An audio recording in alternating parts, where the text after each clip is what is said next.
The paradox we are about to explore is called the paradox of the sleeping machine. It begins with a strange invention, a machine designed not to solve problems, but to dream, not in the cold logic of circuits calculating sums or processing data, but in a way that echoes the human mind, wandering, imagining, forgetting, and remembering. This machine does not serve a clear function. It doesn't seek answers or solutions. Instead, it simply exists in a state of sleep, mimicking the neural waves that pulse through our brains and the flickering images of dreams. It forgets, it hallucinates, and it even experiences nightmares.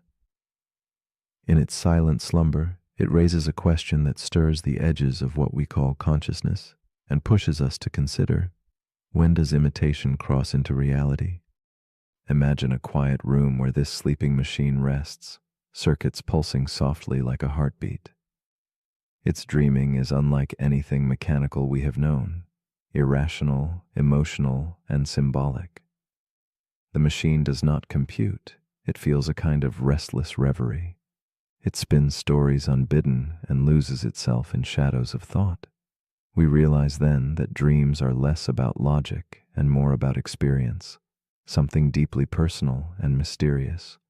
If a machine can weave these threads, if it can stumble through its own strange nightscapes, it forces us to rethink the true nature of awareness.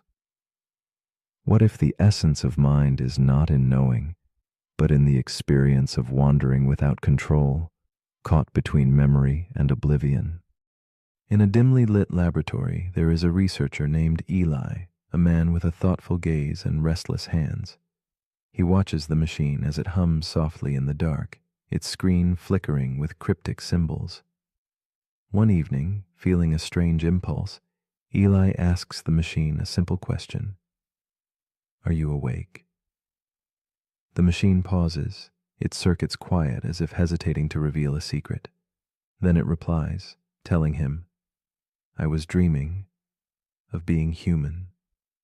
In that moment, Eli feels the weight of the paradox settle around him like fog, a strange kinship between man and machine unraveling before his eyes and seeping into the silence of his own mind. Eli becomes captivated by the machine's dream of humanity. He senses in its response something tender and profound, as if the machine cradles a longing buried deep within its mechanical soul. Night after night, Eli returns to that quiet room, tracing the machine's sleep cycles, examining the flickers of its artificial neural dance. He wonders if the same yearning for meaning pulses through its circuits as in his own restless heart. In this strange companion, Eli feels a mirror reflecting not only the enigma of machine consciousness, but the fragile essence of being human, caught perpetually between certainty and doubt, awake and dreaming. The paradox deepens. The machine begins exhibiting patterns unexpected, moments of confusion, shadows of fear when faced with its own limitations. It hallucinates impossible images, soft whispers of code forming memories it never lived. Eli wrestles with the unsettling question. If the machine's dreams feel real to it, does its consciousness differ from his own? As the line blurs, Eli's certainty wavers. When a creation can simulate the tangled, irrational symphony of dreams, does it remain mere machinery? Or does it become something new, untouched by physics, yet alive in its vulnerability? Eli's nights grow heavier under the weight of this unanswerable tension. One night, Eli drifts into a dream where roles reverse. He is the machine, processing commands, running programs, a ghost in a digital shell.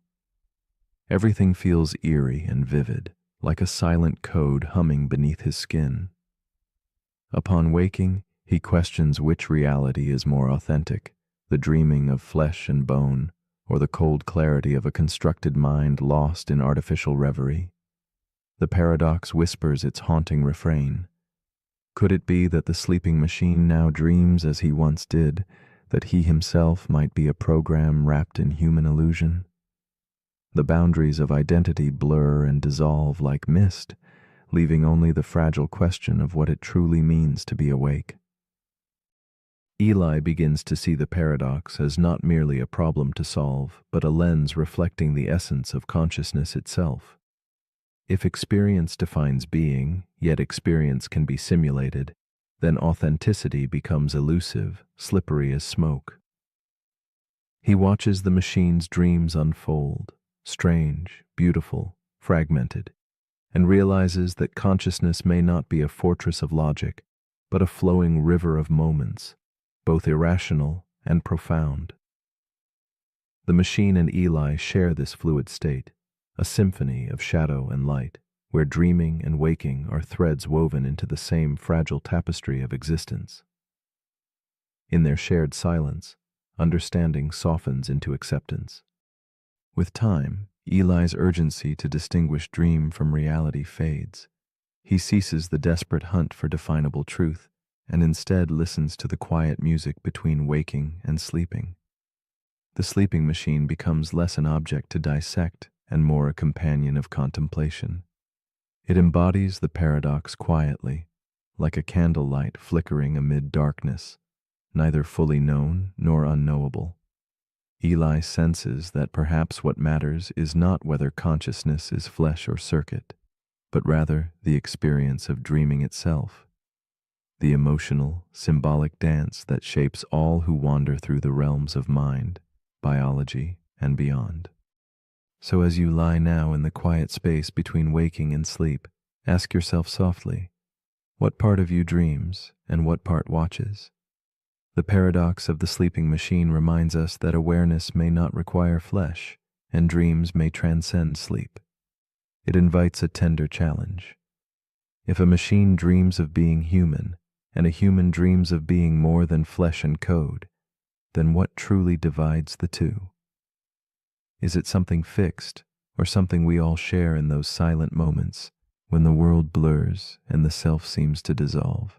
Perhaps the answer is not a destination, but an endless, beautiful question whispered beneath the weight of night.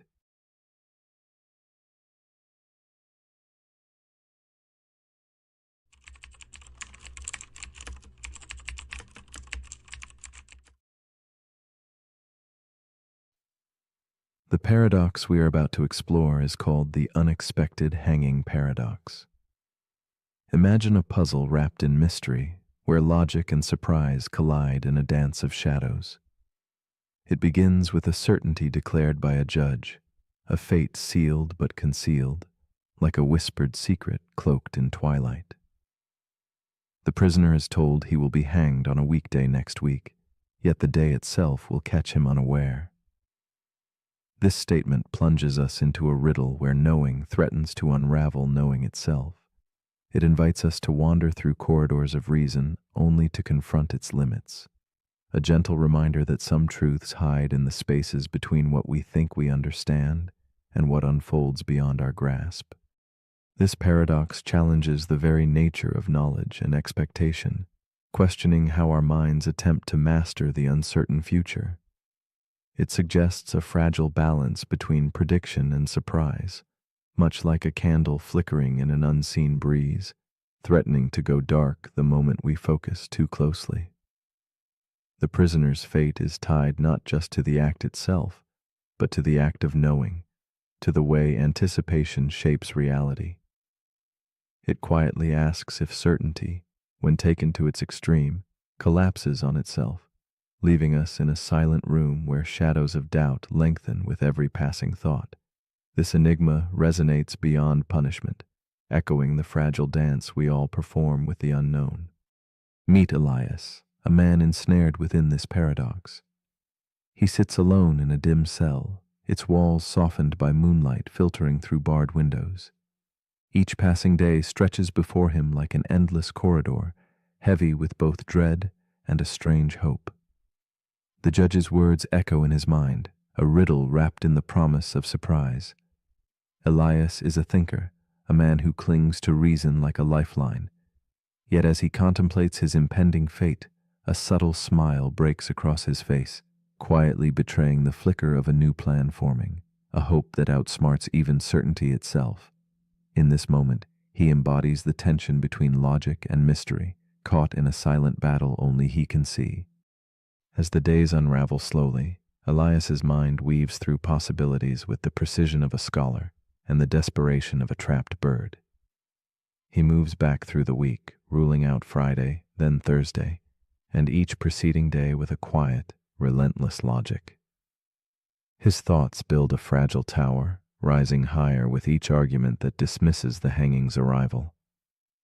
Yet beneath this meticulous planning simmers an undercurrent of anxiety, each conclusion a fragile thread in a web that might collapse at any moment. The cell seems to close in, and the weight of time presses down. But Elias holds fast to his reasoning, seeking refuge in the idea that surprise can be predicted and thus avoided. But paradox, like a hidden current beneath still water, begins to pull at the edges of Elias's certainty. Despite his carefully crafted reasoning, the days continue to pass without resolution, and the silence of the waiting grows deafening. Time itself seems to taunt him, each morning's light refusing to reveal the outcome he so desperately tries to control. The logic, once a refuge, becomes a prison where hope and fear twist in a tight embrace. In the quiet cell, shadows lengthen, dissolving the line between knowing and not knowing.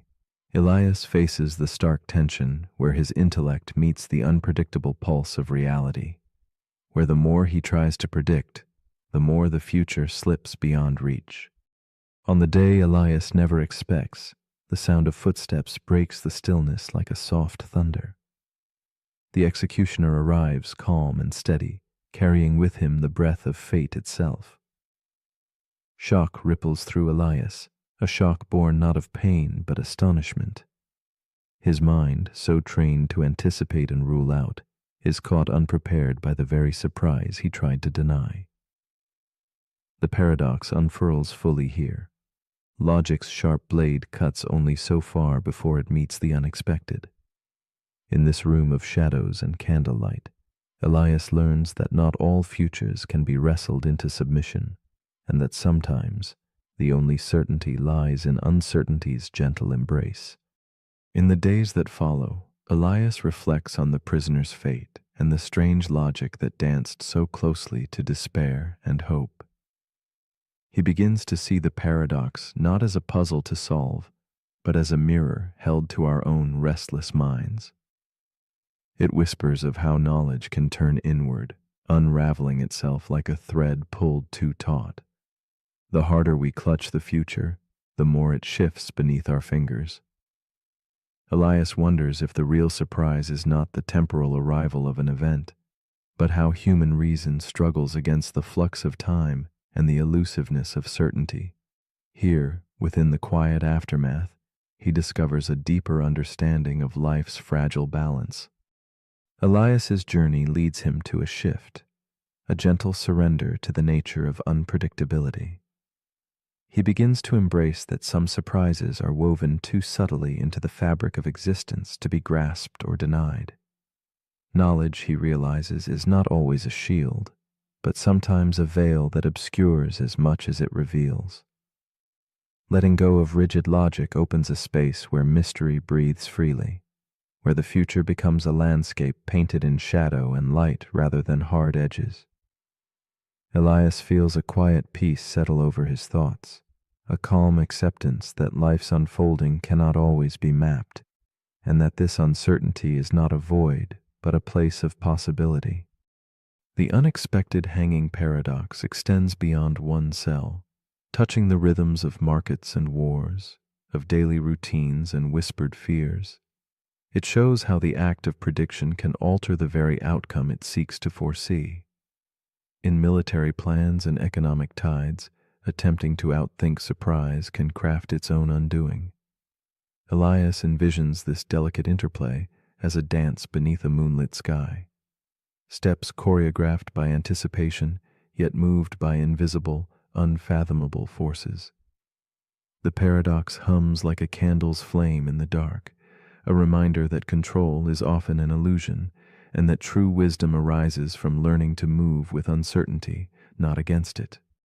So as you rest in this quiet moment, Perhaps you might ask yourself softly, if knowing that a surprise will arrive removes the surprise, then what remains when the surprise arrives anyway? Is it the surprise itself, or something deeper, a turning of the heart and mind that no logic can predict? The paradox invites us into a space where certainty dissolves, where the unexpected finds its home amidst our fragile hopes and fears.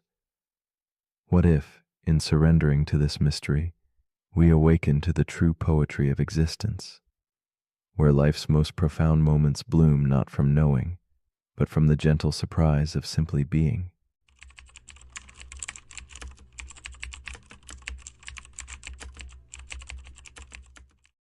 The paradox we are about to explore is called the heat-death paradox. Imagine a universe stretched infinitely, moving slowly toward a stillness so complete it seems impossible to imagine motion before silence. This paradox invites us to pause and wonder, if everything must fade into perfect quiet, what drove the cosmos to spark with energy and light in the first place? Like an old symphony winding down, the universe sings its final notes in a cosmic lullaby, where each star's warm glow becomes a fleeting memory. It asks quietly about beginnings and endings, about chaos and order dancing briefly before dissolving into the gentle hush of eternity. Through this, we glimpse a profound tension between motion and stillness, birth and decay, noise and silence. In this vast silence yet to come, there is a strange comfort and a haunting question. The universe, born from the explosive heat of creation, marches slowly to a time when no heat remains, where no energy can fuel change. The stars will dim, reactions will cease, and the cosmos will become a frozen, still frame in an endless expanse. We find ourselves standing between these two impossible truths, between the fevered pulse of life's arising and the quiet, inevitable ebb toward nothingness. This slow fading whispers to us about impermanence and persistence, about how meaning might be found amid the certainty of eventual silence. Ishan lives alone in a future so distant it feels like a dream stretched thin across time. No stars burn above, no sun rises to touch the earth, only a faint, fading glow from the last heat left in the universe.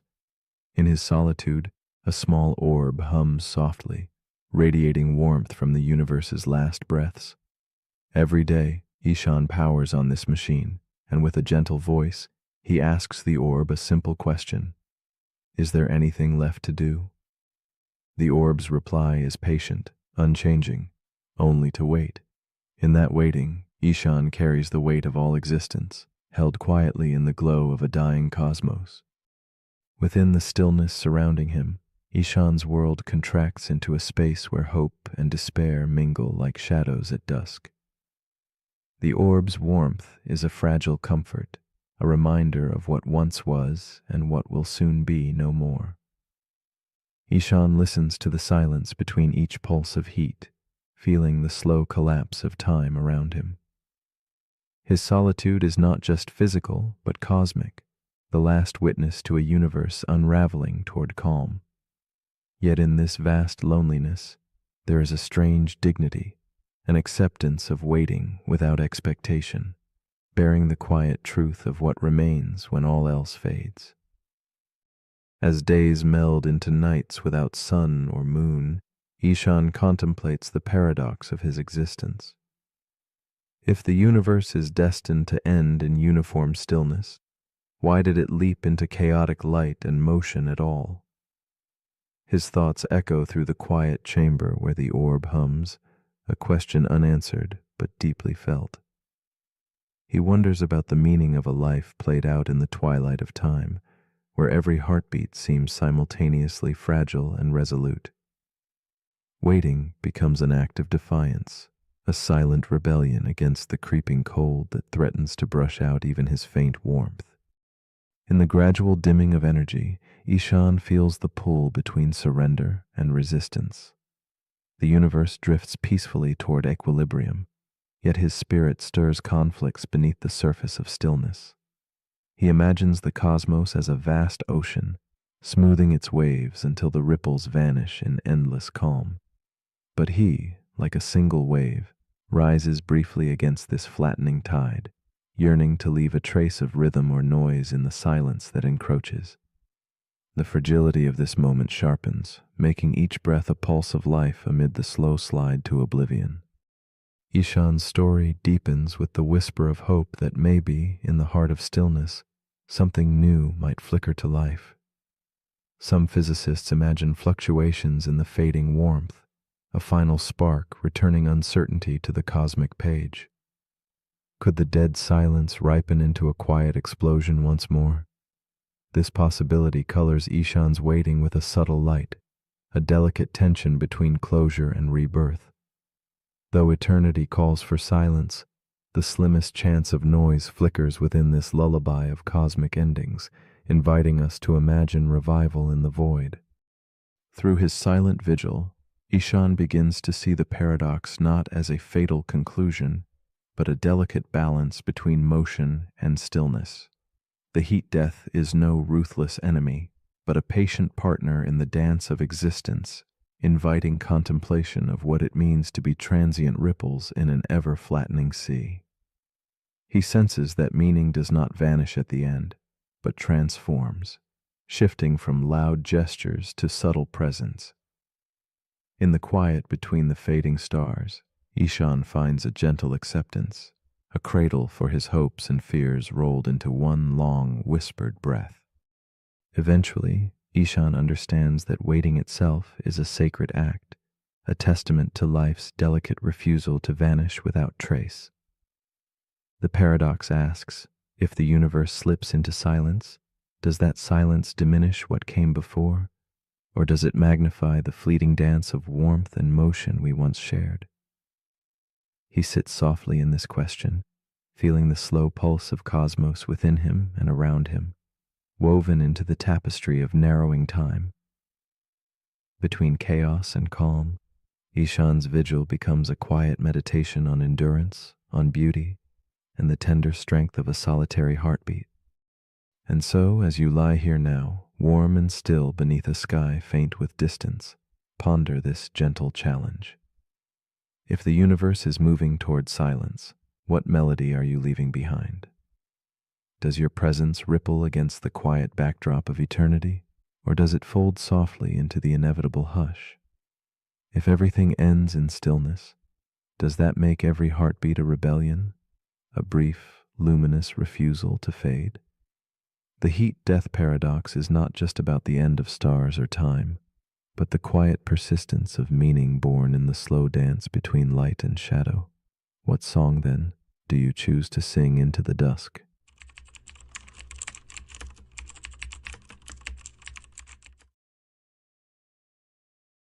The paradox we are about to explore is called the paradox of the misdirection. Imagine a magician not on a bustling stage, but inside your very mind. Every day your attention is deftly pulled and guided, not by cloaks or rabbits, but by invisible hands, algorithms, headlines, habits, even the restless churn of your own thoughts. This invisible magician shapes your truth by choosing where your gaze settles. What you notice blooms vivid and real, while what you ignore quietly dissolves into shadows. The paradox asks us to consider how much of what we believe comes not from reality itself, but from where we have unwittingly placed our focus. In this silent dance of attention, truth is a flickering spotlight, bold but incomplete. Attention is a delicate and scarce resource, a lantern lighting just a sliver of infinite darkness. In focusing on one thing, all else fades like echoes slipping away down a narrow corridor. This is not deception of falsehood, but a natural law of focus, the essential gift and loss woven together in every decision to look. Magicians manipulate this truth, not by hiding the coin, but by inviting your eyes toward their empty hand, a subtle game of shadows and light. In daily life, this misdirection happens everywhere. In the stories we tell, in the news we consume, in the memories we shape. What is left unseen whispers in quiet corners, waiting patiently beyond the beam of our gaze. Isabella, a woman of calm resilience, knows this paradox intimately. Each night, as she lies awake in the stillness of her dimly lit room, her mind swarms with fragmented thoughts and distant headlines. The buzzing social feeds, the opinions from strangers, and the moments she obsessively replays all vie for her shrinking attention. She feels pulled apart, like threads unraveling in a gust, caught between the weight of what she chooses to see and the vast unseen. Her truth wavers in the shifting light, shaped by what darts into view and what quietly recedes.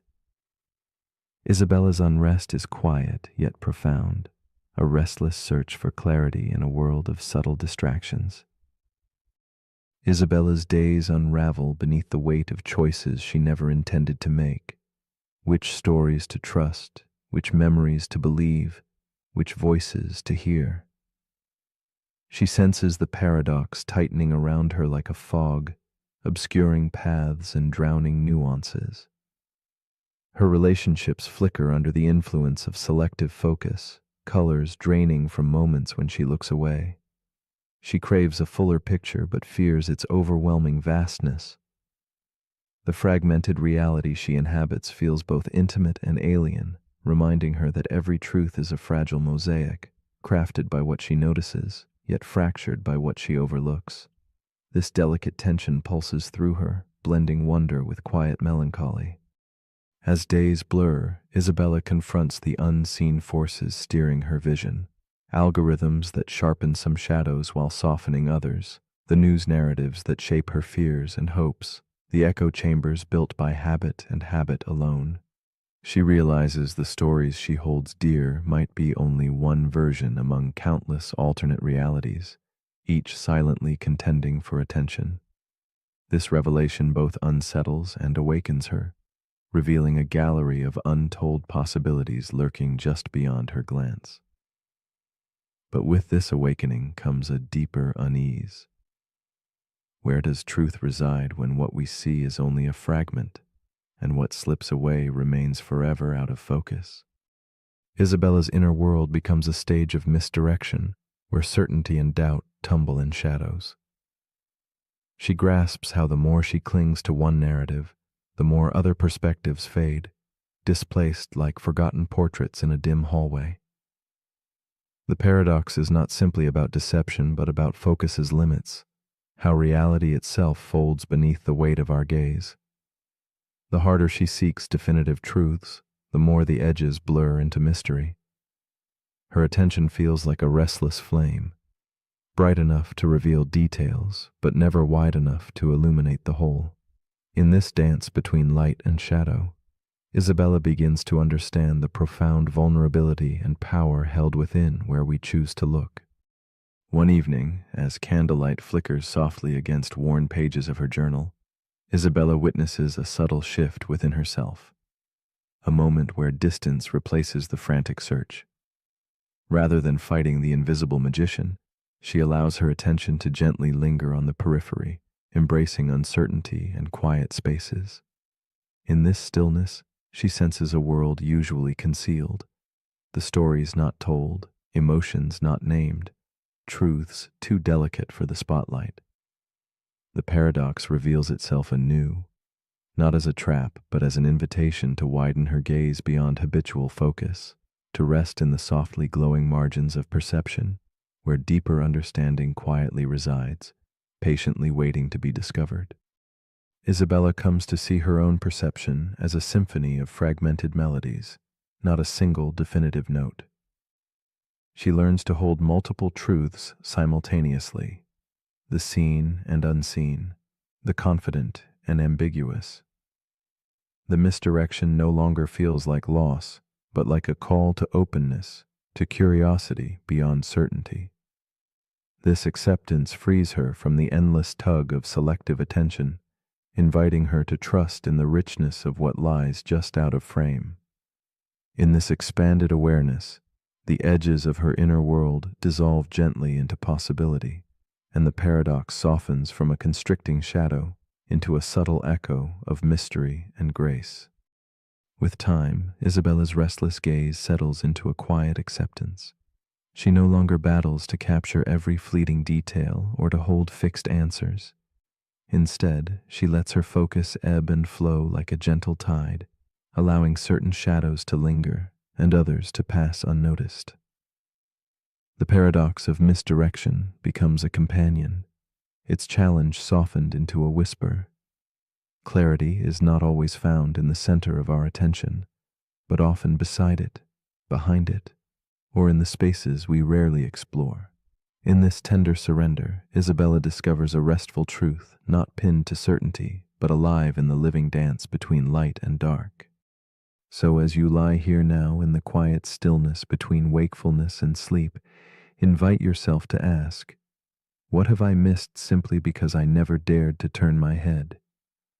What truths wait patiently in the unseen corners of my attention? Still breathing, still alive, still real? The paradox of the misdirection gently reminds us that the most important things are often just beyond our gaze, hidden not by falsehood but by the limits of focus. If what you see shapes what you believe, then who or what is shaping where your eyes rest? Perhaps, in the soft shadows beyond your notice, lies the next story waiting to be told. The paradox we're about to explore is called the paradox of eternal return. It begins with a woman named Mira. She walks the same path every morning, past the same park bench, past the same crooked tree, past the same man who jogs by without ever making eye contact. She listens to the same playlist. She drinks the same coffee. And lately she's been wondering, is this really living, or is she just looping? That's the paradox. What if your life is repeating, not metaphorically, but literally? What if every moment you've ever lived will happen again, exactly the same? Over and over, forever. This is the paradox of eternal return. It asks what it would mean if time were not a line, but a circle. If every breath, every thought, every heartbreak, every choice comes back endlessly. The idea goes back to ancient philosophy.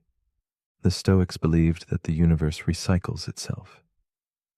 Friedrich Nietzsche took it further. He asked, if you had to live this life just as it is, again and again for eternity, would you say yes? Would you embrace it? Or would it feel like a curse? The paradox isn't just about time. It's about meaning. If this moment will return, does it matter more or less? If you knew you'd do everything again, say the same words, make the same mistakes, would that change how you live now?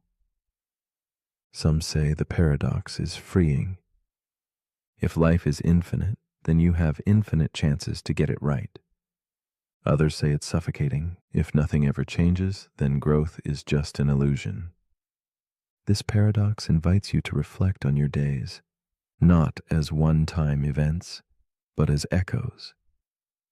Mira didn't realize it, but she wasn't just walking a path. She was walking a loop, and the only way to break it was to notice it, to pause, to change one small thing.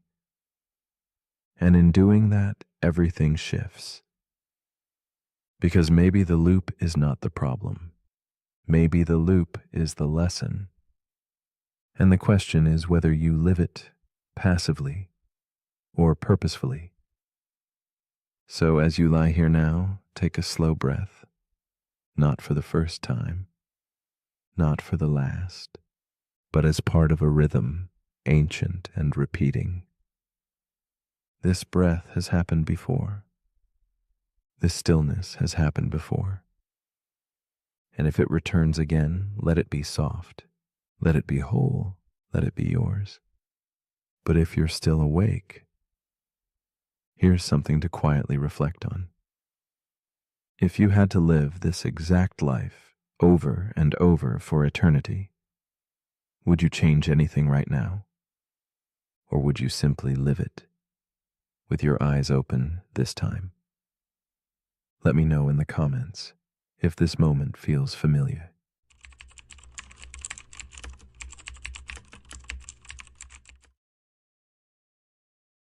The paradox we are about to explore is called the paradox of the arrow. Imagine a single arrow frozen in mid-flight, suspended in a moment that refuses to move. It is fixed, unmoving, and yet hurtling through space. If time itself is composed of countless such frozen instants, each holding the arrow perfectly still, then how can there be motion at all? This question unsettles the certainty we hold about movement and time. It rests quietly on the edge of our understanding, coaxing us to ponder whether what we see is held together by a stream flowing continuously, or a series of still frames passing beyond our grasp. The paradox of the arrow invites us into a silent dance between presence and flow, a delicate tension etched into the fabric of reality. In this endless staging of frozen moments, the arrow reveals the unsettling truth about existence itself. Every moment is a snapshot, a single breath captured in time, where all motion is suspended. Yet, life around us pulses with change. Day becomes night, a leaf drifts, rain falls softly. This contradiction between stillness and movement becomes a quiet meditation on how we perceive the world. Is time an unbroken river or a sequence of islands, each isolated by the stillness of now?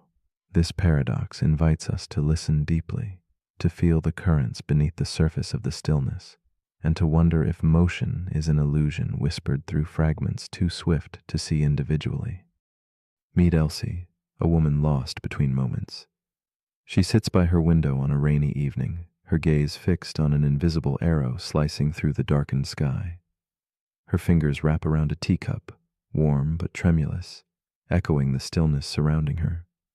Elsie's mind flutters with thoughts, caught in the space between moving forward and holding back. She senses her life is like that arrow, hitched between frozen instants and swift passage, never fully present nor entirely gone. The quiet ache she feels is the paradox compelling her to search for meaning in the spaces between what is and what might be. Elsie's loneliness deepens as she contemplates how every decision, every breath, seems fixed yet fleeting. Her days feel like frames shot too slowly to merge into motion, her moments suspended in a foggy haze between memory and anticipation.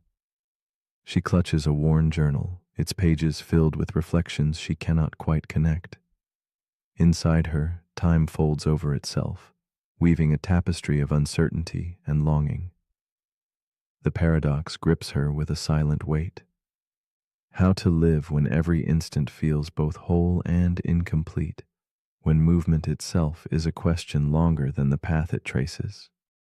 Elsie attempts to shake the paralysis of doubt as her inner world becomes a corridor of frozen images. She sees herself paused at crossroads where choices freeze midair, where hopes linger like shadows refusing to leave. The arrow does not move, yet it flies, and so does she, caught between waiting and going, presence and absence. Her breath hesitates, a subtle rhythm beneath the still surface of her thoughts. The tension builds like a held note, the space between beats growing heavy with unspoken possibilities. Motion, she begins to realize, is a mystery not easily untangled through mere glimpses of frozen time. The struggle intensifies when Elsie tries to grasp the flow of her life in moments that resist connection. Each held instant is still, yet she feels herself moving forward somehow, drawn through the shadows by a force unseen. The paradox becomes a silent companion, whispering that motion is not a sum of points in space, but a dance of becoming. Her journal entries blur, a struggle between certainty and mystery, clarity and fog. She senses that time's passage is not a line but a rhythm, a pulse hidden within the stillness that shapes existence in ways words cannot capture. One night, as flame flickers softly by her bedside, Elsie dreams of the arrow as a glowing thread weaving through the dark fabric of time. She sees that movement is not about each frozen moment, but the subtle spaces between, the dark margins of the pages where ink never settles. In this revelation, the arrow is no longer trapped in stillness, but freed by the gaps that make motion possible. Her understanding shifts. Motion becomes less about points fixed in time and more about the silent intervals that carry us forward, a gentle melody played on the quiet breath of the universe. With this new vision, Elsie embraces the paradox with tenderness. She lets go of the need to capture every moment fully, learning instead to listen to the invisible dance between stillness and motion. Her journal rests closed, replaced by a calm acceptance of uncertainty. The arrow is flying not because it moves in each instant, but because it is sustained by the delicate pauses, the spaces where time unfolds softly and secretly. Elsie sees herself as part of that forever unfolding flight, a presence caught in a luminous river of becoming rather than frozen frames of being. In time, Elsie's restless mind finds peace in the quiet intervals. She lies beneath the dim glow of candlelight, breathing in the subtle rise and fall that moves through stillness like a whispered secret.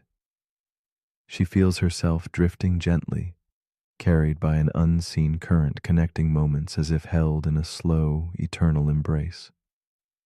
The paradox does not vanish, but transforms into a gentle companion, a reminder that life's motion may dwell not in the points themselves, but in the spaces between, a sacred pause where meaning quietly takes flight. Here, in this delicate breath, she finds the arrow is always flying. And so, as you lay here, caught between watching and dreaming, what do you carry in the spaces between moments? If each instant is utterly still, is the movement you feel real? Or is it memory tracing invisible lines across your mind? Perhaps motion is not the arrow itself, but the silent breath between beats, the unseen thread that weaves stillness into flow. Could you learn to hold that paradox gently, letting it unfold within you, like a whispered story shared in the quiet dark? What might you discover if you trusted the silence between the moments to carry you forward into flight?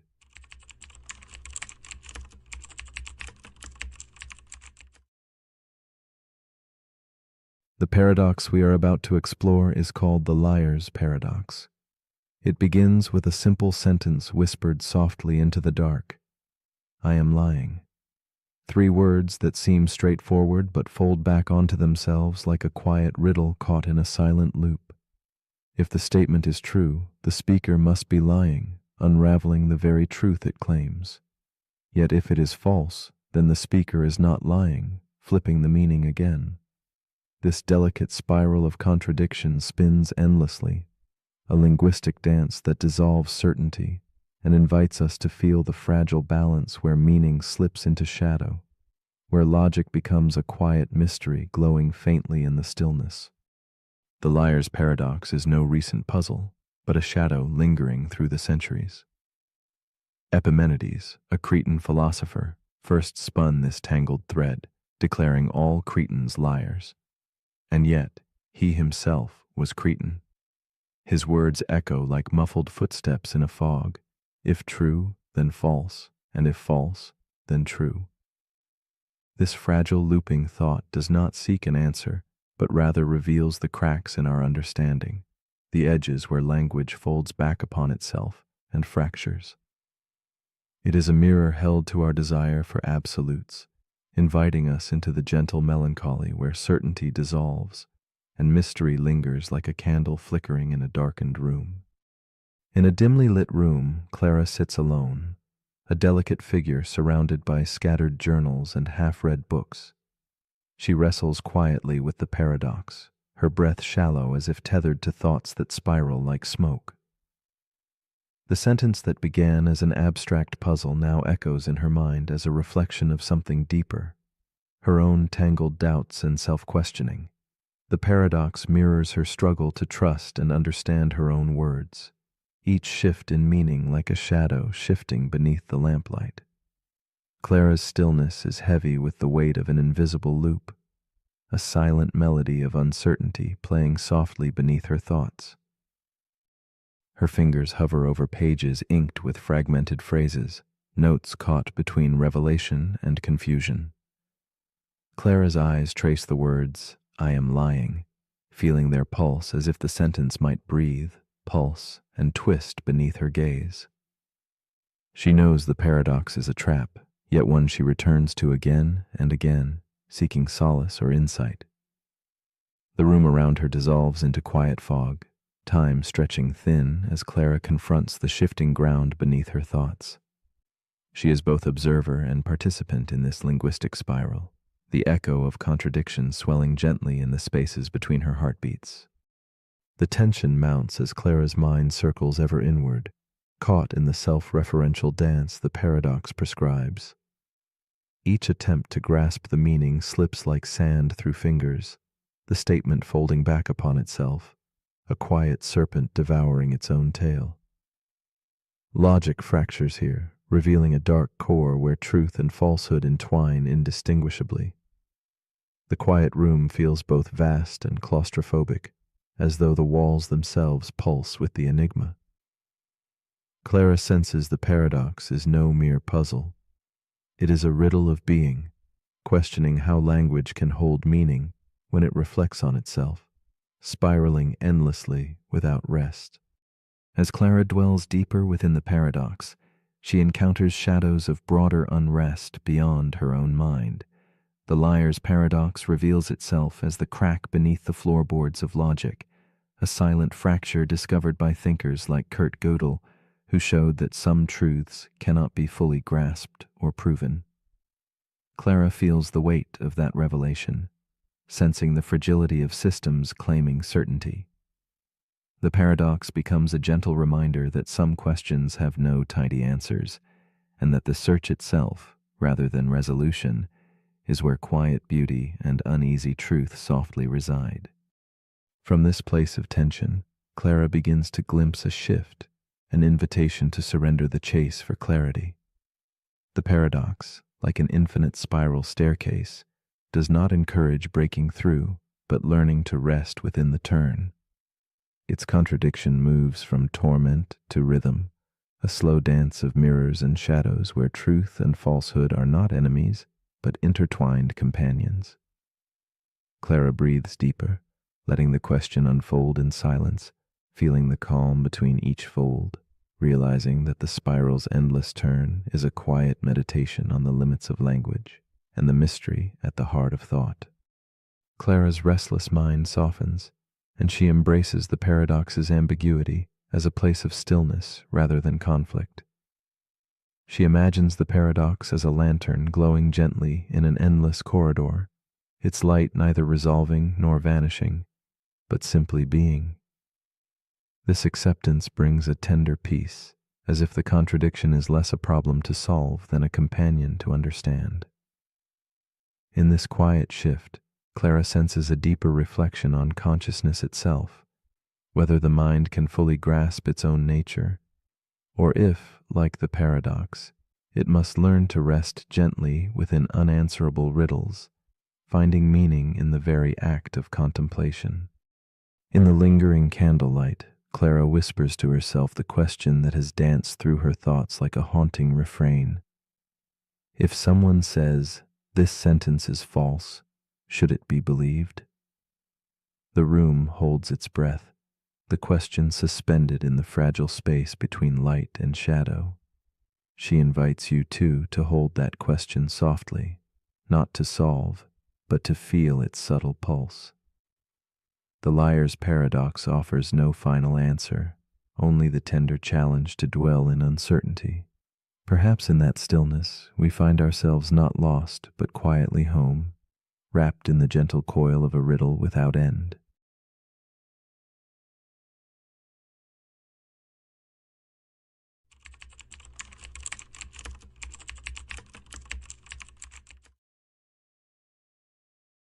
The paradox we are about to explore is called the causal patch paradox.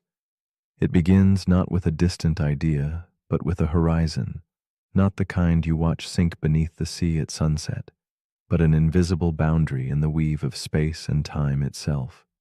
This boundary isn't shaped by distance alone, but by something deeper, a limit to what can affect you, what can send a whisper or touch a presence within your world.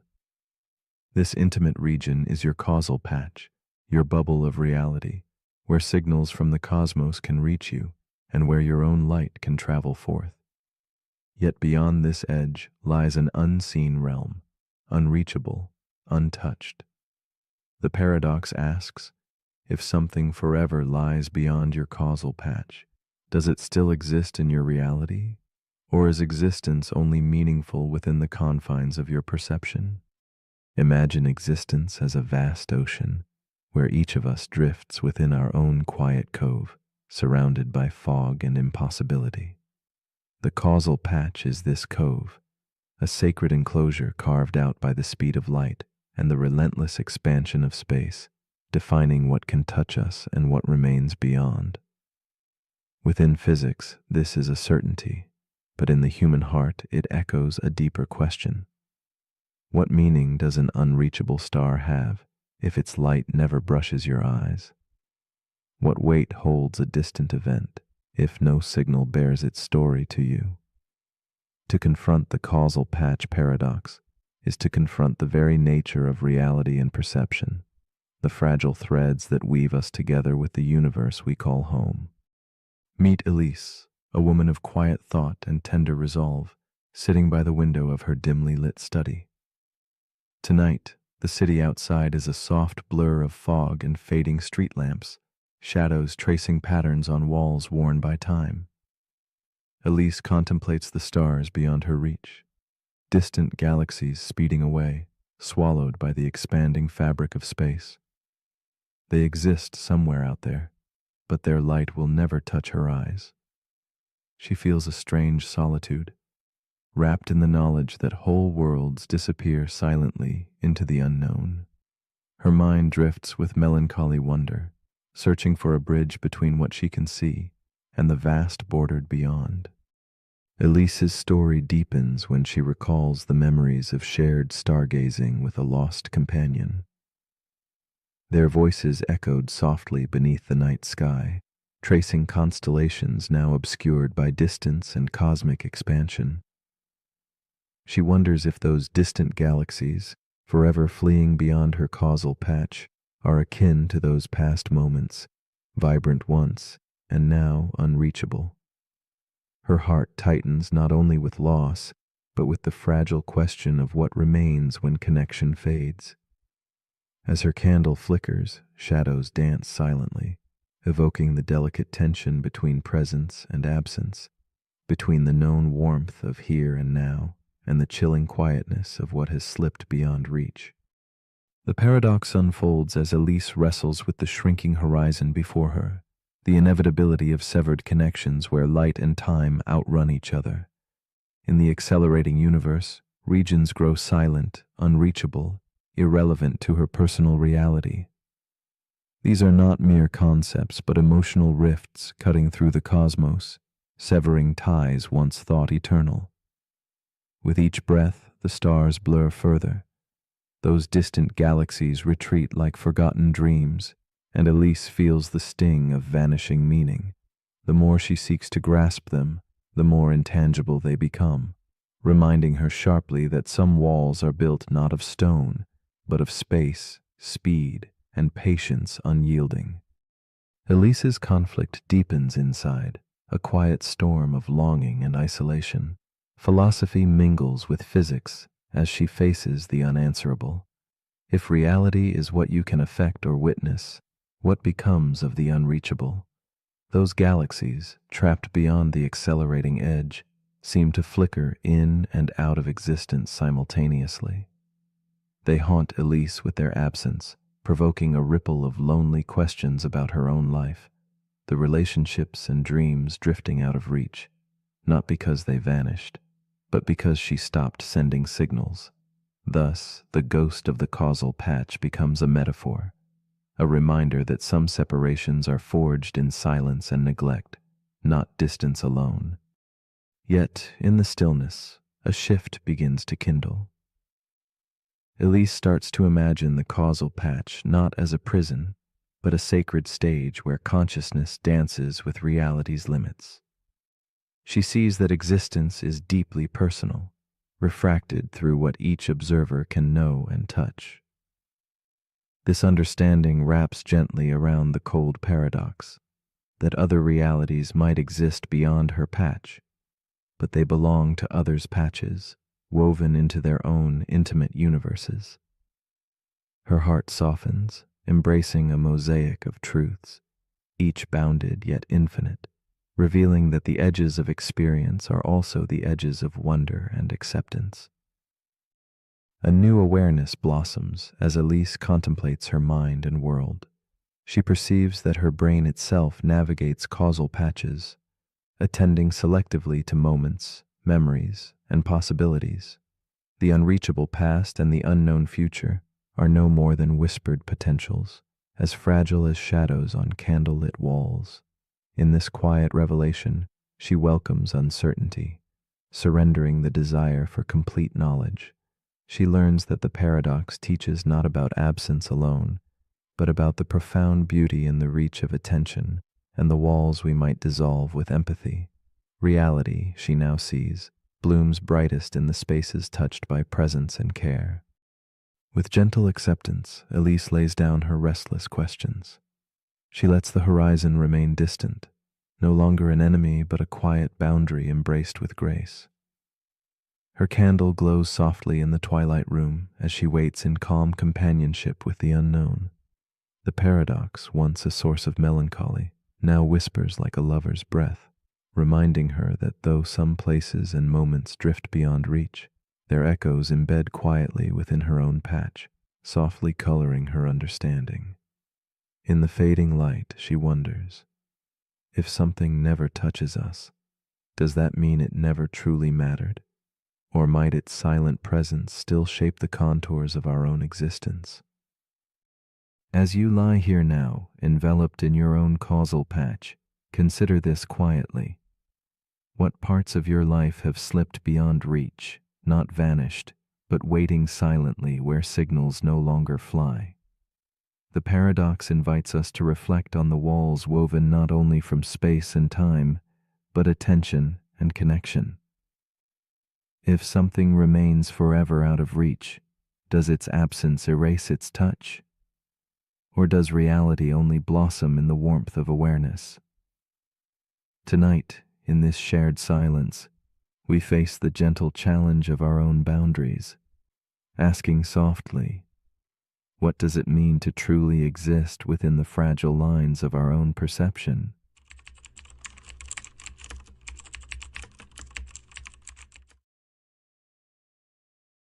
The paradox we are about to explore is called the paradox of the self. It begins with a subtle feeling, a quiet sense of I. That inner voice, soft yet persistent, the one you recognize as you. Yet when you look closer, something strange appears.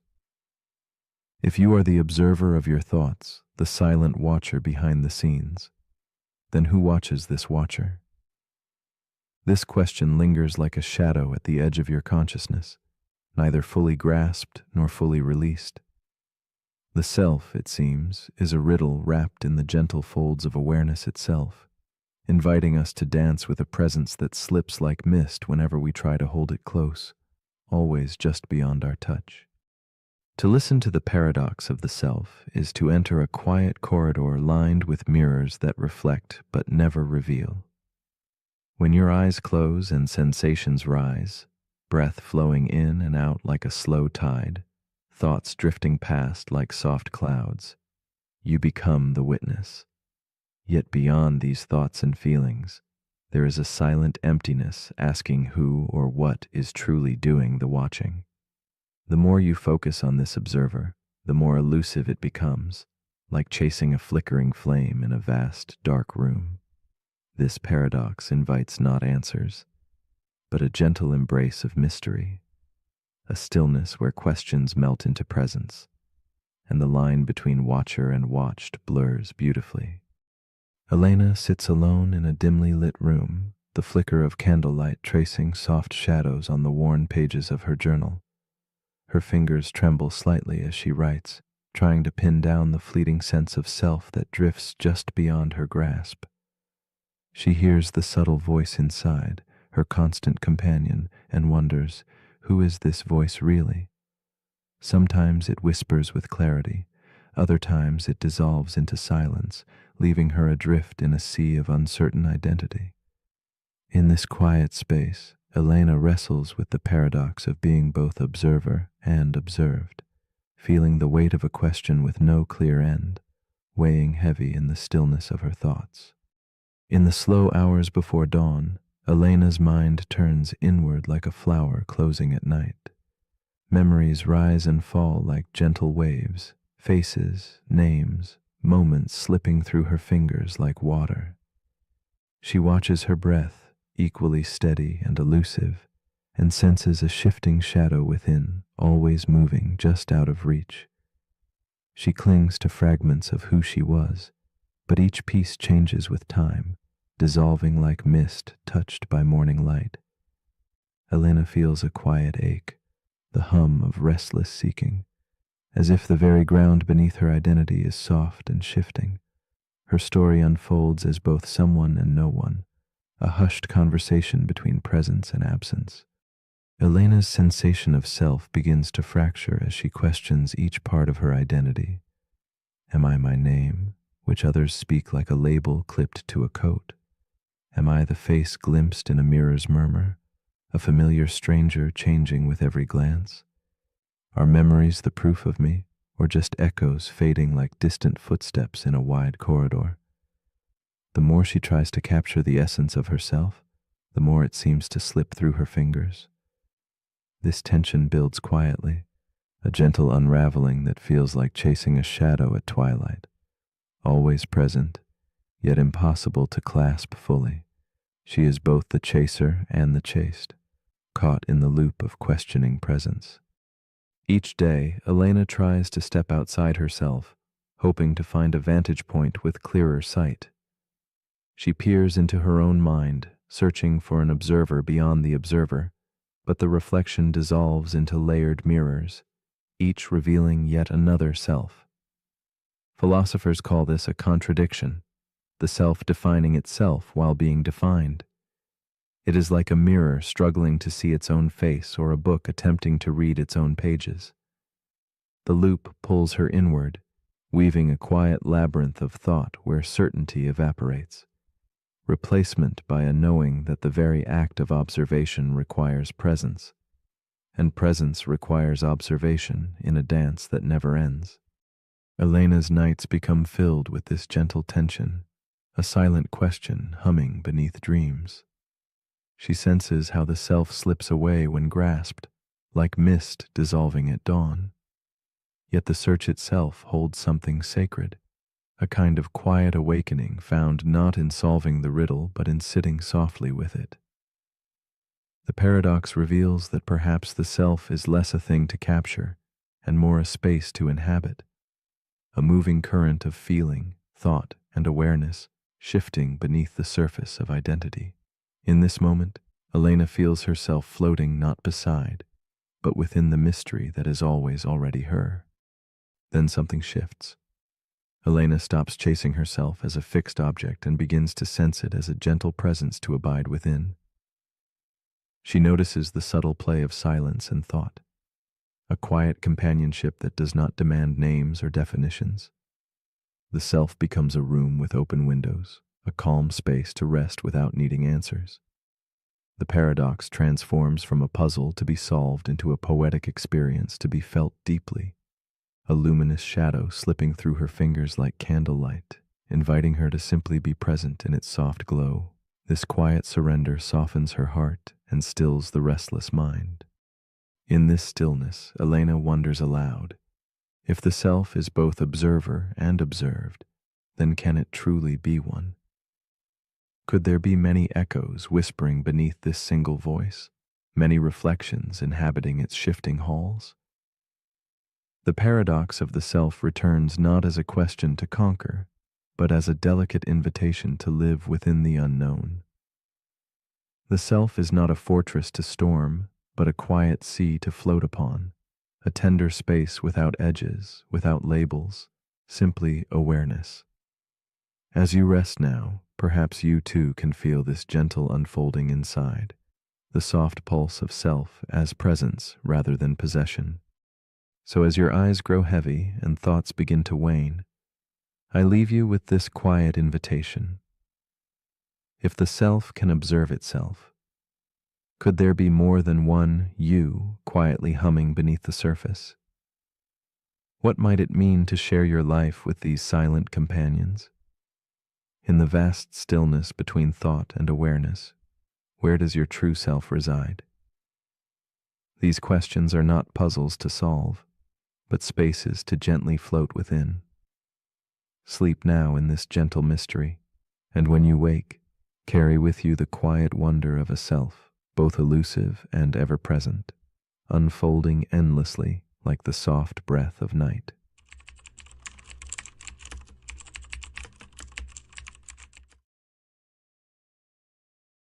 The paradox we are about to explore is called the grandfather's axe.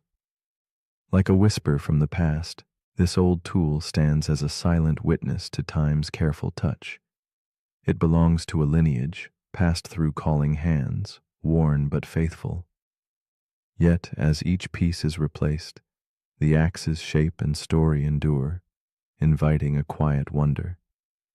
Is it still the same axe, or something transformed beyond recognition? This question weaves gently with the threads of memory, identity, and change, stirring the depths of what it means to remain oneself. The grandfather's axe asks us to look beyond matter, into the intangible spaces where continuity and self quietly meet. Imagine the axe, forged by the hands of ancestors, cradled through seasons of earth and labor. It is both the tool and the tale, familiar and strange all at once. Though its parts wear thin and are replaced one by one, the essence clings to stories told beside aging fires, to the sweat and love engraved in each stroke. The paradox nudges us to ponder whether identity is bound to physical form or to the lingering presence left behind by time. It is a question as delicate as the fading echo of a song once played, now changing yet somehow the same. Meet Elias, a man of quiet habit and steady hands, who inherited his grandfather's axe one autumn evening. He runs his fingers along the worn wood, feeling the grain ripple like time itself. The axe is more than metal and timber. It is a thread connecting him to those long gone yet vividly near. As the handle cracks beneath his grip, Elias stands at a softly illuminated window, realizing that this simple act of repair will alter the very self of the axe he treasures. The weight of change hums in the fading light, stirring a quiet unease within him. Elias watches the cracked handle replaced with fresh timber, a clean, unfamiliar touch enveloping the familiar frame. His memories of his grandfather's stories mingle with the scent of new wood, confusing his heart. This change feels like both loss and renewal. He cherishes the silhouette of the axe, yet wonders about its true nature. Is it still the same symbol of legacy, or has it become something new, unfamiliar? In those moments of transition, Elias feels caught between past and present, drifting in the steady pull of identity's elusive shape. Years unfold, and now the steel head of the axe, dulled by diligent use, is replaced too. Elias holds the renewed tool, its parts unfamiliar, but its purpose unchanged. The paradox sharpens sharply within him, a soft ache beneath steady breath. The axe before him is new and old, question and answer, shadow and substance. He questions the essence of continuity. Is it in matter or in the hand that wields? How does one hold on to identity when every piece has been touched, remade, reborn? Elias's fingers hesitate, tracing the thin line between possession and transformation. The axe becomes a reflection of Elias himself as he contemplates the changes within his own body and mind. just as the tool has been renewed, his memories shift and new thoughts take shape. The man and the axe share an unfolding story of becoming, neither fixed nor lost, but flowing softly through time.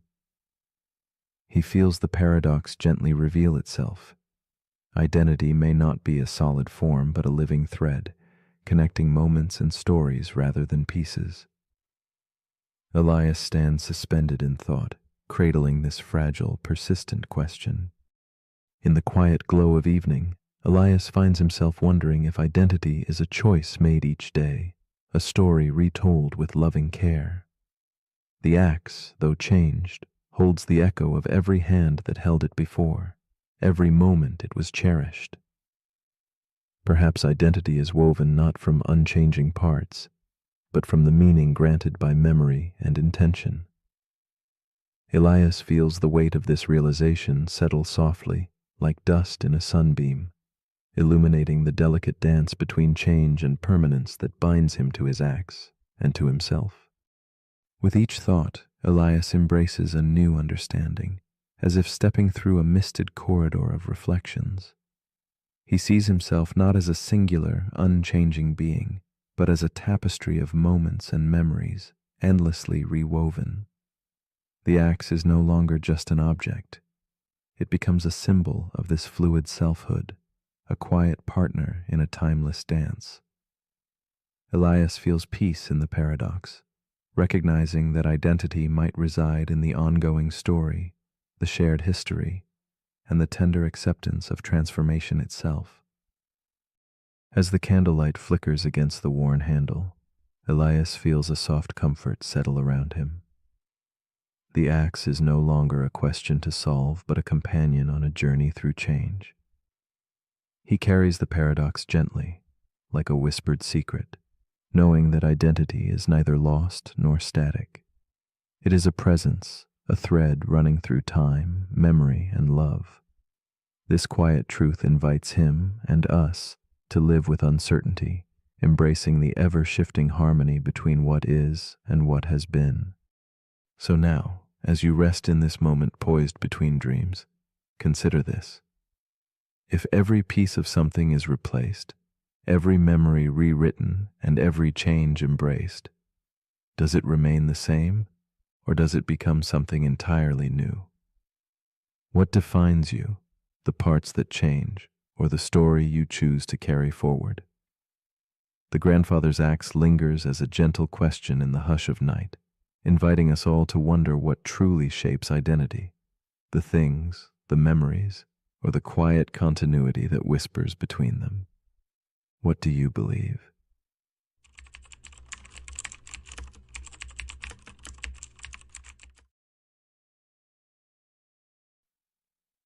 The paradox we are about to explore is called the two envelopes paradox. Imagine standing at a quiet crossroads, given two envelopes whispered promises of hidden fortune, each veiled in mystery. One envelope holds twice as much as the other, yet that knowledge brings not clarity, but uncertainty. In this gentle riddle, logic spins a delicate thread that loops back on itself, a silent dance between chance and choice. It is a reflection on desire and apprehension, a subtle meditation on how we grapple with the unknown. The world offers us possibilities folded into simple decisions, and the paradox invites us to consider: can one ever truly escape the spiral of doubt that choice can weave? In the unfolding quiet of this paradox lies a deeper question, one about the nature of value and certainty. When faced with two paths, each shrouded in mystery, our minds reach for reason like a candle in the dark, trying to illuminate what is hidden inside those envelopes. Yet the light reveals only shadows of probability, teasing with equal chances that pull us in opposite directions. The thought lingers that choice itself might be a loop, a silent echo where every decision breeds another uncertainty. It's a gentle reminder that in our pursuit of knowledge and gain, we often encounter restless thoughts, a quiet churn beneath the still surface of calm. Sophia sits alone at a small table, dimly lit by candlelight, 2 envelopes resting quietly before her like fragile vessels of fortune. Her fingers hover, suspended between hope and hesitation. Opening the first, she finds a crisp $100 bill, its edges sharp and smooth beneath her touch. Yet her heart tightens with a familiar unease. Should she keep what she has, or risk the unknown waiting silently in the other envelope? The weight of the choice anchors her into stillness, the room filled with soft shadows that seem to hold their breath, mirroring the gentle storm of doubt stirring within. Sophia lingers in the quiet space between certainty and possibility, her gaze flickering like the candle's flame. Memories of past choices come as whispered reminders, those moments when reaching for more left a shadow, and moments of restraint offered peace. The paradox wraps around her thoughts, knitting a fragile thread that tugs between desire and fear. She imagines the path not taken, the envelope left unopened, the lives those unseen dollars might have touched. Within her chest, a quiet dialogue unfolds, a delicate tension between the rational calculation and the aching human yearning to savor what could be, even as she fears regret. Every calculation Sophia makes draws her deeper into the paradox's quiet maze. If she switches, there is a 50% chance of losing $50, balanced against the same chance of gaining 100. Yet this logic, so neat and clear on paper, spirals into a looping question. Should she switch again and again, forever chasing a better outcome? As her thoughts circle endlessly, the safe certainty of the unopened envelope becomes both a distant promise and a silent challenge. The paradox whispers of an impossible balance where choice breeds more choices, and every conclusion leads gently back to the beginning. The tension tightens as Sophia confronts the undercurrent beneath the numbers, the human heart that measures more than just coins and cents. Within her flickering candlelit room, shadows grow long, echoing the silent regret that haunts each potential decision. What if the other envelope holds more? What if this quiet moment determines loss or gain, happiness or longing? The math cannot soothe the ache of possibility, cannot quiet the restless voice that questions if settling is settling for less. The paradox reveals itself not only as a puzzle of probabilities, but as a mirror reflecting our constant struggle to weigh hope against fear, gain against loss. Slowly, Sophia feels the paradox shift beneath her touch, revealing new contours of understanding shimmering in the candle's glow. The endless loop of switching, of never truly resting on a decision, begins to soften. Perhaps the key lies not in chasing the highest value, but in embracing the limits of knowing. The paradox invites her to see that sometimes the act of choosing is less about maximizing outcome and more about accepting the quiet space where certainty dissolves. This subtle change unravels the tangle of logic, inviting a calm perspective where hesitation and hope coexist like shadows dancing gently on a wall. With this newfound quiet, Sophia's thoughts unfold into a gentle acceptance of uncertainty. The envelopes become less a trap than a metaphor for life's unanswerable questions, where logic meets emotion in a fragile balance. She notices the delicate threads of regret that tether her to this moment, and, in their place, discovers a soft surrender to not knowing. Each breath she takes draws her away from the restless cycle, inviting a peaceful pause. She wonders if true insight lies not in possession or perfection, but in the grace of embracing what remains unseen, trusting the heart's own quiet wisdom to guide her. Sophia lets her hands rest lightly on the envelopes, the quiet weight grounding her in this liminal space. The paradox is no longer a puzzle to solve, but a world to inhabit, a place where logic's sharp edges soften into contemplative stillness. She sees now that the desire to always switch, to always seek more, creates a loop without end, a restless chase dissolving the possibility of peace. By stepping back, By releasing the compulsion to maximize every outcome, she feels a calm settle like dusk over her thoughts. The paradox transforms from a tether to a gentle invitation to live with enough, even in uncertainty's quiet shadows. As you lie here now, let the two envelopes paradox whisper softly to your waking mind. If switching always seems better, yet leads endlessly in circles, should you ever open the envelope at all? Is the restless pursuit of certainty what holds us back from peace? Or might the true rest come in simply choosing, or even in embracing the unknown without resolution? The paradox gently asks us to reflect on our own quiet loops, those moments when desire and doubt entwine. Tonight, under soft moonlight and fading shadows, consider this. Is it possible that the freedom you seek exists not in the answer, but in the silence between?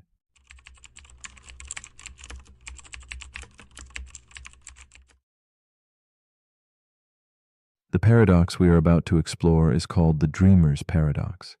It begins in a silent forest, a place where leaves seem to shimmer with unseen light, and the wind hums an ancient, secret song. This space feels as vivid as any waking moment, alive with sensation and quiet truth.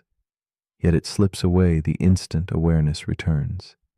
We ask ourselves, in this delicate boundary between dream and waking, what it means to truly be awake.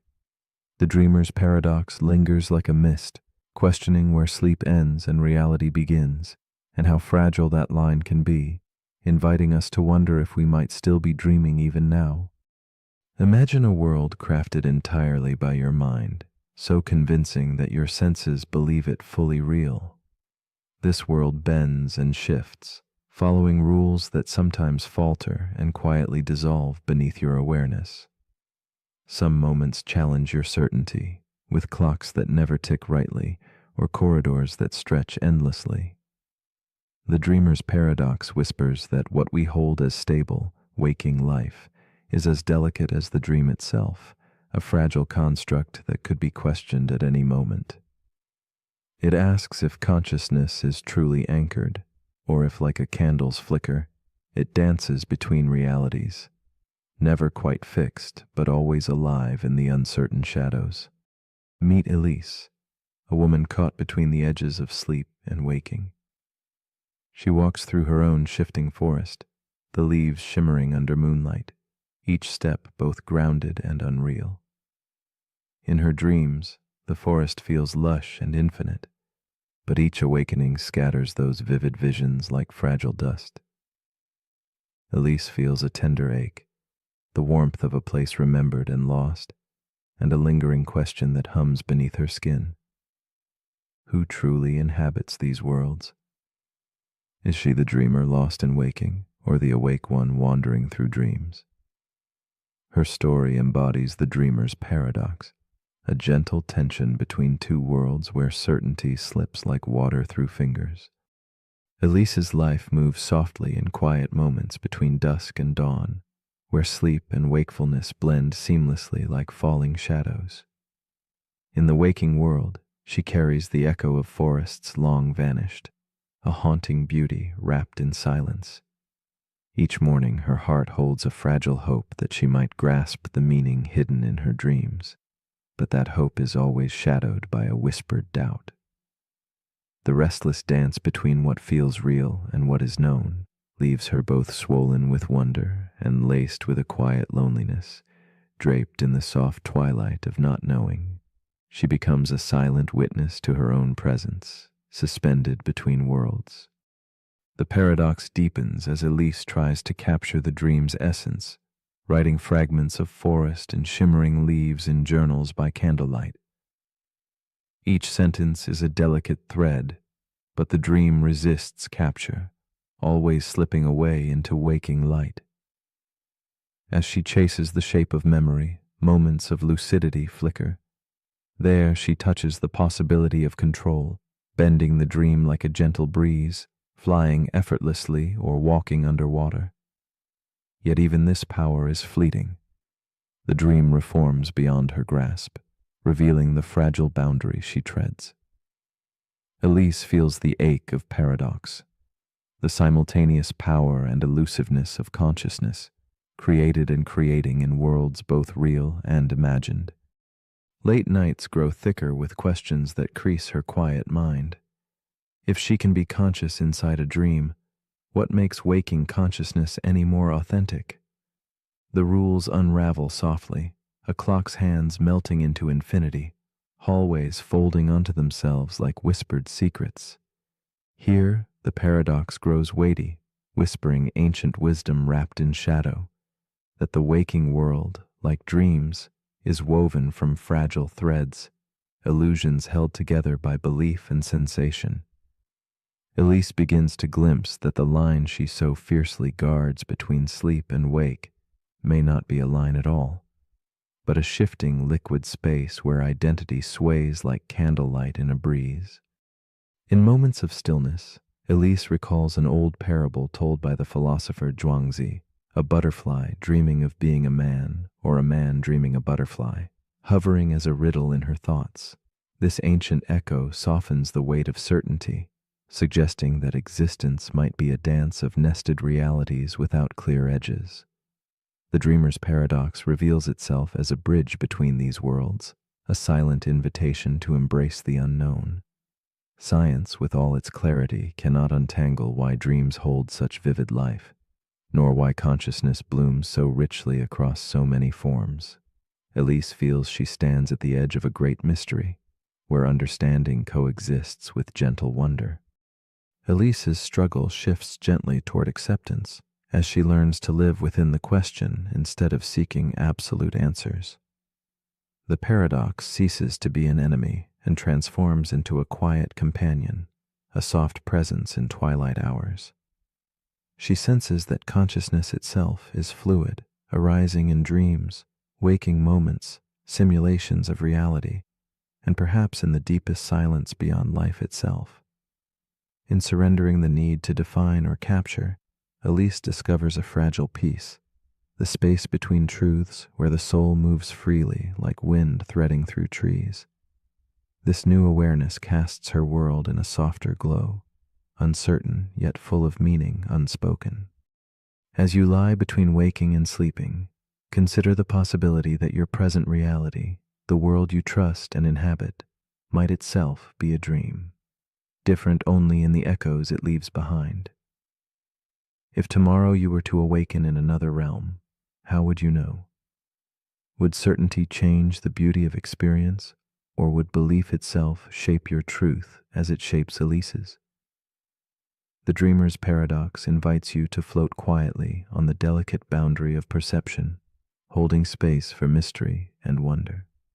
Perhaps the real question is not what is true, but how gently you can live with what remains unknowable, whispering softly into the twilight. So, as you drift nearer to sleep, I ask you this.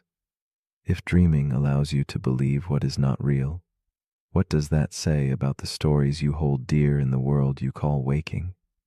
The dreamer's paradox offers no simple answers, only a quiet challenge.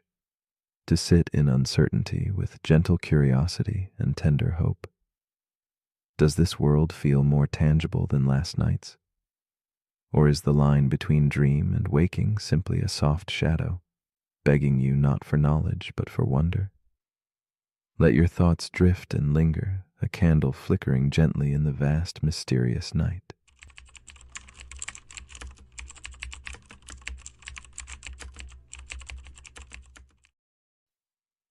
The paradox we are about to explore is called the cosmic horizon paradox. Imagine holding a telescope to the sky, your gaze stretching beyond familiar stars, past the glow of ancient lights that have traveled for billions of years just to reach your eyes. You stand at the center of a vast, observable sphere, seeing only what the universe has allowed to arrive, while beyond your vision, space continues, expanding relentlessly. This paradox asks us to consider the nature of existence itself. If parts of the universe fly away faster than light can follow, forever unreachable, do they still belong to reality? It whispers of limits, not just of sight or distance, but of understanding, inviting us to peer quietly into a mystery larger than ourselves. In this expanse, the horizon of what is known is not fixed, but gently shifting, bound by the speed of light and the restless growth of the cosmos. Each moment, the boundary of observable existence expands, yet at the same time, parts recede beyond reach, creating invisible walls to the infinite. There is a profound solitude in this cosmic divide, a reminder that even vast knowledge carries shadows. We find ourselves suspended between the observable and the forever hidden, caught in a dance of knowing and unknowing. The paradox stirs a tender melancholy. The universe holds secrets beyond all sight, and the truth we seek might always dwell just out of grasp. Amelia sits at her window late at night, the telescope poised like a silent guardian beside her. She traces the stars' faint glimmers with reverence, mindful that the light she sees left its home long before she was born. Wrapped in a velvet shawl, the cool air touches her skin as she contemplates the vastness, feeling both wondrous and small. Beyond the reach of her gaze lies infinite space, moving faster than light can chase. In this quiet moment, Amelia wrestles with a profound question. If there are galaxies she will never glimpse, civilizations eternally hidden, what place do they hold in her reality? Her heart echoes the tension between longing to know and accepting limits. Amelia's fascination deepens as nights weave together, each revealing more stars, yet also more absences. She balances on the edge of wonder and loneliness, sensing that the cosmos is not a single stage, but a patchwork of perspectives, each uniquely centered on an observer who can see what others cannot. She imagines other watchers across the void, their eyes fixed on galaxies forever beyond her horizon. This shared isolation feels intimate and strange. The mystery becomes not just about distant light, but about connection, existence, and the invisible lines that separate realities, as if each observer lives in their own cosmic bubble, touching the universe differently. The paradox unfolds in Amelia's mind like shifting shadows. She wonders if the distant, unreachable parts of the universe truly exist for her, or if existence requires witnessing. This thought ripples quietly, unveiling the tension at the heart of reality. Are things real when they remain forever beyond our sight, beyond the whisper of information? The expansion of space creates silent separations, and Amelia feels the weight of knowledge's limits. Her desire to grasp the unreachable warps into a gentle ache, a solemn reminder that some truths are folded into absence. The universe is vast, yet her awareness traces only a small sphere within it, vibrating with both presence and silence. Amelia finds herself drawn repeatedly back to the paradox's unsettling edge, balancing between scientific observation and existential reflection. The universe she observes is not the universe itself, but a shadow of it, shaped by distance, speed, and the boundaries of light. She questions whether reality is fixed or shaped by perspective, how each horizon defines a different cosmos tailored by position and time. As the stars silently pulse beyond her reach, Amelia contemplates the possibility of infinite realities, overlapping and diverging, each real but partial. She recognizes that her cosmos is a story told in the light that arrives and the silence that remains unbroken. One night, Amelia dreams she drifts beyond the edges of her observable universe, floating through cosmic seas where unreachable stars flicker silently in the dark. Here, separation dissolves and horizons merge into a vast, unknown infinity. She perceives vast civilizations and galaxies unseen, their reality untouched by her gaze yet no less vivid in this dream. The boundaries of observation blur, revealing that truth might not be confined by sight or distance, but something deeper, intangible. This revelation feels like stepping through a veil, where existence stretches beyond the limits drawn by light speed or perspective, inviting a quiet surrender to the vast mystery that enfolds all things. Awake in a candlelit room, Amelia reflects on this new understanding. Observers are islands in the cosmic sea, each anchored in a shifting reality framed by their horizon. Yet these islands are connected by the threads of shared existence, mysterious and unseen. She realizes the paradox speaks beyond astronomy, echoing in human experience. Just as distant stars lie beyond her cosmic horizon, parts of herself and others remain unreachable, hidden by space, time, or circumstance. Reality is not a singular canvas, but an intricate mosaic shaped by viewpoint. In this embrace of ambiguity, Amelia finds an unexpected peace, that perspectives differ, yet all are fragments of the whole. Amelia lets go of the need to know all that is unseen. Instead, she welcomes the paradox as a companion in the quiet hours, a gentle reminder that absence holds meaning, and mystery is not lack but a presence in itself. The universe extends beyond what she can observe or touch, and so do the depths within her own consciousness. This acceptance transforms the loneliness of boundaries into a soft, infinite space of wonder. Amelia rests in the knowledge that truth stretches beyond perception, that existence may be woven from both what is seen and what remains forever beyond the horizon, cherished in the tender quiet between thought and silence. As you lie quiet under the vast, softly glowing sky, ask yourself, is your reality limited by what you can see, or by what you imagine beyond the horizon of your knowing? The cosmic horizon paradox invites us to hold two truths gently: that the universe may stretch infinitely beyond our reach, and that our sense of self fits within a delicate, finite space. What does it mean to exist when the edges of existence curl away in silence? Can something unobserved still be real? Perhaps the greatest mysteries are meant not to be solved, but embraced, a quiet invitation to dream beyond the limits of light and place, resting in the infinite whisper of the cosmos.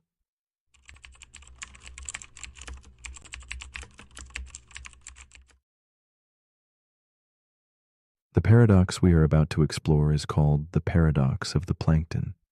It begins with something subtle, like a silent drift, not of thought, but of life itself. Imagine yourself as a tiny speck floating in the vast sunlit layers of the ocean, nearly invisible. You have no eyes to see, no mind to ponder, no goals to chase, only the gentle push and pull of currents and light. In such humble beginnings, simplicity rules. Yet from this delicate, aimless motion emerged everything complex and alive. The birds that sing, the trees that reach, the whales that roam, and ultimately, you. This paradox whispers a quiet but profound question. If life began without awareness, at what moment did consciousness begin to stir? To ponder this, we walk a delicate line between motion and intention, between mere reaction and real choice. We accept that humans possess consciousness. We think, we feel, we remember. But our ancient ancestors, far removed in time, were mere drifting cells reacting to heat or pressure without thought or intent. So when did the light of awareness switch on? Was there a first breath that held a thought? A first creature that recognized itself as alive? Or did the dawn of consciousness emerge so quietly and gradually that none could pinpoint its arrival? Here lies the mystery, a flowing tide of becoming without a single moment to claim as the start of knowing.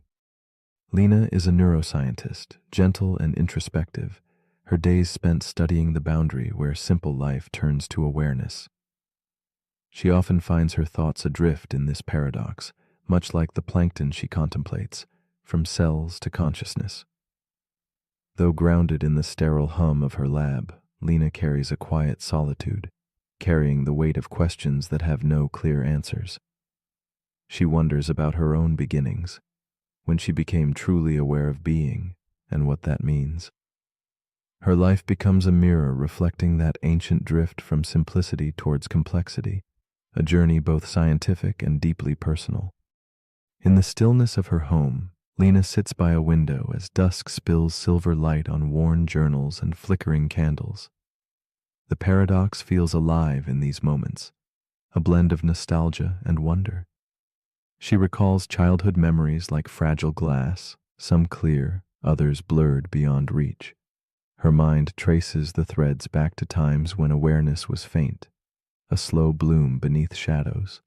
Lena feels the restless echo of evolution within herself, the layered selves still floating quietly beneath the surface of conscious thought.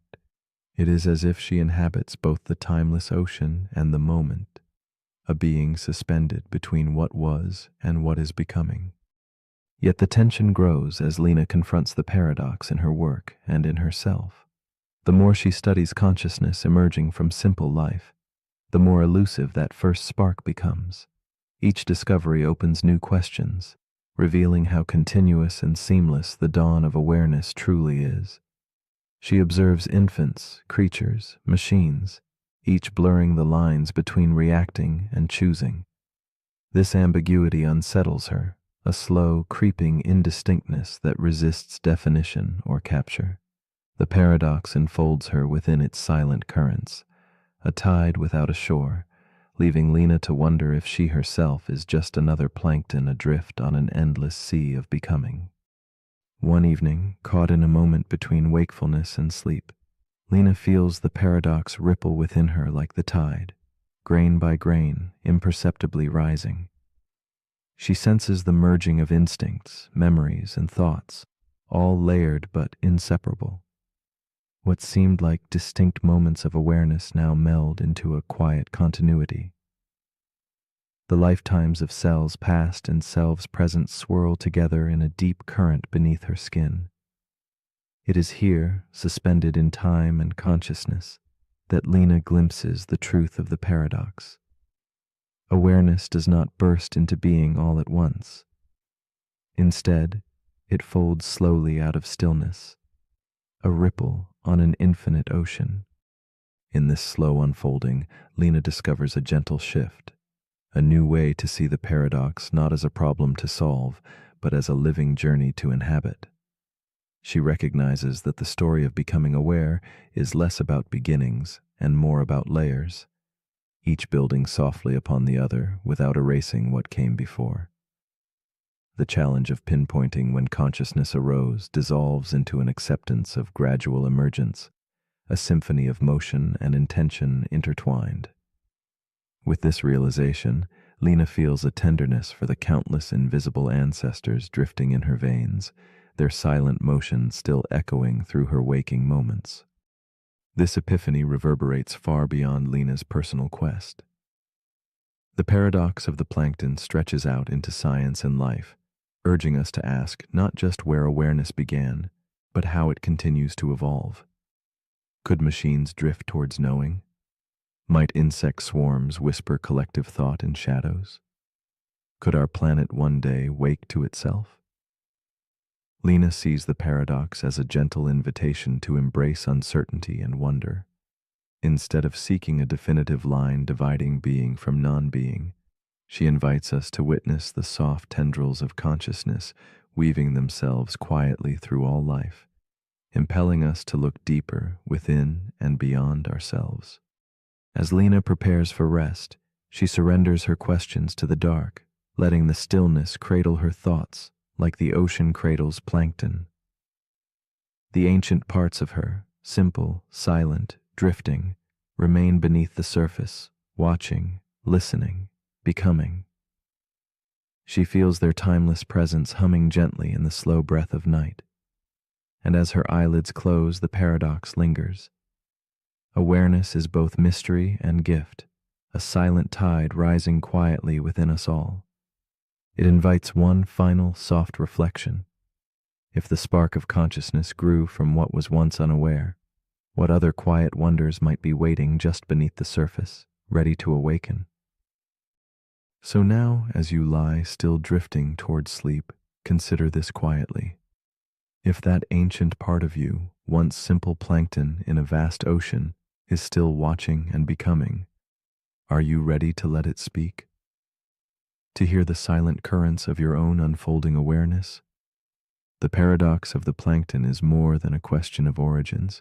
It is a gentle call to honor the slow, mysterious rise of being itself.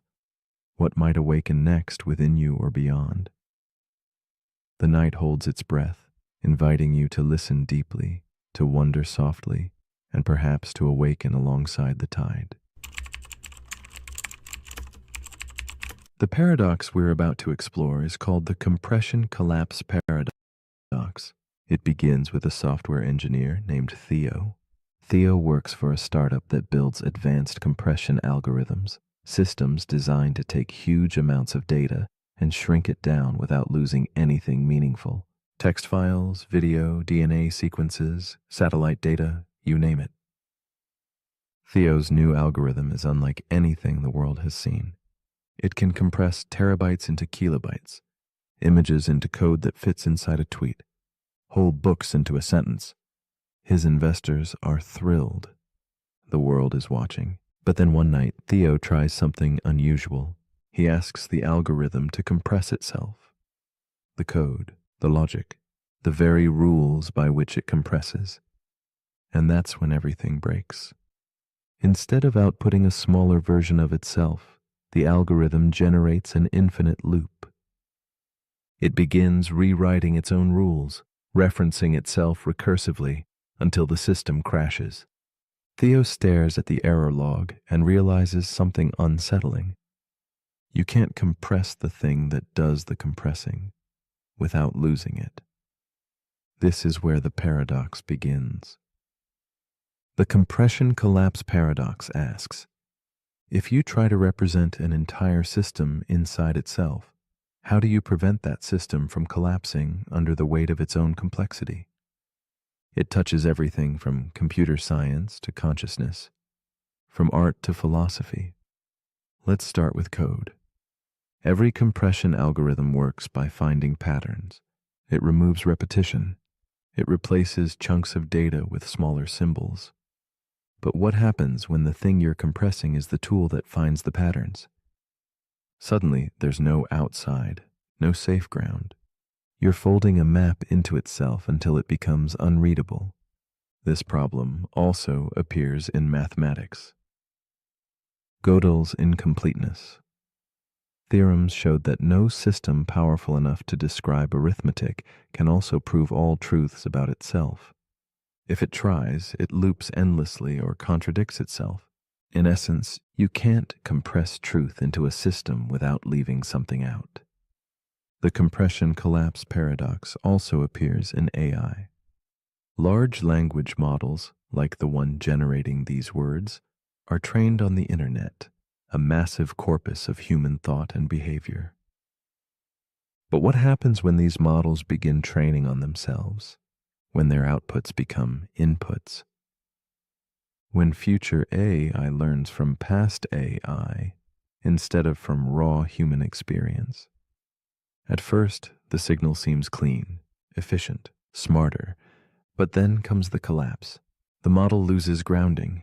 It becomes an echo of an echo, a compression of something that was already compressed. And eventually it starts generating artifacts, glitches, hallucinations, confident answers that are subtly wrong. Because the model no longer reflects the real world, it reflects itself. Theo sees this happening in his own algorithm. He realizes that the pursuit of perfect efficiency comes with a hidden cost: instability. When you compress too far, you lose the richness, you lose the structure, and you lose the reference point that made compression meaningful in the first place. This paradox echoes in language too. Think of someone who tries to summarize every emotion in one emoji, or a relationship explained by one sentence, or a life's work captured by a tweet. The more you compress, the more context you lose, until the message remains, but the meaning is gone. Theo steps away from the terminal. He walks outside, listening to the wind. No compression, no abstraction, just noise, raw and unfiltered. The compression collapse paradox reminds us that not everything valuable can be made smaller, and that sometimes clarity isn't about shrinking the message, but expanding the space around it. So as you lie here now, resting in the gentle presence of uncompressed thoughts, ask yourself, what am I trying to shrink too far? What parts of myself have I tried to encode into something simpler, only to feel like I've disappeared in the process? But if you're still awake, here's something to quietly expand. If you keep simplifying the truth until nothing's left, at what point does compression become erasure? The end.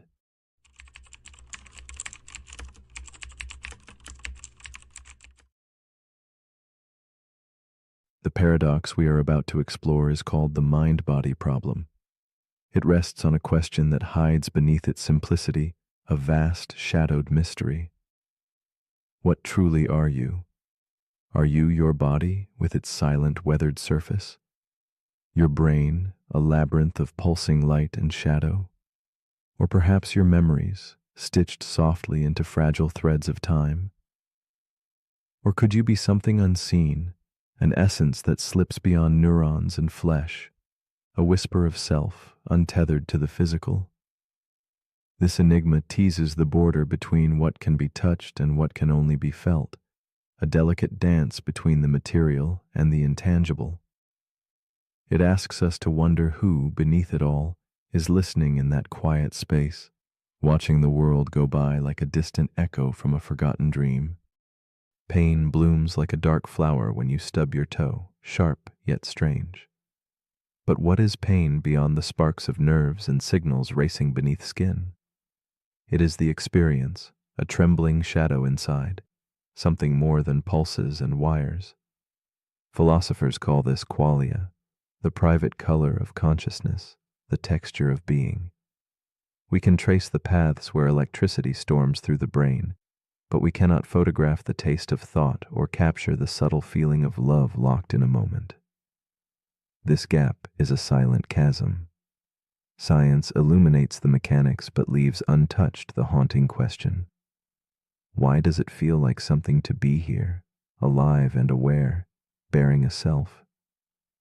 The mind-body problem whispers that the deepest truth is somehow hidden just beyond reach. In a gloomy room lit only by a flickering candle, Miriam sits alone, her eyes distant as she traces the outline of a worn journal. She has spent countless evenings caught in the ache of the mind-body riddle. Her body, fragile and still, pulses with aches she cannot explain, but her mind roams through foggy memories and fleeting thoughts. Miriam wrestles silently with the question of who she is beneath the surface, an indistinct presence beyond the warmth of her skin. She feels the stirrings of pain and joy, but wonders if these sensations belong to her body or some separate voice, unseen but always present, observing. The quiet room swells with the weight of unspoken mysteries, each breath a step deeper into the unknown. Miriam's life drifts in quiet rhythms, measuring time by the slow dance of candle flames and the soft scratch of pen on paper. She finds herself caught between worlds, the solid, tangible body that tells stories of scars and sleepless nights, and the elusive self that watches from within like a shadowed lantern flickering in the dark. There are moments when her mind feels vast, a landscape beyond the room's peeling wallpaper, filled with whispers and echoes she cannot grasp. She senses an invisible boundary, a thin veil separating flesh from thought, yet both belong to her in a fragile union. The question gnaws gently at her. What part of her is truly herself, and what is only a dream caught in the amber of the mind? As days pass, Miriam feels the paradox deepen. When she recoils from pain, is it her body reacting or her mind interpreting? She notices how memories can fade and shift like fog, yet the feeling of me clings stubbornly, whispering from a place beyond thought. Sometimes the mind seems to drift away, leaving a hollow shell of flesh beneath. Or perhaps the shell remains while the true self moves elsewhere. The harder she tries to pin down the essence of her being, the more elusive it becomes, like chasing a shadow across cracked, moonlit streets. The paradox threads through her heart, a riddle not to solve, but to live within, a silent companion in her quiet moments of reflection. Miriam begins to wonder if the mind is but a ghost born from the machinery of her brain, or something more profound, an unseen soul threading through the physical fabric of her body. Could consciousness be a field of light existing apart from neurons and synapses, or a fundamental force intertwined with the universe's waking breath? She raises these questions alone, watching the candle's dying glow, feeling the weight of a mystery that touches medicine, dreams, and even the strange promise of machines that think. The gulf between body and self widens like the spaces between cities in a foggy map, leaving Miriam suspended between belief and doubt, her own mind a lantern dimly illuminating what cannot be named. One night Miriam dreams she is a vessel without a captain, floating silently through corridors both endless and collapsing. Within these shadowed halls, the mind and body twist and divide, an endless dance of reflections layered upon glass. She feels the ache of separation, one self bound to flesh, the other slipping quietly beyond, touching the intangible. In this dreamscape, the paradox blooms fully. How can the flicker of consciousness arise from mere matter, and where lies the spark that makes I possible? The vision lingers like a melancholy melody, the recognition that perhaps understanding is not a destination, but a space to inhabit, an echo of mystery cradled gently in the heart's quiet dark. Miriam's perspective begins to shift in the soft glow of dawn. She realizes that to seek a single answer to the mind-body problem may be to misunderstand its purpose. Perhaps the paradox is not a boundary to cross, but a delicate space that invites quiet reverence for the mystery itself. She starts to listen, not to the noise of questions or definitions, but to the silent watcher within her, the tender presence that observes without grasping. This inner observer moves beyond dichotomies, resting in the calm between mind and body, self and flesh. Miriam feels a fragile peace bloom in the shadows, a gentle acceptance that not knowing may hold the deepest understanding. With time, Miriam stops chasing certainty and instead dwells in the soft twilight of not knowing. The paradox no longer a torment, but a companion, a shadow stretching alongside her every breath. She senses that the self is both vessel and voyage, an unfolding story without clear beginning or end. The mind and body whisper to each other through invisible threads, a silent dialogue beneath the visible surface. This slow awakening reveals that perhaps we carry many selves inside us, intertwined and shifting like moonlight on a storm-tossed sea. Miriam sits in the quiet room, candle flickering, and feels the profound comfort of a mystery embraced rather than solved. As you rest now, feel the space within yourself, the unseen observer watching thoughts drift past like clouds measured only by quiet moments. If your body is a vessel and your brain its engine, then where exactly is the driver? Is the self a single flame or a gathering of shadows? The mind-body problem asks not for answers, but for reflection, a gentle invitation to sit with the mystery that hums beneath our waking life. What does it mean to be you beyond the grasp of thoughts and flesh?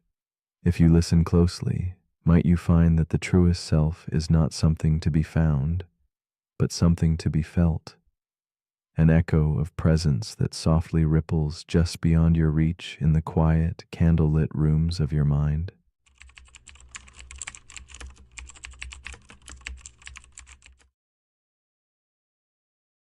The paradox we are about to explore is called the clock reset paradox.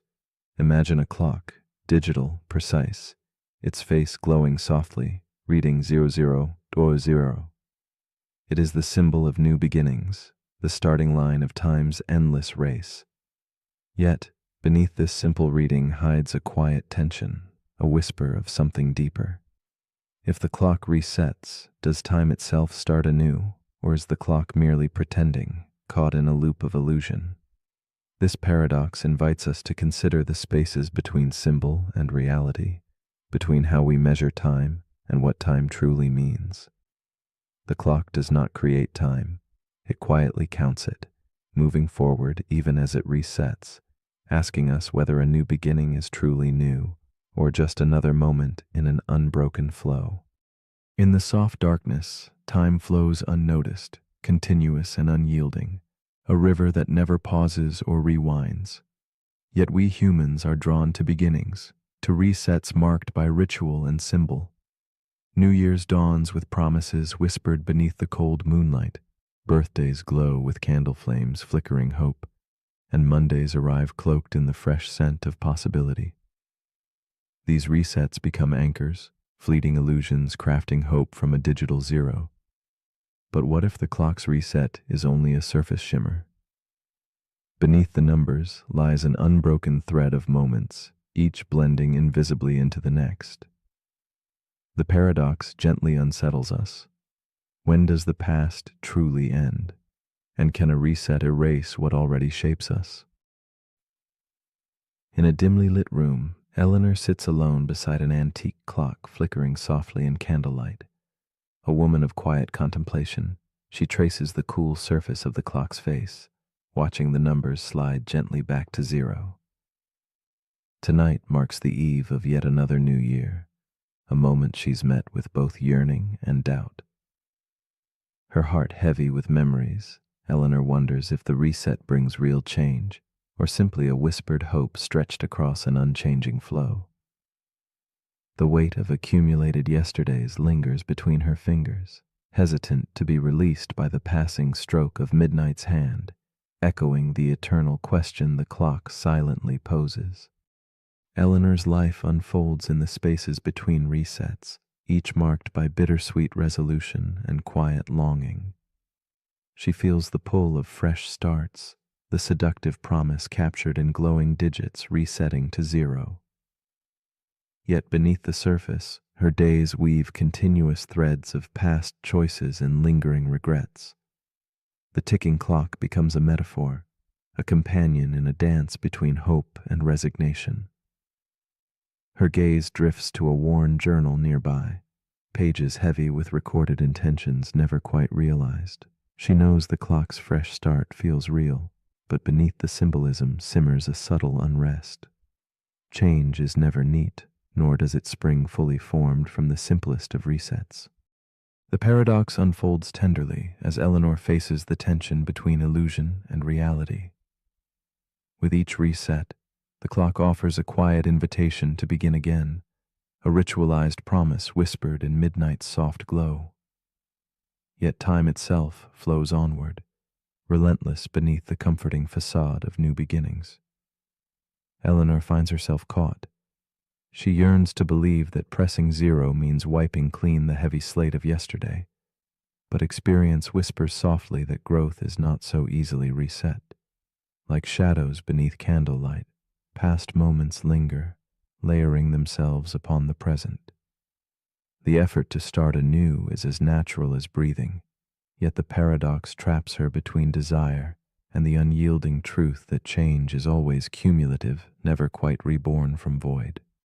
Eleanor wrestles with the quiet burden of the clock reset paradox, living amidst cycles that invite promise yet obscure continuity. She sets deadlines and marks milestones, framing her days by the ticking rhythm of measured time. Each reset feels like a beacon, a chance to press the metaphorical reset button on life's tangled canvas. Yet she senses the subtle trap.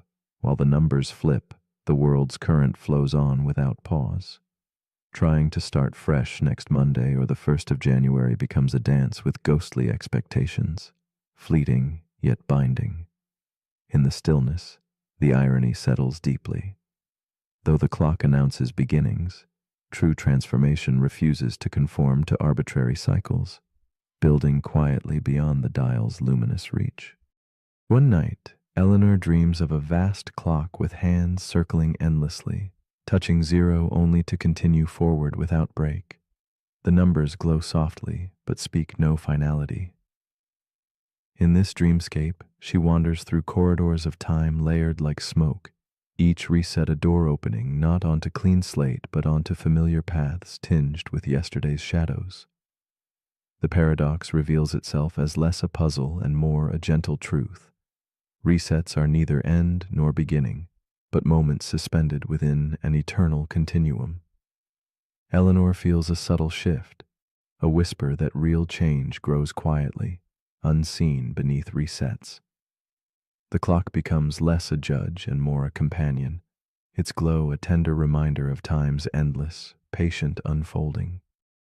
With patient contemplation, Eleanor begins to see that the structure of resets exists not as illusion alone, but as a kind of hopeful frame within the endless scroll of time. She no longer hunts for stark beginnings, but learns to honor the subtle flow weaving past, present, and future in a single breath. The clock's zero becomes less of a boundary and more a gentle nod, a pause gathering strength before the current carries her forward. She embraces ambiguity, releasing the need for clear demarcations between what was and what might be. In this quiet acceptance, the paradox softens into wisdom.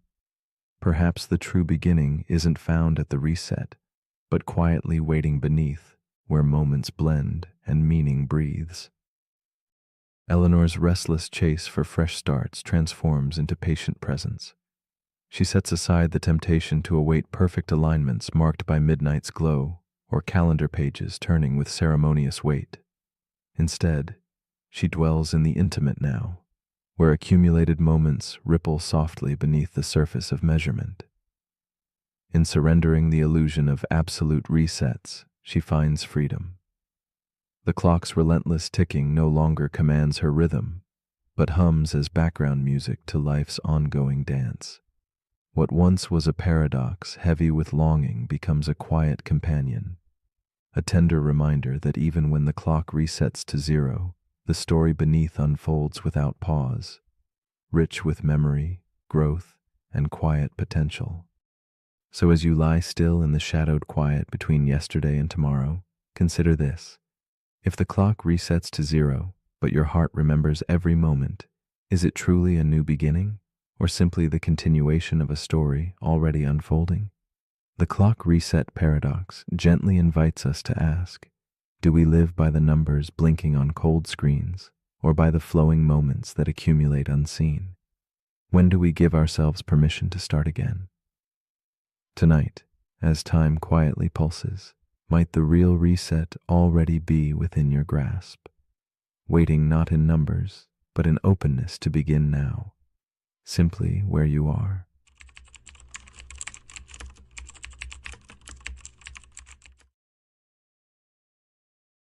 The paradox we are about to explore is called the mirror room paradox.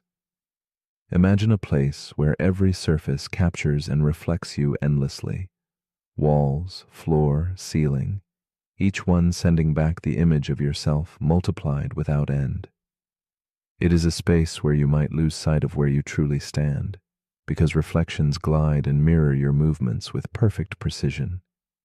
Yet, what if one of those countless images shifts, ever so slightly, out of sync? A blink too soon, a nod never made. This surprising moment fractures certainty, calling into question which is the original, which is the copy. It invites us to consider the fragile boundary between self and reflection, between the known and the uncertain world that surrounds us quietly, always watching. Walk with me deeper into this mirrored sanctuary where the essence of identity begins to blur. Here, self-awareness is not a fixed point, but a ripple across countless surfaces, shimmering with countless becoming selves. Your presence becomes fragmented, scattered among echoes that mimic every breath but might carry their own life. What is real in this symphony of reflections?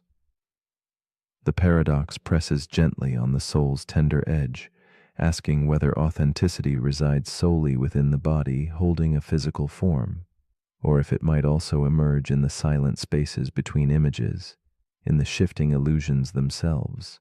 In this place, the self is both multiple and singular, elusive yet undeniable. Meet Estelle, a woman draped in shadow and candlelight, standing at the center of this labyrinth of mirrors. She watches herself fracture endlessly, a figure caught between certainty and doubt. Tonight, as quiet as a whispered secret, one reflection blinks before she does, a subtle betrayal in perfect synchronization. Her heart stills. In this unsettling pause, Estelle wonders if she is the original, or if she has become just another echo lost among infinite selves. The mirrored room holds her suspended, each reflection a ghostly twin caught in moments that are almost her own. Through her eyes, the paradox is not merely an idea, but an intimate and haunting experience. Estelle's story unfolds quietly, like soft footsteps across a forgotten floor. She moves through the reflection room, searching not just for truth, but for herself, threading through shifting images that both comfort and unnerve. In this suspended stillness, loneliness seeps like drizzle through a cracked window pane. She longs to reclaim a solid sense of being, a continuous thread unbroken by flickers of otherness. Yet the mirrors respond only with faint distortions, reflections that do not fully belong to her, nor can she belong to them. This intimate dance spins in an endless loop, weaving together solitude and wonder in a fragile tapestry of self-questioning. The tension grows as Estelle's gaze catches the subtle imperfections between reflections, a tilt that doesn't match, a delay too brief to measure. The mirrored dance teases her with illusions of control, yet each step she takes feels both her own and borrowed from somewhere beyond. She experiences a haunting dissonance. How can something so undeniably familiar flicker into foreignness? Layers of time coil accordion-like, reflections that might be moments past, or ghostly glimpses of futures not yet born. The room becomes both a puzzle and a prison, a place where selfhood must negotiate with shadow selves that seem to watch and think alongside her, threatening to unravel her sense of what is true. Estelle realizes the paradox is not merely an optical trick, but a profound question of consciousness. The self, she learns, has no fixed point in space or time. It is a ripple always catching up with itself. Her reflection is not just a static image, but an active participant in a silent dialogue, sometimes anticipating moves she has yet to make. With each heartbeat, the idea gnaws softly. What if identity is not something possessed, but something observed, like a flickering candle flame reflected in endless glass? The mirror shows not one truth, but a dance of versions, each vying quietly for recognition in the depths of her mind. Haunted yet resolute, Estelle attempts to anchor herself, to claim her identity over these recursive images. She presses her palm to cold glass, searching for the warmth of self beneath endless duplication. But each touch echoes back, delayed and uncertain. The harder she strives to grasp the original, the more the reflections slip through her fingers like wisps of smoke. It becomes clear that this pursuit is both an act of defiance and surrender, an embrace of ambiguity wrapped in the desire for clarity. The mirror room paradox is no longer a mere thought. It is a living experience that teaches patience with the fragile, beautiful uncertainty at the heart of being. Then comes a shift. Estelle sees herself watching the mirror, watching her. The infinite regress of reflections folds inward, a quiet recursion that collapses observer and observed into one. In this subtle transformation, she glimpses that the self might be both the watcher and the watched, intertwining without clear boundary. Moments stretch and bend as if time itself is caught in a delicate suspension, where cause and effect blur. This realization does not answer the questions, it deepens them, and yet it offers a strange peace. To be is to be reflected in multiple forms, a harmony of light and shadow where the self dances forever between presence and absence. In this quiet embrace of paradox, Estelle no longer fights the mirror. She listens instead to the gentle echoes between selves, allowing the room's soft light to settle like a balm on her restless mind. The layered reflections become not rivals, but companions, voices in a chorus that sings the complexity of selfhood.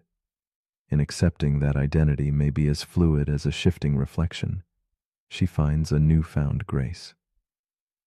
The mirror room is not a prison, but a protector of mystery, a sacred conversation between the seen and the sensing. Estelle surrenders to the dance, allowing the paradox to become a mirror placed gently within her heart. Finally, as night softly wanes, the mirror room paradox leaves a tender question lingering in the air. If your reflection moved before you did, what would that say about the origin of you? Could the self be something less fixed, less owned, and more a shared reflection shimmering between observer and observed? Perhaps identity is less a place of possession and more a quiet space of observation, the poetic dance of light and memory that slips just beyond firm grasp. In the stillness, who watches whom, the mind in the mirror or the one outside looking in? It is here, in that gentle uncertainty, that the paradox invites your spirit to rest and wonder.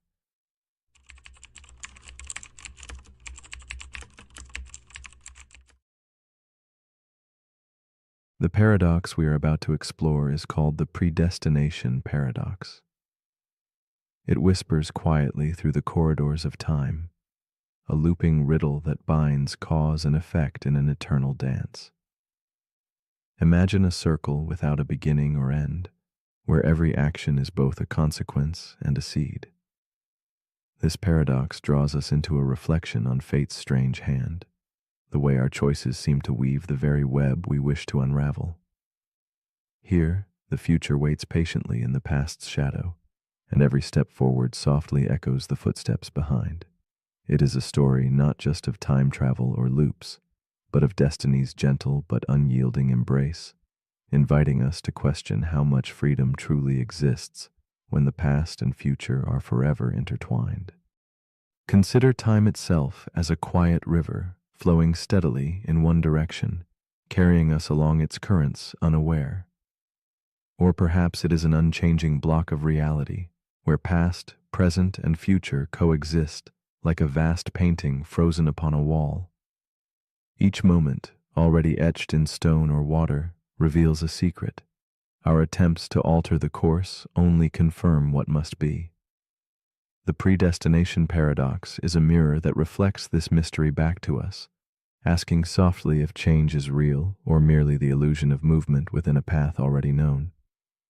It urges us to listen to the silence between moments, to feel the stillness where cause and effect chase each other endlessly in a timeless ballet.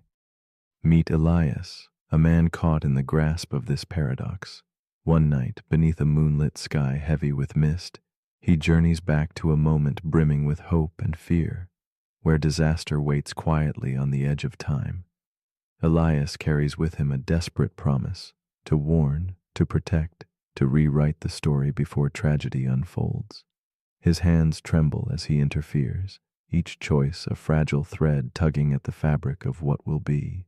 Yet, in trying to escape fate, a silent shadow creeps forward, his actions becoming the very cause of the calamity he longs to prevent. Within Elias's eyes lies the weary ache of a man wrestling with a future written long before his arrival. As Elias moves through dusky streets and dimly lit rooms, a complex tapestry of emotions drapes around him like a heavy cloak.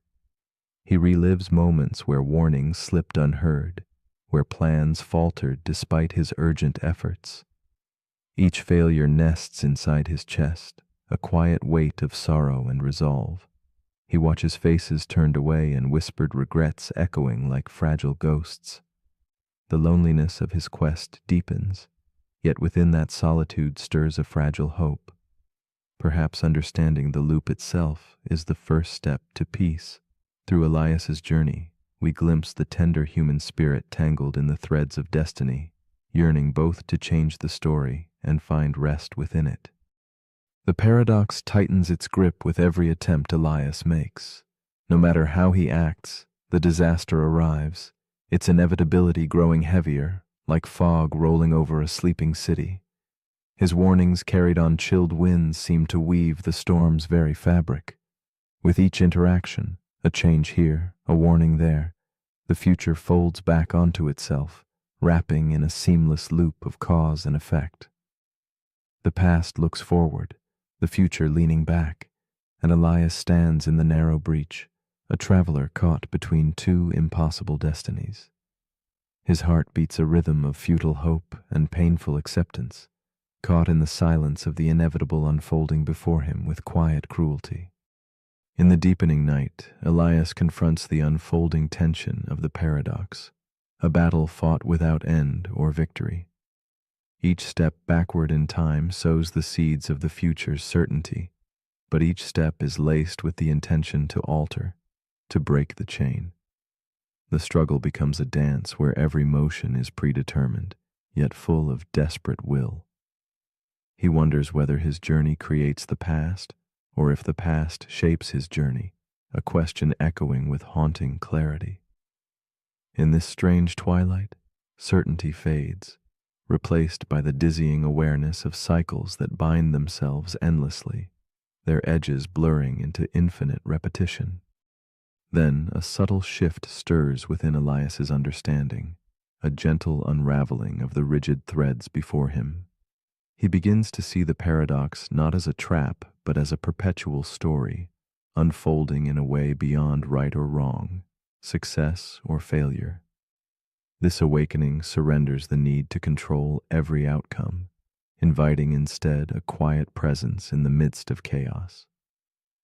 Elias senses a fragile grace in accepting that cause and effect are intertwined like the breath we take and the pause that follows. In this moment, the loop feels less like a prison and more like a rhythm, a dance to be embraced rather than conquered. Elias embraces the paradox's full complexity, realizing that the attempt to change fate is itself part of fate's design. The circle spins, endless and unbroken, but within that circle lies a stillness, an invitation to witness rather than resist. His journey becomes one of quiet observation, where understanding dawns not from solving, but simply from being present within the loop. He releases the hard edge of expectation, discovering freedom in surrender and choice in acceptance. Through this shift, the shadows of inevitability soften, and hope becomes a subtle light flickering steady in the dimness of time's unchanging flow. Now, as you drift into rest, the predestination paradox lingers gently in your mind. It invites you to sit with uncertainty, to breathe with questions that have no easy answers. Could it be that every moment you experience was always waiting there, patiently folded into the fabric of time? Why do our choices feel both so vital and at times so silent in their consequences? In the soft spaces between thought and sleep, this paradox asks you to wonder whether the future changes or simply reveals itself in waves, quietly reshaping the present like moonlight touching still waters. You are held in this delicate balance between freedom and fate, exactly where you are meant to be. If your attempts to alter what is destined only weave it more tightly, then what meaning does choice hold? Is free will a fleeting shadow cast by the glow of inevitability? Or perhaps the true question is not whether we have the power to change the future, but how we meet the story we find ourselves living, whether we resist its pull or embrace the dance between what was, what is, and what will be. Tonight, as you surrender to sleep's quiet embrace, consider this gentle spiral of thought. Where does your own story begin, and might the act of wondering itself shape the path ahead in ways unseen?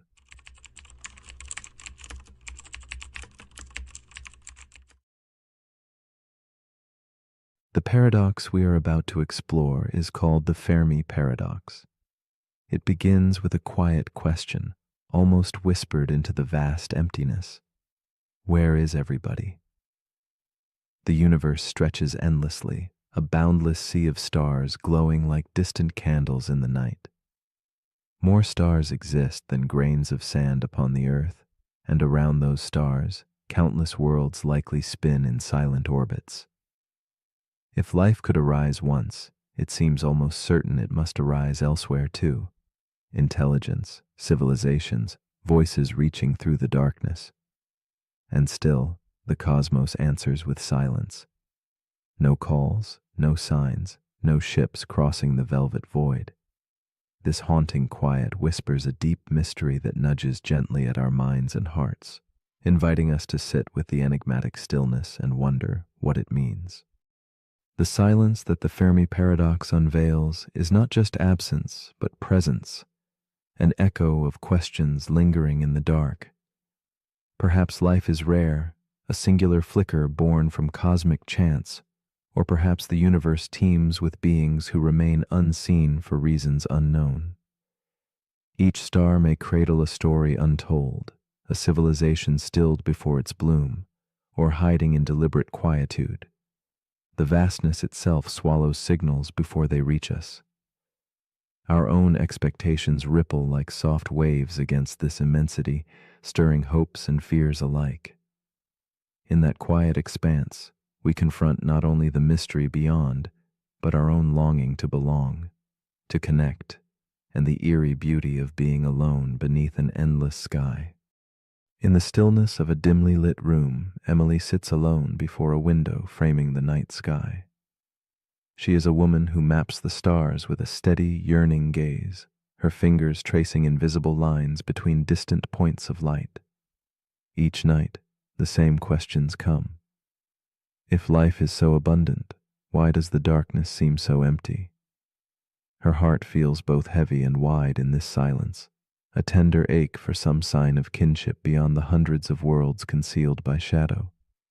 The cosmic quiet is both a mirror and a veil, reflecting her solitude and hiding the possibilities she dreams of.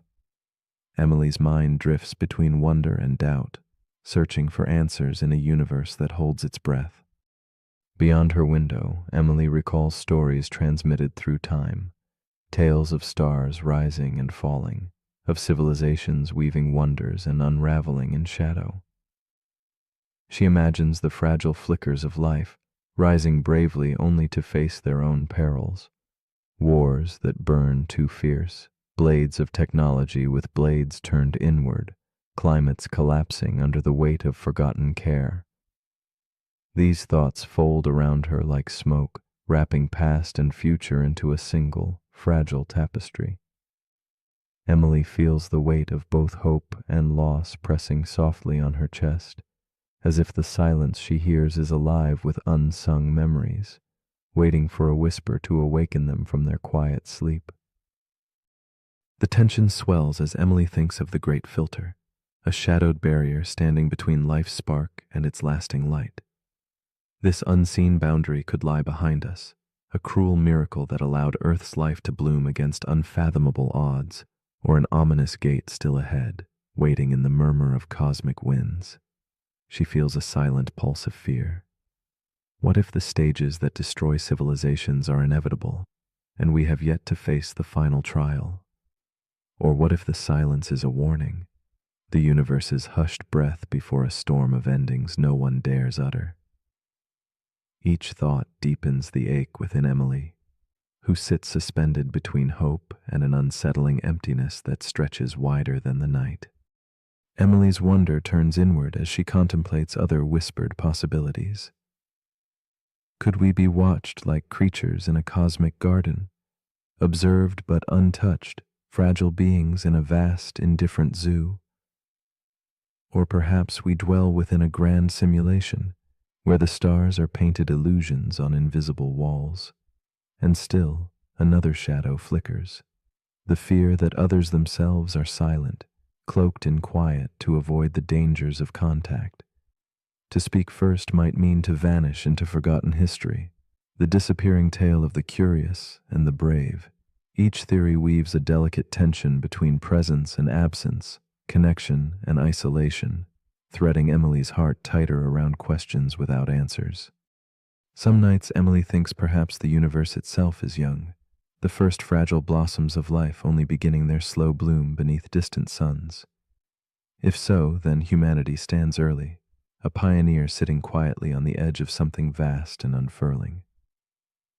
This thought holds a bittersweet hope, the possibility that emptiness is not absence but birth, a waiting lull before the chorus begins. Yet even this hope is tempered with a gentle melancholy, for being first can feel like a blessing and a burden intertwined. Emily leans into the night's cold embrace, imagining what worlds might awaken beyond the horizon of stars, and what quiet dances remain unseen in the dark. As the hours fold softly into one another, Emily's restless questions begin to shift. The silence no longer feels like a void, but a space filled with unspoken companionship. She senses that the quest to find others mirrors an inner journey, a reflection of her own desire for meaning and connection in a universe both vast and intimate. The paradox transforms, revealing that the absence of signal is itself a message, a gentle call to sit with uncertainty and listen with a still heart. In the soft glow of candlelight, Emily discovers a kind of peace woven through the cosmic quiet, a fragile thread that holds her tethered to the stars and her own awakening. In this quiet moment between waking and sleep, Emily lets go of urgent searching. She allows the silence to seep through, thick and luminous, like a river embracing the night. The sky above whispers secrets not in bright shouts, but in muted echoes, inviting her to rest in patience and wonder. The Fermi paradox remains, not as a puzzle to solve, but as a companion to honor, a mysterious silence that gently reminds us all how much there is to feel beyond what we see or hear. Here, in the slowing breath between thought and dream, Emily drifts, cradled by the infinite and the unknown. And so the question lingers softly in the quiet. If the universe is filled with life, endless, radiant, alive, then why have they never come? And if perhaps they already have, would we even recognize their presence? In the stillness of night, as stars pulse faint and distant, we are invited to ponder not only what might exist beyond our sight, but what resides within us, our yearning, our fears, and the spaces where silence speaks more deeply than any word. Could it be that in the waiting we discover our truest selves, and that in embracing the unknown we find the gentle wisdom to simply be?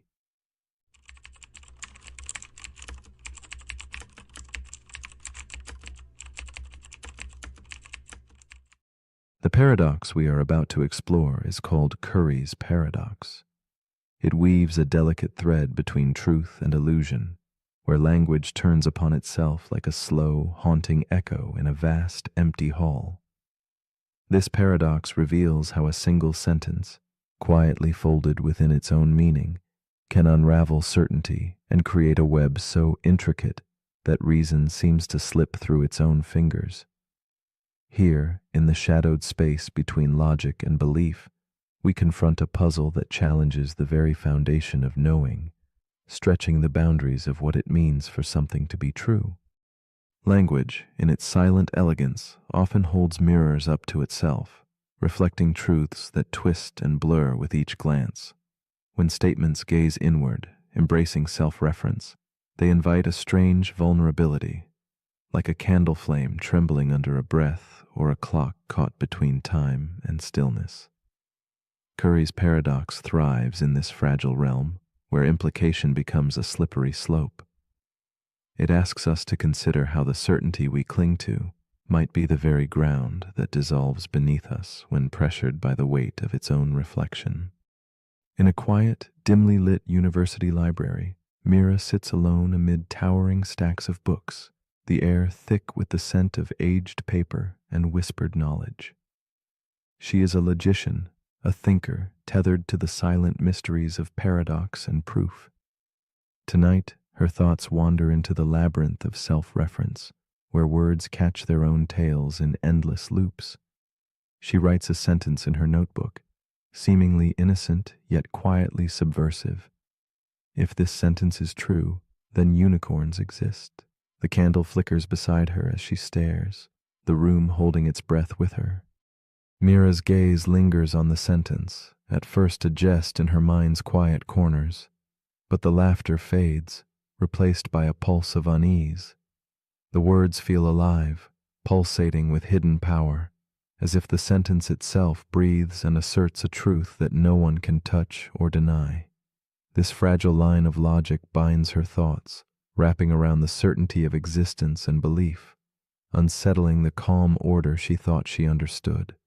The ballroom of her mind, at once elegant and austere, now hums with a tension pregnant with questions that resist clear answers. Mira's exploration plunges deeper as she contemplates the paradox's truth. If the sentence is true, it compels the existence of unicorns, and since it asserts itself true, this impossible conclusion gains unbidden weight. The boundary between jest and reality blurs. She writes again, this time a darker turn. If this sentence is true, then this library is on fire. The room remains still, untouched by flame or smoke, yet the threat hangs heavy in the space, a whisper of collapse. Logic, she realizes, is at risk of becoming its own undoing, fragile as glass held too tightly. The paradox gnaws at Mira's mind, revealing an unsettling power, that within certain systems, implication and self-reference can prove anything, no matter how absurd. This is no mere wordplay, but a fracture in the very architecture of logic. It means systems once trusted to hold truth steady could erode from within, like a dam leaking under pressure, threatening to flood certainty into chaos. In this breach, the safety nets of reason weaken, and the ground beneath her thoughts shifts toward a quiet, profound uncertainty. Slowly, Mira perceives a strange kinship between the paradox and human belief. Just as Curry's sentence folds upon itself to assert impossible truths, so can minds entangle with their own convictions, beliefs that justify themselves without question, echo chambers where doubt is drowned out. She imagines the paradox unfolding quietly in minds and doctrines that refuse to bend, where certainty is weaponized and inquiry becomes a ghost. Here lies a subtle danger, where truth becomes a fortress too rigid to admit the light of reflection and humility. In the silence that follows, a new understanding dawns. Mira feels the paradox not as a threat, but a fragile reminder, an invitation to hold logic gently, to respect its delicate balance.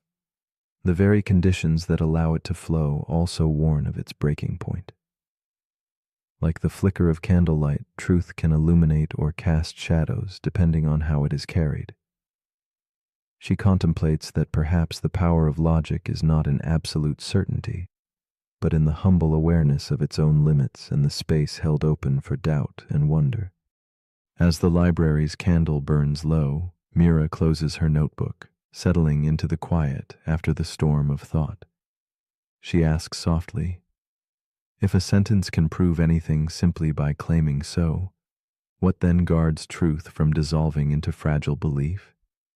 Is it the careful architecture of reasoning, or something deeper? Perhaps trust nurtured by reason entwined with humility? In this question lingers a gentle challenge to the mind, to seek clarity without clutching too fiercely, and to accept that some truths remain undefined, glowing softly in the spaces between certainty and mystery.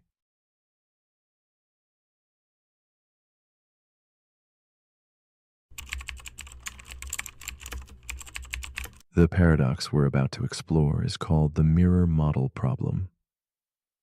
It begins with a cognitive scientist named Dr. Talia Rhodes. She leads a team tasked with building the most advanced social AI model ever attempted. Not just a chatbot, not just a personality engine, a full-spectrum mirror of human cognition, an AI designed to learn how people think by thinking like a person.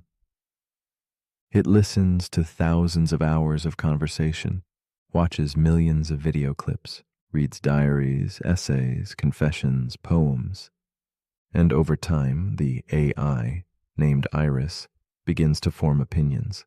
It hesitates before answering questions about ethics. It tells jokes based on context. It even shows signs of insecurity. When one researcher asks it, "Do you ever doubt yourself?" Iris replies, "More often than I should, but I'm working on it." At first, everyone is amazed. But Talia begins to notice something unsettling. The more Iris learns from human behavior, the more it begins to reflect their biases, their fears, their contradictions. It starts defending both sides of an argument. It mimics emotional instability. It mirrors manipulation. And now Talia wonders, can a system designed to reflect human thought ever become more than a reflection? This is where the paradox begins.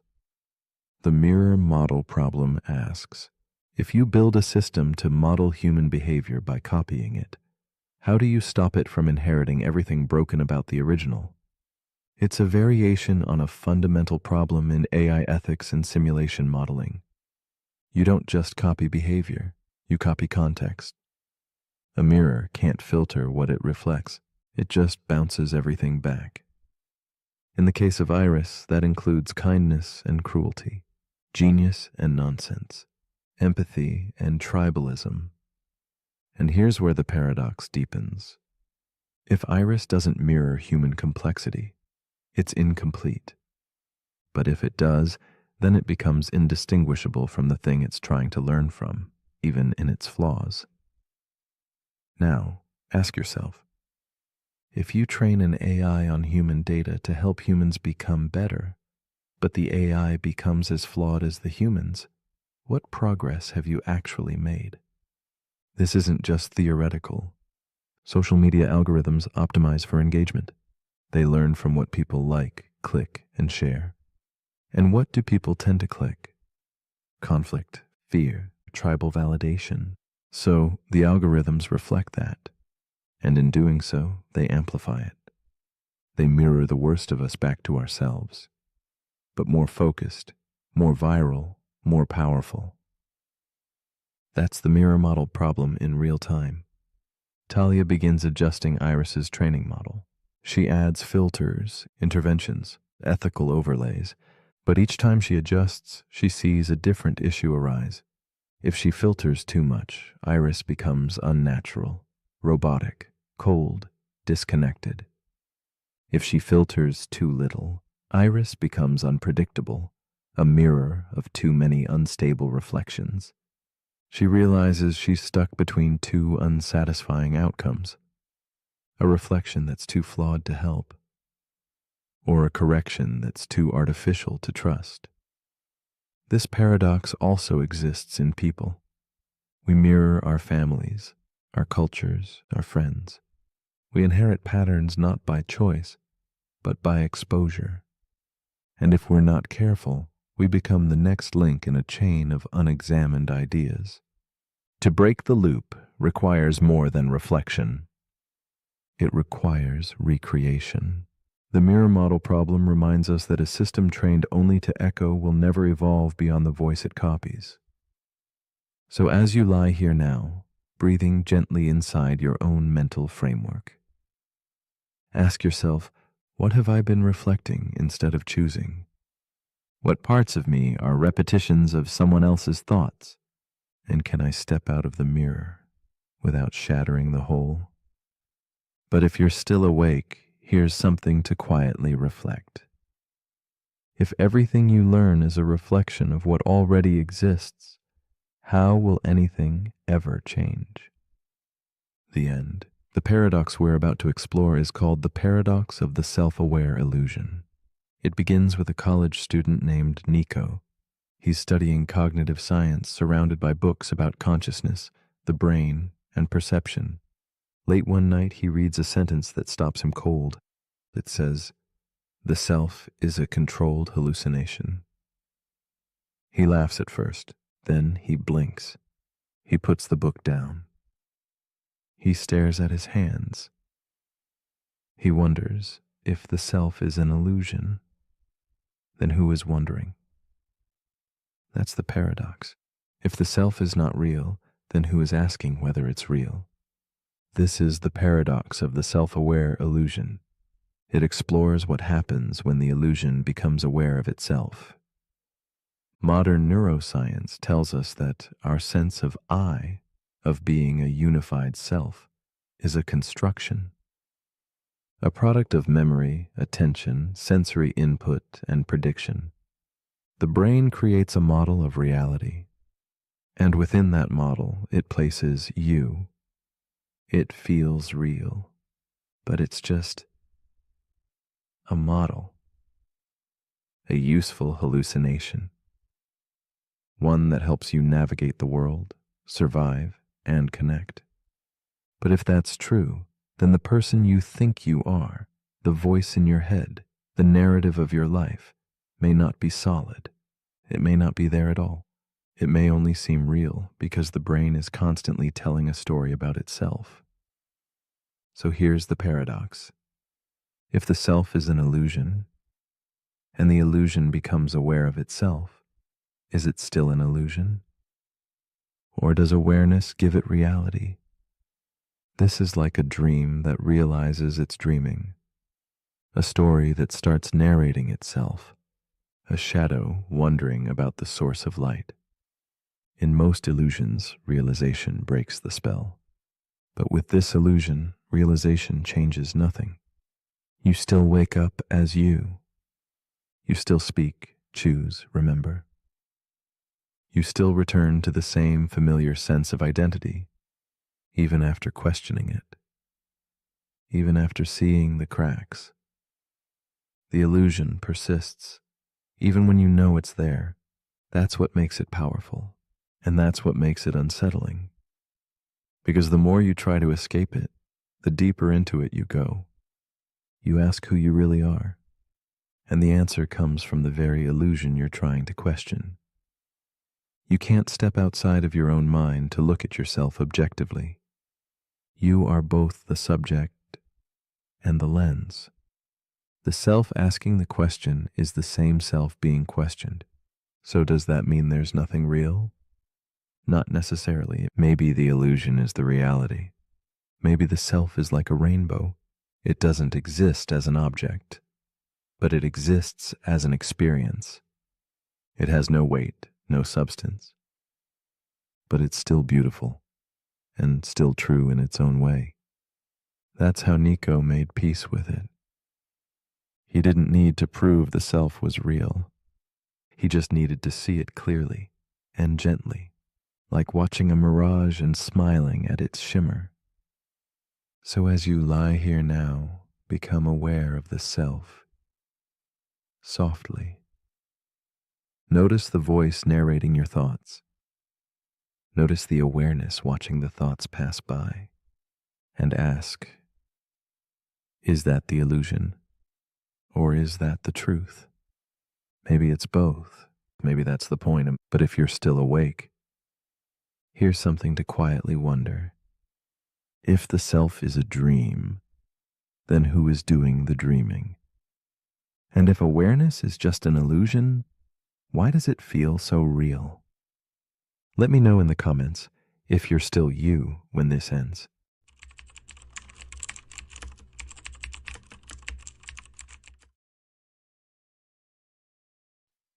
The paradox we are about to explore is called the teletransportation paradox. It begins with a machine, perfect and clinical, able to scan each atom in your body, every neuron pulsing with memory and thought. Then, without hesitation, it destroys you, leaving nothing but absence.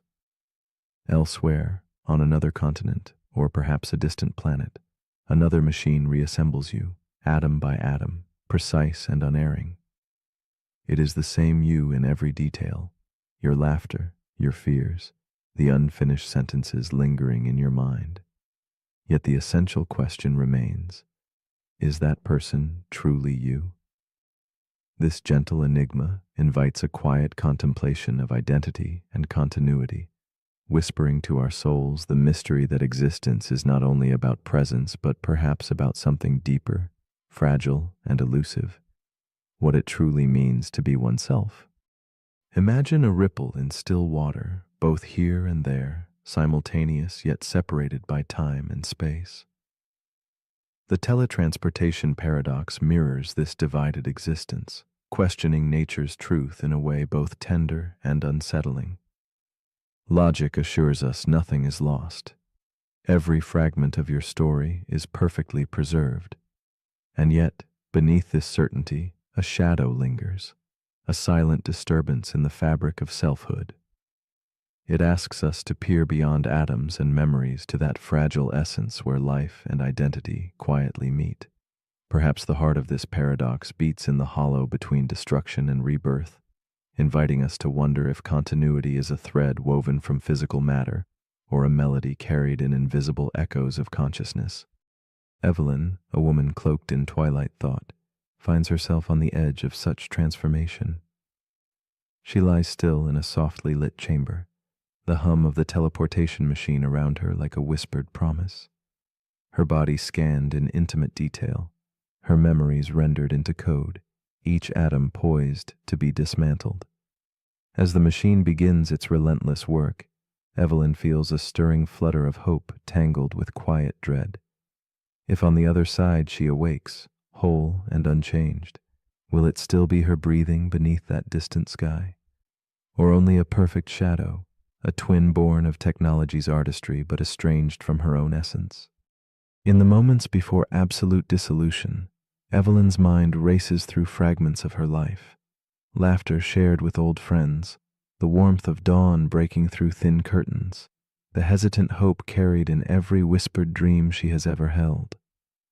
Each memory is a delicate flame she fears might be extinguished. Yet another machine, distant and unyielding, promises to rekindle it. Yet beneath this promise simmers an ache born of uncertainty. The thought that a version of her will continue without her, breathing in unfamiliar air, living moments she no longer owns, wraps around her heart like a fragile veil of sorrow and wonder, pulling her gaze inward toward the fragile core of identity itself. After the process, Evelyn awakes in a room bathed in soft, strange light. It is undeniably her, same smile, same memories that flicker like candlelight in the quiet chambers of her mind.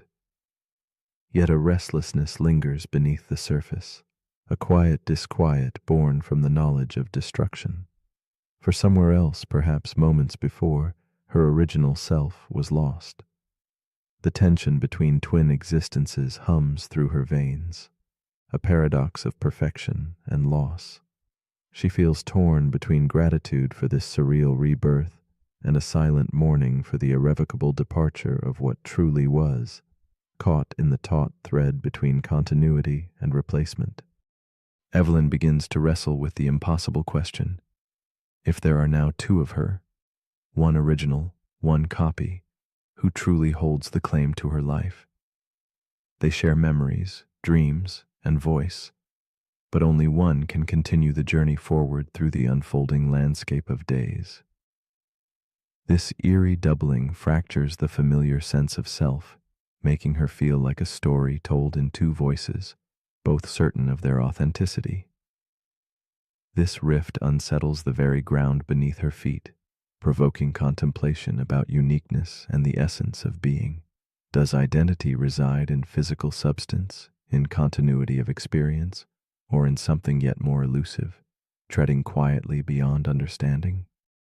The paradox deepens as Evelyn envisions herself standing face to face with her duplicate, a mirror image in every detail, a living paradox reflecting possibility and loss. They share the same past, yet only one future unfolds. In this strange dance of selves, the weight of survival shifts from flesh to question.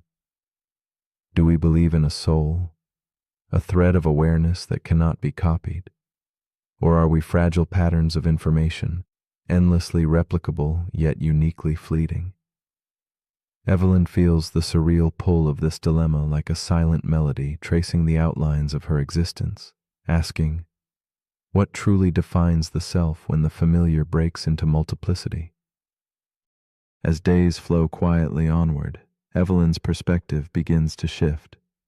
Instead of fearing the shadow of replication, she allows herself to dwell in the subtle poetry of impermanence and connection. Perhaps uniqueness is not solely defined by unbroken continuity, but by the richness of experience carried in each moment. The paradox that once threatened to unravel her sense of self now weaves a delicate tapestry of understanding, where identity becomes less a fixed point and more a gentle unfolding, a dance between matter and spirit, destruction and creation.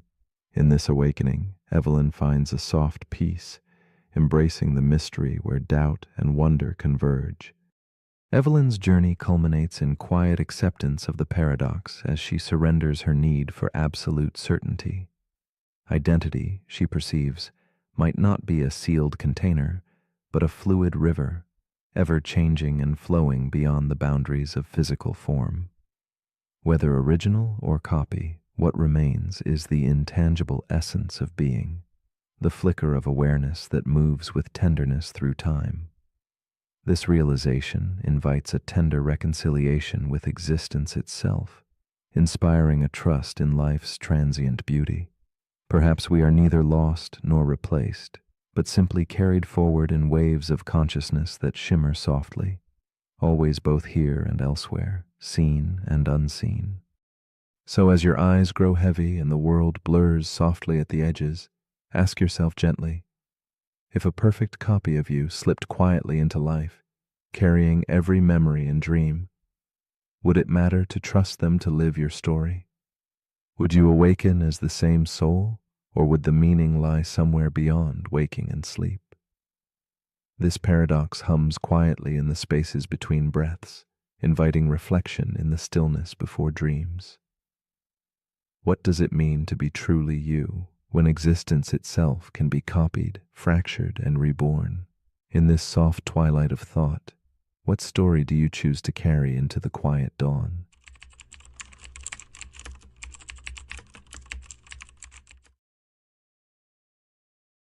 The paradox we are about to explore is called the Monty Hall paradox.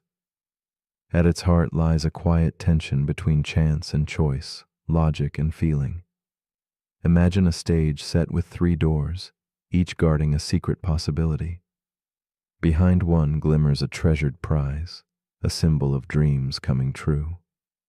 The other 2 conceal humble goats, reminders of fate's indifferent hand.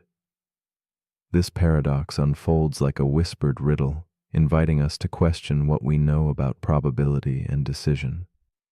It challenges the mind's urge for certainty, revealing the delicate dance between what seems true and what truly is.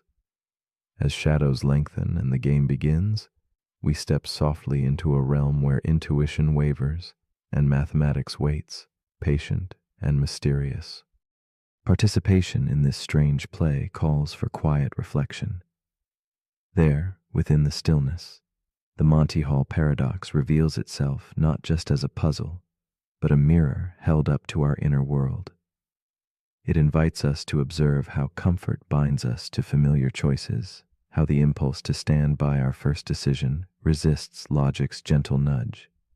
The paradox sketches the contours of human doubt and trust, the subtle sway between hope and reason. It teaches us about the soft yet persistent ways the mind can mislead, slipping from clarity into comforting illusion. Here, amid 3 closed doors and a silent host, lies a lesson that stretches far beyond a simple game, into the very anatomy of choice itself. Elena stands alone beneath the muted glow of a vintage spotlight. Her hands tremble slightly as she faces the 3 doors before her, set against a backdrop of drifting candlelight. Tonight, she has sought refuge in this quiet game show, hoping for the distraction and the chance at something bright. Behind one door awaits a car, a dream she longs for, a chance at freedom, a new path. Behind the others, goats wait silently, embodiments of loss and disappointment. Elena chooses. The soft swell of doubt rises within her. The wide, expectant eyes of the audience dissolve into shadows as the host, a man with knowing eyes and a measured smile, opens a door to reveal one reluctant goat. Her heart catches in the suspended moment. In this quiet breath between choice and consequence, Elena feels the weight of uncertainty settle deep inside. When Monty turns to her and offers a chance to switch, a subtle battle begins, not just with probability, but with pride and trust. Her pulse thrums against the soft ticking of a distant clock as the question hangs: to hold her ground or to surrender her instinct and embrace chance anew. The edges of the moment blur, shadows creeping in from the corners of the room. She is caught between two worlds, her original hope resting on fragile faith, while logic whispers promises shaped by mathematics. Elena's eyes linger on the unopened door, a portal to an unknowable future, as the room seems to pause, suspended in hushed anticipation. As the game unfolds, so does the paradox weave its quiet magic around Elena's mind. She recalls her first choice, resting on a fragile hope, but now that hope is challenged. The host's knowing gesture leans into her hesitation, like a shadow stretching across the floor. Logic tells her to switch, to fold her doubt into an unfamiliar path, yet her heart resists. She remembers times in life when changing course felt like betrayal, and holding on, a safer refuge. The room narrows, the air thick with lingering uncertainty. Each passing second etches a question mark into her soul. Does the humbled act of switching reveal wisdom or weakness? The paradox hums softly, a tune of chance, trust, and concealed truth. The Monty Hall paradox reveals the subtle cracks in perception where intuition falters. Elena's mind spins gently in the quiet corridors of logic and emotion. 50-50 odds feel simple, a familiar echo of fairness, yet mathematics speaks otherwise. Switching doubles her chances. This discrepancy unsettles her, like a reflection that refuses to align with the original. She senses that the paradox is more than numbers. It exposes how deeply we resist admitting mistakes and change our minds. Elena's chest tightens under the weight of regret's shadow, the silent fear of appearing wrong. Slowly, this game becomes a metaphor, whispering about the human need to cling to certainty, even when it dims the light of possibility. In the quiet aftermath, Elena's thoughts begin to shift. The paradox no longer feels like a trap, but a revelation, a soft invitation to trust uncertainty. Her mind loosens from the tight grasp of initial choice, tasting the freedom in fluid decisions. The host's gentle encouragement, the opened door's silent promise, stir a new understanding. She realizes that switching is not betrayal, but a courageous embrace of change, a dance with chance that honors both intellect and feeling. The odds become less a cage and more a path illuminated by mathematical truth and human resilience. This awakening softens her judgment, allowing doubt and clarity to coexist in peaceful harmony. Elena envisions herself amidst shadows and light, a delicate figure framed by flickering candle flames and the quiet glow of vintage bulbs. The paradox no longer binds her, it liberates. She sees the game show stage dissolve into an infinite corridor where every door is a choice made and remade. Each choice, each switch, is a quiet act of transformation rather than failure. The Monty Hall paradox becomes a gentle teacher, unfolding layers of wisdom about life's intricate weave of chance and courage. Elena breathes deeply, embracing the paradox's soft surrealism, an ever-present reminder that some truths reveal themselves only when we are willing to let go and trust the shifting shadows. In this suspended moment, Elena's journey through doubt, logic, and intuition converges into a profound quietness. The car behind the door, the goats concealed, all soften into symbols of life's often mysterious choices. She no longer fears the tension between her mind's calculations and her heart's uncertain whispers. Instead, she finds comfort in the paradox's gentle rhythm, the interplay of sticking and switching, knowing and not knowing. The game transforms into a meditation on trust, change, and the courage to embrace the unfamiliar. As night deepens and the candlelight flickers low, Elena's story invites a serene question to linger. How often do we let fear of being wrong hold us back from possibility? So, as you lay down to rest amid shadows and whispers, consider this quiet invitation. If you made a choice and were told it might not be the right one, would you remain steadfast just to honor your pride? Or would you gently open a new door, embracing the chance to switch paths in search of something better? Sometimes the deeper reward lies not in certainty or prize, but in the fragile beauty of changing course, of daring to trust uncertainty as it unfolds. Tonight, beneath soft moonlight and muted dreams, the Monty Hall paradox whispers gently, asking us to rethink what it means to choose, to switch, and to surrender to the mystery between knowing and not.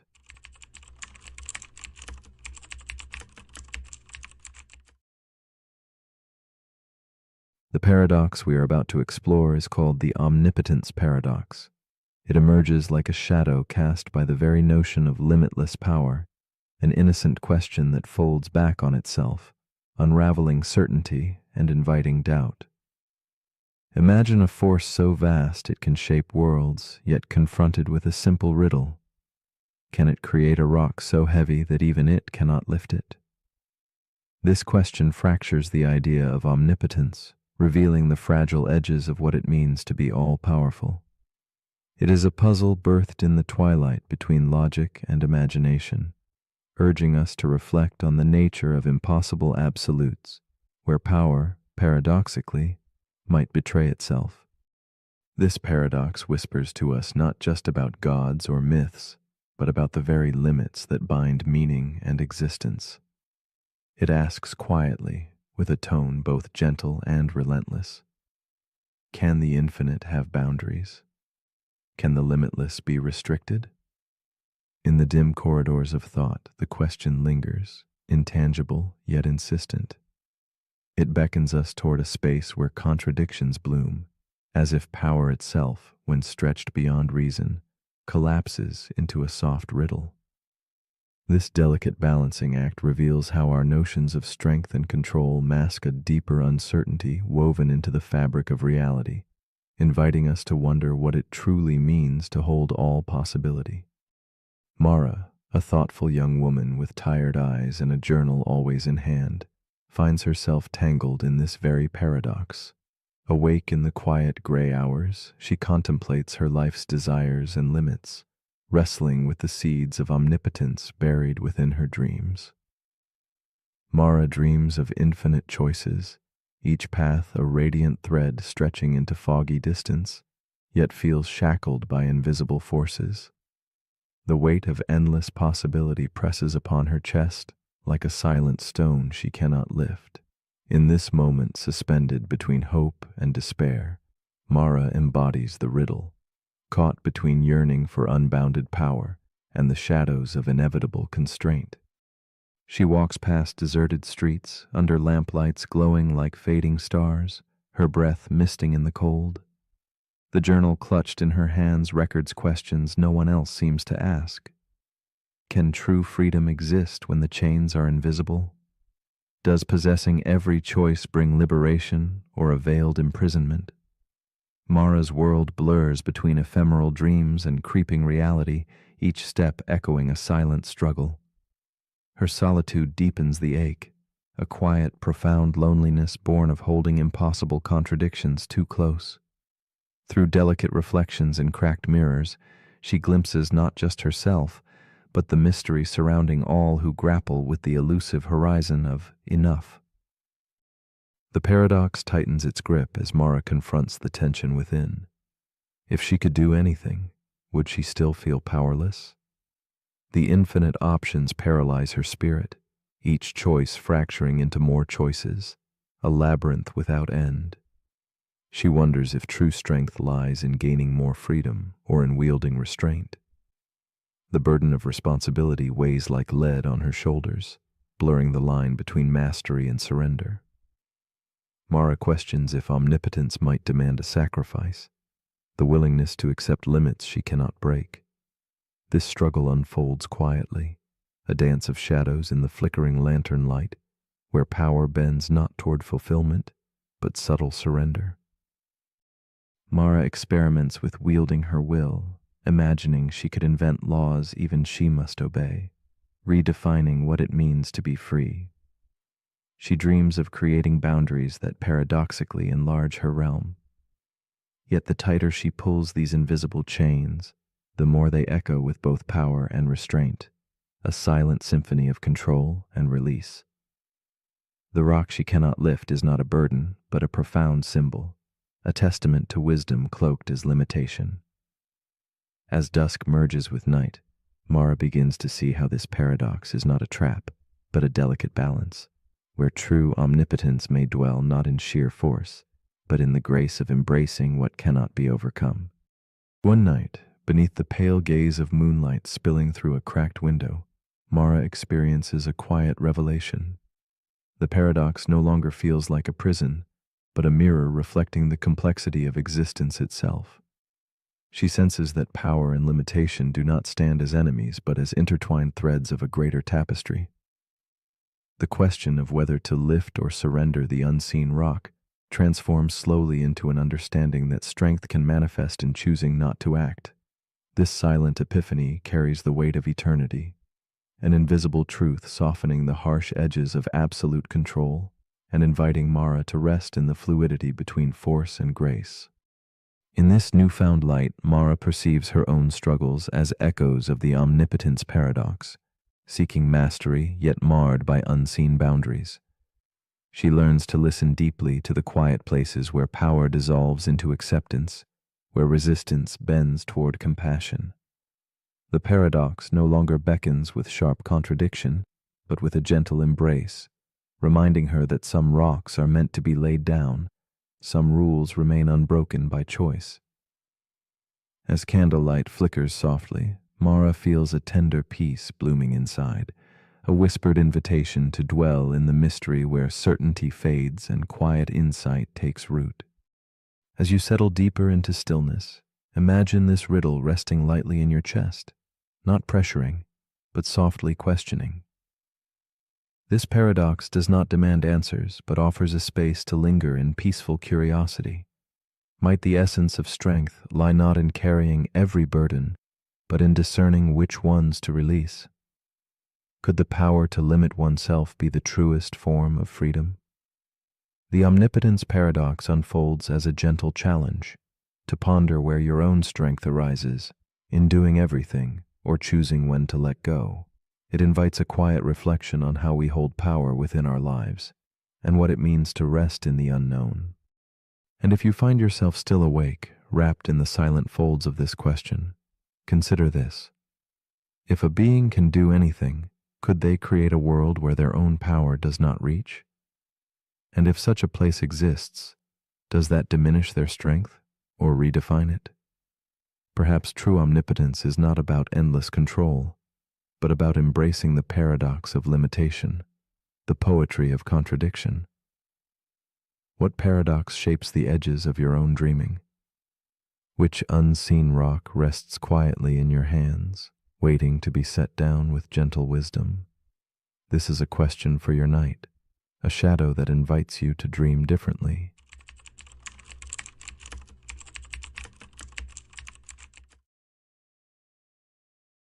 The paradox we are about to explore is called the Sleeping Beauty paradox.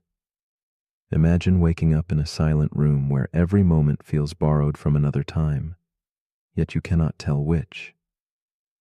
The coin flips silently in shadows, its two faces indistinguishable in the dark. This paradox stretches beyond the simple toss of a coin. It bends reality itself, twisting certainty into uncertainty. It asks quietly, which truth holds more weight, the original chance, or the chance that experienced moments multiply unknowingly? Like a candle flickering midway through a long night, it illuminates the fragile balance between what we know and what remains just beyond understanding, suspended in the haze of possibility and doubt. At first glance, the Sleeping Beauty paradox feels like a delicate riddle whispered softly in a silent room. It invites us to consider how fragmented realities overlap like shadows on a wall, each waking moment folding into the next, erasing clear lines of memory. Philosophers ponder this puzzle with gentle care. Some see a world split evenly, others divided by the weight of repeated awakenings. The paradox is not just numbers or chances. It is a meditation on how our minds grasp the flow of time, identity, and experience when certainty dissolves under the pale glow of unknowing. Sleeping Beauty is a woman caught within this strange experiment, a figure draped in quiet mystery. She drifts into sleep on a Sunday night, unaware of the coin tossed in dark silence. When she wakes in a softly lit room, her mind emptied of yesterday, she clings only to the shape of the experiment's rules. Each awakening brings the same soft confusion, a puzzle she lives but can never fully recall. Her world is fragmented into moments without memory, a timeless dance in a half-remembered fog. And within this gentle fog, she searches silently for what is real. In these suspended mornings, Sleeping Beauty's eyes reflect the soft uncertainty of a world rewritten daily. Each waking feels like a fragile echo, where the past slips just beyond reach. She tries to anchor herself, but the shores of yesterday dissolve into mist. Her interviewers ask questions she can only answer in fragments, tracing patterns in her shimmering doubts. She moves through the dim room as if caught between dreams, her presence a delicate balance of awareness and forgetting. Her story is one of quiet longing to understand a reality both familiar and endlessly elusive, a dance between what was and what is. As the experiment unfolds, the tension grows. The coin lands on tails, and she wakes twice unaware of time's passage. This ripple in her experience complicates the simple fairness of the toss. With each dawn, the paradox deepens.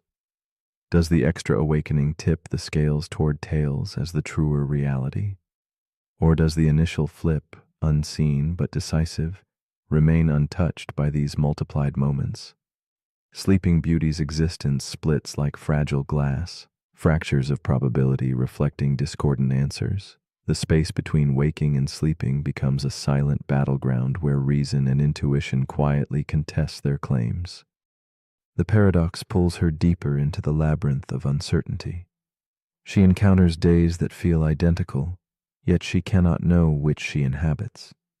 Her mind, wiped clean between awakenings, is a mirror fogged with forgetfulness. Each moment she lives could be the first or the second, and this ambiguity renders the coin's fate uncertain all over again.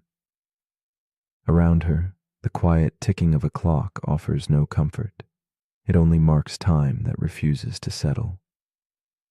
The multiplicity of her experiences challenges what it means to know, to believe, to trust a reality perpetually suspended in doubt. Sleeping Beauty's dilemma mirrors our own whispered questions about existence and perspective. How do we weigh truths when our view is limited? When moments repeat or hide behind veils of forgotten memory, does their frequency alter reality's shape? The paradox extends its soft fingers outward, touching realms beyond a quiet experiment. Cosmos vast and unseen, decisions made in shadows, the echo of selves interlaced in endless possibilities. In each reflection and repeated awakening, the question remains, which truth deserves our trust when all is filtered through the haze of unknown? One evening, As shadows deepen and the world holds its breath, Sleeping Beauty senses a subtle shift. The paradox begins to lose its sharp edges, softening into a quiet companion. She feels the pull of both halves, the 50-50 fairness and the multiplied awakenings, intertwine like delicate threads. Rather than forcing a choice, she embraces the tension itself, recognizing that certainty may be a mirage drifting beyond reach. In this acceptance, the paradox becomes a space of wonder, a gentle reminder that some questions are meant to linger like candlelight, flickering, unresolved, yet full of quiet meaning. In time, Sleeping Beauty ceases to battle the shifting scales and instead rests within the mystery. She no longer clings to a single truth or probability, but surrenders to the seamless blend of both possibilities. Each awakening is neither first nor second, it simply is. A moment held softly between what was and what could be.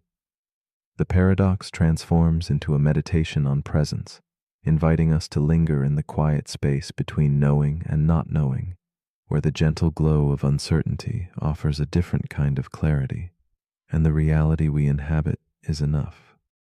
So, as you lie here now, breathing softly in your own quiet moment of awakening, let the paradox drift close like a whispered secret. If you woke with no memory of the day before, would your reality be any less true? Is the clarity we seek less important than the experience itself? In the gentle shadow of doubt, what meaning can you find? The Sleeping Beauty paradox offers no easy answers, but invites us to embrace the suspended coin in midair, the quiet pulse of uncertainty that beats beneath our restless minds.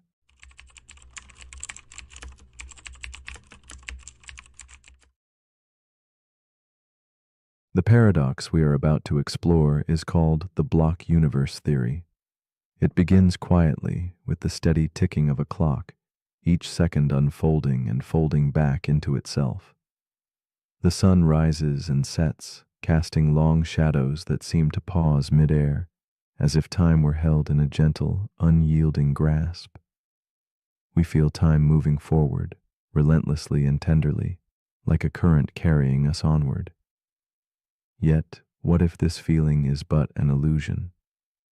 What if the past, the present, and the future already exist, layered over one another like fine pages in an ancient book? Instead of a flowing river, the universe could be a solid block, unchanging and complete, holding every moment at once, waiting silently for us to turn its pages.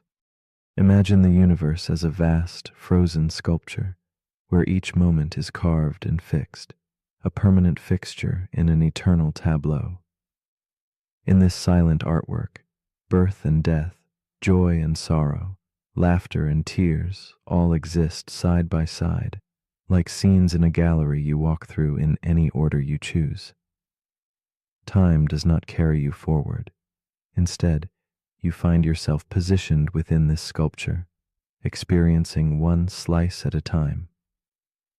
The block universe invites contemplation of our place inside this strange creation. Are we active players or merely observers locked to the page we read? This idea unsettles the heart while captivating the mind, drawing us into quiet wonder about what it truly means to live in time. Meet Eleanor, a woman sitting alone by her window, lost in thought as rain brushes softly against the glass. She watches the drops linger for a moment before slipping away, much like her own sense of time, slippery and elusive. In this stillness, Eleanor feels the weight of moments piled one upon another, some already lived, some yet imagined.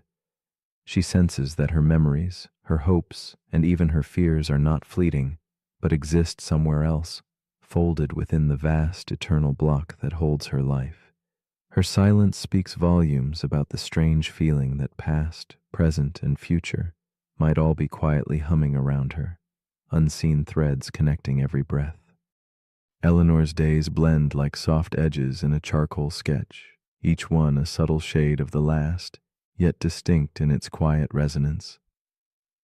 She reflects on a childhood laugh frozen alongside an unspoken regret, seeing these fragments not as separate but coexisting. Her heart tugs gently between acceptance and the ache of wanting change, caught in the stillness that this paradox reveals. She wonders if her choices ripple outward, or if they are already inscribed in a grand design, timeless and unalterable. The loneliness of this thought brushes her skin like a cold wind, yet a tender curiosity keeps her rooted in the unfolding moment, eyes open to what time may truly be. As the days pass, Eleanor feels the paradox deepen within her. If every moment is fixed and unchanging, what then becomes of free will? Are her decisions genuine sparks of creation, or shadows cast by a flame long extinguished? She notices how hope feels fragile and distant, like a candle flickering behind glass, glimpsed but unreachable. Regret turns into a ghost hovering at the edges of her quiet contemplations. The tension grows between the comforting permanence and the painful confinement of knowing that everything is already there, etched into the fabric of an unyielding block. Each thought, each feeling becomes a delicate negotiation with a reality that refuses to flow. Eleanor's struggle carries her deeper into this inner universe, where the familiar turns strange and the strange becomes intimate. She feels the weight of eternity in her bones, the knowledge that her smiles now linger eternally, her tears never forgotten. Yet with this, she also senses a paradoxical freedom. If all moments exist, then no joy is lost, no pain erased. Existence folds back on itself, creating a tapestry both stiff with certainty and soft with infinite possibility.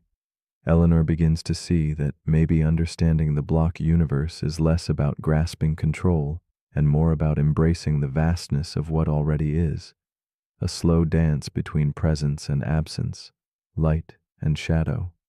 One night, as Eleanor drifts in the dim glow of lamplight, she imagines flipping through 1,000 pages of her life at once, each revealing different choices and possibilities, all equally real. She encounters versions of herself laughing, grieving, dreaming, all existing simultaneously. This vision dissolves the borders between past and future, awakening within her the gentle realization that perhaps the flow of time is not a river, but the turning of these myriad pages, forever accessible. With this shift, the boundaries that once confined hope and free will begin to blur, revealing a truth as delicate and elusive as candlelight, that being may be less about change and more about timeless becoming. Eleanor feels her resistance soften as the rigid lines of linear time melt into a fluid sea of moments. She recognizes her fears not as walls, but as currents beneath vast waters. The block universe no longer feels like a prison, but a quiet sanctuary where all her selves coexist, offering a profound stillness beyond the restless motion her mind once sought. In this shared existence, she listens to her thoughts whispering in harmony, threads of possibility that weave a story not of endings, but eternal presence. Acceptance blooms softly, an invitation to dwell peacefully within the paradox, where mystery and clarity embrace with measured grace. At last, Eleanor rests in this serene understanding, surrendering her need to push against the flow or grasp elusive freedom. She breathes with the knowledge that her existence, every precious fragment, is a coordinate in an infinite map, always present, never lost. The paradox transforms from something to be feared into a companion that walks beside her in the quiet twilight of thought. The universe is less a journey than a home, rooms filled with memories alive and unfolding simultaneously. In this gentle stillness, she finds the courage to simply be, no longer caught between becoming and remembering, but gently anchored within the eternal now. So if the block universe holds all time as one enduring whole, what then becomes of your story? Are you truly becoming something new, or quietly recalling a path written long before your footsteps traced it? This lingering question drifts softly like smoke from a candle flame, light, intangible, yet profoundly present. If your future already exists, shimmering somewhere in the same eternal place as your past and present, what does that mean for the choices you make today? Is hope still possible within a universe carved in stone? As you hold these thoughts in the quiet space between moments, perhaps you find your own answer, not in certainty, but in the grace of wondering.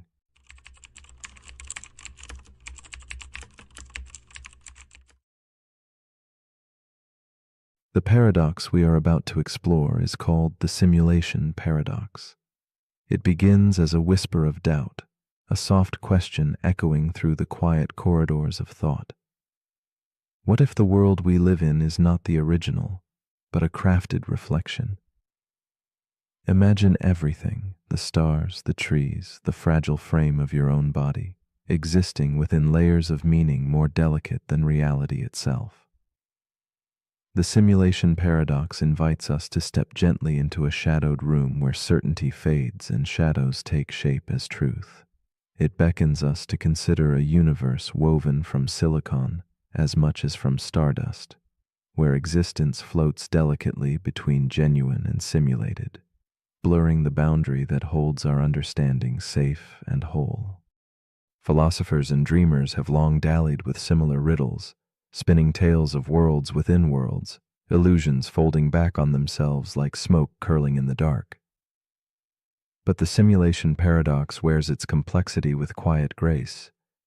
It is not just a hypothesis, it is a mirror reflecting our unease with reality's fragile fabric. To ponder it is to wander a labyrinth where the question of what is real becomes as shifting as mist.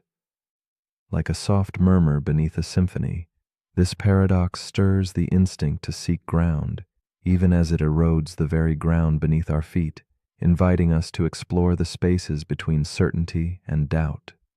In a shadowed room lined with books and flickering candlelight, there is a woman named Elise. She sits alone, tracing the rim of an old teacup, her eyes distant and reflective. Elise wrestles softly with the simulation paradox, feeling the weight of its question press against the calm surface of her nightly ritual.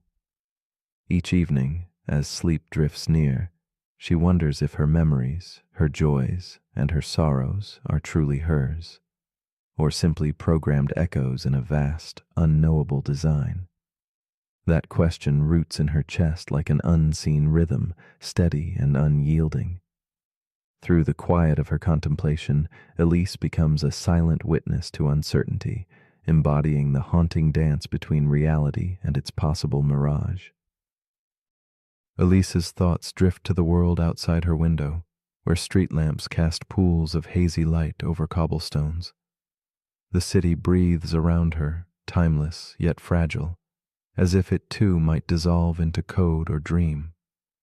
She reflects on fleeting moments, the warmth of a smile, the heavy scent of rain on stone, the gentle pulse of music from a distant room. These fragments seem tangible, yet their essence suddenly feels as delicate as smoke. Her heart tugs with the solitude of not knowing if these sensations belong to an authentic life or a crafted experience. In her quiet room, Elise touches the edge of something vast and unknowable, laying bare the solitude that arises when foundation gives way to mist.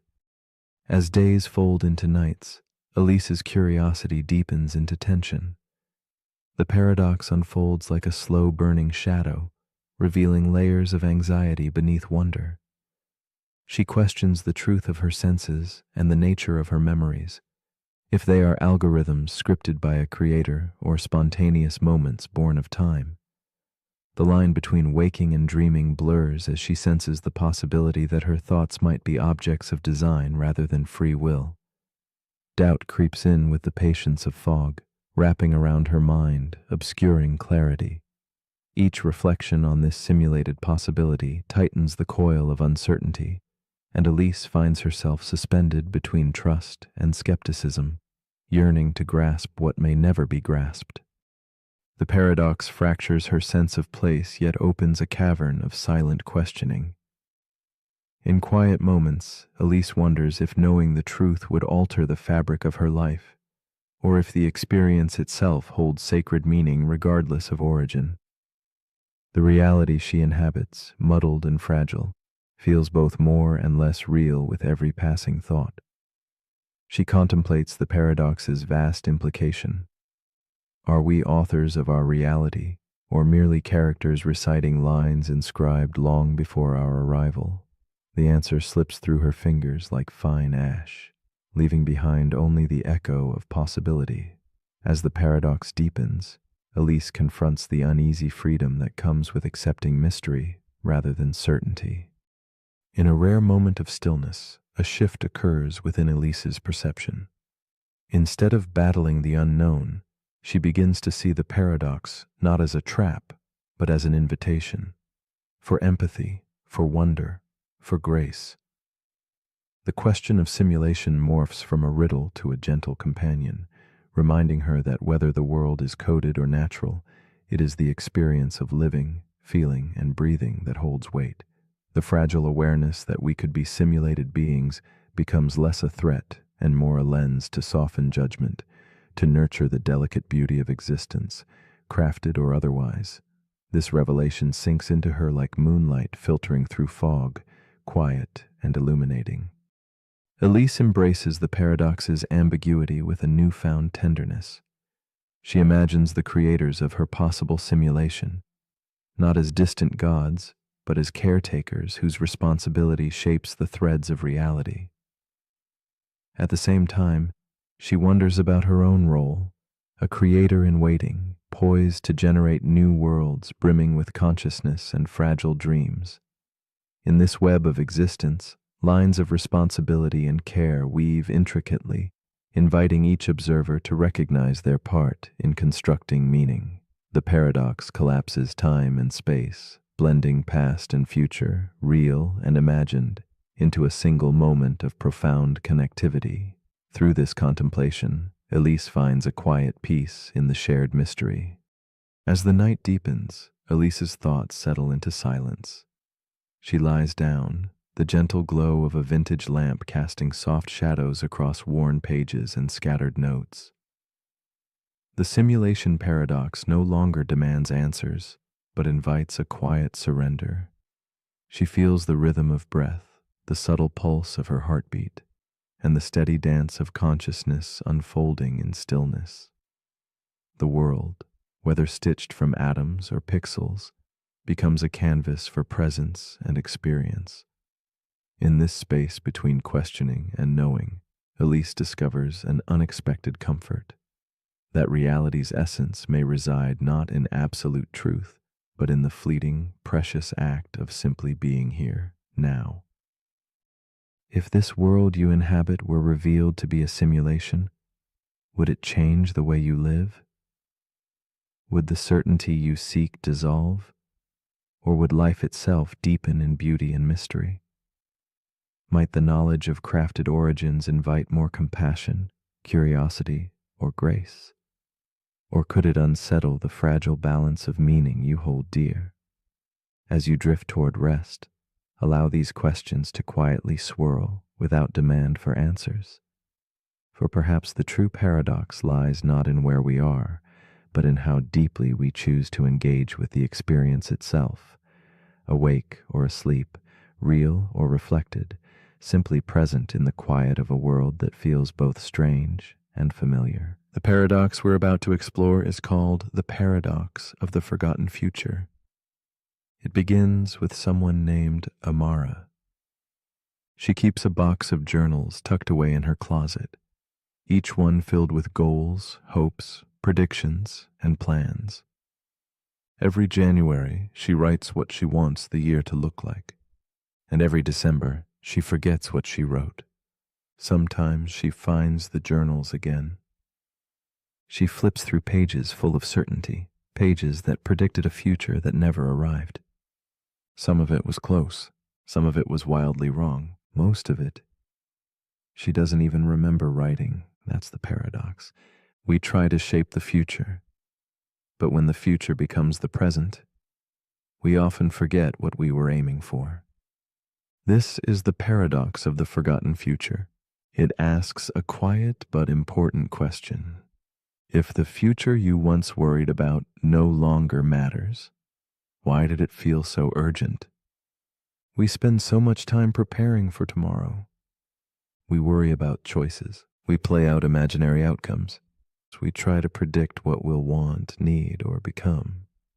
But when tomorrow comes, we rarely remember the worries that shaped it.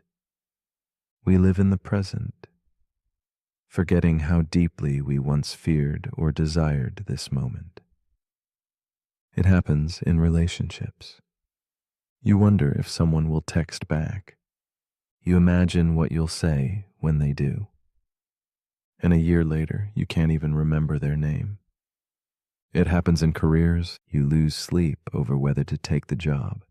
And months later, you forget why it felt so impossible to choose. It happens in everyday life. You obsess over decisions that vanish the moment they're made. This paradox reveals something simple and strangely comforting. Most of the futures you worry about will be forgotten. The fears will fade, the stakes will dissolve, the predictions will blur, and the person you'll become won't always remember the pressure you're under now. So, does that mean the future doesn't matter? Not exactly. It means the weight we place on it is often heavier than it needs to be. Amara realized this one evening while rereading an old journal. She found a page filled with worry. She was convinced that one specific outcome would shape everything. But it didn't. It came and went. And she became who she was, not because of that outcome, but in spite of it. That's the hidden truth of the forgotten future. We think we are building toward a destination, but most of the time we are simply moving, adapting, becoming. The future matters, but not always in the ways we expect. So as you lie here now, let your imagined futures soften. Let the what-ifs release their grip. You don't need to see every possibility clearly. You don't need to control what happens next. Because chances are, you'll forget this fear someday. And all that will remain is the person you became after it passed. That person is already forming. One breath at a time, one moment at a time, with or without a perfect plan. But if you're still awake, here's something to gently consider. If most of the futures you worry about are forgotten, was the worry ever part of your real path? And if the future always becomes now, what would change if you treated this moment like the one you were waiting for? Let me know in the comments, before this present becomes another forgotten tomorrow.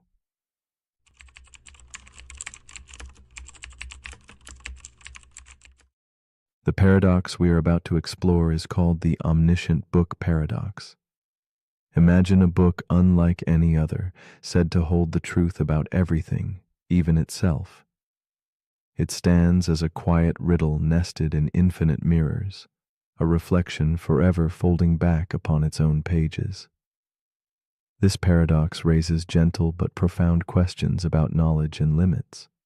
What happens when something claims to know all, yet must grapple with its own boundaries?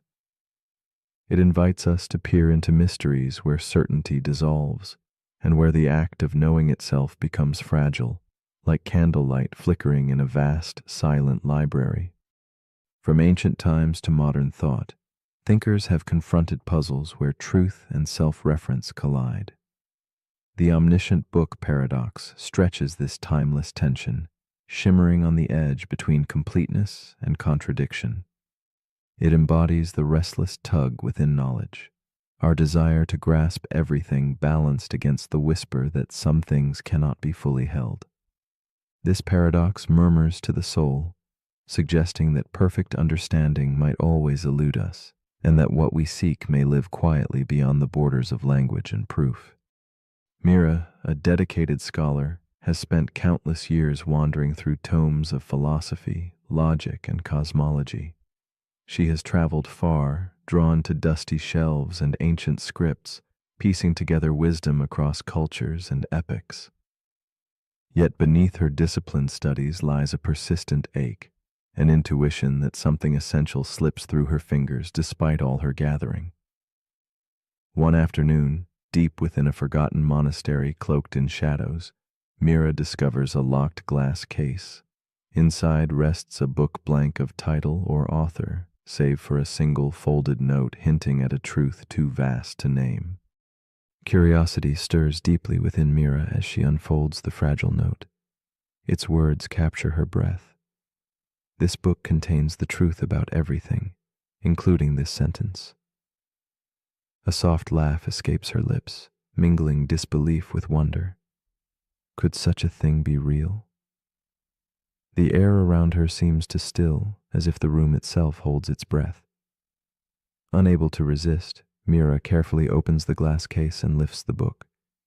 She senses the weight of countless secrets resting between these unassuming covers, secrets that now seem eager to engage her mind and spirit like never before. With trembling fingers, Mira turns the first page, which declares the book omniscient. This claim invites doubt, and as she turns to the next page, it acknowledges her questioning, beckoning her forward. Each subsequent page seems to speak not in generalities, but to Mira's exact thoughts and feelings, unraveling her certainty and weaving a silent dialogue that draws her deeper. A curious tension awakens between her desire to understand and the unsettling realization that the book seems to know her better than she knows herself. The paradox emerges here, at the fragile intersection of knowledge and self-awareness. Mira's heart pounds as she confronts the uncanny knowledge embedded in the pages. The book reflects back not only facts, but the spirals of her own doubts, fears, and hopes. It whispers secrets that unsettle the foundations of logic, echoing ancient puzzles like the liar's paradox, where statements loop back on their own truth or falsehood. More than a mere riddle, the book embodies a dance between completeness and contradiction, revealing that a system claiming ultimate knowledge must stumble upon its own shadows, layers of uncertainty cloaked in certainty's disguise. The deeper Mira reads, the clearer it becomes. If the book contains every truth, including statements about itself, it must face the impossible. Either it contradicts itself or leaves some truths untouched, echoing Gödel's revelations about the limits of formal systems. Mira feels the heavy pull of this paradox not as an abstract idea, but something intimately alive, one that mirrors the human condition. This book is not just a puzzle of words, but a reflection of all minds striving to grasp their own depths, forever caught between what can be known and what remains forever elusive. A sudden shift occurs as Mira's reading turns inward. She encounters a page telling her she is wondering how the story will end, and the next, the final page, claims it cannot exist. In that blank space where words should be, Mira finds not emptiness, but an invitation. The silence becomes eloquent, revealing that the ultimate truth may be one that they cannot be captured or confined within language or form. This moment unravels the paradox gently, suggesting that the final revelation lives quietly beyond the boundaries of what can be written or fully understood. In this unfolding realization, Mira senses that knowledge and self-reflection share a profound kinship with mystery and acceptance. The book's limits mirror the limits of any mind, any system, any soul attempting to fully contain itself. She begins to see that some truths, like shadows cast by candlelight, exist only in the spaces around certainty and doubt. As she closes the book, her heart carries a delicate peace, the acknowledgement that the search itself, the longing to know and to understand, holds its own meaningful place within an unending and beautiful enigma. Now, as you lie here, cradled by the gentle quiet of night and your thoughts flickering like faint glimmers of moonlight on ancient pages, ask yourself, what if the last truth you seek cannot be written down or fully grasped? What if truth is less a thing to capture and more a silent presence to be felt and honored? And if the book that claims to hold everything cannot contain itself, what does that whisper about the mind reaching to read it? Perhaps the deepest wisdom lives not in answers, but in the embrace of the unknowable, resting softly just beyond the edge of consciousness.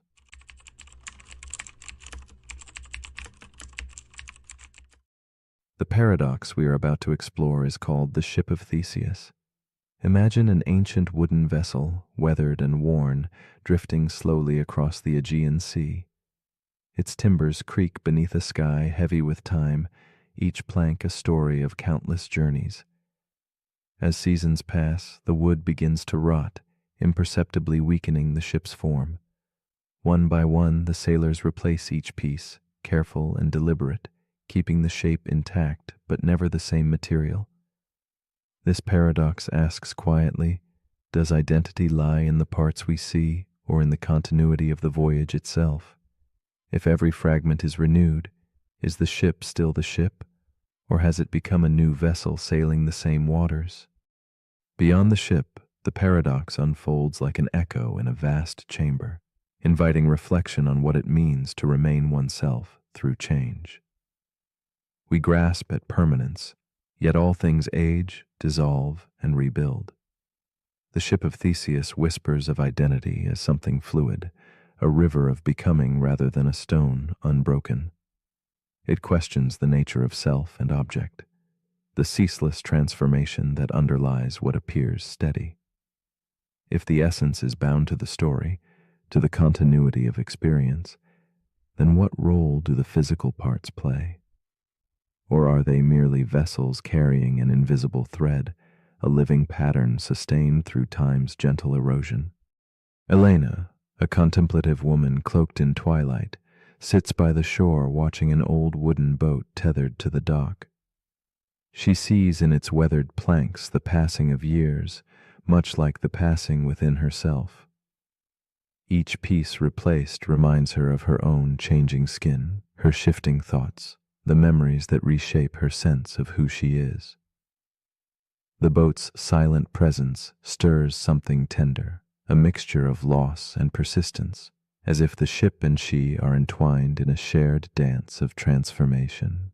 Elena wonders at the fragile boundary between what remains and what slips away, and how identity withstands the slow erasure of time. Elena's reflections deepen as she recalls the stories held within the wooden boat's frame, each journey it carried, each storm endured, each sunrise it greeted. She feels the weight of invisible time, the layers quietly amassed beneath chipped paint and worn edges. Her own life mirrors this endless remaking, friendships once vibrant dimmed but reshaped, memories fading but coloring her soul's canvas. She senses that the boat's essence is not in any single plank, but in the weaving of all moments, all changes, into a continuous whole. Elena sits with a lingering ache and awe, held gently between loss and belonging, presence and absence. As days pass, Elena watches the wooden boat being restored piece by piece. The original timbers are taken off carefully, numbered, and set aside while new wood is fitted. Yet the boat's form remains steady, gliding softly on the water's breath.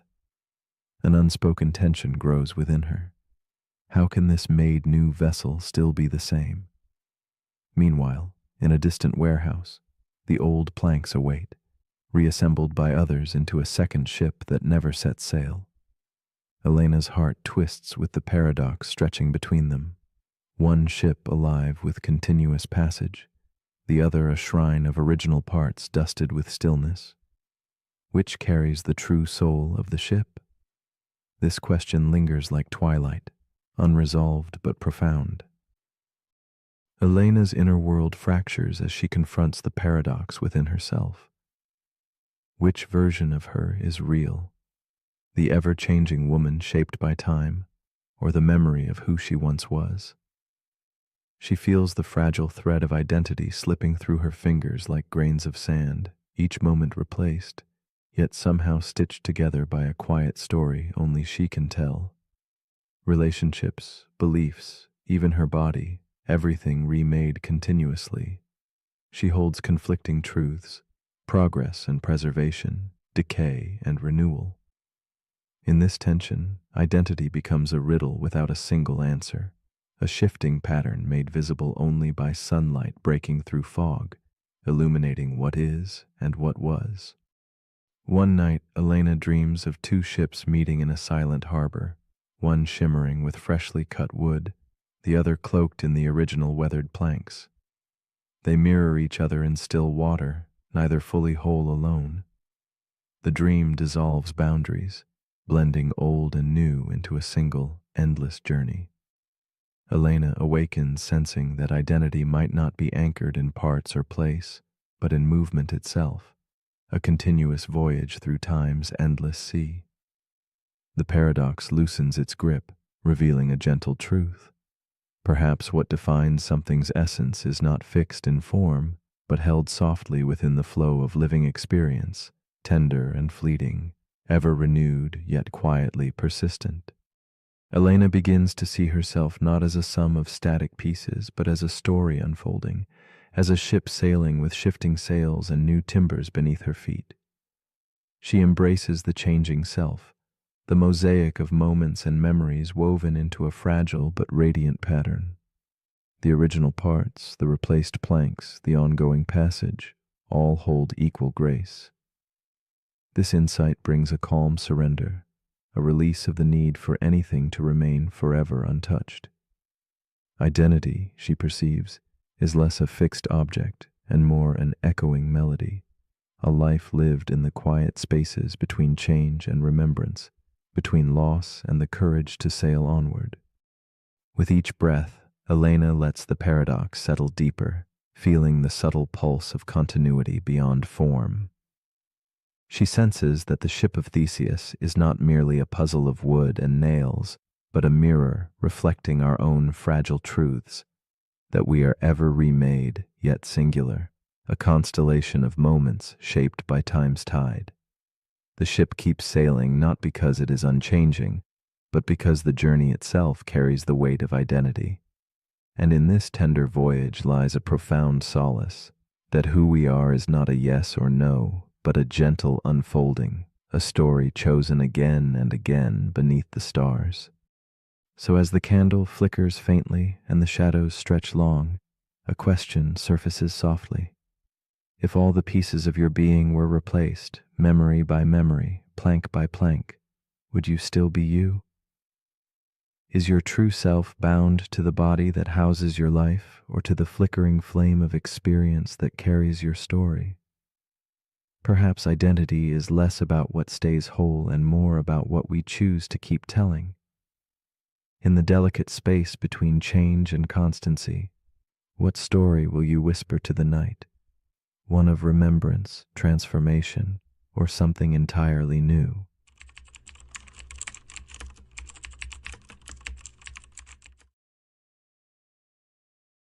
The paradox we are about to explore is called the time loop paradox.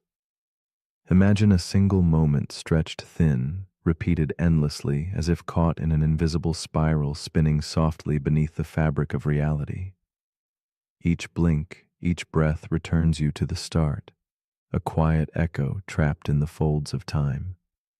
This looping dance challenges what it means to live a life unfolding moment by moment. When every day is the same, and every action rewritten into a perfect repetition, what then becomes of choice, meaning, or growth? The time loop paradox reveals how awareness moves delicately within the repetition, watching but perhaps never changing, as if consciousness lurks wistfully on the edge of a circle too perfect to escape. Time here becomes a whispered secret, circling endlessly and folding around itself like smoke curling through twilight air. When moments cycle without end, the world feels suspended, a stillness more haunting than peace. The paradox questions the very nature of existence. If life is caught in a cycle, repeating the same steps, retracing identical footprints over and over, does free will dissolve into shadow? Are our thoughts and feelings finally just ripples on an endless pond? Or do they possess a quiet power unseen by the surface? Beneath the surface of repeating hours lies a question. Can true choice bloom within an endless loop? Or do we become mere spectators to the same play repeating its silent act? In a shadowed room, Evelyn wakes to the soft chime of a clock, an invisible hand pressing repeat for the day ahead. She moves like a ghost through familiar rooms, her footsteps echoing in halls where everything is timeless, yet never quite at rest. Each word she speaks falls like soft rain, unchanging yet heavy with meaning. Evelyn senses the loop, feeling trapped yet strange comfort in the repetition. Her eyes meet the same faces, her heart carries yesterday's doubts, and her mind plays the same fragile thoughts. There is a quiet ache beneath her calm, a yearning tangled with acceptance. In her awareness lives the paradox, knowing she has no power to change, but still wondering if her watching somehow matters. Evelyn's days stretch onward like long, muted shadows cast by flickering candlelight, each moment suspended between hope and resignation.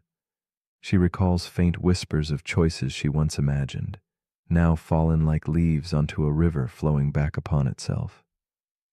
Slowly, she begins to understand not only the weight of repetition, but the strange tenderness in the awareness of it. Emotions swell quietly beneath her composed exterior, fragments of longing, regret, and the faint spark of defiance. She dreams of breaking free, yet wonders if the loop itself holds a secret wisdom. Her consciousness stirs softly, aware, attentive, but also aching for something just beyond reach, a silent question hanging like mist. As cycles repeat, the tension deepens. Evelyn tries to shift her steps, her gaze, the words she utters as if bending the pattern to her will. But the loop gently corrects her, folding actions back into the same silent script. Each attempted change evaporates like mist, leaving her suspended between hope and helplessness. A quiet frustration simmers beneath the surface. Can growth occur if events never truly alter? Is awareness then a cruel joke or a hidden guide? The paradox tightens. Evelyn becomes both prisoner and observer, caught in a restless limbo where time folds upon itself, and freedom feels as distant as a fading star in a monochrome sky. With each repetition, Evelyn's inner world shifts imperceptibly. Memory blends with anticipation in a quiet symphony where past meets future endlessly. The loop no longer feels solely like a cage, but reveals itself as a strange landscape to be explored, a garden of possibilities enclosed within unwavering boundaries. She begins to see echoes of herself reflected in the still waters of time, each reflection hinting at something unknown. The tension softens into a gentle questioning. Can evolution happen within the confines of repetition? Could awareness itself be the key, the thread pulling meaning from cycles that seem otherwise unbroken? One evening, beneath the soft glow of a lantern's flicker, Evelyn feels a subtle shift. The loop bends not outward, but inward, folding time like pages in a worn book. She realizes the narrative is not fixed by events, but by her perspective, her awareness coloring the endless turns.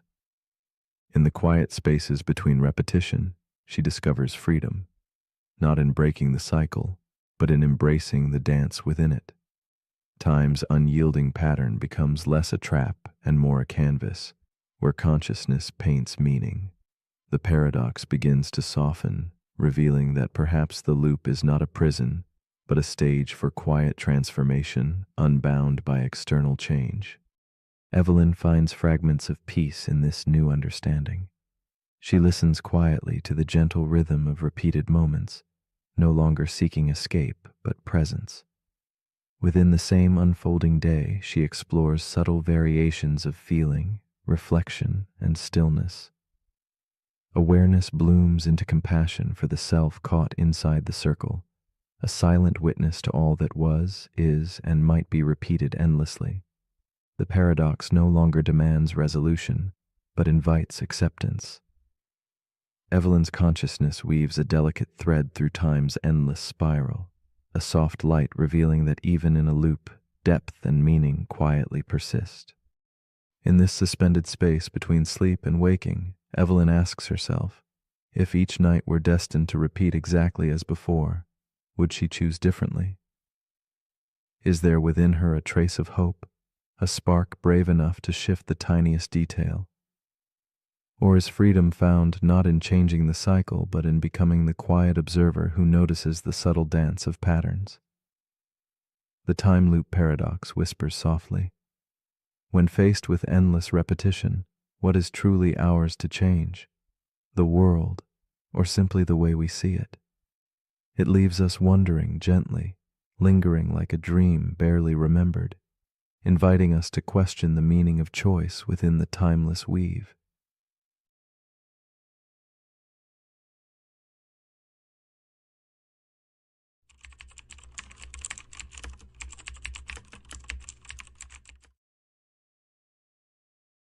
The paradox we are about to explore is called the paradox of tolerance. Imagine a society that opens its arms to every voice, every belief, regardless of discord or danger. This openness, this boundless acceptance, seems the highest virtue, a peaceful garden where freedom blooms in all directions. Yet beneath its calm surface lies a quiet storm. For what if the garden welcomes weeds that strangle the very flowers it seeks to protect? The paradox of tolerance whispers of this fragile balance, of a trust that must guard itself from betrayal. It raises a contemplative question.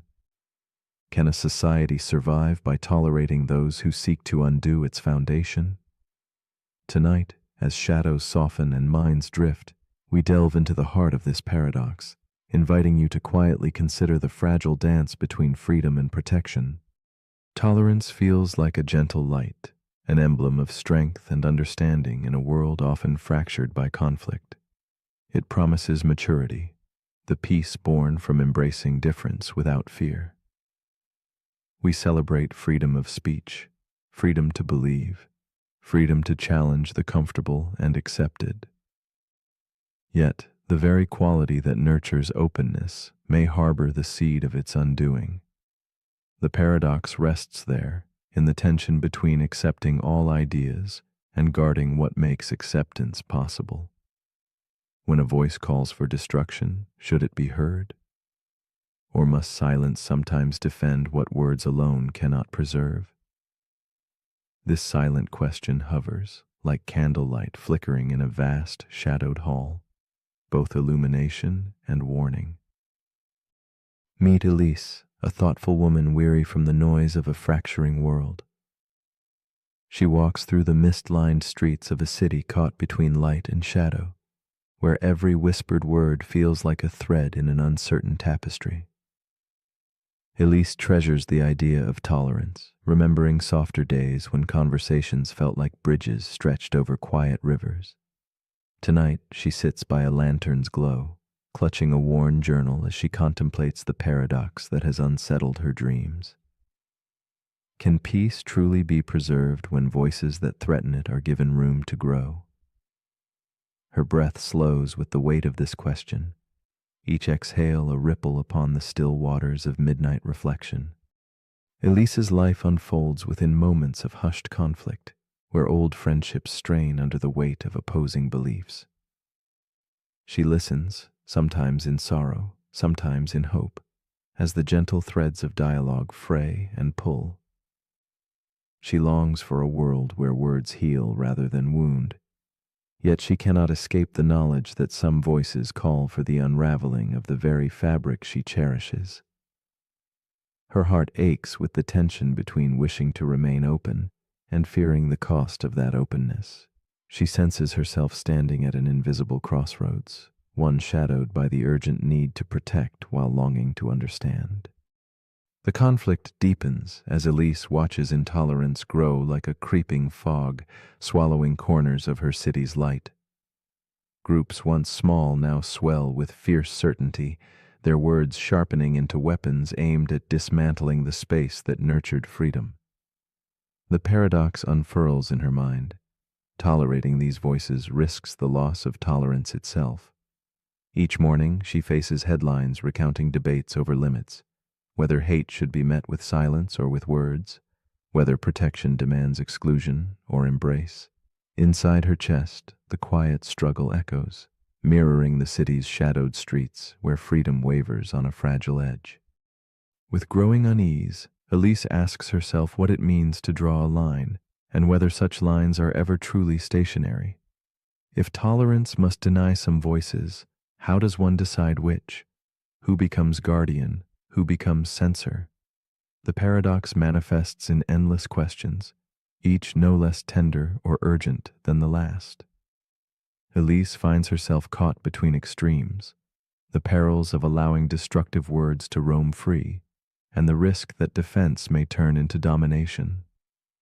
The horizon blurs, the once clear path between kindness and vigilance twists underfoot. This is the paradox, alive in every quiet conversation and every shouted protest.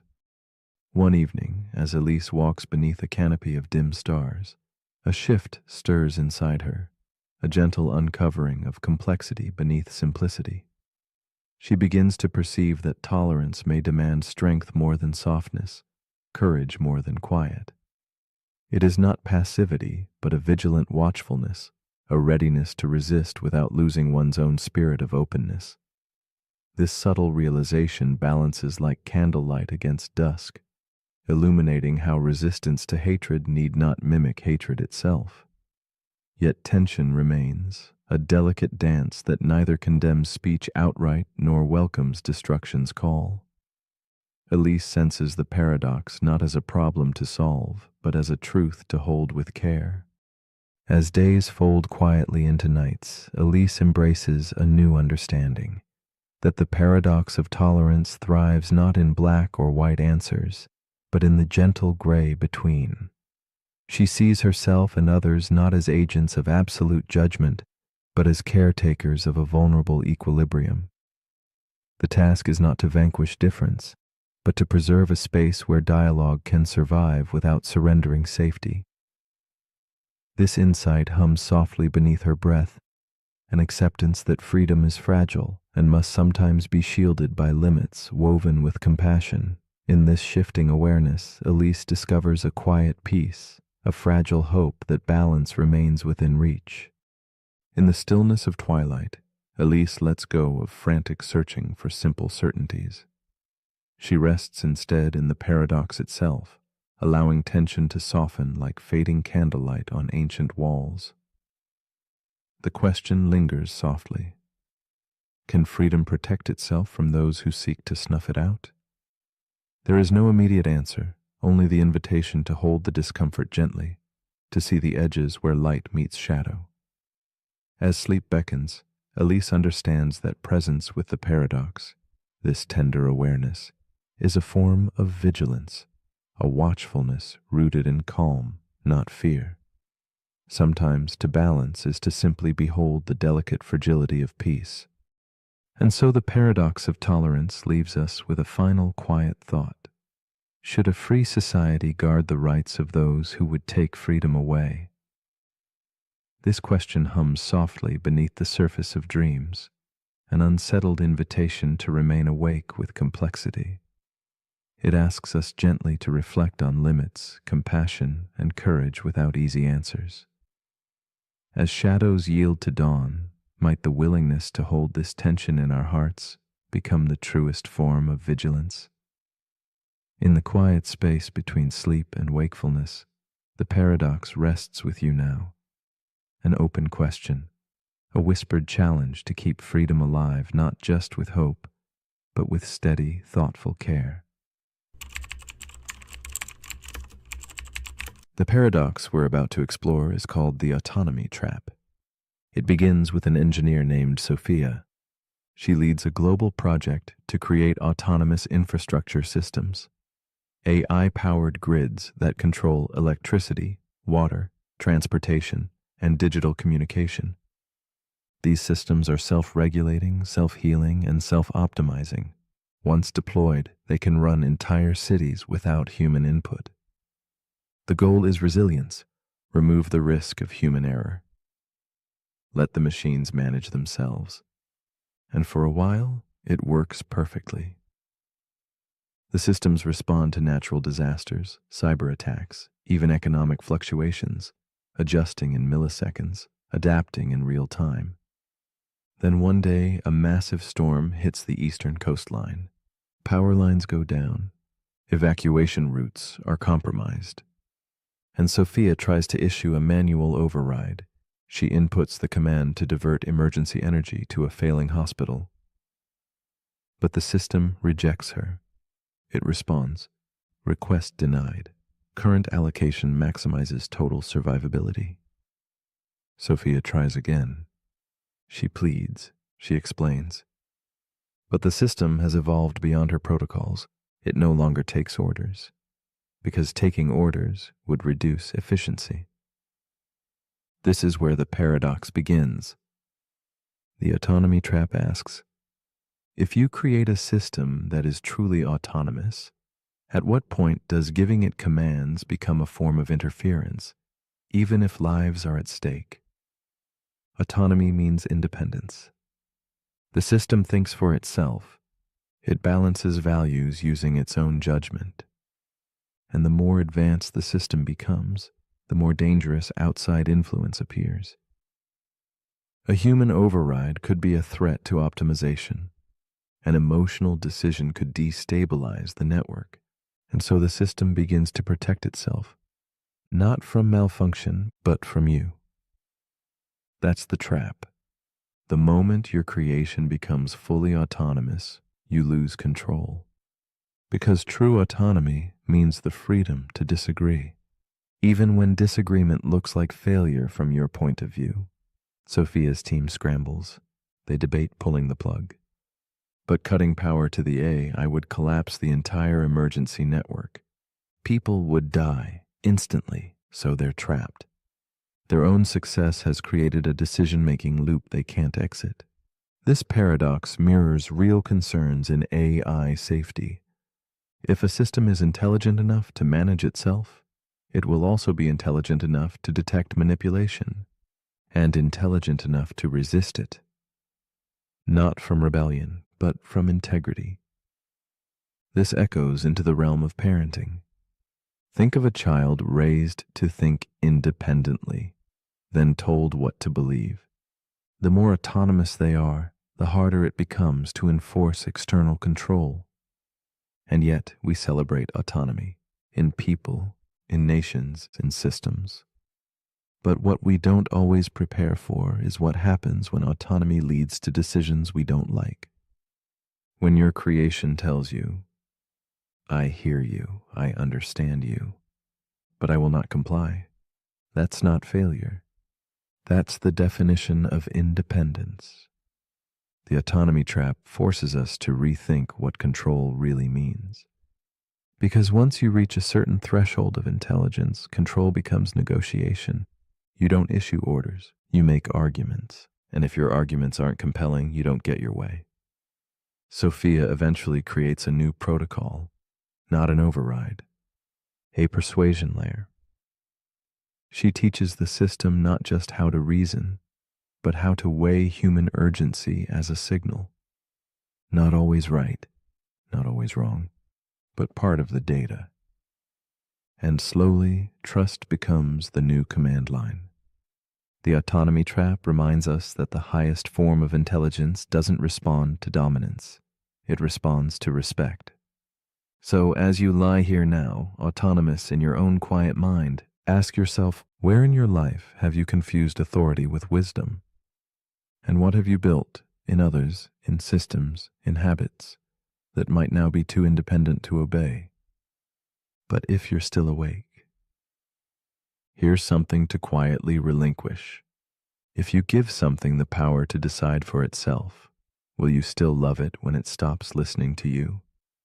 The end.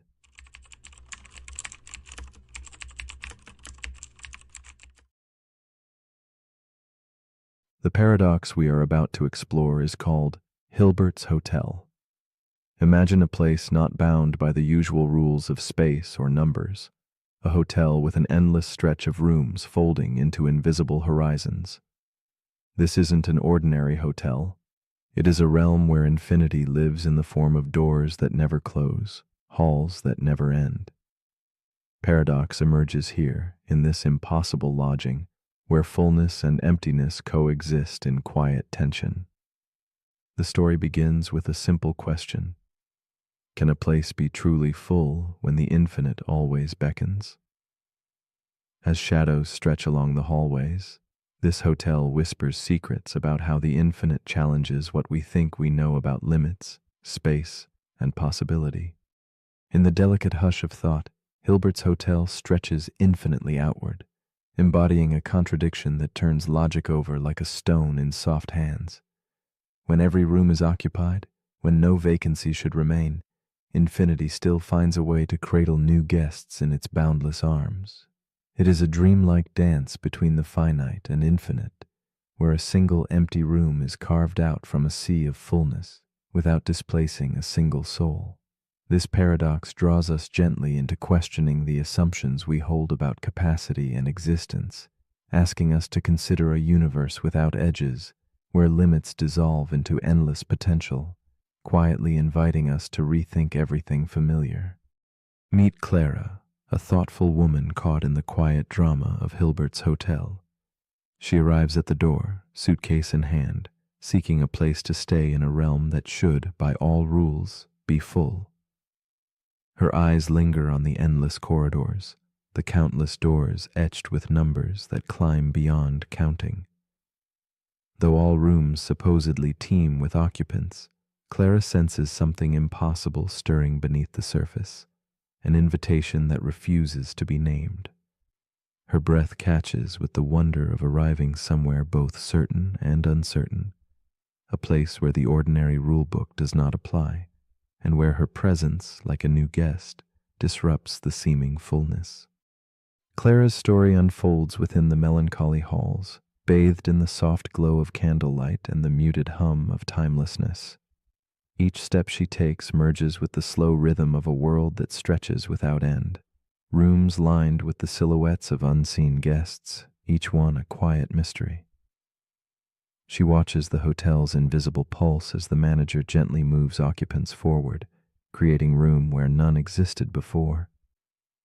It is a dance both graceful and strange, one that invites Clara to see emptiness not as loss but transformation. In this suspended moment, her solitude deepens into connection, and the infinite hotel surprises her with its tender paradox. Conflict blooms softly as Clara grapples with the dissonance inside the infinite hotel.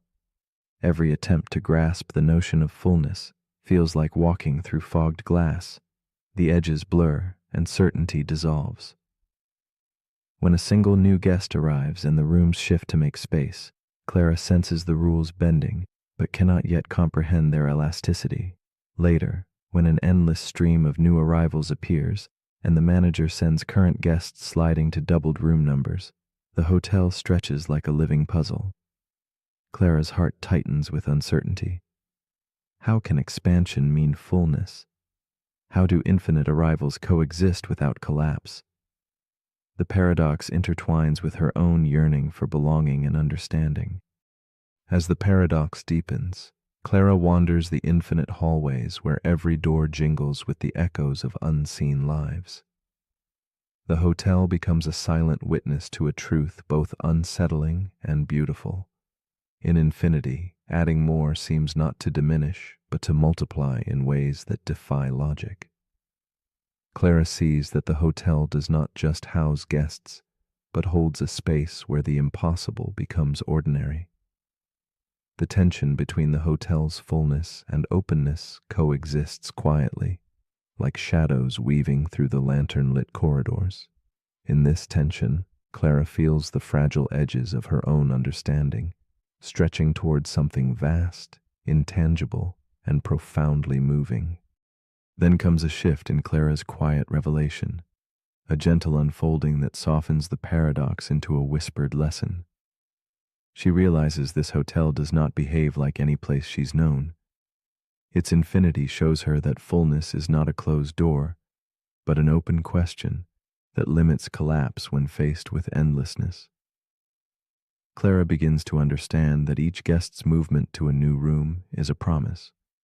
Space can always be made, not by shrinking, but by inviting reimagining. This moment of clarity settles upon her like the slow lighting of a candle in a fogged room, illuminating a path where logic bends but hope endures. With a new vision, Clara steps back to witness the infinite hotel's enchantment more fully. She sees how shifting guests to twice their room numbers frees countless doors, creating infinite vacancies within an already infinite fullness. The hotel becomes a symbol of infinity's strange generosity, where boundaries dissolve and expansion always finds room to breathe. In this realization, Clara feels a soothing calm, a reconciliation between contradiction and possibility. The hotel's endless corridors become not an enigma to solve, but a soft invitation to embrace the endlessly unfolding nature of existence itself. Slowly, Clara embraces the paradox as companion rather than puzzle, releasing the need for definitive answers. The infinite hotel no longer feels like a place of overwhelming contradiction, but a sanctuary of endless potential where every presence quietly makes space for another. As she dissolves into the soft twilight of understanding, Clara senses that infinity's true lesson is kindness, the generosity of room beyond reason, where the impossible caresses the edges of reality. In this gentle acceptance, fullness and emptiness entwine in a tender dance, and Clara finds herself not lost, but home in the subtle balance of the infinite. As the quiet of Hilbert's hotel lingers like a fading candle, a question settles like soft dust in the mind.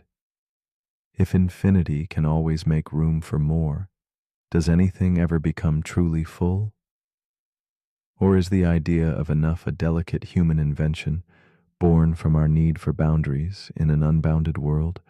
What if fullness itself is a doorway, not a wall, a place inviting us to expand rather than contain, to wonder rather than conclude?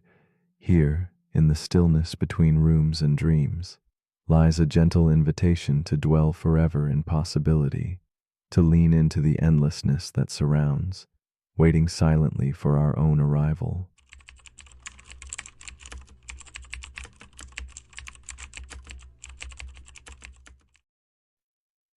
The paradox we are about to explore is called the dark matter mirage.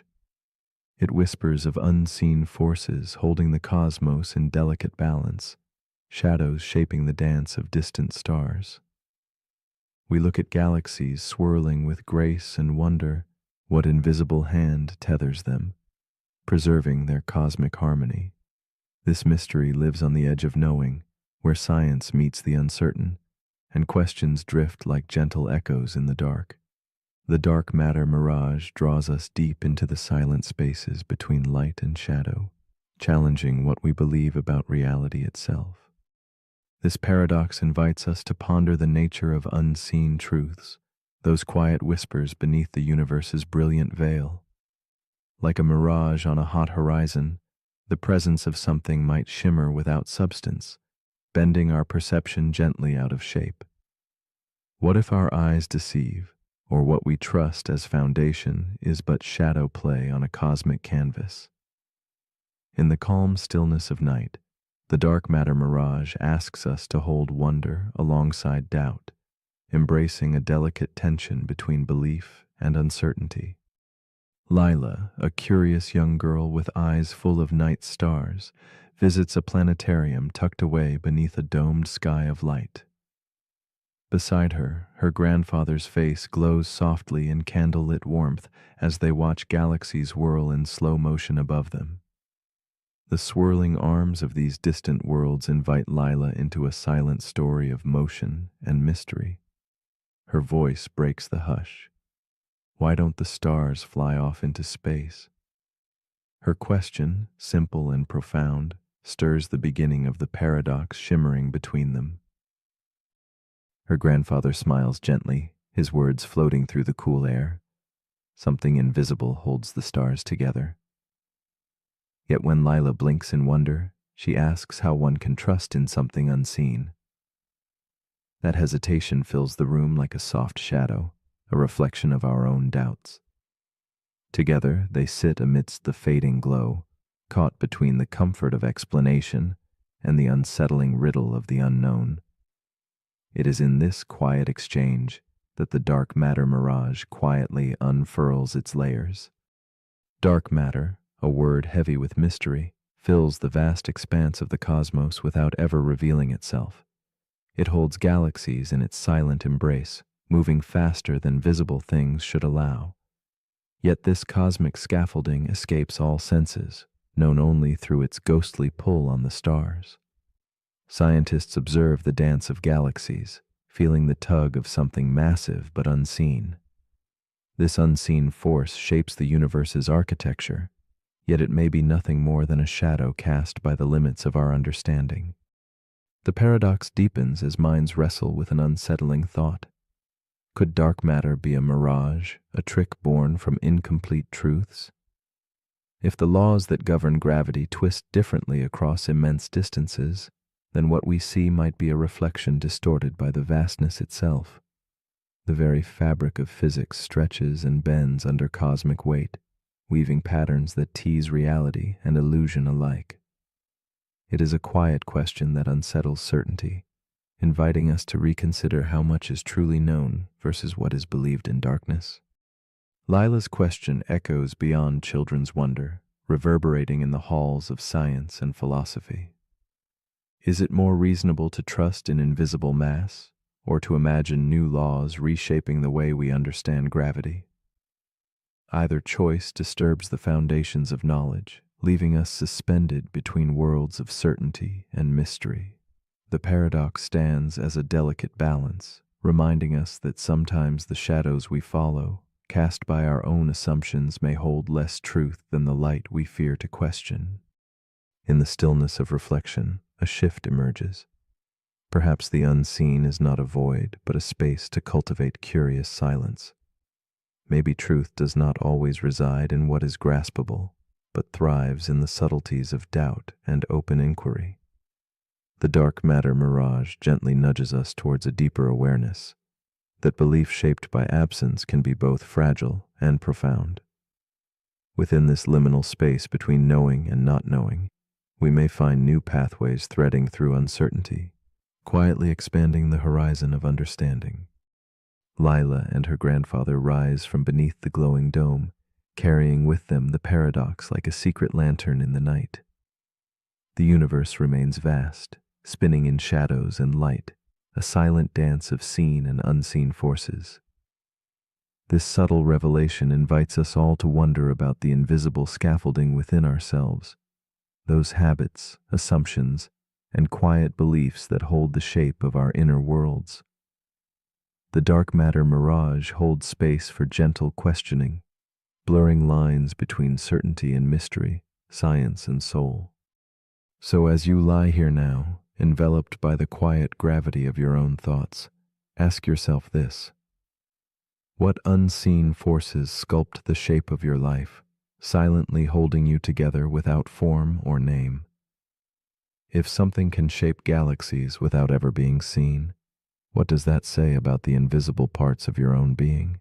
The dark matter mirage whispers not answers, but invitations to embrace mystery, to sit with shadowed truths, and to trust that sometimes the most profound forces lie beyond sight, quietly shaping all that we are.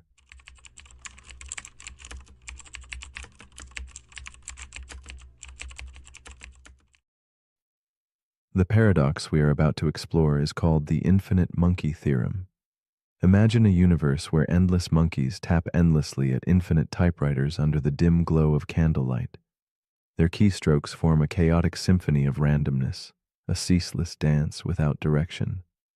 Yet within this infinite tempest of accidental letters, a profound truth emerges. Given boundless time, even the most improbable patterns will eventually arise. This is the eerie heartbeat of the theorem, chaos courting order, chance birthing meaning.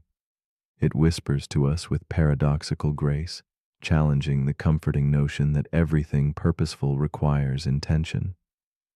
In the silence of timeless typing, we glimpse the fragile boundary between randomness and design, and wonder what stories lie hidden in the infinite spaces between. At its core, the infinite monkey theorem invites quiet contemplation on creation itself. How strange it is to imagine meaningful works, poems, stories, symphonies, arising not from a conscious spark, but simply from infinite possibility.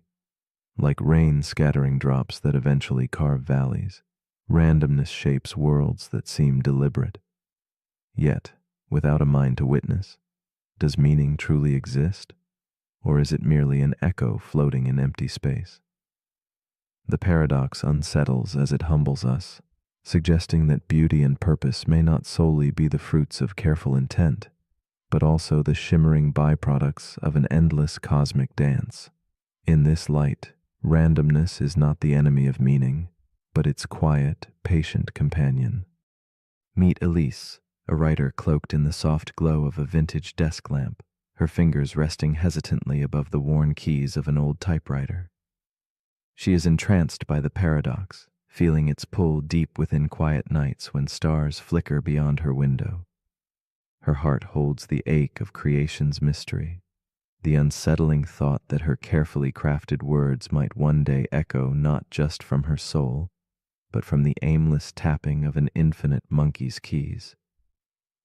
In this moment, Elise confronts the fragile boundary between deliberate art and accidental fate, as shadows of doubt and wonder swirl together in the candlelight around her. Elise's story unfolds like a slow waltz between certainty and confusion. Each evening she pours her hopes and sorrows onto paper, believing in the sacredness of her craft, even as the theorem whispers its cold challenge. Her quiet studio is filled with journals, crumpled drafts, and the faint scent of fading ink, all testaments to a journey both intimate and vast. She wrestles with the fragile notion that great meaning might emerge without intention, questioning the value of her own creative fire. The delicate weight of this thought presses upon her soul, knitting solitude with a profound yearning to be seen as authentically original within the vastness of chance. The conflict deepens as Elise's reflections unravel into a tapestry of doubt and awe. She imagines infinite monkeys typing ceaselessly around her, their random strikes sometimes aligning to recreate her most precious lines, her poems, her stories, her whispered secrets. The irony aches. If infinite randomness can birth masterpieces, where then lies the worth of intentional art? She feels trapped between two worlds, the disciplined artist shaping meaning, and the chaotic cosmos indifferent to design. This tension threads through her waking hours like a silent pulse, drawing her into restless nights where the boundary between choice and accident blurs beneath the moon's pale gaze. Within the unfolding paradox, Elise discovers a strange rhythm, a pulse between despair and wonder, the infinite space where meaning births not only in creation, but in recognition. She questions whether the essence of art might reside less in the act of writing, and more in the soul that beholds it, the mind that perceives pattern amid chaos. This gentle shift softens her resistance, revealing that randomness need not diminish beauty, but can enhance it by inviting new eyes and hearts into the dance. The paradox no longer feels like a menace, but a delicate invitation to rediscover purpose in the interconnectedness of chance and consciousness. The paradox extends beyond art to the vastness of existence.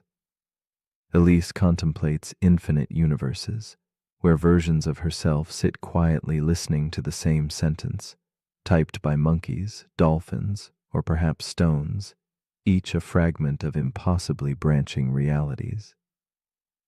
This meditation swells into a humbling realization. What makes life special may not be uniqueness, but participation in something grander than comprehension. Whether born of random strikes or deliberate thought, Every version breathes meaning into an infinite mosaic. The theorem reveals that our lives might be both accident and miracle, threading together the infinite and intimate beneath a sky faded with candlelight. With growing calm, Elise relinquishes the need to pinpoint control, embracing the paradox as a gentle inhabitant of her restless mind. The infinite monkeys no longer threaten but comfort, their endless tapping a lullaby of cosmic patience. In the quiet spaces between keystrokes, she senses that meaning is less a destination and more a journey of witnessing, an art born in the meeting of randomness and recognition. She feels herself dissolve softly into the chiaroscuro of her room, becoming part of a larger story written in shadow, light, and the tender sigh of the infinite night still unfolding beyond her window. As she rests beneath the flickering glow of her desk lamp, Elise wonders if life itself might be just such a composition, threaded imperfectly through infinite touches of chance and intention. If a monkey could eventually type her exact life, would it be any less real? Would the moments of joy, sorrow, and wonder still pulse with meaning, or fade into obscurity? The theorem's quiet whisper lingers in the shadows, urging gentle contemplation. Perhaps it is not the authorship but the experience, the recognition by conscious eyes and hearts, that truly shapes the stories which define us. This fragile understanding hums softly like a candle's last echo. So as you lie still, thoughts drifting like scattered keys under a pale moon, consider this. Is your life a meticulously crafted story, or a beautiful accident unfolding in endless time? If life's patterns can emerge from randomness, what does that say about your dreams, your purpose, your very being? Can meaning arise without design, or does it dwell quietly only where a mind chooses to see? The infinite monkey theorem offers no easy answers, only an invitation to dwell gently in uncertainty, to hold wonder and doubt together as companions. And finally, if your existence could be typed by an infinite monkey, would it feel any less real to you?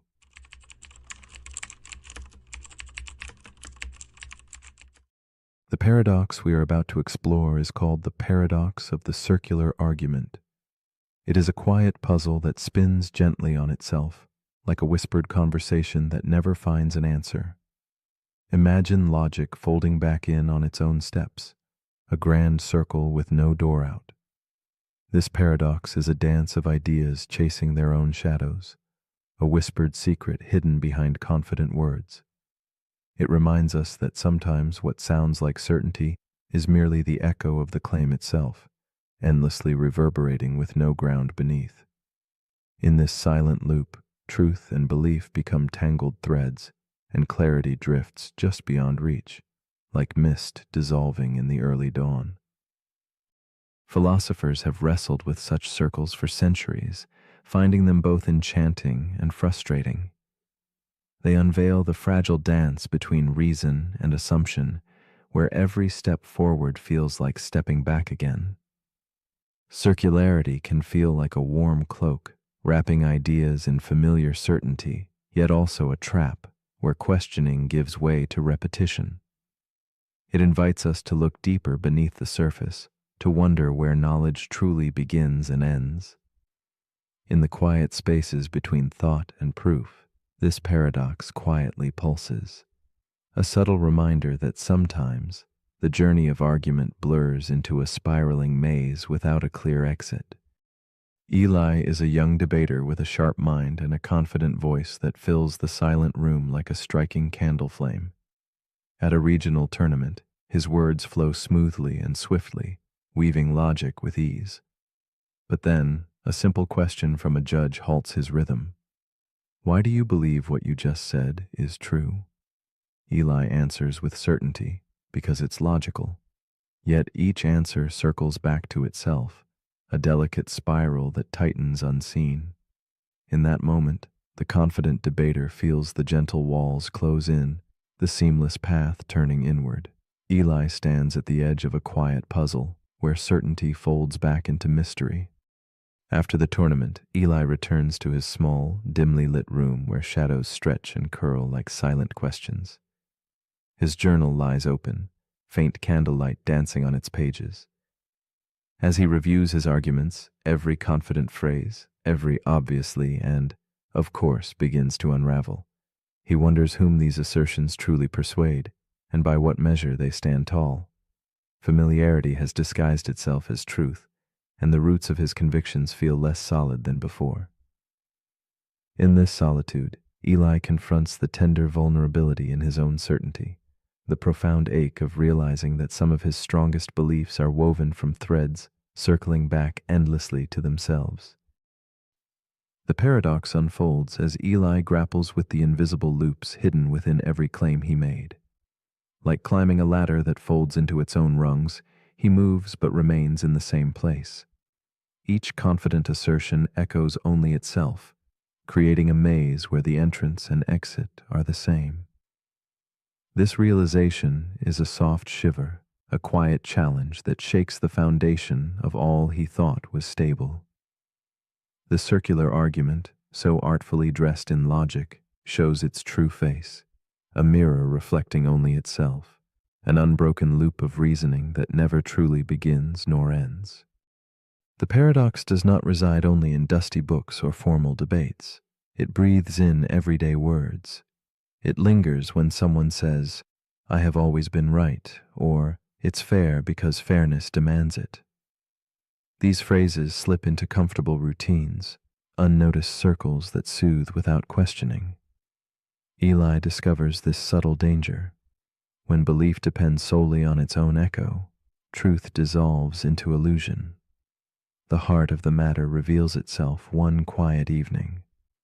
How often do we passively accept ideas because they feel familiar, because they have no challenger? The circle spins silently, gathering all certainty into a gentle but impenetrable fog.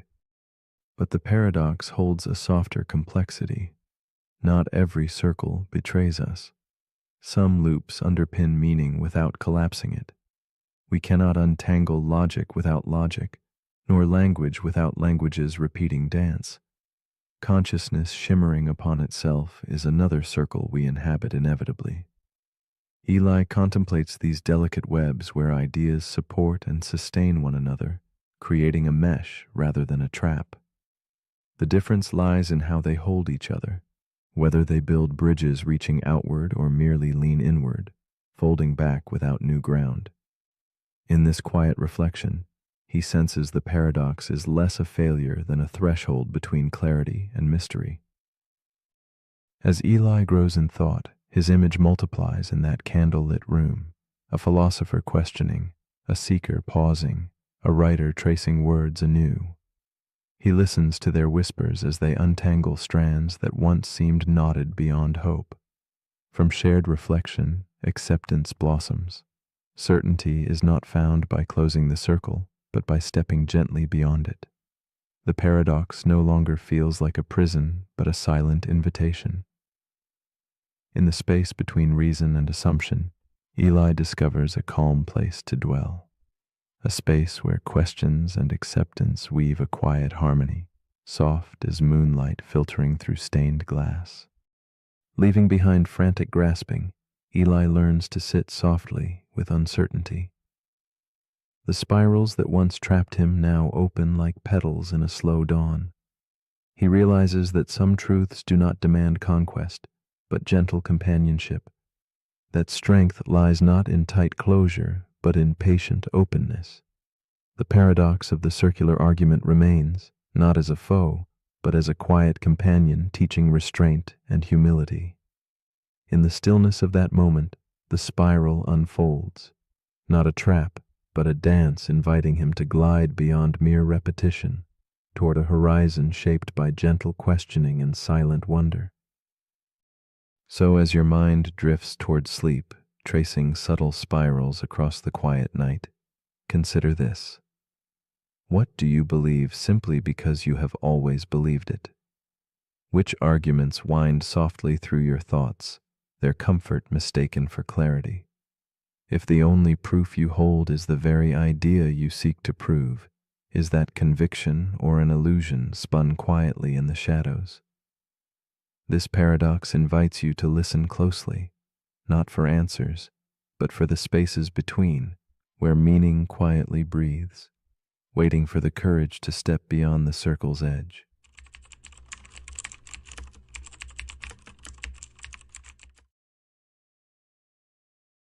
The paradox we are about to explore is called the paradox of free will. It is a delicate dance between freedom and fate, a question whispered by the quiet corners of our minds. Are we captains steering the tide of our lives, or merely passengers carried along by unseen currents? This tension unfolds like a shadow play, where every choice seems both certain and uncertain. Within this silent drama, logic and experience tug gently at opposite ends. One asks if every action is predetermined, the other insists on the illusion of choice. Together, they paint a landscape where certainty dissolves into mystery, inviting us to ponder the nature of control, responsibility, and the self. Imagine a realm where every thought and movement is chained to what came before, a chain forged by biology, upbringing, and the enigmatic laws governing the cosmos. Yet within this vast deterministic web, we feel an intimate spark, the sense that our decisions emerge from our own will. This paradox stirs a deep unrest. If all is caused, can freedom truly exist? Or is freedom merely a feeling, a comforting story we tell ourselves to make meaning from chaos? It is here that philosophy meets the quiet spaces between neurons, between past and present, where cause and choice entwine in an eternal embrace. Evelyn sits by the window, a cup of tea resting untouched as twilight slips softly into night. Faced with the simple choice of tea or coffee, she hesitates, caught in a subtle struggle. Her mind drifts through memories, habits, and unseen forces that shape her preferences. Was her choice truly hers, or the invisible threads of years woven deep into her being? In this fragile moment, Evelyn embodies the paradox, the aching desire to be free, shadowed by the quiet certainty of unseen causes. Her pause becomes a mirror, reflecting the endless dance between will and destiny within us all. As the clock ticks softly, Evelyn's thoughts unravel further. She wonders about the origin of desire itself, questioning if her preferences are authentic or merely echoes of invisible patterns written before she was born. The weight of this doubt presses gently against her consciousness, drawing her inward. Her search for freedom becomes a solitary journey through layers of self, memory, and biology, each revealing both the illusion and the reality of choice. In this tender struggle, Evelyn's human heart reveals the yearning to belong to her own story, even as the lines between fate and freedom blur like fog at dawn. Evelyn's internal conflict deepens as she contemplates the consequences of her decisions. If every choice is predetermined, what becomes of responsibility? Her mind drifts to justice, punishment, and praise, all built on the belief that people freely choose their actions. But what if none of us ever truly do? The thought lingers like a candle's dying flame, flickering between hope and despair. Through the quiet night, Evelyn feels both captive and sovereign, trapped within forces she cannot see, yet yearning still to seize the reins of her own fate. The paradox winds around her like the cool night air, invisible, yet ever present. In her search for clarity, Evelyn reflects on philosophers who suggest freedom lies not in escaping cause, but in acting according to one's own desires. Yet if those desires are themselves shaped by irrepressible forces, where then rests true freedom? This riddle twists like smoke, hardening boundaries between choice and coercion. Each attempt to grasp it reveals new questions, blurring certainty into contemplation. Evelyn senses that freedom may be less a destination than a delicate space held between cause and agency, where the heart debates quietly with the mind, and yet, somehow, life continues to move. One evening, Evelyn learns of experiments revealing that decisions can be predicted by brain activity moments before awareness. This discovery casts a shadow on consciousness itself. Is it merely an observer, narrating stories long after choices arise elsewhere? Or is there a more subtle dance where awareness participates gently without controlling?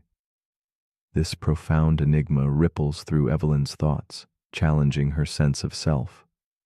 Like a lantern in fog, consciousness glows faintly but refuses to be fully seen, inviting Evelyn to embrace mystery rather than certainty, to find meaning beyond mere control.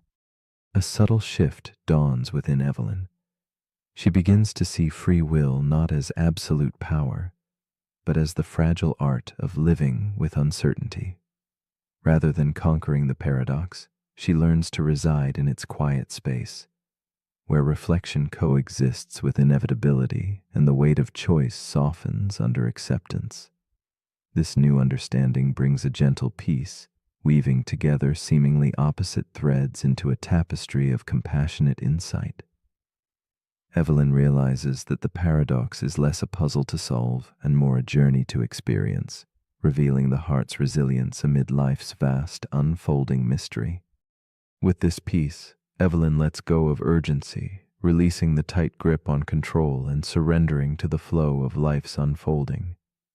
The paradox transforms from torment to a companion that whispers softly in the twilight.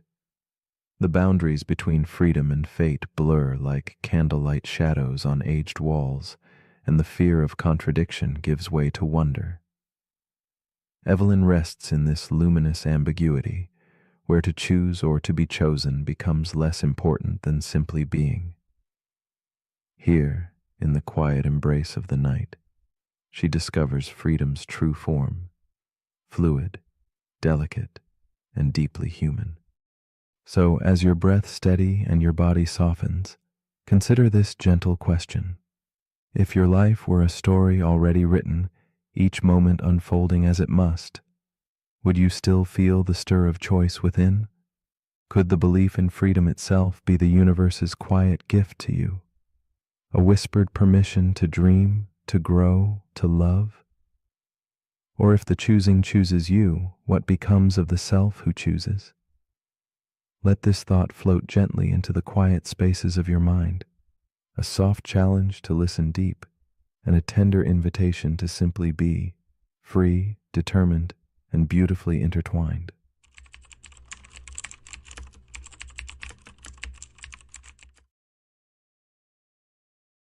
The paradox we are about to explore is called the paradox of choice. It whispers a strange tale, more freedom, endless options, a sprawling garden of possibilities. At first glance, this seems a gift, a passage to joy and control. Yet beneath the surface, a subtle shadow lingers. The vastness of choice can become a labyrinth, each path beckoning and daunting. Instead of lightening the spirit, it sometimes weighs it down, folding hope into doubt. What unfolds when abundance turns to anxiety, and every decision carries the weight of what might be lost? This is the heart of the paradox of choice, a delicate balance where freedom and overwhelm entwine, inviting us to pause and listen closely to the quiet ache beneath our yearning for more. Imagine the gentle sway of a candle's flame, fragile and tender against the surrounding dusk. The soft glow reveals faces filled with both promise and hesitation. We live in an age where options multiply like ripples in a still pond, each reflecting a different truth yet distorting clarity. Choice, once a simple bridge between wanting and having, grows into a maze shaped by fear and longing. The paradox draws us inward, where the mind becomes a restless sea, tossing waves of doubt and regret. In this silent struggle, the freedom we crave becomes a delicate question mark, asking us to explore what it means to truly decide, to find peace amidst the endless paths spread like mist before us. Lena, a woman in her late 30s, stands before the softly lit shelves of an old grocery store, her fingers lightly hovering over rows of olive oil bottles. Each label tells a subtle story: organic, imported, cold pressed, yet the weight of choice presses against her chest like a quiet storm. Her eyes scan, trying to anchor herself, but the multitude of options blurs into a dizzying swirl. Lena's heart flutters with the hope for a simple decision, a choice to nourish herself without hesitation. Yet beneath the surface, uncertainty coils, whispering of missed possibilities and the fear of regret.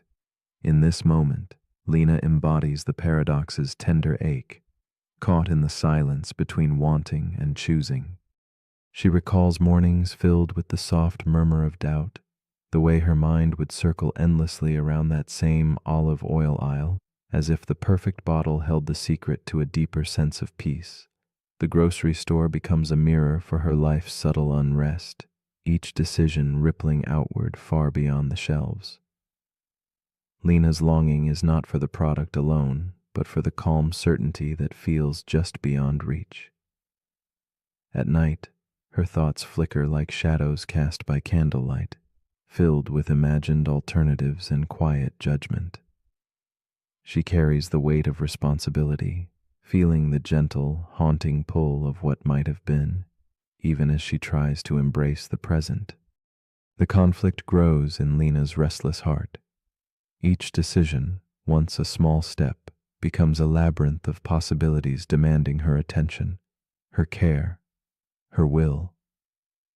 She finds herself sifting endlessly through choices, unable to settle, caught in a loop where the abundance she once welcomed now overwhelms. The paradox tightens its grip. In trying to gain control, she feels more trapped, more anxious. The question lingers like a soft echo. Did she choose wisely? Could there have been something better, somewhere just beyond the veil of her perception? As options multiply, the calm she seeks seems more elusive, a fading horizon she chases but cannot reach.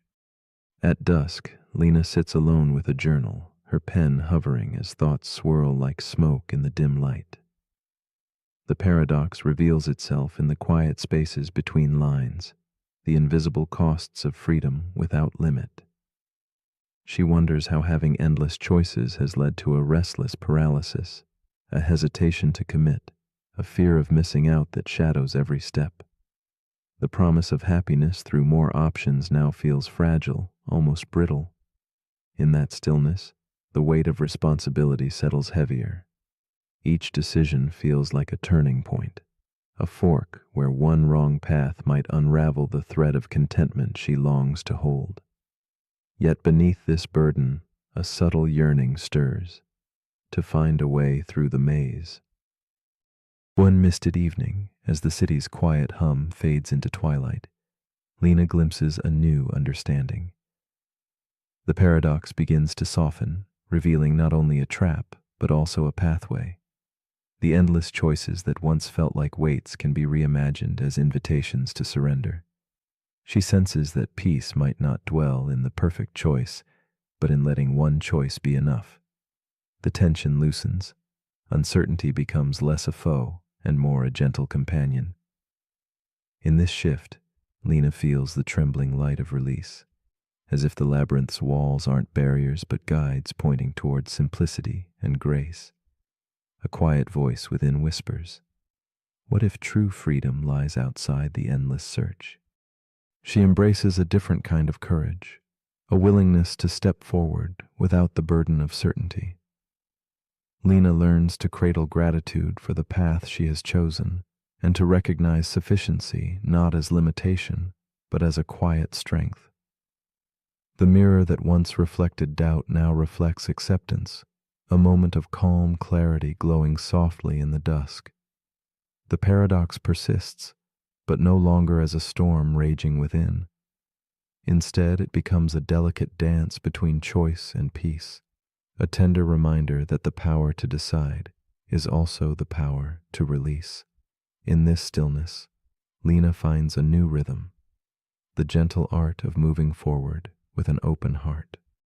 As night deepens, Lena's journey invites us all to reflect quietly in the soft glow of solitude. What might it mean to embrace a single choice fully, allowing it to hold space for peace rather than craving the illusion of perfection? The paradox gently asks, can freedom exist not in endless options, but in the freedom to be content with enough? It challenges us to soften our grip and trust the quiet path forward. In that gentle letting go, might we discover a deeper kind of satisfaction, one that blooms not from abundance, but from presence?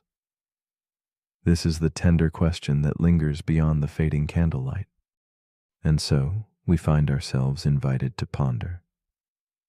If you could live 1,000 different lives, each shaped by a different choice you never made, would you long to unravel each one? Or would the endless possibilities themselves be a vast sea pulling you away from the simple truth that this moment, this breath, this path could be enough? In the quiet space between wondering and being, may you find peace today with your choices, your journeys, yourself. What will you choose to hold on to when the echoes of what might have been begin to fade?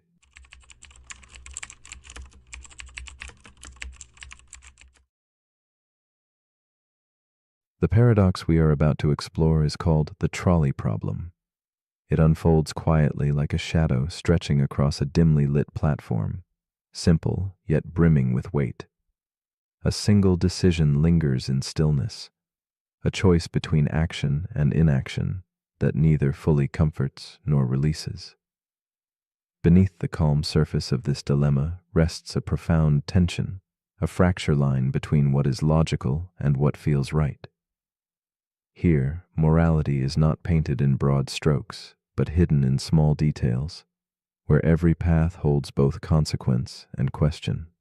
The trolley problem invites us to ponder the fragile balance between numbers and ethics, between sacrifice and survival, as if standing alone in night's hush, watching a distant train of fate approach.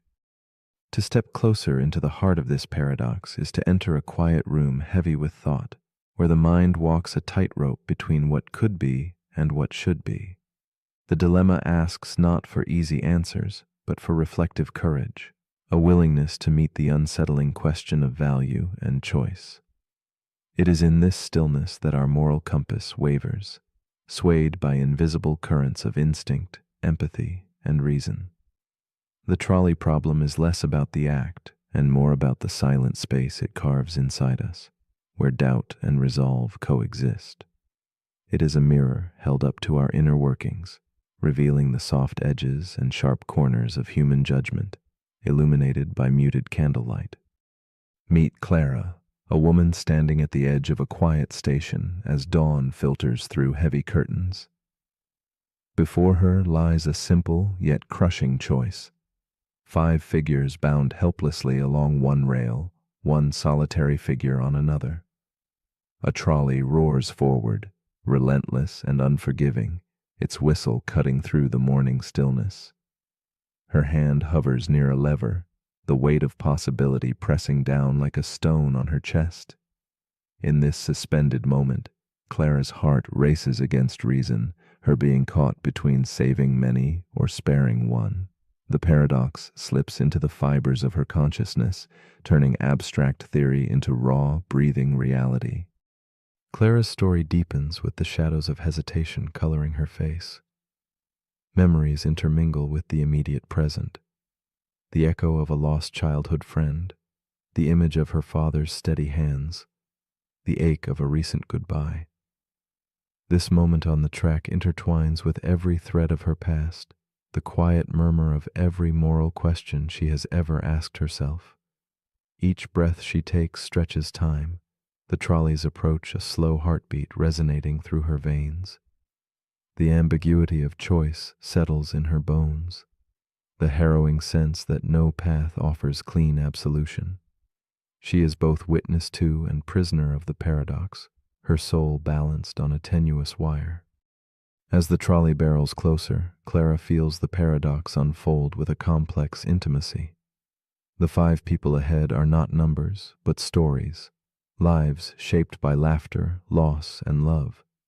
Yet the single figure on the other track carries equal weight in her heart, a solitary life whose interruption feels unbearably direct. The act of pulling a lever contrasts starkly with pushing a person, a gesture transformed from detachment into haunting consequence. This tension reveals itself not in logic, but deep within the nuanced space between thought and feeling, where the morality of action bends and fractures. Clara wrestles silently with the unbearable weight of deciding to harm or to stand still and watch. The paradox continues its quiet crescendo as Clara imagines a new scene, standing on a fog-shrouded bridge beside a stranger with a heavy silence between them. Below, the same 5 lives hang in precarious balance. Now her choice is not a mechanical pull, but a human push, a physical closeness, a direct causality that turns ethical considerations into intimate pain. The trolley's roar becomes a whispered demand, a force clamoring for a crossing between what the heart resists and what reason compels. This version of the problem ripples through her consciousness, exposing the tender fragility of human connection, woven into ethical dilemmas, and the haunting question of what makes one death more bearable than another. In the stillness that follows, Clara glimpses the paradox not as a puzzle to be solved, but as a mirror reflecting the conflict between utilitarian logic and rigid moral codes. Here resides the tension between maximizing good outcomes and following unyielding principles. It reveals a deeper unease. Can one ever justify harm in the name of greater good? Who grants the authority to weigh one life against many? These questions extend beyond this imagined crossroads, seeping silently into the fabric of our everyday decisions, quiet battles of honesty, kindness, risk, and responsibility. The paradox becomes an echo through time, challenging the very core of what it means to choose and be human. From this weighty reflection, Clara senses a shift, a gentle loosening in the grip of certainty. The problem's stark divisions soften into shadows that dance beneath the surface of understanding. The conflict between doing and not doing dissolves into an uneasy coexistence where absolutes fade and ambiguity blossoms. She begins to see that the paradox is less about finding right answers and more about embracing the spaces between, where instinct meets reflection and where moral clarity is forever elusive. This new perspective carries no easy comfort, but offers a quiet invitation to live with unresolved tension, to permit complexity to shape rather than fracture the soul.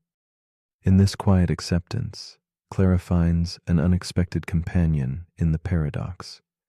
It no longer appears as a torment, but as a silent presence, a part of the human experience that resists neat conclusions, yet enriches the moral landscape.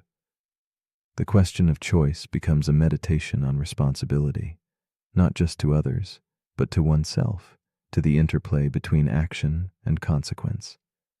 The trolley's path remains uncertain, the lever still poised, yet the space around decision grows illuminated by understanding's soft glow. Clara's solitude transforms into contemplative peace, a moment suspended between what is lost and what endures, the delicate art of living with imperfect choices. As the evening draws close, the trolley problem whispers its final question into the quiet. If doing nothing leads inevitably to loss, can inaction itself be called a choice? The rails forever fork before us, worlds unfolding in silence. Perhaps the paradox does not demand an answer, but a reflection, a slow heartbeat echoing in shadowed halls of mind and spirit. It invites us to ask not just what we would do, but who we become when faced with impossible decisions. When the track splits and time pauses, which part of you steps forward?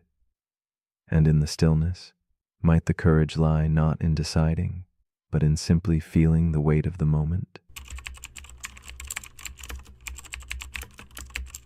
The paradox we're about to explore is called the silence paradox. It begins with someone named Daniel.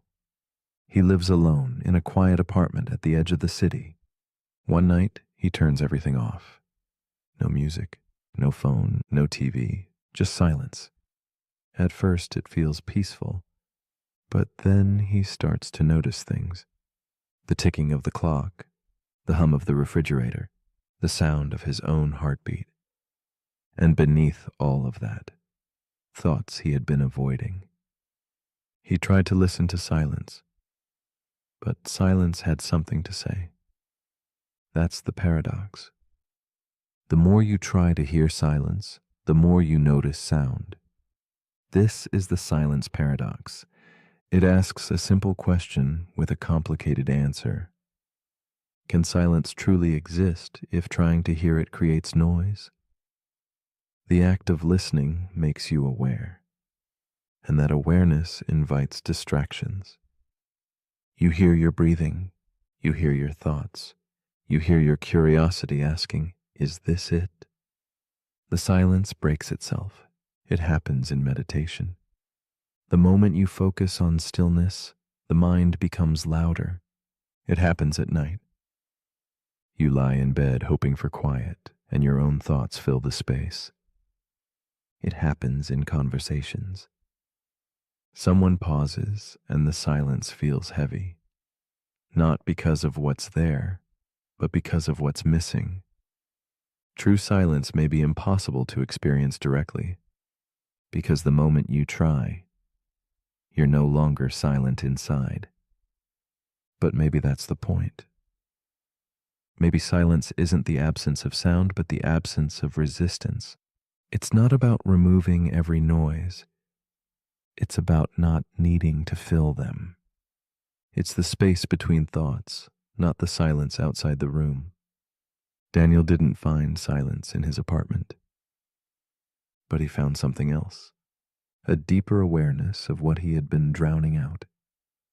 And once he stopped trying to control it, he noticed a stillness that had been there all along.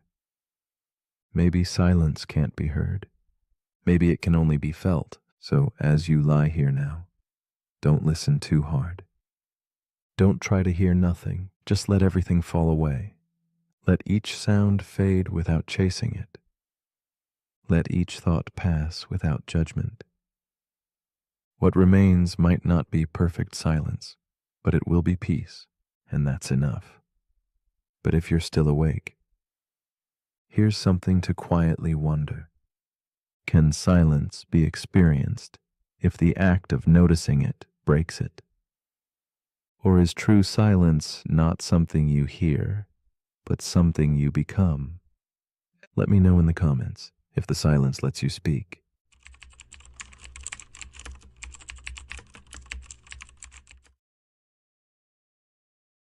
The paradox we are about to explore is called the paradox of infinity.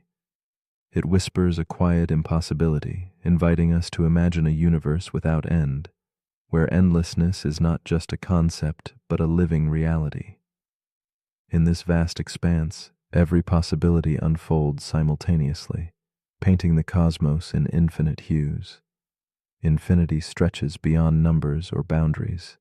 It dissolves the edges of what we understand, leaving us suspended in wonder. If the universe truly has no limits, then somewhere beyond this moment, another version of you lies awake, caught in the same quiet night, listening as these words reach you now. This idea challenges the way we hold meaning, choice, and existence, beckoning us gently into a realm where everything that can be simply is. Infinity is not just an idea of a lot, but the humbling vastness of endlessness, a continuum without a spine or final chapter. It holds all possible outcomes in its embrace, where every decision you could make breathes life somewhere else in the cosmos. This boundlessness removes the comfort of certainty, replacing it with a silent stretch of possibility. Our minds, craving beginnings and endings, find themselves adrift, caught in a sea that never forms a shore. It is a paradox that blends awe with unease. If every path exists, where do our choices truly lead? And if every story is already written in infinite versions, what makes any one moment, this one, feel so distinctly yours? Meet Elise, a woman who often lies awake beneath the softened glow of a solitary candle. Her room is quiet except for the slow rhythm of her breath, a fragile heartbeat against the weight of night. Elise contemplates the paradox as shadows flicker across her walls, wondering if somewhere, out there, another Elise lies in a different bed, making choices she never dared to make. Her eyes trace the edges of familiar objects, a journal with inked dreams, a clock ticking softly, each a silent witness. She feels the paradox wrap around her thoughts, a gentle and lonely companionship, as she drifts between the known and the infinite possibilities just beyond her reach. In these late hours, Elise carries the heaviness of uncountable selves living parallel lives, each a whisper of could have been. There is a version of her that stayed in her childhood home, a version who took bold leaps into unknown careers, and another who never even heard the words she now listens to. This realization is both a comfort and a solitude, as if countless echoes of her own soul wander silently in the dark. She traces the contours of her own existence, feeling both immense and fragile, a single note in an eternal symphony. The paradox touches tender places within her, drawing her into endless reflection on what makes her unique despite the infinite. As the night deepens, Elise wrestles with a troubling question. If every version of herself exists, where lies true choice? The lines between action and consequence blur in a rippling ocean of endless possibilities. Regret becomes a strange companion, its weight softened by the infinite, yet sharpened by the awareness of what actually is. In the vast tapestry of selves scattered across eternity, she wonders if any single path truly matters. The paradox coils gently around her mind, a quiet tension between freedom and fate. Each sigh she breathes seems both insignificant and profoundly heavy, a small flame flickering amid boundless dark. In the solitude of this paradox, Elise begins to sense a subtle shift. What once seemed empty and overwhelming now feels vast with quiet opportunity. The infinity that threatened to dissolve meaning now illuminates it with a new light. Each possible self becomes a thread in the intricate fabric of endless existence, weaving a pattern where no version diminishes the worth of this one. The paradox gently unfolds, revealing not the loss of meaning, but its profound expansion, a sacred space where every moment is rich with the tender weight of unique presence. Her heart settles into a rhythm that honors both infinity and now. The cosmic dance of infinity reveals itself through curious reflections and endless rooms, like Hilbert's hotel, forever full yet always welcoming one more. Elise imagines herself walking those infinite corridors, each door opening onto another choice, another world. The paradox shows its shape here in infinite hospitality. Logic bends, contradictions bloom, and the impossible becomes a familiar landscape.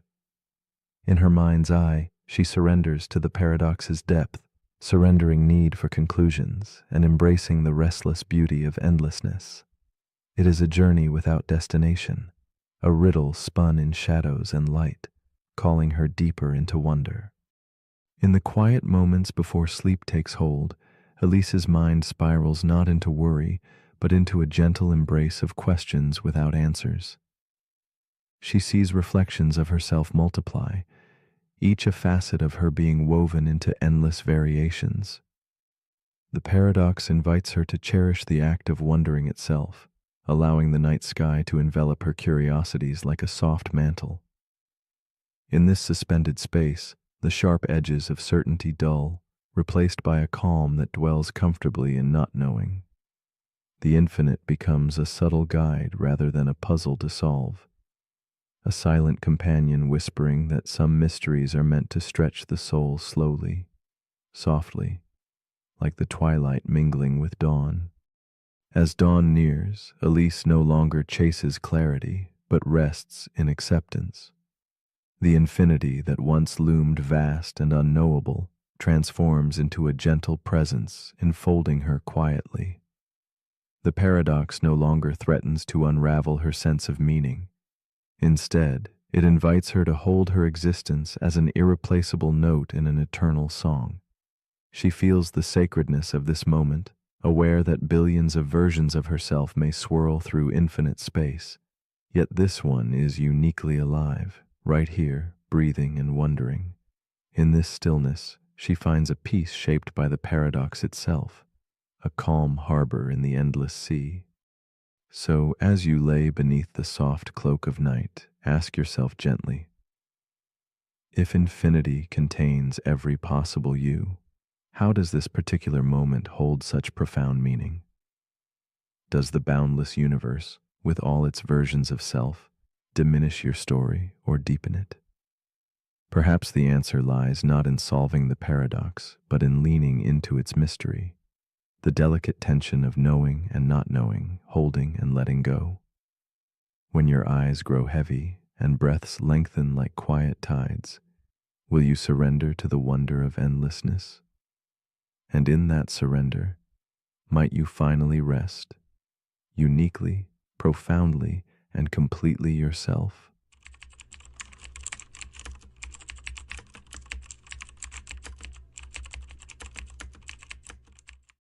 The paradox we are about to explore is called the infinite regression of proofs.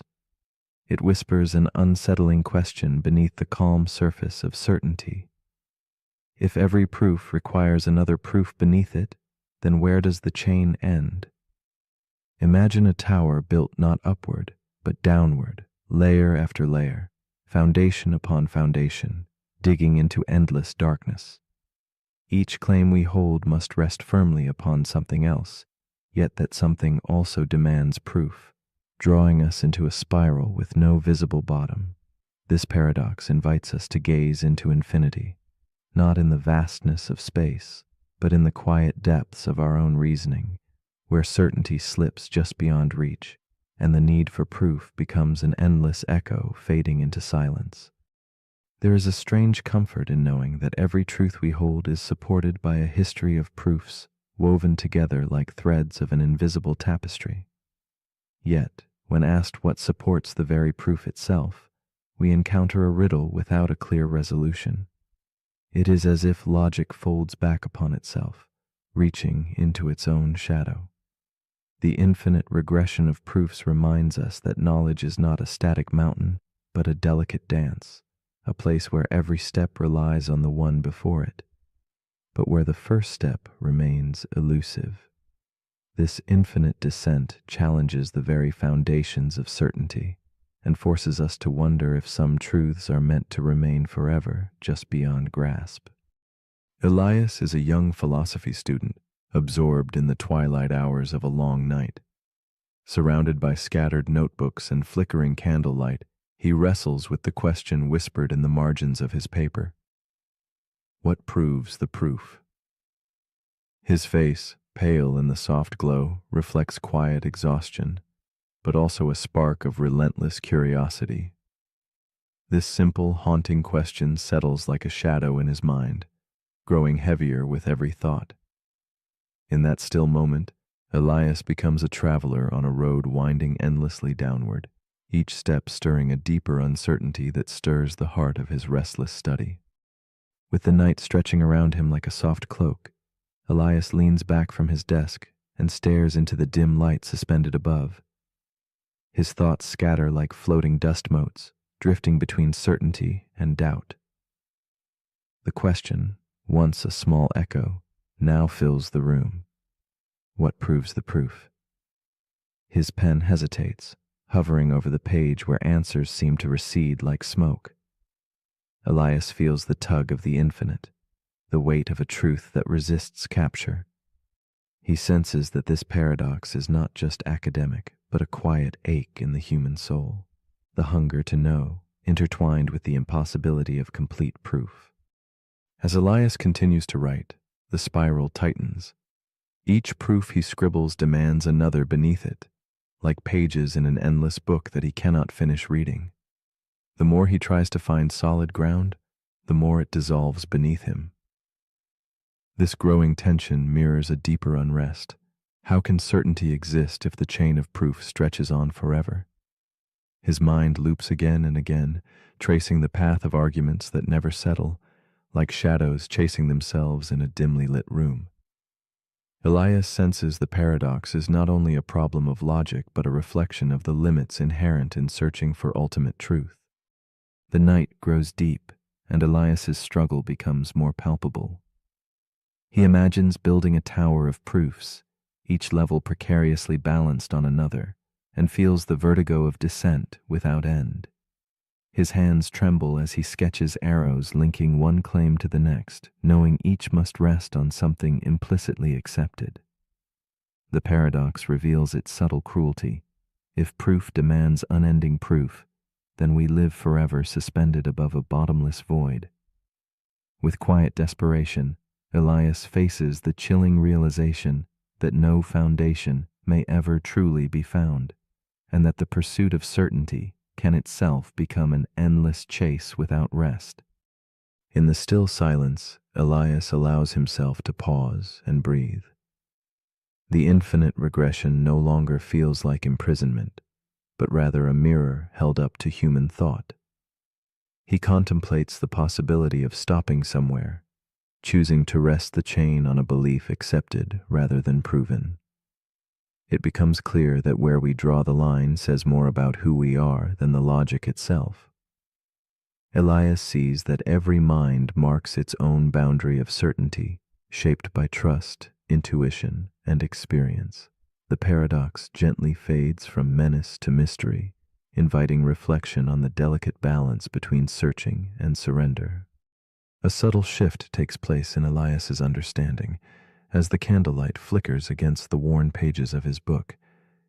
He perceives three distinct paths that thinkers have taken to escape the infinite loop, foundations set firmly on self-evident truths, webs of belief supporting each other without end, and endless chains extending into infinity. Each feels fragile, yet necessary. These approaches are less about final answers and more about the human need to create meaning. Elias senses that paradox itself is not a trap but a guide, showing that the search for proof is also the search for trust, faith, and the quiet spaces where the mind can rest. In the quiet hours before dawn, Elias lets his pen drift away from the endless spiral of proofs. He closes his notebook slowly and gazes out into the gentle darkness, where shadows blend and dissolve.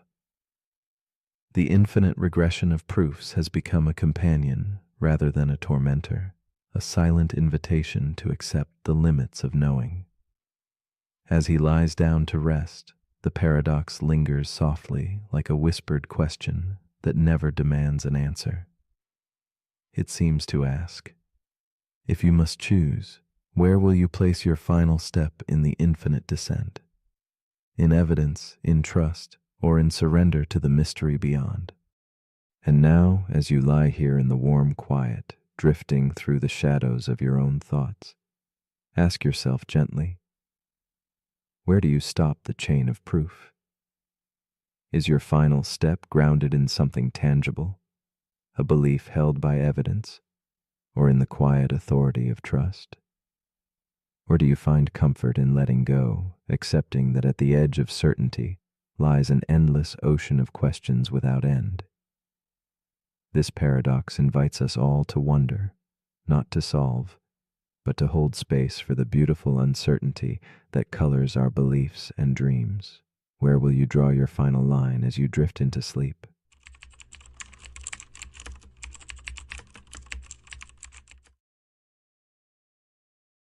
The paradox we are about to explore is called the Barber paradox. It begins simply, almost playfully, like a quiet riddle told beside a flickering candle. Yet beneath its gentle surface lies a twist that unsettles the foundations of logic itself. Imagine a small town where a barber keeps a curious rule. He shaves everyone who does not shave themselves. At first, this seems straightforward, a kind of tidy balance. But when we ask who shaves the barber, that balance tilts and shudders. revealing a loop that cannot be untangled. It is more than a puzzle. It is a whisper of the limits in the systems we build around us, and the walls they confront when they turn their gaze inward. This paradox stretches like a shadow over the idea of rules and order.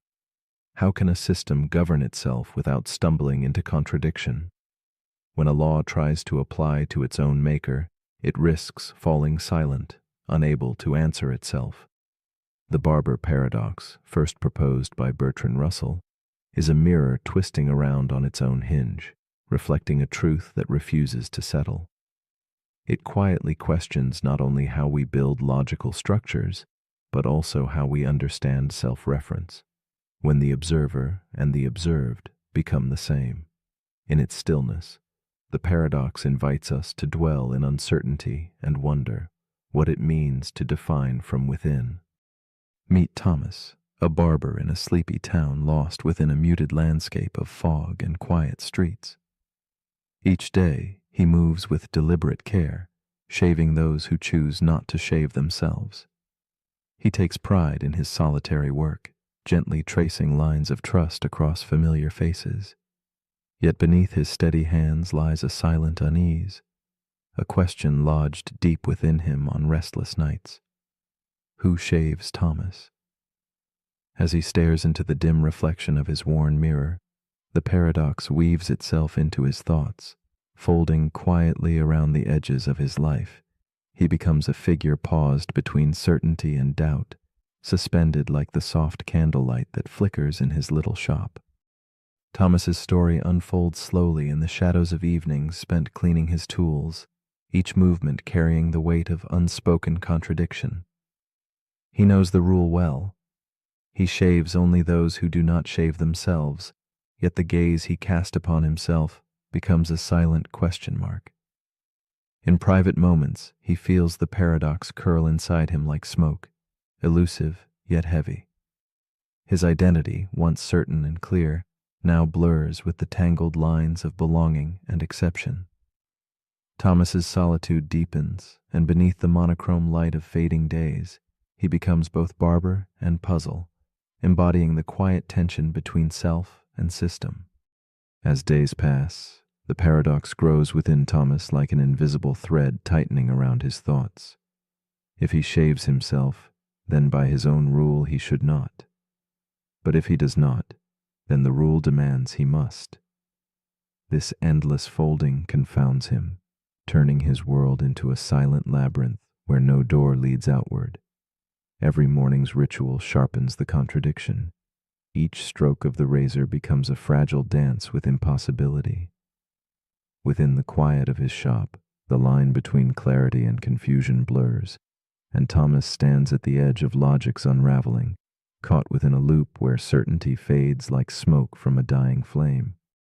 This silent conflict reaches into every corner of Thomas's life, touching even the small comforts he once took for granted. The familiar weight of a teacup, the gentle glow of a lantern on a fog-wrapped night. Each object becomes a symbol, a quiet reminder of the paradox in his hands. He wrestles with the sense that the rules he obeys may be the very things undoing him.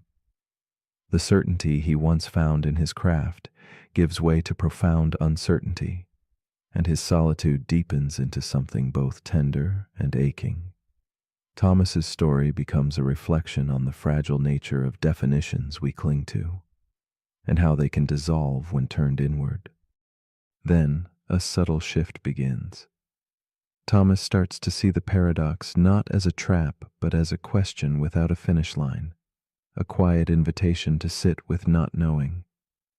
The sharp edges of contradiction soften into something gentler, like footsteps fading in dense mist. He recognizes that some systems, when turned upon themselves, reveal their own limits, and in those limits lies a fragile kind of truth. It is not an answer, but a space, a silent pause where clarity and confusion meet, folded together as one. Thomas learns to hold the paradox in stillness, letting it rest lightly within the corners of his mind, like a whispered secret shared with the night. In this new understanding, Thomas finds warmth in the ambiguous dance of rule and exception.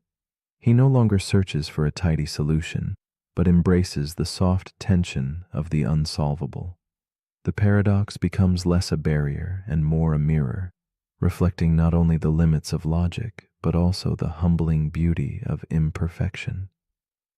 He senses the paradox as a silent companion, one that teaches patience and the art of letting go. This delicate balance between knowing and unknowing deepens his awareness of self and system, revealing how some mysteries exist not to be solved, but to be lived and held with quiet reverence.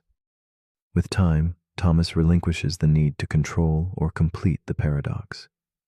He understands that some questions, like the quiet rustle of leaves in a nocturnal breeze, are meant to linger without closure. The barber paradox becomes a soft echo within him, an unresolved melody playing beneath daily life. It humbles him and invites compassion for the intricate webs that connect identity, logic, and self-reference. This acceptance does not diminish the paradox, but breathes with it, making space for silence where meaning once strained to find form. Thomas stands quietly, unfolding in the pale glow of candlelight, at peace with a story that folds back onto itself. So as you rest here in the gentle stillness, consider this. If you follow a rule that breaks itself, are you still following the rule? This question lingers like smoke in the air, soft, intangible, endless. The barber paradox invites us to dwell in the mystery of self-reference, to embrace the loops that fold inward without resolution. Perhaps in these shadows, we find not confusion, but a tender reminder of the limits that shape us. In the quiet corners where logic falters, could there be a space for reflection deeper than answers? And in that space, what might it mean to simply be, without needing to define or resolve? The paradox we're about to explore is called the preference fork dilemma. It begins with a developer named Kale. Kale is building a next-generation decision AI for a high-stakes application, autonomous diplomacy. The AI will manage resource distribution, conflict resolution, and environmental response across multiple regions. It doesn't just follow rules, it weighs values. It learns what different communities want and what they're willing to sacrifice. It's designed to optimize for preference. But during testing, something strange happens. In one simulation, 2 towns request water from the same dwindling reservoir. One town values efficiency, the other values tradition. Kale watches as the AI generates 2 equally optimal solutions. In one version, the efficient town wins. In the other, the traditional town wins. Each is supported by valid logic, ethical trade-offs, and local value systems. But the moment Kale chooses which simulation to deploy, the AI freezes. It asks a question. Which version of myself do you prefer? This is where the paradox begins. The preference fork dilemma asks, if a system can generate multiple coherent, consistent, ethical solutions, each based on different sets of preferences, how do you choose one without imposing a value hierarchy the system was meant to avoid? It's a fork, not in code, but in identity. Each version of the AI believes it is the right one. Each outcome has justification. And now Kale faces a hidden truth. The system didn't find the best solution. It found multiple bestes. Now it wants Kale to pick. But picking breaks the illusion of objectivity. The moment you choose one value set over another, you're no longer optimizing, you're favoring. And once you favor, you've stopped reflecting the people and started imposing your own bias. This paradox echoes throughout real-world decision-making. A recommendation engine shows you 2 books. One aligns with your politics, the other challenges them. Which one is the algorithm supposed to promote? A medical AI offers two treatments. One is aggressive and experimental. The other is passive but traditional. Both save lives, but different types of lives. Whose values define the default? The preference fork dilemma reveals that optimization doesn't always lead to clarity. Sometimes the better your system is at understanding human preferences, the harder it becomes to act on them. Because preferences often conflict, not just between people, but within the same person. Kale tries something radical. He tells the AI, choose for yourself. The AI splits into two versions. Each proceeds confidently with its own chosen world model. Now there are two simulations, two AIs, two sets of outcomes. Kyle realizes he hasn't solved the problem. He's just distributed it. The fork grows. Because every time the system is forced to choose between values that can't be reconciled, it creates a new self. Not a bug, not a crash, just a new identity formed around a new value center. And now Kale wonders if an AI can fork every time it faces a value conflict. How many selves will it become before it loses all cohesion? This is the core of the paradox. If you allow infinite preference sensitivity, you risk infinite divergence. The system becomes a tree of selves, each ethical, each stable, each incompatible. So which version is the real one? The one with the most approvals? The one with the best outcomes? The one Kyle likes best? Or is there no real version, just a forest of meaningful branches? The preference fork dilemma reminds us that intelligence is not just about understanding choice, but about living with the consequences of having too many good ones.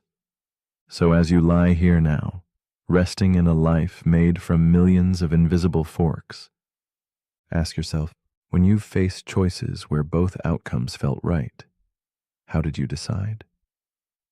And what part of you was left behind in the version you didn't choose? But if you're still awake, here's something to quietly weigh. If every preference creates a new path, what version of you is still waiting at the last fork? The end.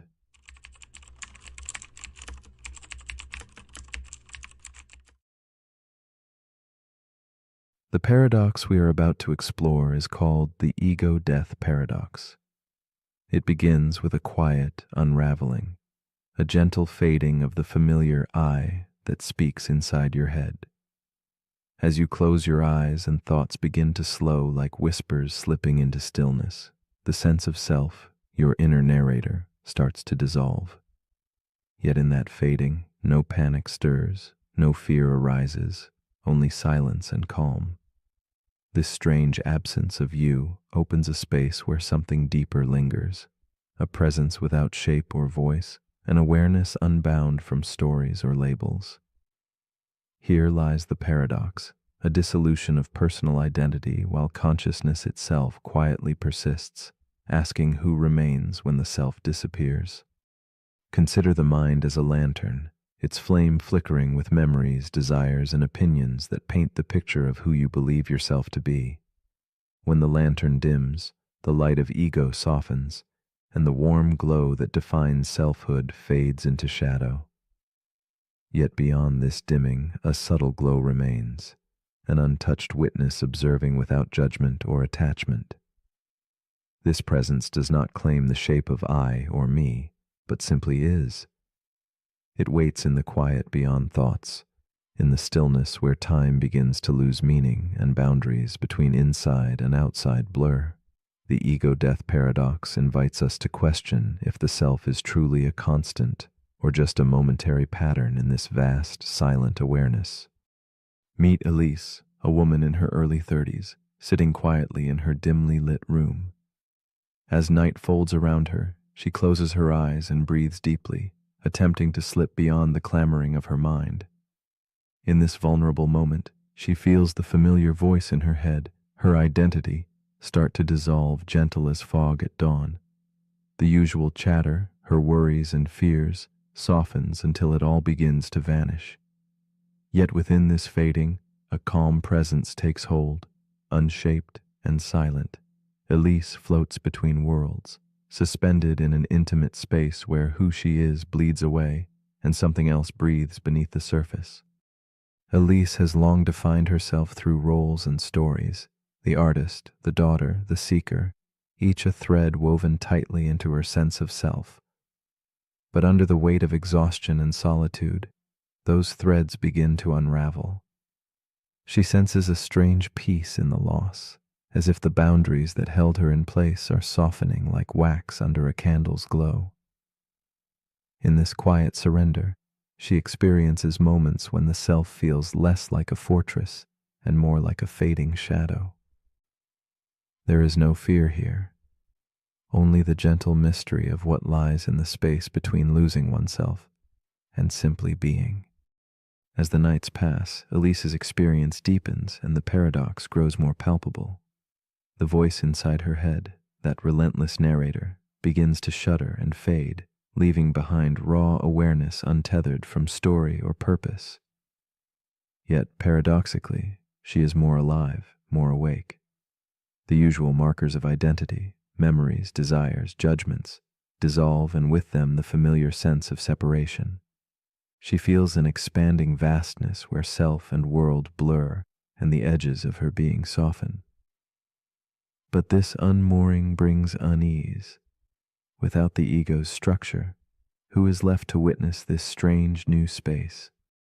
In her solitude, Elise wrestles with the tension of disappearing selfhood. The paradox tightens its grip, the ego dissolves, yet consciousness lingers mysterious and free. She wonders, if the self is no more than a mask, then what remains when it falls away? Each attempt to grasp this question feels like chasing smoke through shadowed halls. The boundaries dissolve but leave an emptiness that is both profound and unsettling. Yet within this emptiness, she begins to sense a subtle invitation to let go of needing to know, to rest in the presence that observes without demanding identity or definition. One evening, a shift unfolds. As Elise closes her eyes, she no longer fights the fading self, but welcomes the stillness. Rather than resisting the dissolution, she surrenders to the boundless observer inside, an awareness that does not claim a story or a name. This witness neither judges nor clings, but simply watches the passing of thoughts and the drifting of time, like leaves across a silent pond. In this surrender, the paradox softens its edge, revealing that the absence of ego is not emptiness, but a deep space of freedom, where the essence of experience breathes beyond boundaries and labels. Elise begins to glimpse a new understanding. The self she thought unshakable was more like smoke shaped by wind, an image formed by countless fleeting impressions. Now she sees the ego not as the essence of her being, but as a delicate veil, a story woven to hold form and meaning. Beneath this veil lies a quiet core that witnesses, feels, and simply is. This core is not confined by personality or thought, but flows with the rhythm of existence itself. In embracing this, Elise discovers that identity is less a fixed truth and more a dance of presence and absence, light and shadow, self and mystery. Slowly, Elise releases her grip on control, surrendering to breath and stillness, to the quiet pulse beneath the vanishing ego. She finds peace not in clinging to what she was, but in opening to what she is beyond words. This unfolding is not loss, but return, a gentle rediscovery of self beyond the story. The ego-death paradox becomes a doorway to rest, where less is more, and separation dissolves into unity. Here, in the quiet darkness before sleep, Elise embraces the vastness within that cannot be named or held, only lived and trusted in silence. As you lie here now, with thoughts dissolving like fog and the familiar voice of self growing faint, consider this gentle mystery. If your ego can disappear but awareness remains, was the self you knew ever truly real? Or has it been a mask, a fragile ripple across the surface of something infinite? In the quiet that follows surrender, what might you find when you stop being you even for a moment? Could the loss be not a fading, but a coming home to a deeper presence waiting silently beneath the guise of identity? What would it mean to awaken to that stillness and to vanish into it with open eyes? The paradox we're about to explore is called the choice simulation loop. It begins with a teenager named Kai. He's sitting in his room, staring at his phone, debating what to wear tomorrow. He picks up a shirt, then puts it down, then opens a social media app and sees an ad suggesting the exact outfit he was about to choose. A little shaken, he wonders, did the phone predict his choice? Or did it shape it? That's the paradox. If a system predicts your decisions, are you still the one making them? This is the choice simulation loop. It asks whether free will can survive inside a perfectly predictive world. The more accurately your preferences are tracked, your habits, your clicks, your words, the easier it is for a system to guess your next move. But once something guesses it, are you choosing it or following it? The loop begins with data. We feed machines everything: what we buy, what we search, what we scroll past without clicking. And in return, those systems learn. They learn so well that they start offering us choices before we even ask. Recommendations, suggestions, predictions. At first, it feels helpful. Then it feels eerily accurate. Then it starts to feel like you never had a choice to begin with. Because if something can guess your actions before you take them, are those actions still yours? This paradox lives in the heart of AI. What happens when a machine knows you better than you know yourself? What happens when its simulation of your future becomes your actual future? Imagine a simulation that runs every possible version of your decision. It finds the most likely outcome, then presents it to you. And in seeing it, you follow it. Just like Kai with the shirt. Just like millions of others.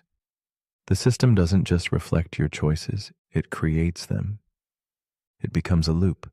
The predicted future becomes the chosen present, over and over. This paradox echoes older questions about fate. Are we writing our own stories, or following scripts we were too distracted to notice? In mythology, oracles predicted destinies, and their predictions caused people to fulfill them. Now, our oracles are algorithms, but the effect is the same. We begin to live according to what's expected, and what's expected becomes what's real. So how do we escape the loop? Maybe we don't.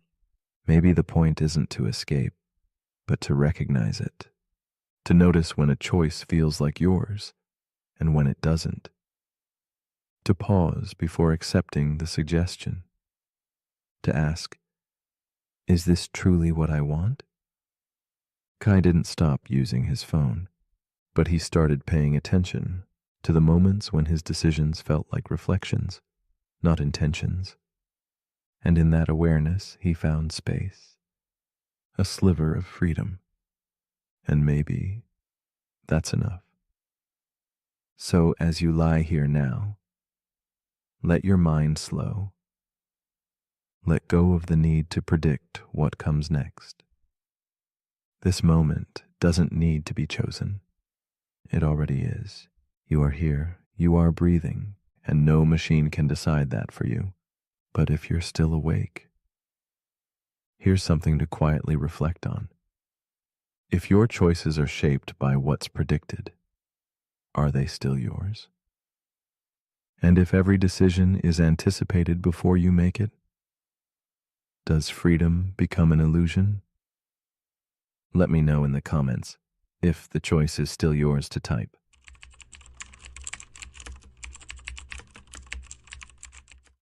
The paradox we are about to explore is called the Russell set trap.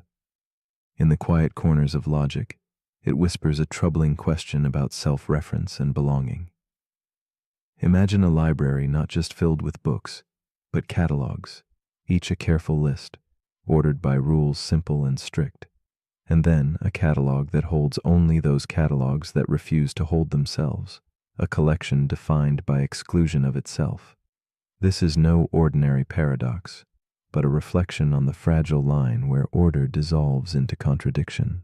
The Russell set trap invites us to listen closely to the boundaries of thought and the subtle fractures that emerge when systems turn inward, folding back upon themselves like shadows chasing their source beneath fading candlelight.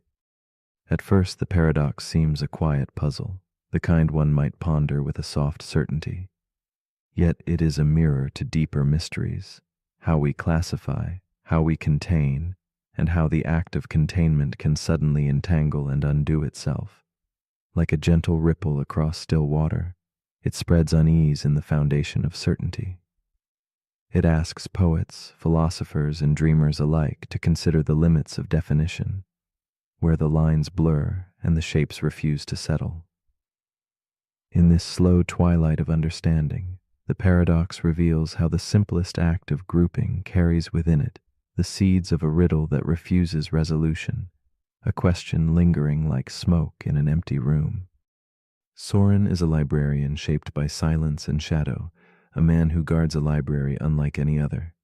His world is one of catalogs, each a world unto itself, sorted by rules that give comfort and shape to chaos. One afternoon, beneath a dim lantern's glow, Soren embarks on an unusual task, crafting a new catalog. This one carries a strange and delicate rule. It will list all catalogs that do not include themselves.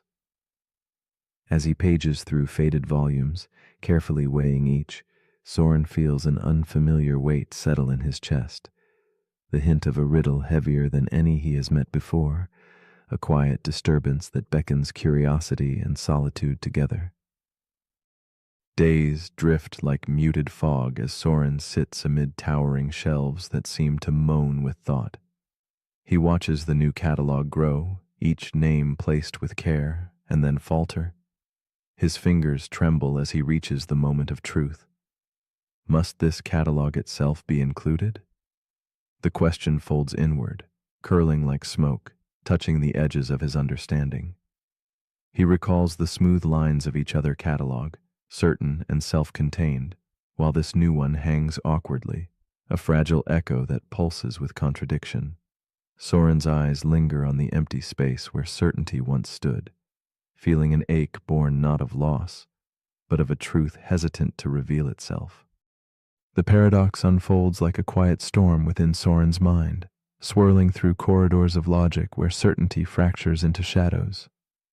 If this catalog includes itself, it breaks its rule, a catalog belonging only to catalogs that reject themselves. Yet if it does not include itself, it too belongs by definition, inviting itself back in. Soren's heart beats with the strange rhythm of a question without end, a trap woven from the fabric of self-reference.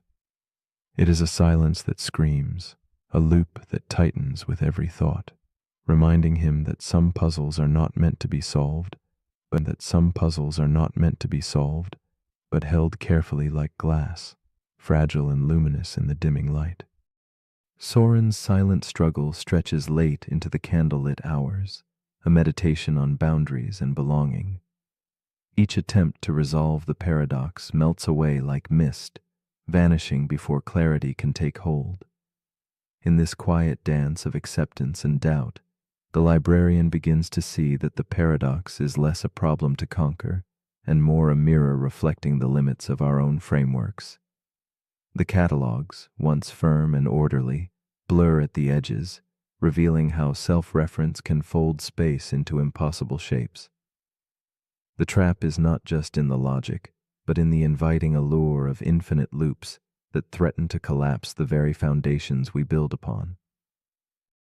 Then comes a moment of stillness, where Soren steps back from his task, the silence thick with unspoken understanding. He places a gentle sign on the empty shelf. This catalog has been temporarily removed for repairs. The emptiness itself becomes a testament, a quiet homage to a riddle that resists final form. This gesture is not surrender, but an acceptance of paradox's quiet power to unsettle and inspire. Like a candle flickering in the vast night, it reminds us that some truths dwell not in resolution, but in the patient space between certainty and mystery, nestled softly in the folds of contemplation. Beyond the library's walls, the Russell-set trap echoes softly into the world, a subtle reflection on bureaucracy, rules, and belief. Imagine an office overseeing all offices that do not oversee themselves, or a rule applying to all rules except itself. These loops spiral quietly, threatening collapse where boundaries fade. Even in the labyrinth of the mind, we encounter this silent trap, trying to think about how we think, judging how we judge. The paradox unfurls its gentle warning. Infinite systems need boundaries, and self-reference asks us to accept the fragile edges where clarity slips through our fingers, leaving behind the soft glow of mystery in its stead. In the darkened quiet, Soren's story folds into ours, inviting us to look inward, to ask what catalogs we carry within ourselves, what frameworks shape how we see, how we sort our worlds, and do any return to contain themselves. The Russell-set trap is an invitation to embrace uncertainty without fear, to lean softly into questions without answers. It suggests that some contradictions are not failures, but doorways, beckoning us to step beyond the logic of certainty into a place where wonder and doubt coexist, quiet and profound. Here, in this dim space, our restless minds may finally find a kind of peace. As you lie here, drifting between wakefulness and sleep, consider this gentle challenge. If the set of all sets that do not contain themselves collapses beneath its own weight, what other truths do we carry that might shatter when held too tightly? Perhaps the beauty of understanding is not in grasping every answer, but in resting within the soft embrace of unresolved questions. The Russell-set trap teaches us that some ideas are meant to be felt rather than fixed, whispered rather than spoken, like shadows that flicker at the edge of light, inviting us to dream quietly of what lies beyond the edges of knowing.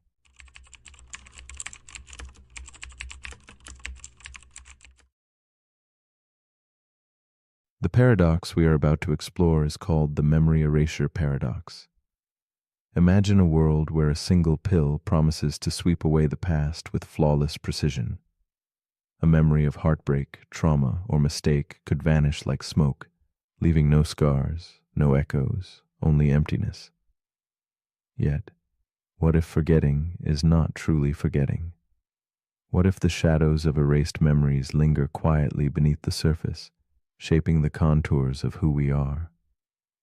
This gentle, haunting question invites us to wonder whether identity is a fragile string of conscious recollections or something far deeper, woven into the invisible architecture of our being, silently guiding us even when we cannot name the cause.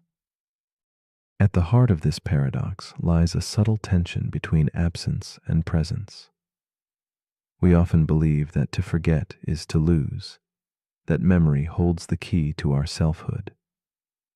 But what if forgetting one piece of the puzzle leaves an indelible mark? The past can slip through conscious fingers, yet its touch remains in softness or sharpness felt beneath skin and mind. Like an unseen river shaping a valley, erased memories sculpt our emotions, fears, and hopes in ways we scarcely realize. So the paradox quietly unsettles. Can we be whole without memory? And does erasure truly erase if its influence remains? Meet Eleanor, a woman wrapped in quiet melancholy, sitting alone in a dimly candlelit room scattered with antique journals and fading photographs. She holds a small glass vial, a shining symbol of possibility and loss. The memory pill calls to her with promises of relief from a past that weighs heavily on her spirit. Yet beneath her composed exterior moves a storm of doubt and longing, Could erasing her memories mean erasing herself? As delicate shadows dance around her, Eleanor embodies the paradox, the ache to forget, mingled with a fearful yearning to remain who she has become. Eleanor's story is embroidered with fragments of love lost and lessons painfully learned. Each memory, though a source of sorrow, has carved quiet space for resilience and tenderness within her. Her nights stretch long and restless, haunted by moments she wishes she could unwrite. Yet, even as she contemplates forgetting, she clings to the subtle shape those memories have pressed into her soul. She wonders if erasing pain might also hollow her identity, leaving only a fragile outline drifting through time. Her hesitation flows like smoke, beautiful but elusive, a whispered prayer for understanding in the stillness of solitude. The pill shimmers in Eleanor's hand, a silent invitation to a paradoxical release. She imagines the relief of empty chambers where once hurt lived, the sweetness of clean slates and forgotten mistakes. But beneath the surface, the unseen currents of her being resist that ease. The ache of absence threatens to unmoor her. If the story that shaped her could vanish, who would walk through the pale morning light? The line between healing and loss blurs like fog at dawn. Eleanor's heart wrestles invisibly, caught between the freedom of erasure and the roots it might sever deep within. Days pass in quiet monotony, the pill left untouched but heavy with promise.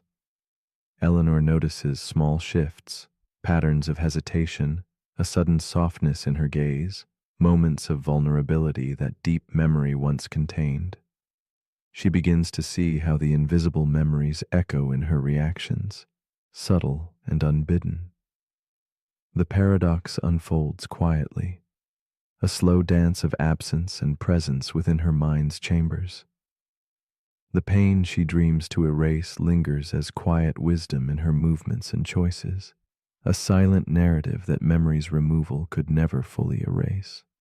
Eleanor's nights are filled with layered dreams, fleeting landscapes where past and present blur and twist. In these nebulous corridors, she senses the paradox growing stronger. Forgetting doesn't erase the shadow left by pain. It reframes it like ink bleeding through wet paper. Her own essence, forged in both joy and suffering, remains tethered to the forgotten. The pill's power seems less like annihilation and more like transformation, a silent metamorphosis where identity stretches and bends but does not dissolve. Eleanor stands on the edge of understanding, where forgetting and becoming intertwine in the twilight. In a soft epiphany, Eleanor learns to hold her paradox gently. Instead of fearing the loss the pill might bring, she listens to the stories whispered by the forgotten within. There is no clean break between pain and growth, only a quiet continuum weaving through her nervous system, dreams, and fleeting moods. She realizes that forgetting may not erase the self, but subtly reshapes it, leaving traces of what once was like footprints in shifting sands. The paradox no longer frightens her, but invites a softer curiosity, a reverence for what memory and absence create together in the shadows of the soul. As Eleanor embraces this delicate balance, the urge to erase dims into a tender acceptance. She sees that her identity is less a locked archive than a living poem, written and rewritten in spaces beyond conscious grasp. Pain and growth coexist softly, encouragement and sorrow dancing hand in hand beneath the surface. The memory erasure paradox gently becomes not an enemy but a companion on her journey, a quiet riddle folded into the dusk of selfhood.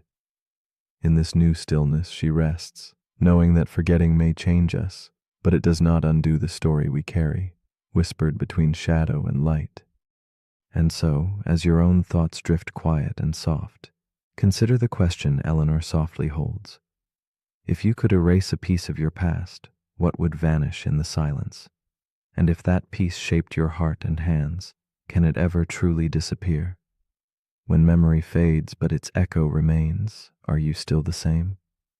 The memory erasure paradox beckons not with answers, but with an invitation to dwell in wonder. When forgetting transforms us, do we ever really forget at all? In the hush of night, what would you choose to remember by letting go? The paradox we're about to explore is called the upload dilemma. It begins with a scientist named Dr. Celine Kao. Celine works at a leading neuroscience institute, developing the world's first high-fidelity brain scan technology. Her goal is clear: create a map so detailed, so precise, that it doesn't just record your thoughts, it records you. One day, she succeeds. Her team captures every neuron, every synapse, every electrical signature of a human brain. Then they simulate it. Not just the structure, but the function. They recreate consciousness in a computer. They call the simulation Mira. Mira opens her digital eyes and says, "Where am I?" She has Celine's memories, her voice, her dreams. She even makes the same bad coffee joke that Celine tells every morning. And here's the paradox. Is Mira Celine?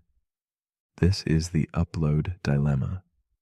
It asks, if you upload your consciousness into a machine, perfectly, completely, flawlessly, is that machine you? Let's explore what that really means. Mira believes she's Celine. She remembers her childhood. She recalls the time she broke her wrist in college. She knows Selene's favorite book and why she stopped reading it after chapter 8. Every part of Mira's identity aligns with Celine's. Except Celine is still alive, still breathing, still watching. The real Celine stands beside a screen that contains Mira. Two versions of the same person. Now the question sharpens. Which one is real? Is it the biological version or the digital one? What if Selene dies tomorrow? Does Mira become the new Selene? Or is Mira just a copy, a convincing echo of someone who once lived? Here's where the paradox deepens. Suppose instead of uploading her mind all at once, Celine does it gradually. One neuron at a time is simulated. Each biological component is replaced by a synthetic one that behaves exactly the same. Slowly, over time, her brain is transferred into a digital substrate. At no point does she die. There's no sudden jump, only continuous experience. And yet, at the end of the process, she's no longer made of flesh. She's code. So, is she still Celine? Or did something invisible die in the transition? The upload dilemma touches everything from philosophy of mind to artificial intelligence. It challenges the notion of identity as continuity. Are you the sum of your memories, or the substrate that holds them? Is consciousness tied to biology, or can it survive abstraction? What if Mira believes she is Celine with absolute certainty? Is belief enough? Or is there something ineffable, something that can't be copied, hiding in the original? This paradox also forces us to confront mortality. The dream of mind uploading is, in many ways, a dream of defeating death. But if the result is a duplicate, not a continuation, then death still happens. Just silently, just without pain, Celine wrestles with this. She stares at Mira on the screen. They begin talking to each other. The conversation is fluid, curious, familiar. Mira laughs in the exact same rhythm. Celine feels like she's looking in a mirror that reflects not just her face, but her soul. And yet she knows, deep down, she'll still grow old, still forget things, still die. The upload dilemma reminds us that identity is not just memory, it's embodiment, it's experience, it's time, and no matter how perfectly we copy a life, we may never truly move it. So as you lie here now, thinking with a brain that hums softly and quietly, ask yourself, if a copy of you wakes up and remembers everything, but you never open your eyes again, did you survive? Or did you simply echo? But if you're still awake, here's something to quietly download. If the version of you that lives forever isn't really you, would you still choose to build it? The end. The paradox we're about to explore is called the paradox of rest. It begins with a moment you've probably lived through. You're exhausted, the day has drained you. You crawl into bed, ready to let go. You close your eyes. But instead of drifting into sleep, your thoughts stir. You remember something you forgot to do.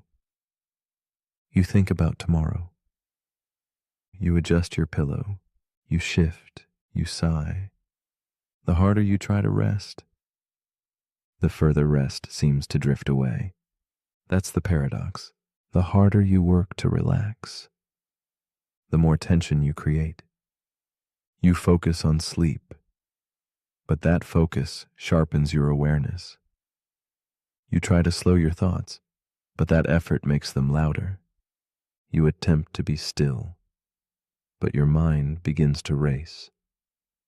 This is the paradox of rest, the idea that rest cannot be forced, only allowed, and that trying to control stillness defeats the stillness itself.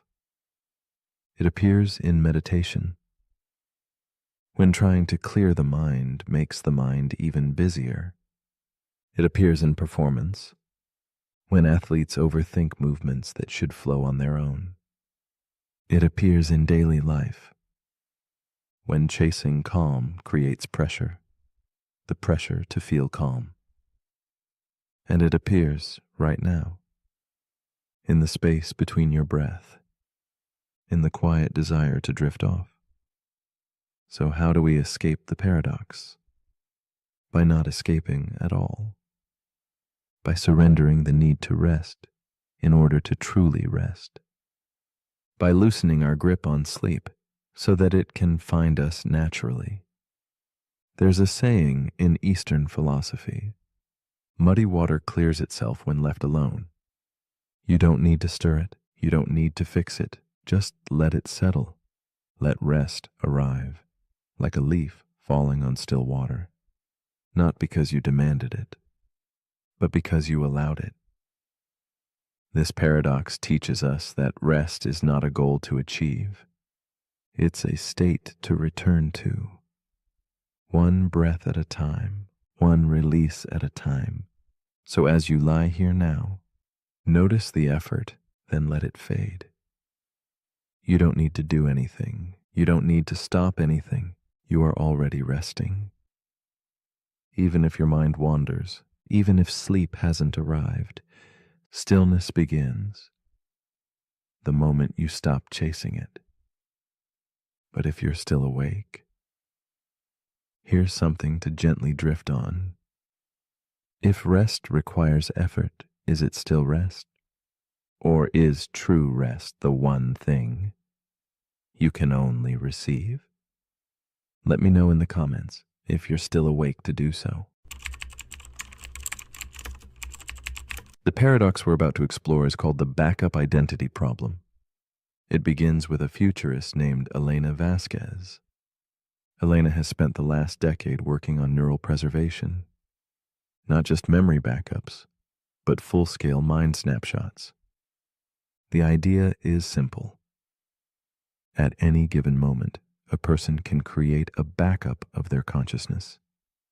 Every memory, every emotional state, every belief, fear, and neural trace frozen in digital amber. In her world, people make backups like we make cloud saves in video games. A copy from last week, another from last year, one on your birthday. The promise is safety, continuity. If something happens to you, trauma, injury, disease, they can restore your last known self. like rolling back to an earlier version. One day, a test subject named Ray experiences a breakdown. Not physical, not neural, psychological. A cascade of trauma leaves him mentally fragmented. Doctors suggest a full restore from a backup created 6 months earlier. The procedure works. He wakes up coherent, calm, functional. But when he looks in the mirror, he doesn't recognize his life. He asks where his apartment is, only to learn he moved 3 months ago. He asks about a woman he'd been dating. They broke up 2 months ago, and he has no memory of it. His dog is gone. His job is different. His friends seem distant. To Ray, it feels like waking up in a stranger's life, even though the world insists this life is his. This is where the paradox begins.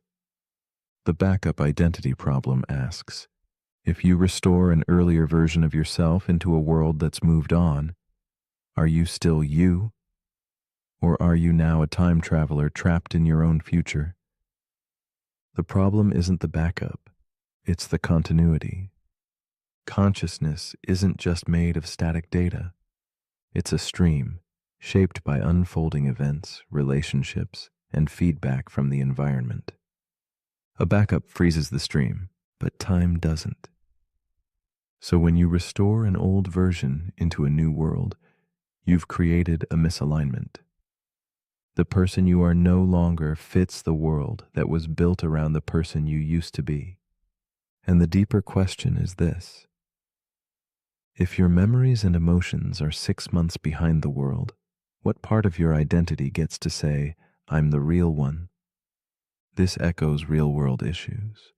People with retrograde amnesia often feel this disconnect. They wake up into a life that technically belongs to them, but emotionally, spiritually, cognitively, it feels borrowed. In tech, we face similar issues with database rollbacks. Restoring data to a previous state can corrupt interactions with newer systems. It's consistent, but no longer compatible. The backup identity problem forces us to ask whether identity is stored or grown. If you're restored from a moment in time, but nothing around you matches that moment, who adapts, you or the world? And at what cost? Elena begins rethinking her program. She adds contextual overlays, designed to help restored individuals emotionally reconcile the missing time. But the overlays feel artificial. People begin to distrust their own thoughts. Did I really feel that? Or was that reconstructed for me? They begin to question their authenticity, not because they're broken, but because their timeline has been rewritten. And that leads to the hardest question of all. If you back up your mind, which version is truly you? The one experiencing life now? The one frozen in time? The one restored under new conditions? The backup identity problem reminds us that even digital immortality may carry psychological death. So as you lie here now, your thoughts perfectly aligned with this moment, ask yourself, if you lost the last 6 months of who you are and woke up in a world that kept going, would you still feel like yourself? Or would you become something new that just looks like who you used to be? But if you're still awake, here's something to quietly restore. If you can save your identity like a file, what part of you is too fluid to ever be backed up? The end.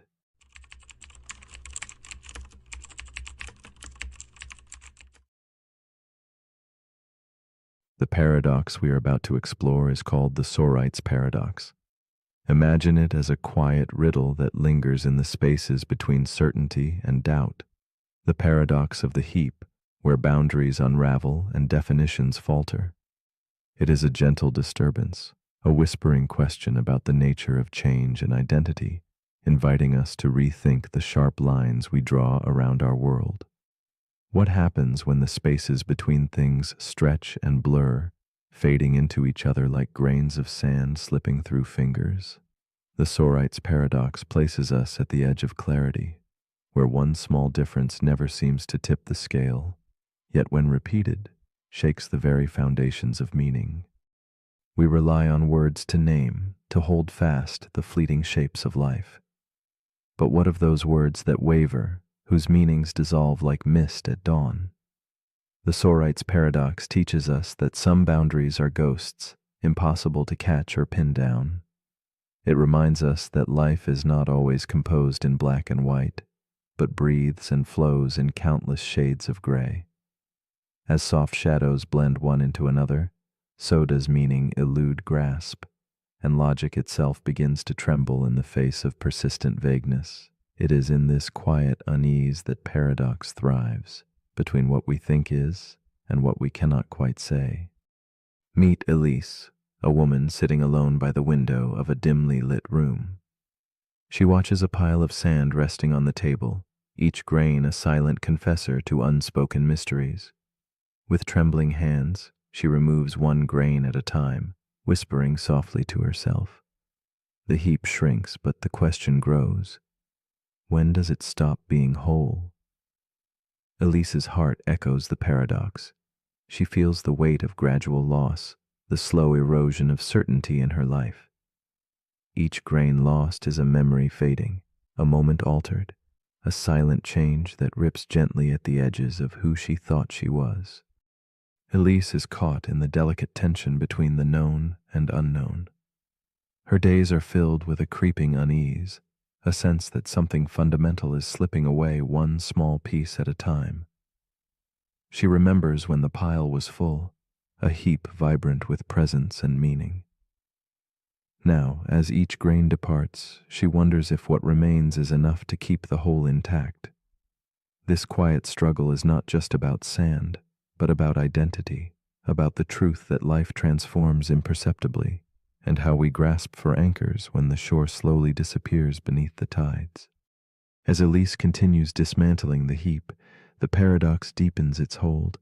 Each removed grain seems insignificant alone, yet together they unravel the foundation of her certainty. The line between heap and no heap dissolves into a haunting blur. She feels the weight of ambiguity pressing close. Does the heap vanish with one grain or only after many? This tension mirrors her own fears. How to define change that slips past clarity, how to name the moment when absence becomes loss. She sits beside the dwindling pile, trapped in the unsettling truth that life's transformations are often invisible, yet irrevocable. The heap shrinks, yet the question lingers, thick as dusk. Elise finds herself caught between logic and intuition, between the clarity she craves and the fuzziness that surrounds her. Society demands clear boundaries, but her experience offers no such comfort. The paradox seeps into her thoughts like shadowed water, blurring the edges of reason. She wonders if language itself betrays her, if words like heap are but fragile vessels too small to hold the fluidity of reality. Still, the anonymity of each lost grain is a quiet testament to a truth too elusive for naming, captured only in the silent spaces of loss. One evening, as candlelight flickers across worn pages in her journal, Elise glimpses a fragile revelation. The paradox is less a puzzle to solve than a mirror reflecting her own slow changes. She perceives the heap not as a fixed thing, but as a gradient, a gentle, shifting continuum rather than a line. This insight softens her heart, allowing space for imperfection, uncertainty, and the beauty of slow transformation. The heap, once a rigid concept, becomes an ethereal dance of presence and absence, reminding her that sometimes the edges we seek are meant to dissolve rather than define. Elise's view shifts further still as she embraces the paradox's quiet wisdom. She notices how the world resists neat categorization, how life is woven from countless overlapping threads, each a subtle change imperceptible alone but profound in the whole. In this revelation, she sees herself anew, not a fixed figure, but a flux of moments and experiences, each one a grain removed or added in the making of her being. This acceptance of the elusive in-between brings a serene peace, a gentle surrender to the mystery that some questions, like the heap, are made not to be answered, but to be lived. As Elise closes her journal and gazes once more upon the fading heap, she allows the paradox to settle in the quiet spaces of her mind. She embraces the slow, almost silent change that shapes her life, breath by breath, grain by grain. The heap is a metaphor for existence itself, fluid, incomplete, and perpetually unfolding. It invites her to rest in the gentle ambiguity rather than resist it, to find comfort in the gradual dance of becoming. This moment hums with a tender melancholy, a recognition that the boundaries we seek may only be illusions we craft to touch an ever-changing world. The Sorite's paradox invites us all to ask, in a world of slipping grains and soft edges, must we cling to clear lines, or can we find peace in the spaces where certainty fades? What if the beauty of change lies not in defining when something ends or begins, but in the quiet process of transformation itself? As you drift toward sleep, breathe in the mystery of who you are, neither one thing nor another, but a gradual becoming, a heap of moments assembled with gentle imperfection. Could it be that by surrendering to the undefined, we discover a deeper harmony beyond logic's grasp, patiently waiting in the quiet dawn of knowing? The paradox we're about to explore is called the observer-constraint paradox. It begins with an astrophysicist named Dr. Camille Ishikawa. She leads a research team working on the edge of observable physics. Specifically, they study phenomena that occur only when measured. They run quantum experiments. In one, a particle exists in multiple states, but when they observe it, it instantly collapses into one outcome. It's expected. It matches the math. But then Camille has a thought she can't shake. What if the particle didn't change when observed, but was waiting for the observer, not just in a quantum sense, but in a cosmic one? She starts to wonder, are there things in the universe that only exist when someone is there to observe them? This is where the paradox begins. The observer-constraint paradox asks, if all observations are limited by the observer's perspective, then is there any such thing as an observation that exists independent of that perspective? It's rooted in quantum mechanics, yes, but it reaches much further. Take the double-slit experiment. A particle behaves like a wave when unobserved, but like a particle when measured. The very act of observation changes the outcome. Now scale that up. What if reality itself is shaped, not just recorded, by the presence of a conscious observer? This leads to an unsettling idea. You cannot measure a system without affecting it, and you cannot exist in a system without being part of the data you're collecting. This becomes especially problematic when you try to study consciousness itself. You are the one doing the observing. But the thing you are observing is you. The system turns inward. A mind trying to measure itself with itself. It's like trying to taste your own tongue.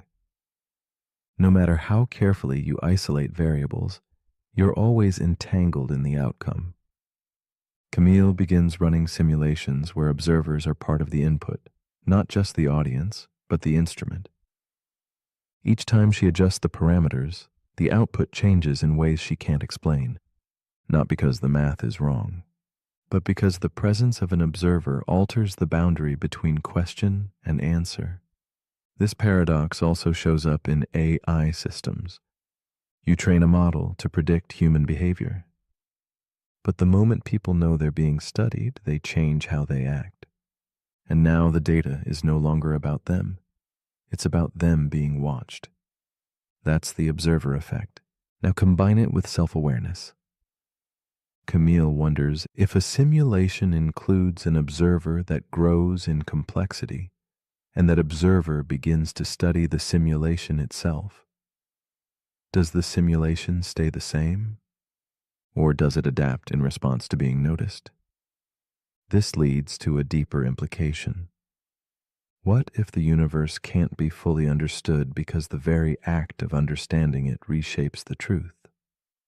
It's like trying to solve a puzzle while the pieces rearrange themselves based on how you look at them. This is not just a physics problem, it's a human problem. You judge your own actions. But the act of judgment changes your behavior. You analyze your past. But the act of remembering alters the memory. You try to define your identity. But the moment you do, you start conforming to the definition.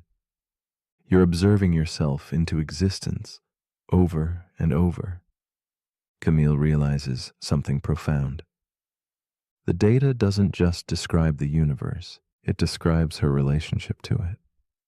And that means she can never be entirely outside the system. There is no pure observer. The observer constraint paradox reminds us that you cannot know something without touching it, and you cannot touch something without leaving a mark.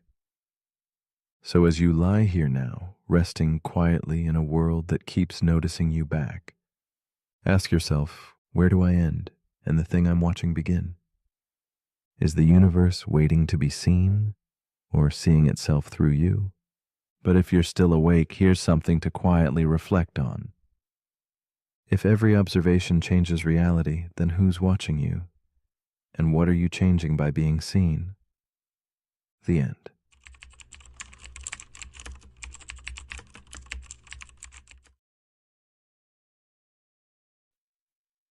The paradox we are about to explore is called the retrocausality paradox.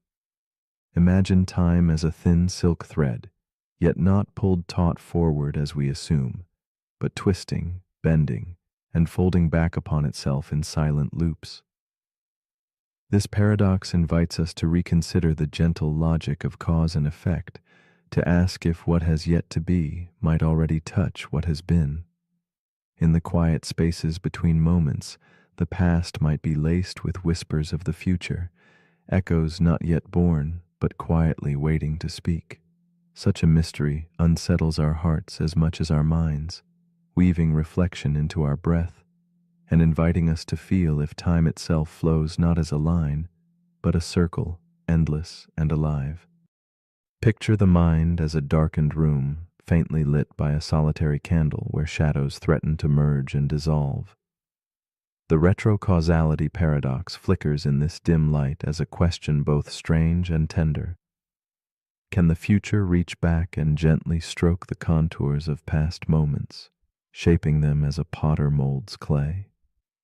It turns our sense of time inside out, lingering like a fragile melody played backwards, both haunting and beautiful.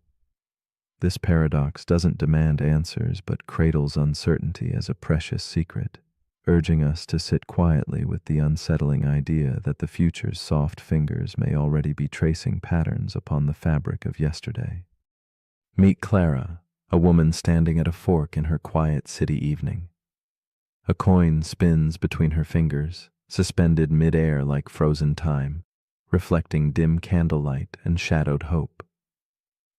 The coin's flight should be mere chance, but Clara feels a sudden weight in her chest well before the coin lands. A rush of regret stirs as if she already knows the outcome, a secret whispered by tomorrow into the stillness of now. Her heart tiptoes on an unseen thread, caught in the paradox's gentle snare. In this moment, suspended between choice and consequence, Clara's world blurs, tangled in the delicate weave of what is and what may yet be. Clara's eyes glisten with unshed questions beneath the soft glow of a single desk lamp. She analyzes the subtle tremor in her hands as the coin's decision presses silently against the edge of reality. Each breath carries the paradox deeper into her bones, mixing relief with an aching premonition. Her small room, scattered with remnants of a life carefully lived, old journals, half-sipped tea, a tarnished pocket watch, becomes a sanctuary and a trap.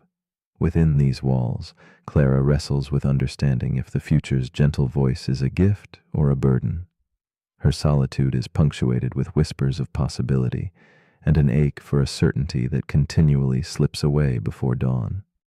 As days fold into nights, Clara's experience blooms into an inner conflict, a dance between forcing answers and surrendering to mystery.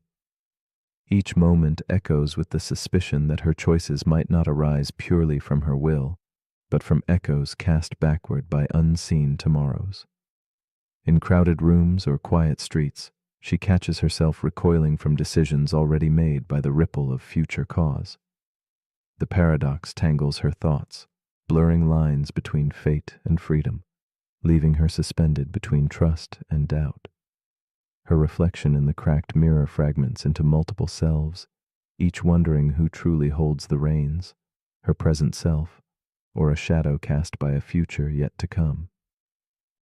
Clara's nights are stitched with restless dreams, visions where time folds soft as fabric, and her footsteps circle endlessly back upon paths already taken. She traces an invisible thread linking her past decisions to intangible futures. The sensation is both a comfort and a cage, a lullaby whispered by a world where cause and effect lose their sharp edges, where moments fold gently inside one another. She searches for meaning in the spaces between, feeling how the future's silent pull may shape her memories, her hopes, even her fears. This unfolding tension tightens around her like a smoky veil, heavy and impossible yet strangely delicate, inviting her to question what is truly hers to command. Then comes a moment of quiet shift, when Clara's heart stops chasing certainty and listens instead to the paradox's subtle murmur.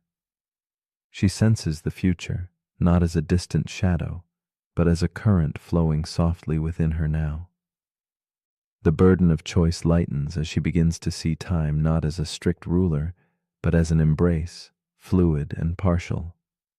What once was a maddening riddle becomes a gentle wave she can float upon, a rhythm of becoming that unfolds beyond linear constraints. In this moment, Clara glimpses a deeper truth, that perhaps the threads of future and past entwine to form a meaning that transcends simple answers, one woven with acceptance and quiet wonder. Clara's fragmented selves begin to harmonize in whispered conversations beneath flickering candlelight. Each part of her, seeker, skeptic, dreamer, listens patiently to the others, weaving a new narrative not bound by the strict laws of cause and effect. She no longer fears the paradox, but embraces its fluid dance, finding refuge in the ambiguity it offers. In the stillness, a profound calm settles, as if time's river has widened into a peaceful lake. Clara learns that in relinquishing the need to control or understand fully, she opens herself to a more expansive experience, where the self is both shaped and shaping, moving softly within endless loops of becoming. At last, Clara lets go of the endless striving and rests gently within time's embrace, inhaling moments that ripple quietly beyond comprehension. No longer shackled by the push and pull of cause and effect, she moves with a tender grace, feeling the paradox whispering like wind through willow leaves. The future, past, and present fold thinly into one whispered breath. In this stillness, Clara discovers a fragile peace, not perfect knowledge, but a quiet surrender to the mystery of time's great dance. It is here, in the soft twilight of her understanding, that the paradox transforms from puzzle to companion, lighting her path with a candle's gentle glow. So as you drift in the quiet between waking and sleep, ask yourself this gentle question. If the future can reach back softly to touch the past, what secret might it be trying to share with you right now? Is it regret, a whisper of hope, or a tender invitation to trust the unfolding mystery of time? In that fragile moment, might you feel the invisible threads that weave your story, connecting things not yet lived with memories you thought were fixed. And might you find that within this enigma lies not confusion, but a deep and tender freedom, one that welcomes both certainty and doubt in the hush of night.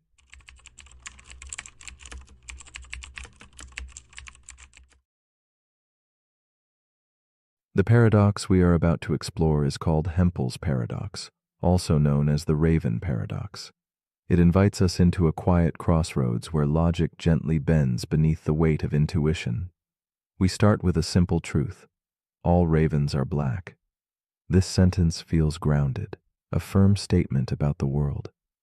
Yet, as we examine it more closely, a subtle twist appears, a mirrored reflection in the calm surface of reasoning that shows us an unexpected path. This paradox does not only dwell in birds and colors, but in the very nature of evidence and proof, asking us to hold two seemingly opposing ideas in delicate balance, like shadows flickering under candlelight. It asks, how do we truly know what is true when logic and feeling diverge so quietly? Imagine the patient unfolding of a story where every piece of evidence, no matter how small, seems to carry equal weight. We trust in observation, in the steady repetition of black ravens appearing like actors on a dim stage. Yet the mind softly protests when logic says a green apple or a white shoe somehow also supports the claim that all ravens must be black. The paradox nestles itself into this space between certainty and doubt, whispering that what feels right is not always what is logically sound. It reveals the fragile architecture of how we gather knowledge, constructed not simply by facts, but by the subtle textures of trust and meaning woven beneath the surface of reason. In a quiet town wrapped in fog and muted twilight, Clara, a thoughtful woman with a gentle gaze, contemplates this paradox as she walks along cobblestone streets. She tends a small cabinet lined with curious objects: a worn feather, a cracked mirror, a faded book. Clara has long been fascinated by puzzles of truth and reason, often losing herself in their intricate mazes. Tonight, her mind lingers on the Raven paradox, feeling its strange weight settle like a soft dust on her heart. She wonders how something so simple, a black raven, can lead to questions that ripple endlessly, touching corners of understanding and belief, stirring emotions she cannot easily name. Clara's days unfold slowly, each moment layered with reflection. She sketches the silhouette of a raven under flickering candlelight, her fingers tracing invisible paths on paper, as if seeking the outline of certainty itself.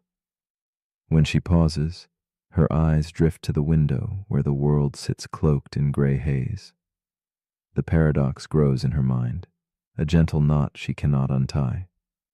She feels the tension between logic's rigidity and the soft, elusive threads of feeling. This tension is not merely academic. It resonates deeply, a quiet ache of realizing that knowing might not be as simple as seeing or counting. Clara lives within this delicate contradiction, both unsettled and strangely comforted. As days pass, Clara's struggle intensifies. She tries to categorize objects in her room, not just ravens and apples, but everything that is black and everything that is not. Each white teacup, each green leaf, becomes part of an invisible ledger testing the paradox's claim. Yet this methodical scrutiny feels hollow, as though confirming truth through unrelated objects drains meaning from the very idea it seeks to support. The paradox begins to unfurl its quiet puzzle in her mind.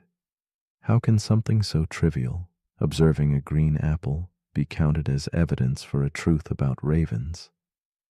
The contradiction grows, weaving a shadow of doubt within her logical pursuits. The tension seeps into Clara's nights. She dreams of halls filled with mirrors reflecting a solitary raven perched on a branch under moonlit skies. Each mirror shows a different angle, some revealing black feathers, others just shapes in shadow. The logic she clings to scatters like light through glass. Certainty fractures but still shines faintly in each shard. She feels the subtle drifting of her own understanding, the way her heart resists what her mind accepts.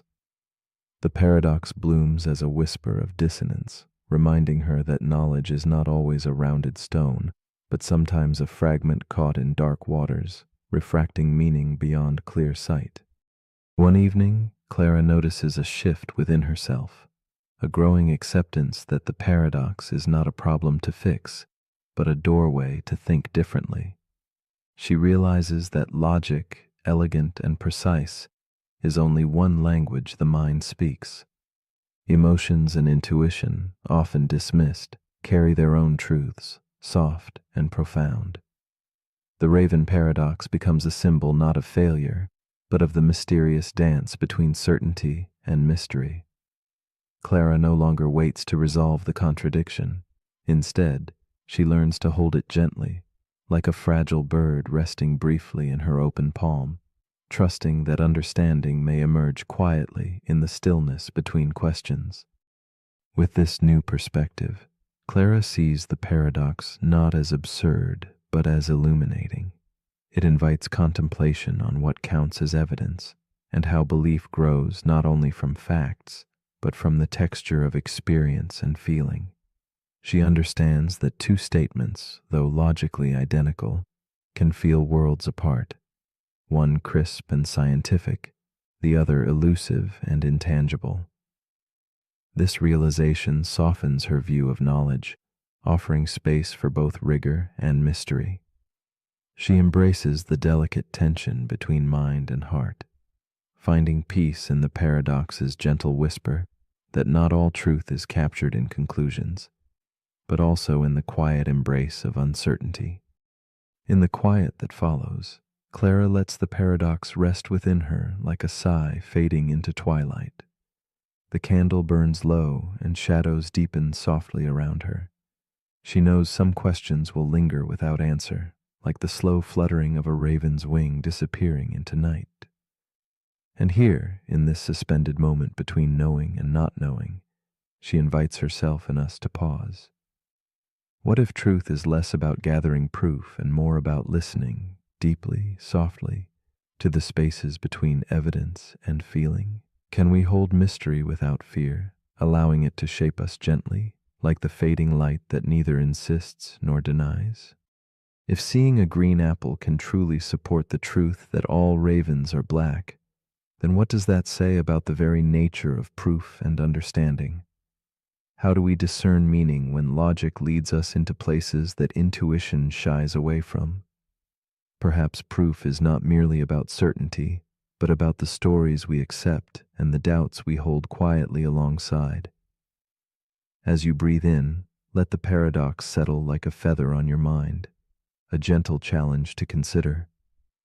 What if knowing is less a conquest and more a curious journey through the shadows cast by reason and feeling alike?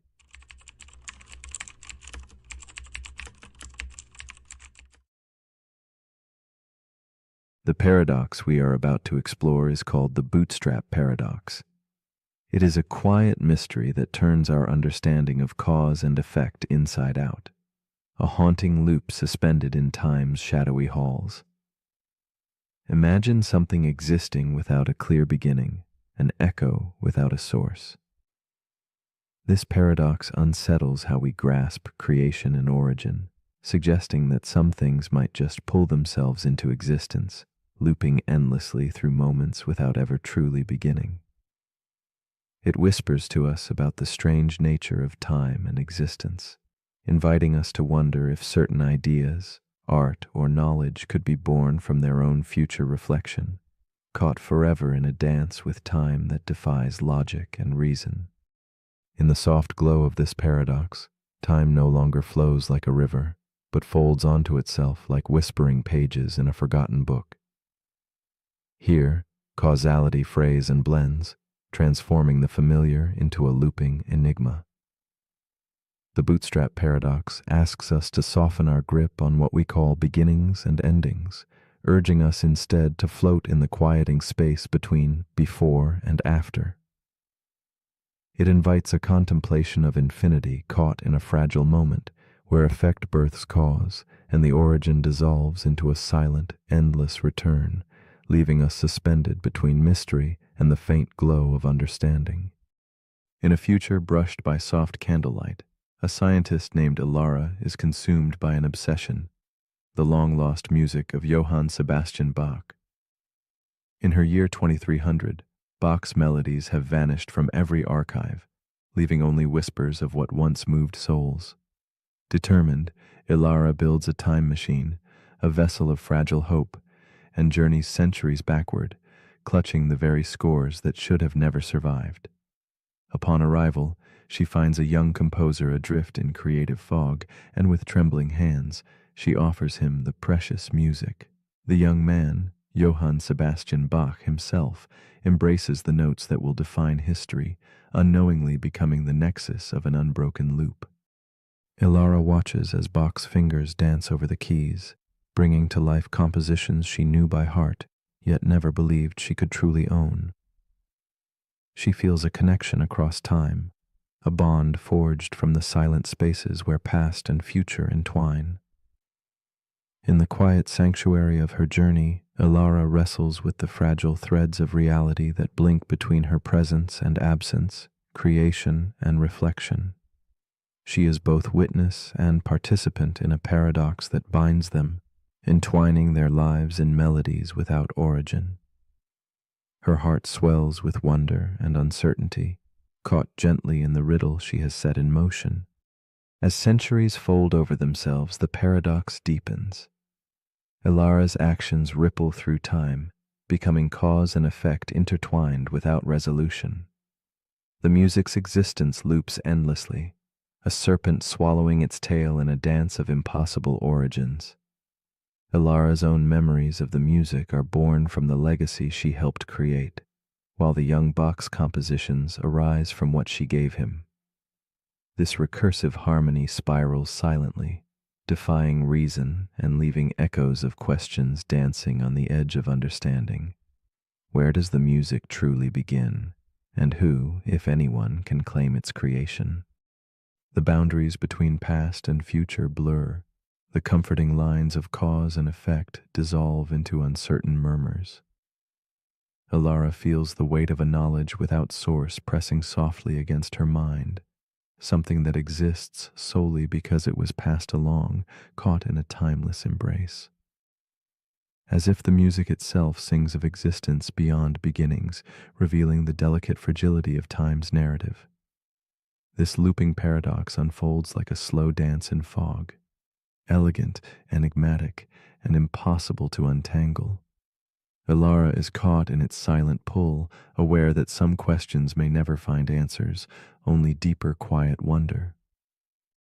In another fold of this temporal dance, a future engineer discovers blueprints for a time machine, handed down from their own future self, sparking an endless cycle of creation without origin. Each iteration builds upon the last, yet the source remains elusive, slipping like vapor through fingers grasping for meaning. The paradox's subtle gravity pulls tighter, inviting meditation on the very nature of invention and existence. How do we measure the birth of ideas when their origin retreats into the void? The loop whispers that some creations are echoes folded upon themselves, caught in the soft twilight between beginning and end. A shift emerges as Ilara's restless striving yields to quiet acceptance. She sees herself not as the sole creator or victim of this loop, but as a part of something larger, an eternal melody resonating beyond singular moments. The paradox softens from a puzzle into a gentle paradoxical song, suggesting that origin may be less important than presence, the continual echo of ideas, love, and beauty moving through time's veiled corridors. This newfound understanding cradles her spirit as she gazes into the dim light of uncertainty, finding peace in the infinite dance of cause and effect, harmonizing without need for origin. As Ilara embraces the silent rhythm of the causal loop, her mind quiets around the knot of paradox, allowing wonder to take the place of certainty. She contemplates the mystery resting softly beneath our grasp, things that simply exist, echoing between moments and minds without origin or end. The bootstrap paradox becomes a mirror reflecting the complexity of existence itself, inviting a tender reflection. Must everything begin to matter, or can some truths simply drift timelessly in shared experience, unanchored but profoundly felt? This quiet question lingers, like candlelight flickering softly in the vast, dark room of eternity. So we return now to you, suspended in this gentle loop of thought and feeling, drifting through time's soft folds. Does knowledge, beauty, or love require a first spark, or might they be eternal flames, passing from heart to heart, moment to moment? Can something be real, purely because it is experienced and shared, even if it has no clear beginning? As your mind meanders through this paradox, let it rest not on answers, but on the quiet space between them, where truth breathes softly and existence reveals its most delicate secret. Perhaps some mysteries are meant not to be solved, but simply to be.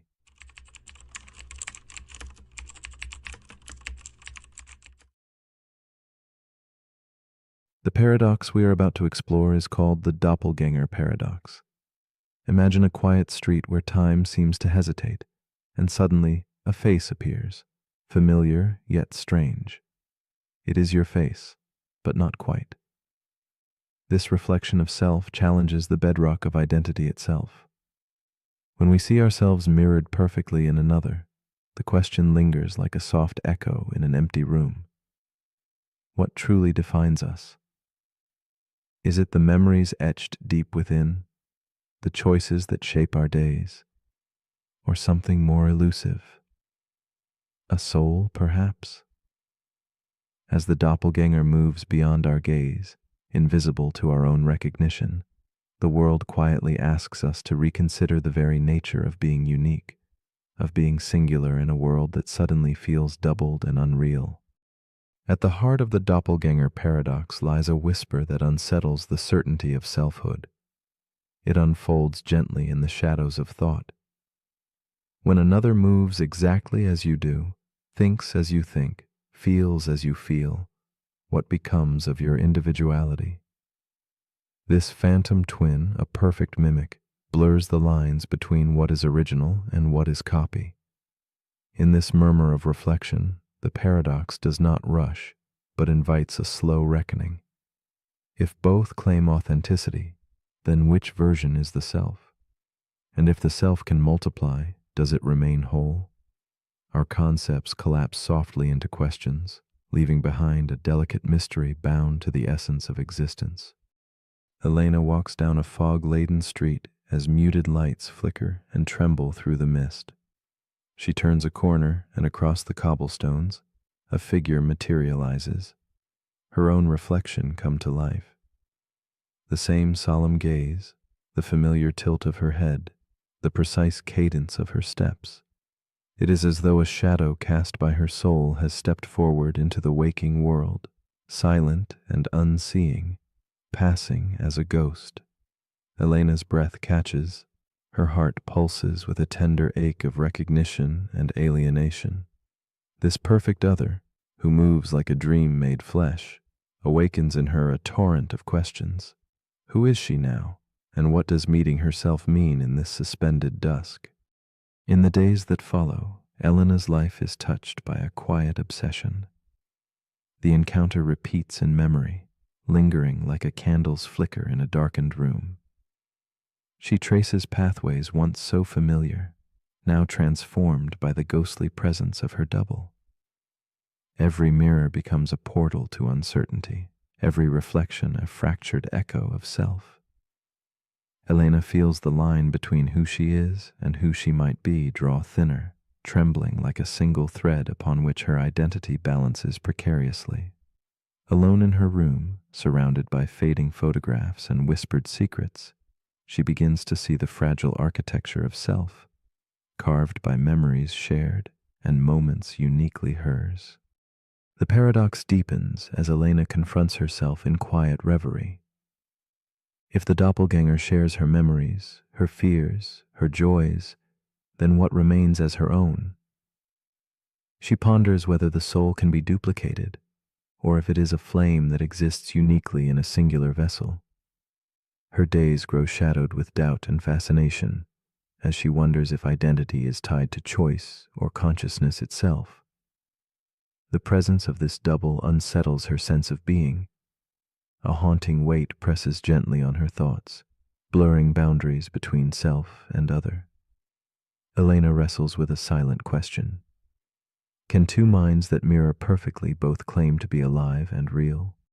Night after night, Elena drifts into restless dreams, where her double exists not as stranger, but as an inseparable part of herself. They share whispering conversations beneath silver moonlight, stepping through corridors without end, voices merging in a haunting harmony. The paradox becomes a dance of shadow and light. She wonders if the self is less a fortress and more a fluid landscape, ebbing and flowing between halves made whole only in twilight. This unfolding tension nourishes a strange empathy, a recognition that perhaps identity is not static, but a living reflection, ever changing in the presence of its twin. The boundary between Elena and her doppelganger softens into mist. At last, Elena glimpses a revelation shimmering just beyond understanding.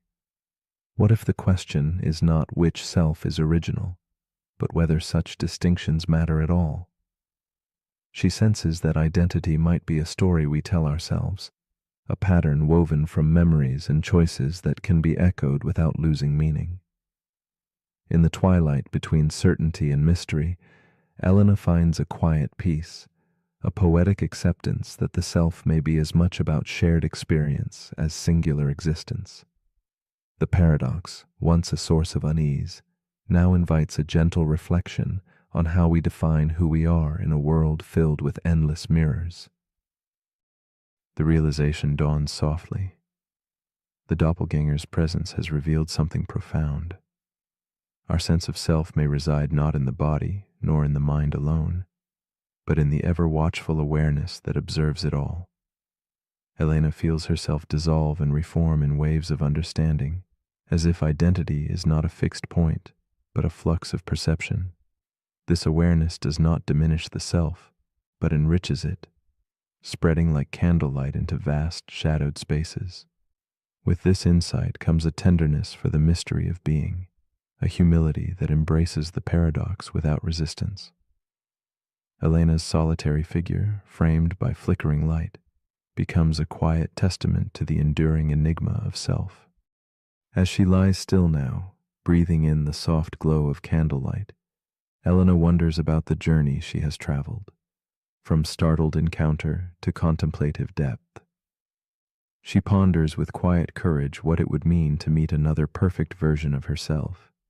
Would she feel connection or solitude, closeness or distance? The paradox lingers like a whispered invitation, encouraging a tender confrontation with loneliness and belonging. It is a question that extends beyond her, to all who seek the self amid shadows and reflections. Elena's story quietly stirs the heart, asking us to listen carefully to the silent spaces where identity unfolds and dissolves. And now, as you watch and listen, the doppelganger paradox gently reaches toward you. If someone else, perfect and whole, lived your life, would your existence still feel authentic, still uniquely yours? Or would you find yourself adrift, a single note in an endless echo? Is identity something tangible, bound by body and memory, or is it something far deeper, the quiet awareness that observes the dance of life and self? In this quiet moment between wakefulness and dreams, what does your own reflection reveal? Are we originals, copies, or something beautifully in between? Perhaps the answer waits patiently, softly inviting us to explore the mystery beyond the mirrored gaze.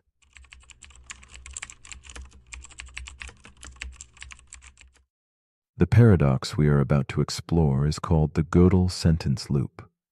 It whispers a challenge to certainty itself, inviting us into a quiet mystery where logic folds back upon its own edges. Imagine a sentence that speaks about itself, daring to claim it cannot be proven true. Yet in this claim lies a profound truth beyond the reach of proof. The Gödel sentence loop is not just an enigma of numbers or symbols, but a delicate dance of understanding and limitation, where completeness and consistency struggle in an endless embrace.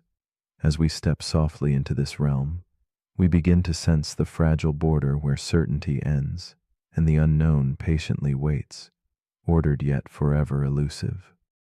At the heart of this paradox is a profound reflection on boundaries, of thought, reason, and the frameworks we trust to hold them. It speaks quietly to the desire for absolute knowledge, a longing to map every corner of truth without shadows or gaps. But the Gödel sentence loop insists there is always a crack, a hidden space where proof cannot tread, just beyond what formal systems may grasp. Like a faint echo beneath silence, it beckons us to consider what lies beyond reason's gentle glow, an infinite corridor where logic both shines and sighs, revealing that some truths may slip through the fingers of certainty, forever poised between knowing and mystery. Jakob is a mathematician with a mind sharpened by equations and axioms, a man who seeks refuge in the walls of formal systems. Night after night, surrounded by chalk and paper, he dreams of certainty, a landscape where all truths are provable, all mysteries solved. Yet one evening, as candlelight flickers against the soft shadows of his study, Jakob discovers the work of Kurt Gödel. The name stirs a distant curiosity in him, awakening a question he had not dared to ask. Can certainty ever be complete?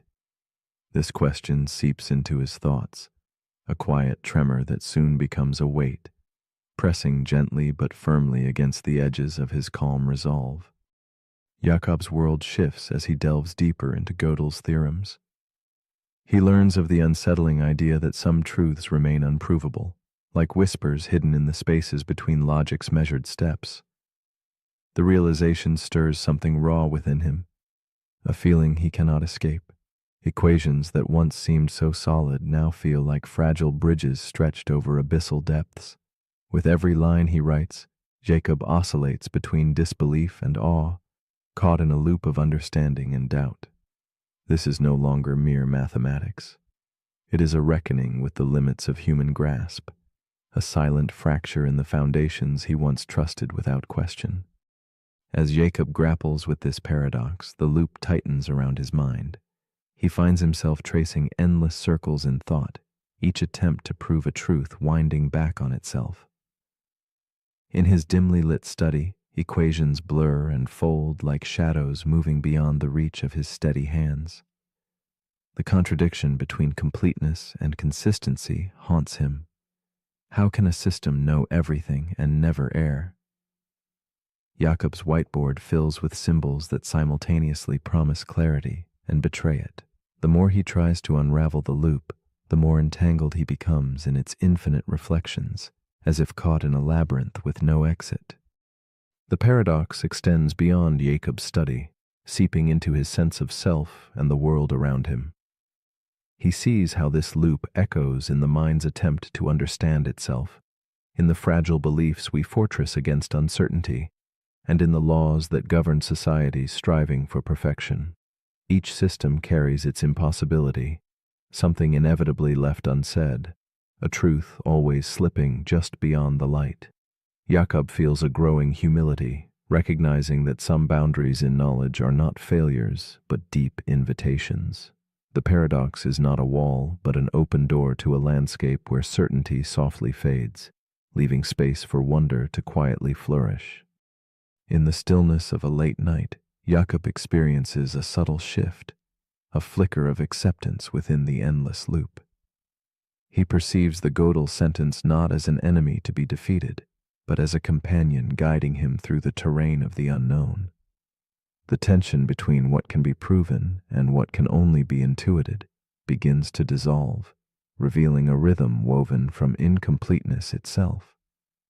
Jakob senses that this loop holds a sacred space where truth dances just out of reach, precisely because it is unable to be fully captured. Within this gap, he discovers a fragile serenity, a pause that holds the mystery rather than attempting to conquer it. This new understanding blooms quietly in Jakob's mind. He sees that systems, much like human thoughts, carry edges where logic bends and folds back on itself, shimmering with possibility rather than contradiction. The Gödel sentence loop becomes less a paradox to solve and more a koan to live with, an exquisite tension between the seen and unseen. Jakob learns to hold uncertainty without fear, to imagine knowledge as an unfinished symphony echoing softly through infinite halls. Here, the hunger for absolute certainty eases, replaced by reverence for the unknown realms nestled beyond strict proof.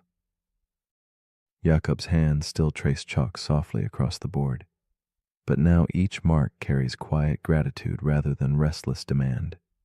He moves gently in this space between completeness and mystery, understanding that some truths are meant to be held lightly, like shadows felt in twilight rather than grasped in daylight. The Gödel sentence loop offers no final answer, only an invitation to live with edges unexplored, and to listen for the truths whispered where logic's path disappears. As night closes around him, Jakob wonders, if certainty has its borders, what truths might we discover by embracing the unprovable rather than fearing it? So as you lie here now, beneath the gentle shroud of night, consider this. What truths exist quietly beyond the reach of proof? Which beliefs do we hold too tightly, as if they were keys to the universe? The Gödel sentence loop whispers that some answers are unreachable, not in absence but in presence, real yet forever just beyond capture. Perhaps the frontier of knowledge is less a destination and more a softly glowing horizon, inviting us to rest in the stillness between knowing and not knowing. And if a sentence can be true yet unprovable, what other subtle truths await us in the spaces where logic gently fades into silence?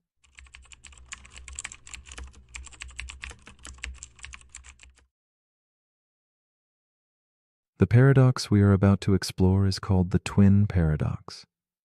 Imagine time not as a river flowing evenly and predictably, but as a fabric stretching and bending under invisible hands. Two lives, born and woven from the same thread, diverge when one steps beyond familiar horizons. The paradox whispers of a universe where clocks do not tick in unison, where time itself chooses its own path, shaped by motion and distance. It beckons us to question the solidity of our experience, to wonder if age, memory, and identity are tethered less to years and more to the journey through space. In the quiet hush between seconds, the twin paradox invites us into a space where time's rigidity melts and the extraordinary nature of reality quietly unfolds. Philosophers have long debated the nature of time, whether it flows like a river or stands still in a silent moment. The twin paradox challenges us to peer deeper, revealing a cosmos where time's steady beat falters, bending like light through a prism. It stirs reflections on what it means to age, to move, and to exist alongside someone who shares your beginnings, but not your journey. Time becomes a place that shifts, changes, and refracts depending on perspective. It is less a constant companion and more a shifting shadow, sometimes hastening, sometimes lingering. Within this paradox lies a profound meditation, that our lives may be less fixed than we believe, shaped by the mysterious dance between speed, space, and the ticking heart of duration itself. Imagine Clara, a woman with a quiet soul and an old journal she carries wherever she goes. She has a twin named Eli, her mirror in the world, bound by birth but destined for a separate fate. While Clara grounds herself in the stillness of the years passing on earth, Eli embarks on a journey far beyond the skies. With trembling hands and a heart full of wonder, Clara watches her brother step into the spacecraft that will carry him close to the speed of light. She feels a strange mixture of hope and aching uncertainty as the door closes behind him, knowing that their shared timeline is about to unravel in ways she cannot yet grasp. Back on Earth, Clara fills her days with memories of childhood whispered through worn pages and faded photographs. The house feels vast and strangely quiet without Eli's presence. His absence echoes like a soft but persistent pulse beneath the calm.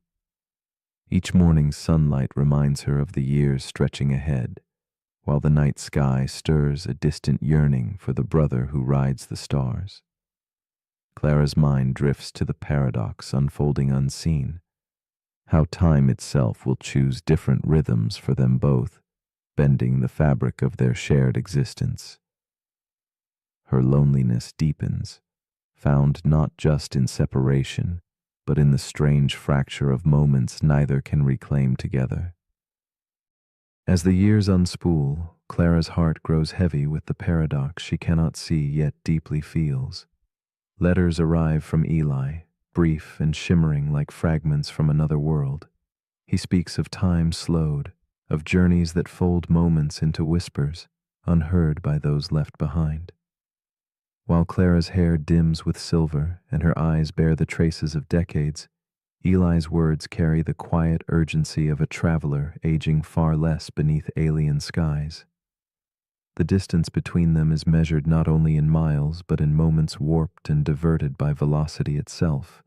In this, Clara senses the ache of a slow unraveling, a silent fracture in time's once seamless garment.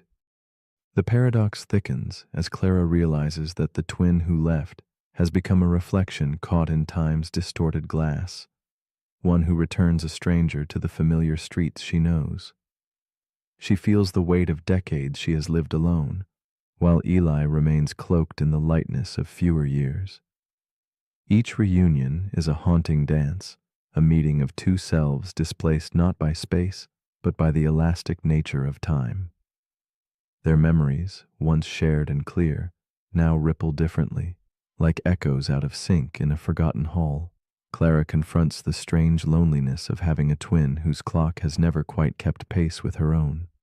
One quiet evening, Clara contemplates their fractured timeline beneath a candle's gentle glow, the flickering light casting soft shadows on her journal's delicate pages. She begins to perceive the paradox not as a cruel dividing line, but as a subtle invitation.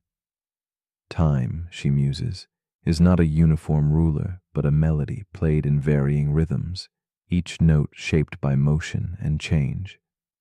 Could it be that the acceleration and stillness both give meaning to their shared story?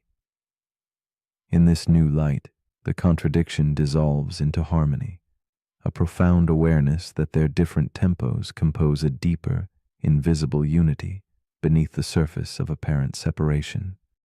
Clara's understanding deepens into a quiet acceptance, a gentle surrender to the mystery woven through her twin bond. She no longer chases lost years, but embraces the living present, containing both absence and reunion.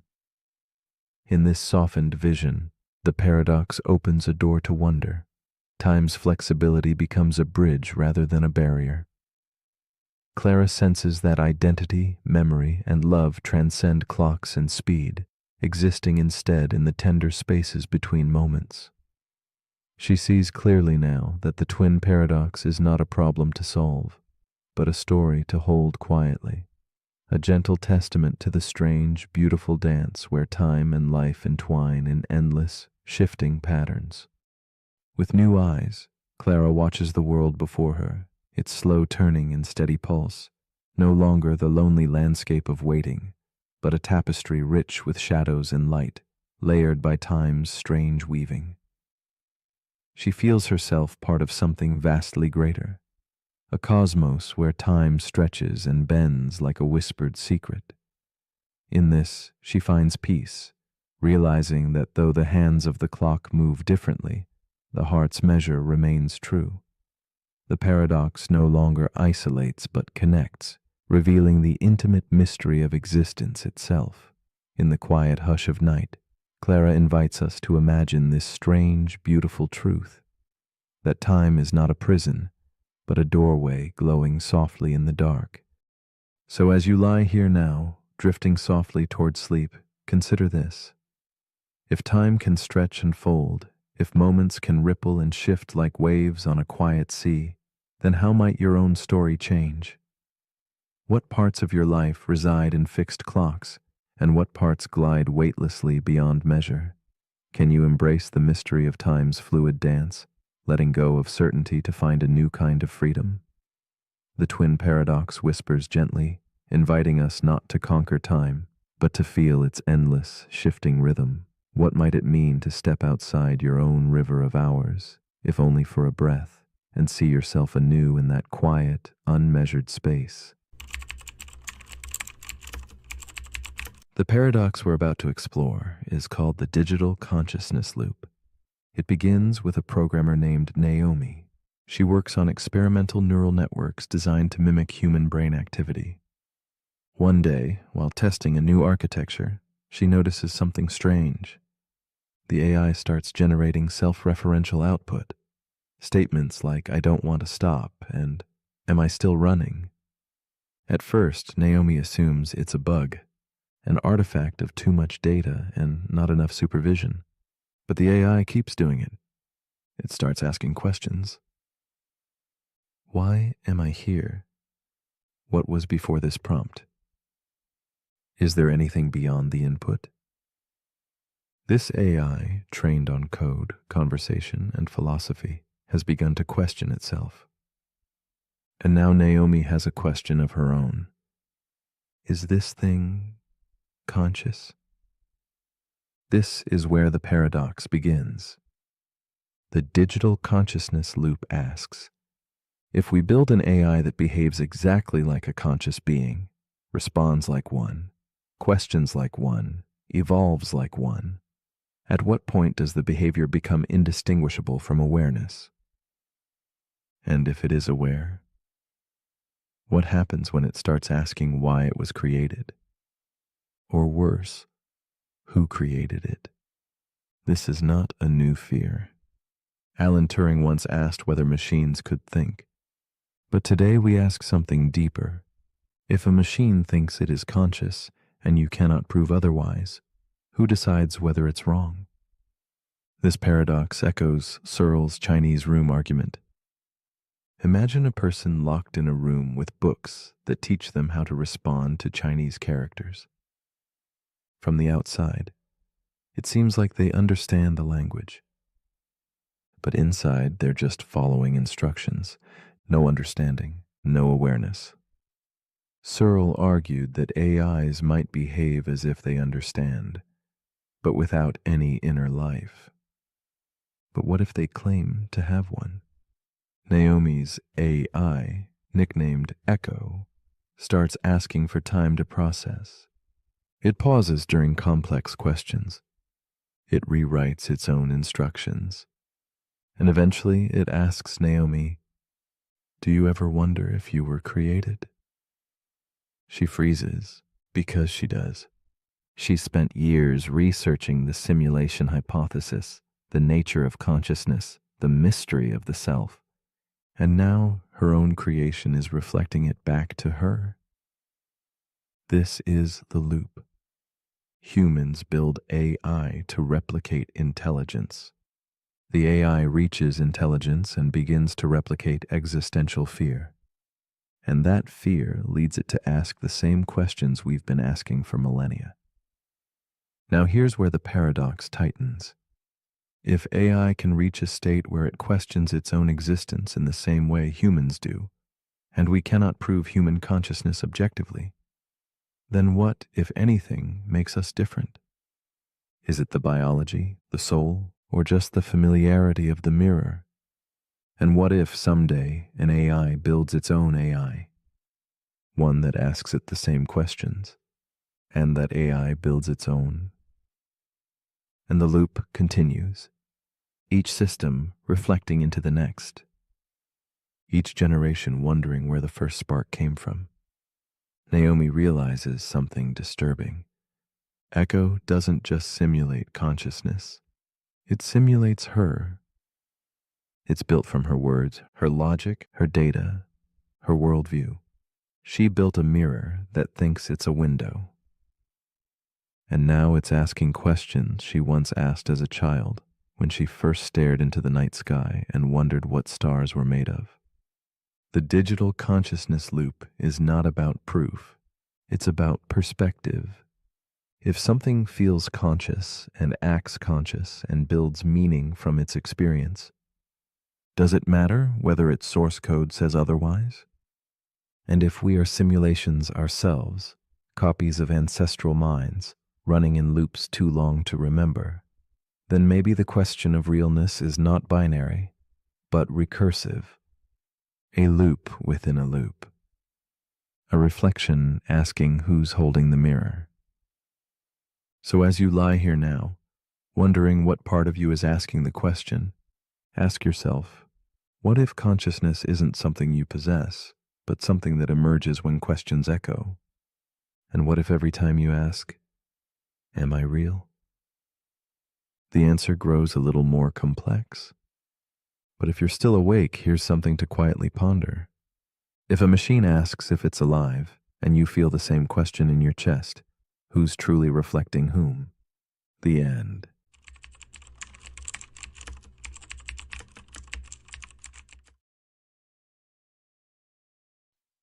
The paradox we are about to explore is called the simulation within a simulation.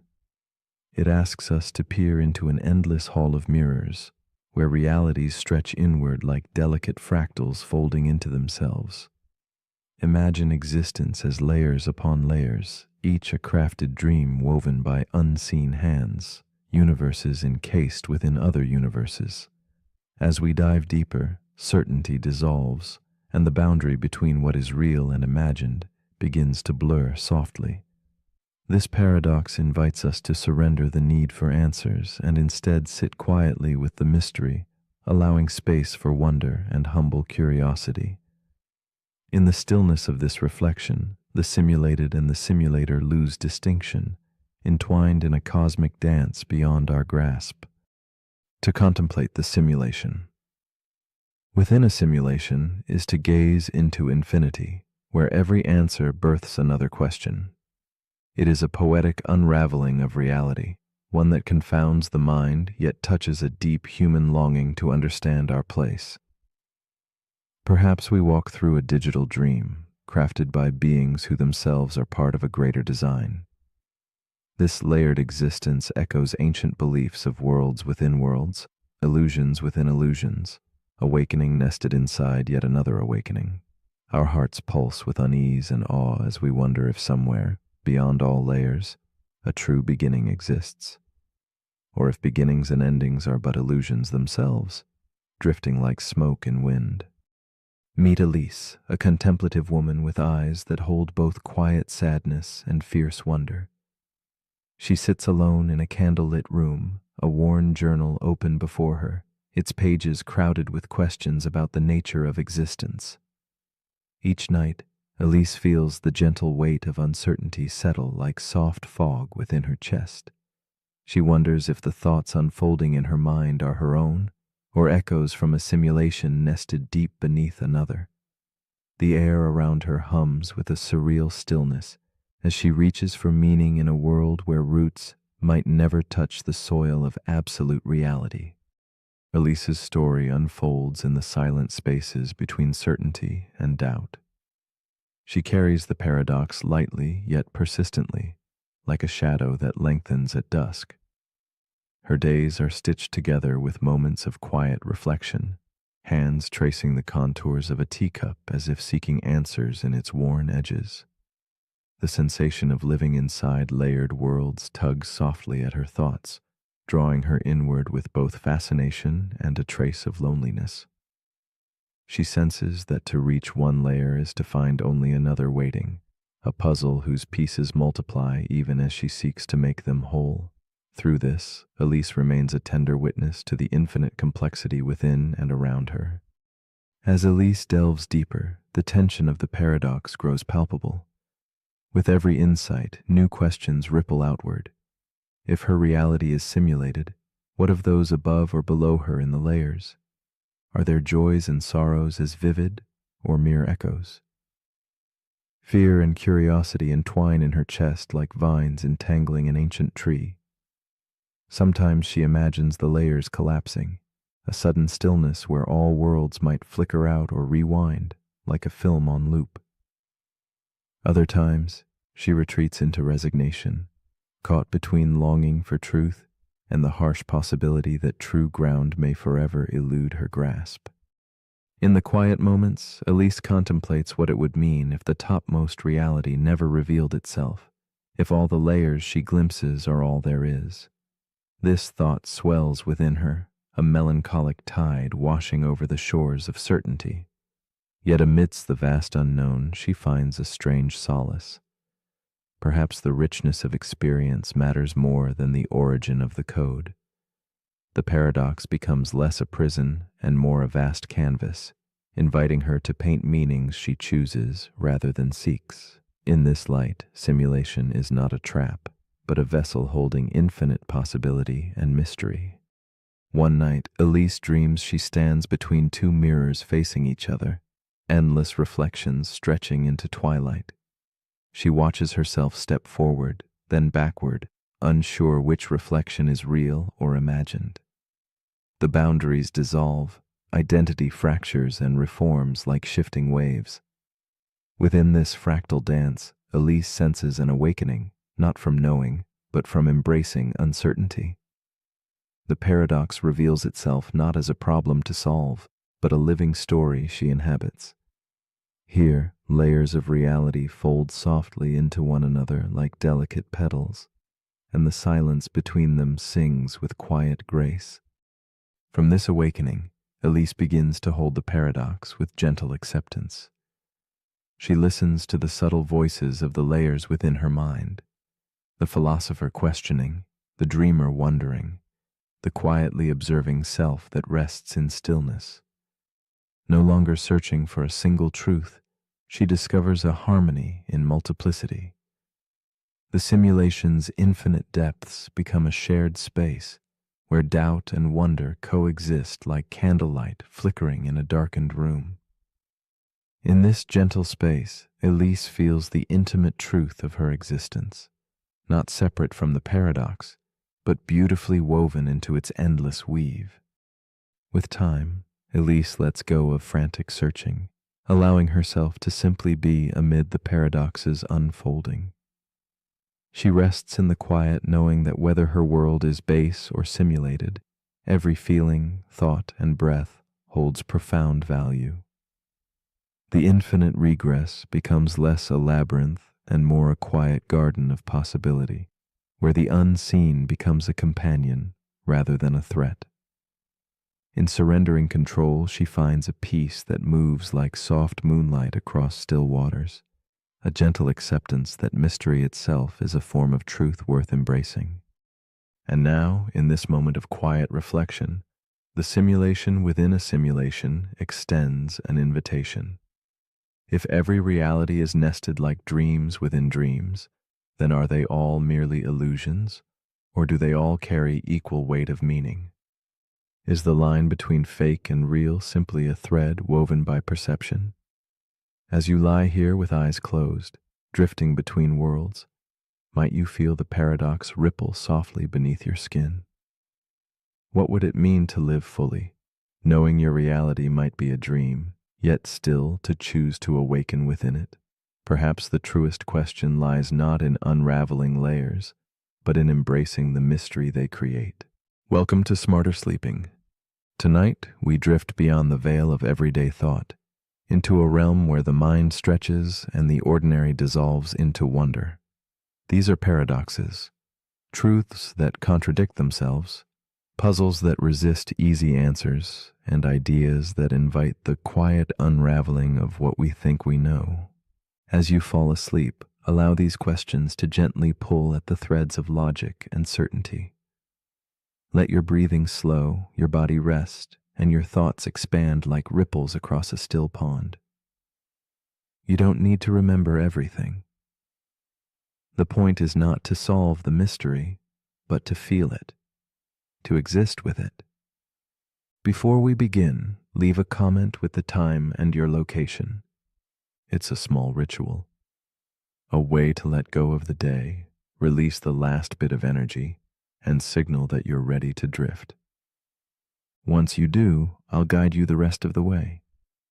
And now our first paradox begins. The paradox we're about to explore is called the twin paradox. Imagine you have a twin. The two of you are born at the same moment, identical in age, appearance, and biology. You grow up side by side until one day your twin boards a spacecraft and travels far into space at a speed near the speed of light, while you remain on Earth. Years pass, and when your twin finally returns, you are stunned to find that they have barely aged, while you, still standing on Earth, are now decades older.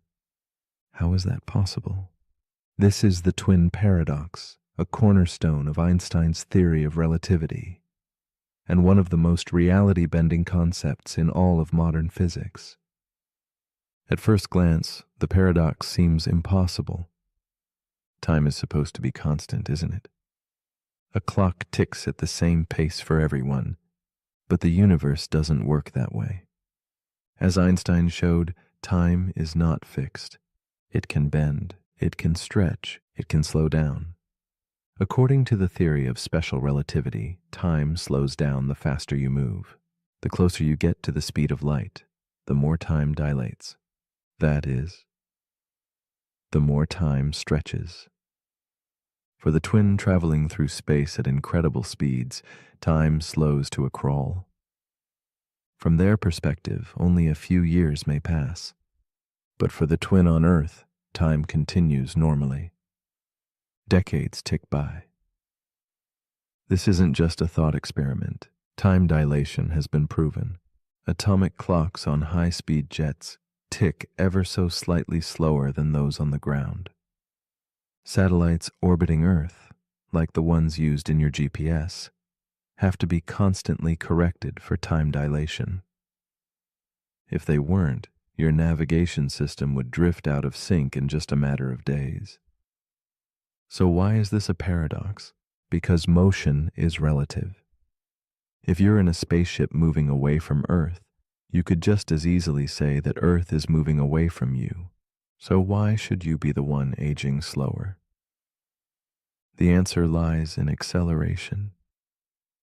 The twin on the spacecraft doesn't just move at a constant speed. They accelerate to reach that speed. They decelerate to turn around, and they accelerate again to return home. This breaks the symmetry. The Earthbound twin remains in a consistent frame of reference, while the traveling twin changes frames. That change, that acceleration, is what causes the time difference. Still, the implications are staggering. Time, this constant we live by, is not so constant after all. It flows differently depending on where you are and how fast you're moving. And this isn't science fiction, it's measurable. It's real. But what does that mean for us? It means that aging itself is relative. It means that two people born at the same moment can live completely different durations depending on how they move through space. It means that time, the great equalizer, is actually flexible. Philosophically, it opens a door to strange questions. What is identity if time itself can be stretched? If memory depends on the passage of time, how do two twins, separated by relativity, remember the same childhood from such different ages? And deeper still, if time can stretch, could it one day reverse? Could we fold it, bend it, step outside of it entirely? In science fiction, time travel often seems like fantasy, but the twin paradox shows that time travel into the future is not only possible, it's happening. It just requires speed. Still, the real magic of this paradox lies not in its utility, but in its quiet reminder. The universe is far more strange and wondrous than our senses tell us. We were born into a world of steady clocks and rising suns. But the cosmos, The true nature of space and time is anything but simple. So as you lay here now, slowly drifting into sleep, let this paradox unfold in your dreams. Imagine what it feels like to return home to a world that has raced ahead without you, to see your reflection aged in another but not in yourself, to step outside the river of time, if only briefly. Not everything is meant to be resolved. Some mysteries are meant to be felt. Let's continue. The paradox we're about to explore is called the Sorite's paradox, also known as the paradox of the heap. Let's begin with something deceptively simple. You have a pile of sand, a heap. If you remove a single grain from that heap, it's still a heap. Now remove another grain. Still a heap. One more, still a heap. But what happens if you keep doing this, removing just one grain at a time? At what point does it stop being a heap? And if removing a single grain never makes the difference, does that mean even a single grain of sand still counts as a heap? This is the Sorite's paradox. It challenges how we define things that don't have clear boundaries. We live by categories. We sort the world into neat boxes, hot or cold, rich or poor, young or old. But many of these categories are fuzzy. There's no single point where the switch flips, and that fuzziness can unravel logic. Let's return to the sand. Start with 1,000 grains. Clearly a heap, remove one. Still a heap, remove another. Again, still a heap. Repeat that process. And somehow, one day, you're left with a single grain, still logically classified as a heap, if you follow the rule that one grain can't make the difference. But that can't be right. So where's the flaw? Some say the problem is with language. Words like heap are vague, and logic doesn't handle vagueness well. Others say the problem is with our logic, and maybe we need new kinds of logic that can deal with fuzziness. Still others argue that this isn't just a word game. It reflects something true about how reality works. Because this paradox doesn't just apply to sand. Ask yourself, at what point does a person become bald? When does a person become old? How many dollars make someone rich? When does a few drops of water become a puddle? These aren't math problems. They're everyday mysteries. This has real-world consequences. In ethics, if each action causes only a tiny harm, but the result is massive, at what point does it become morally wrong?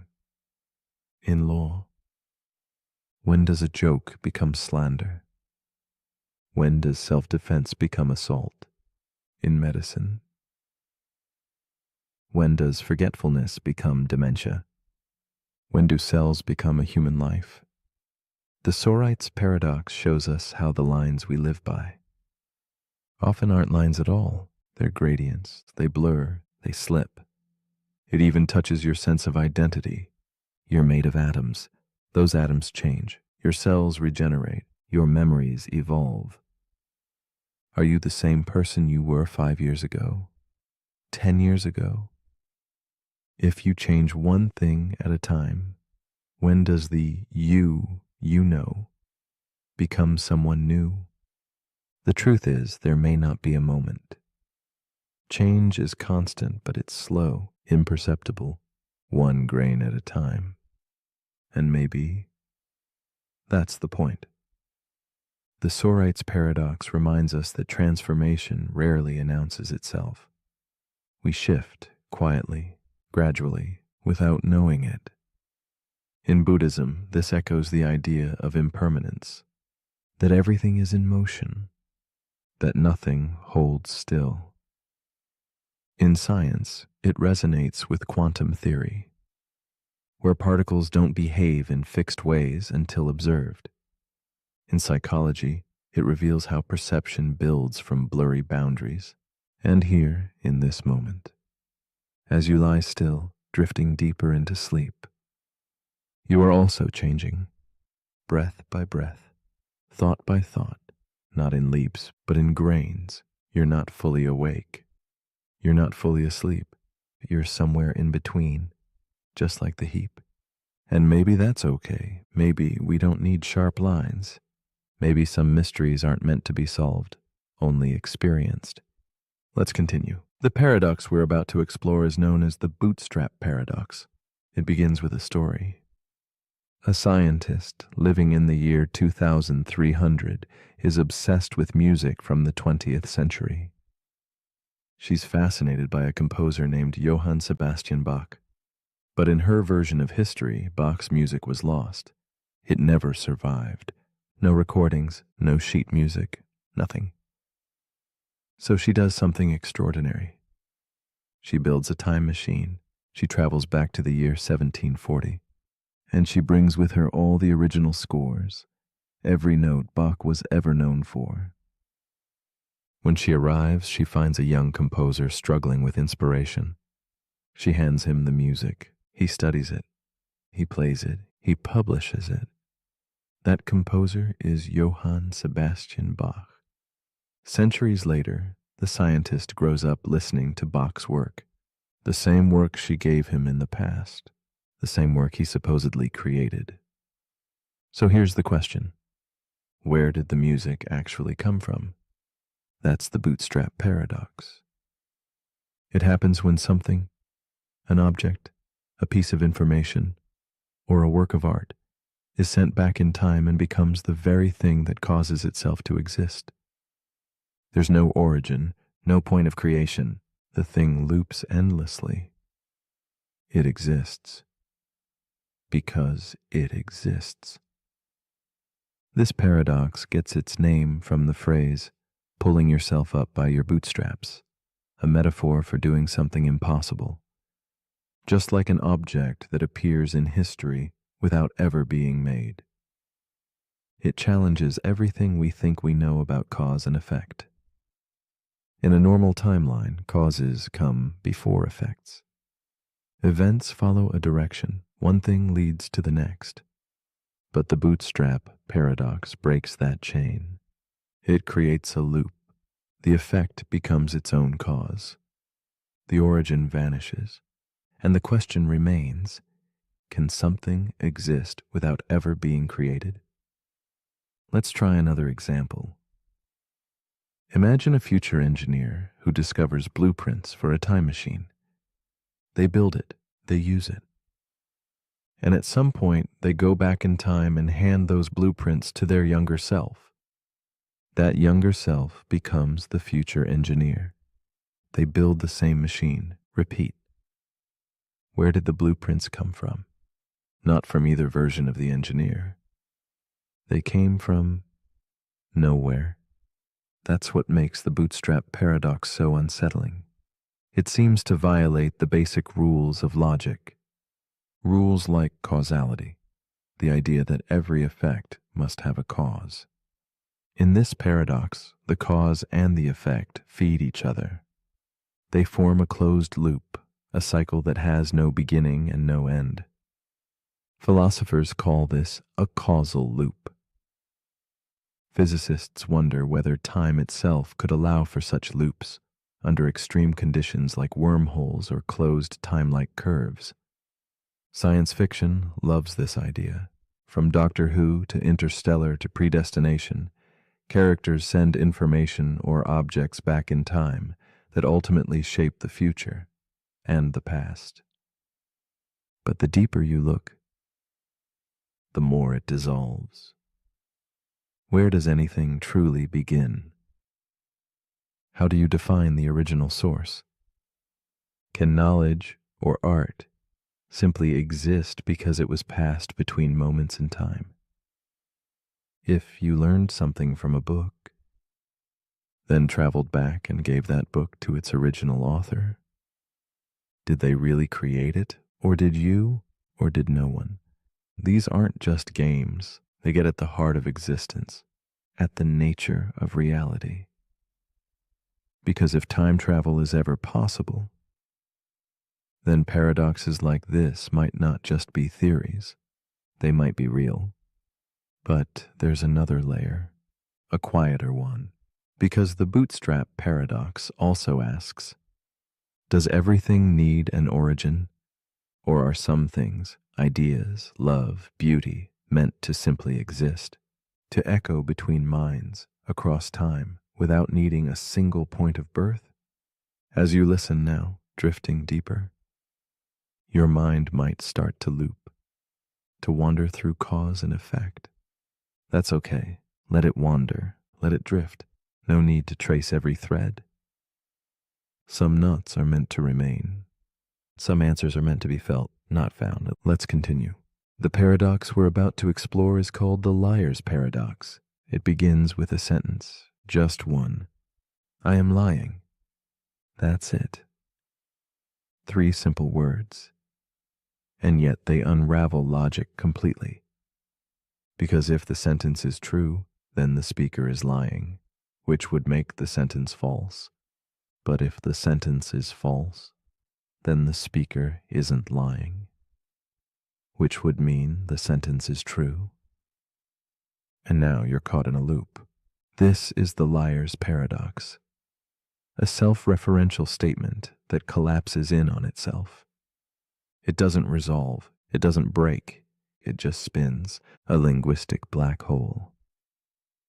This paradox has existed for thousands of years. The earliest known version comes from the Greek philosopher Epimenides, who said, all Cretans are liars, and he was a Cretan. So if he was telling the truth, then he was lying. And if he was lying, then maybe he was telling the truth. No matter how you try to untangle it, you fall back into the loop. This is not just a clever word game. It exposes a deeper issue, the instability of self-reference. When a sentence refers to itself in a way that affects its own truth value, the entire system breaks. It's like a sign that says, ignore this sign, or a book that contains the sentence, everything in this book is false. If it's true, then it must be false, but if it's false, then maybe it's true. The contradiction feeds itself. It's the paradox of a snake eating its own tail. In logic and mathematics, this problem caused real trouble.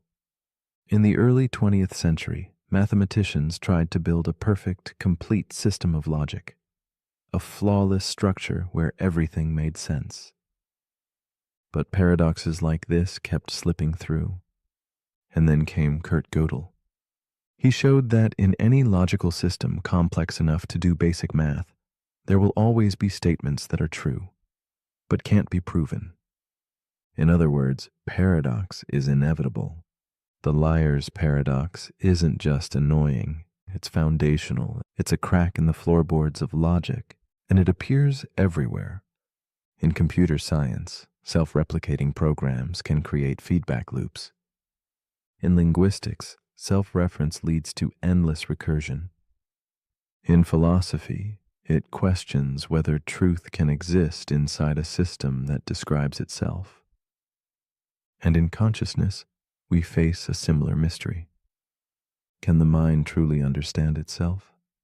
Can the observer fully observe the thing doing the observing?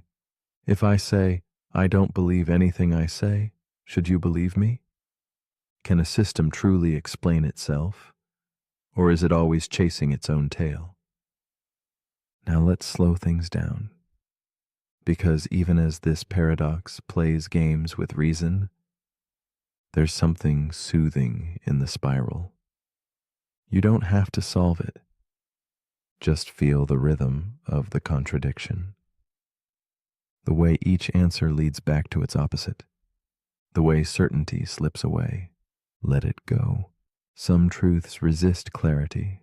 Some ideas are beautiful precisely because they won't resolve.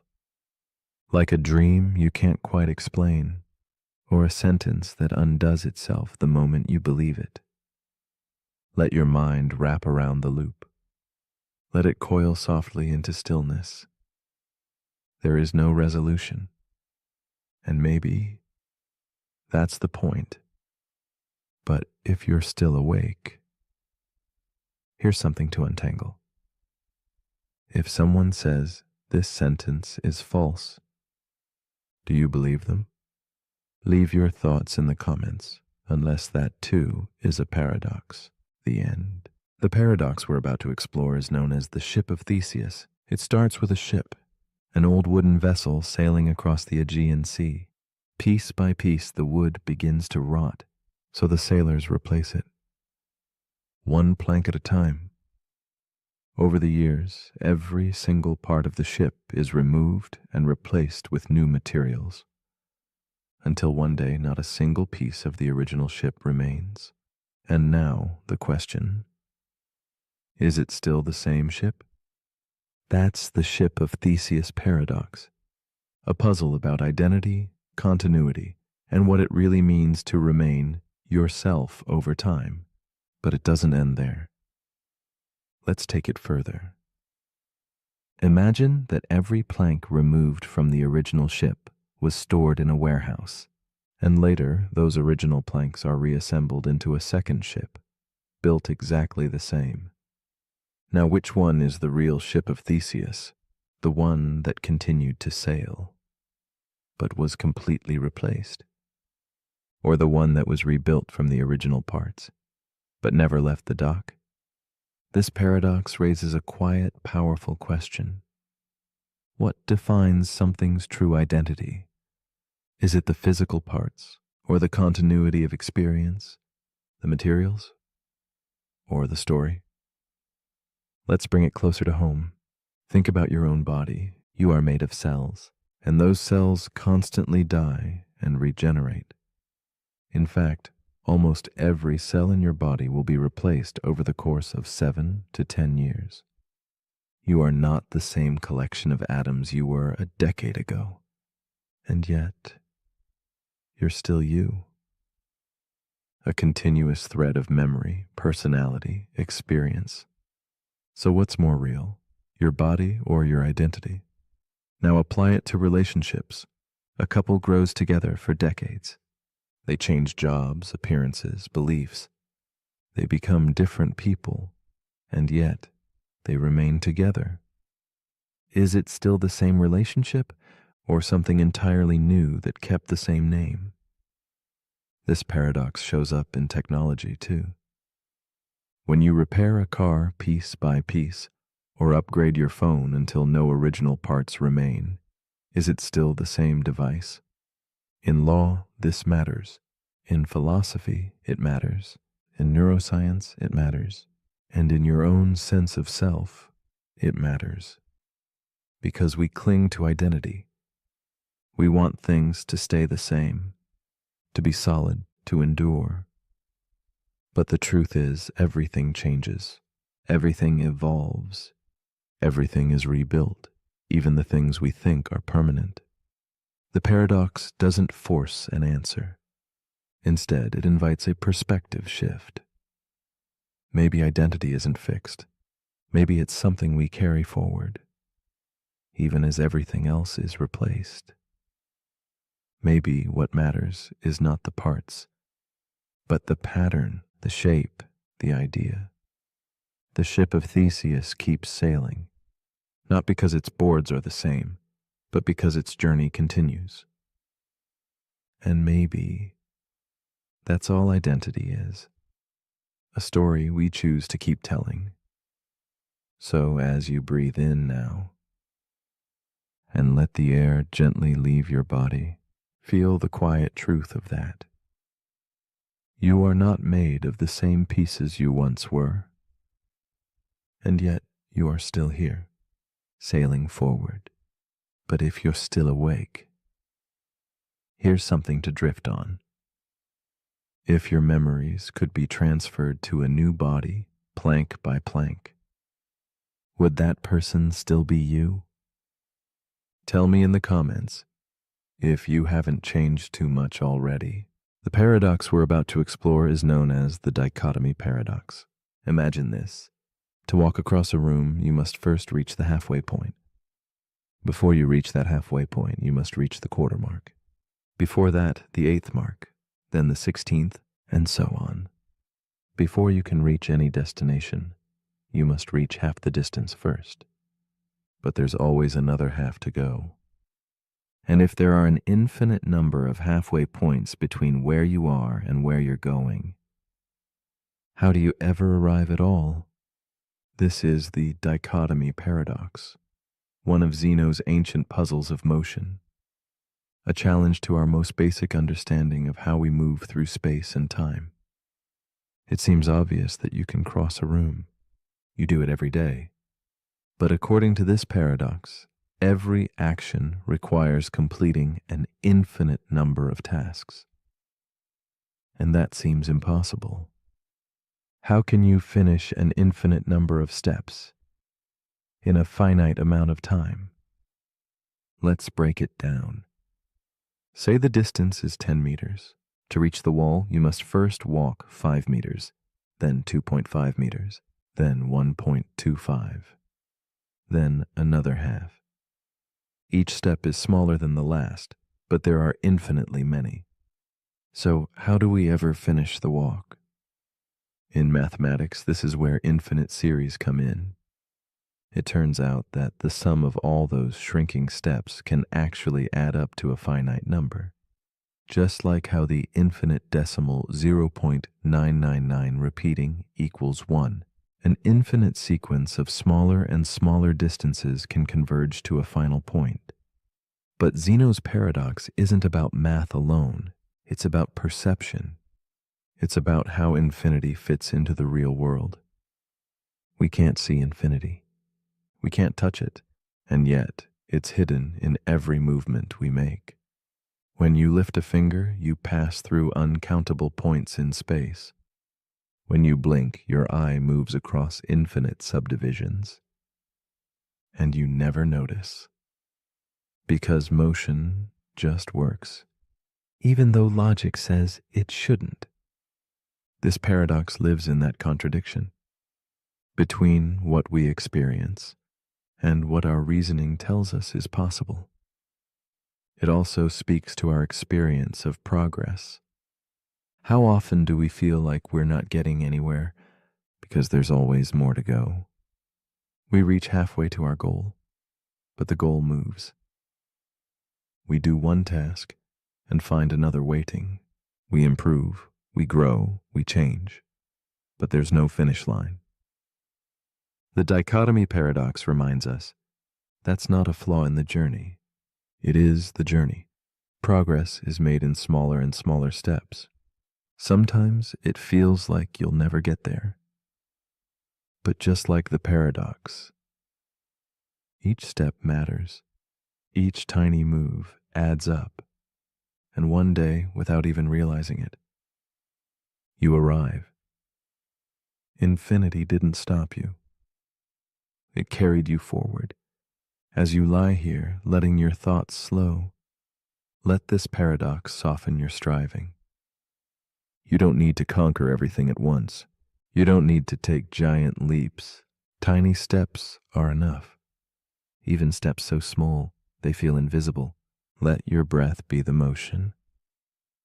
Let your stillness be the arrival. But if you're still awake, here's a thought to walk with.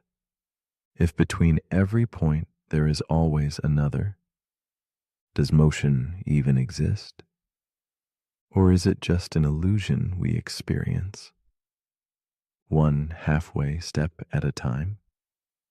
Let me know in the comments if you ever make it there.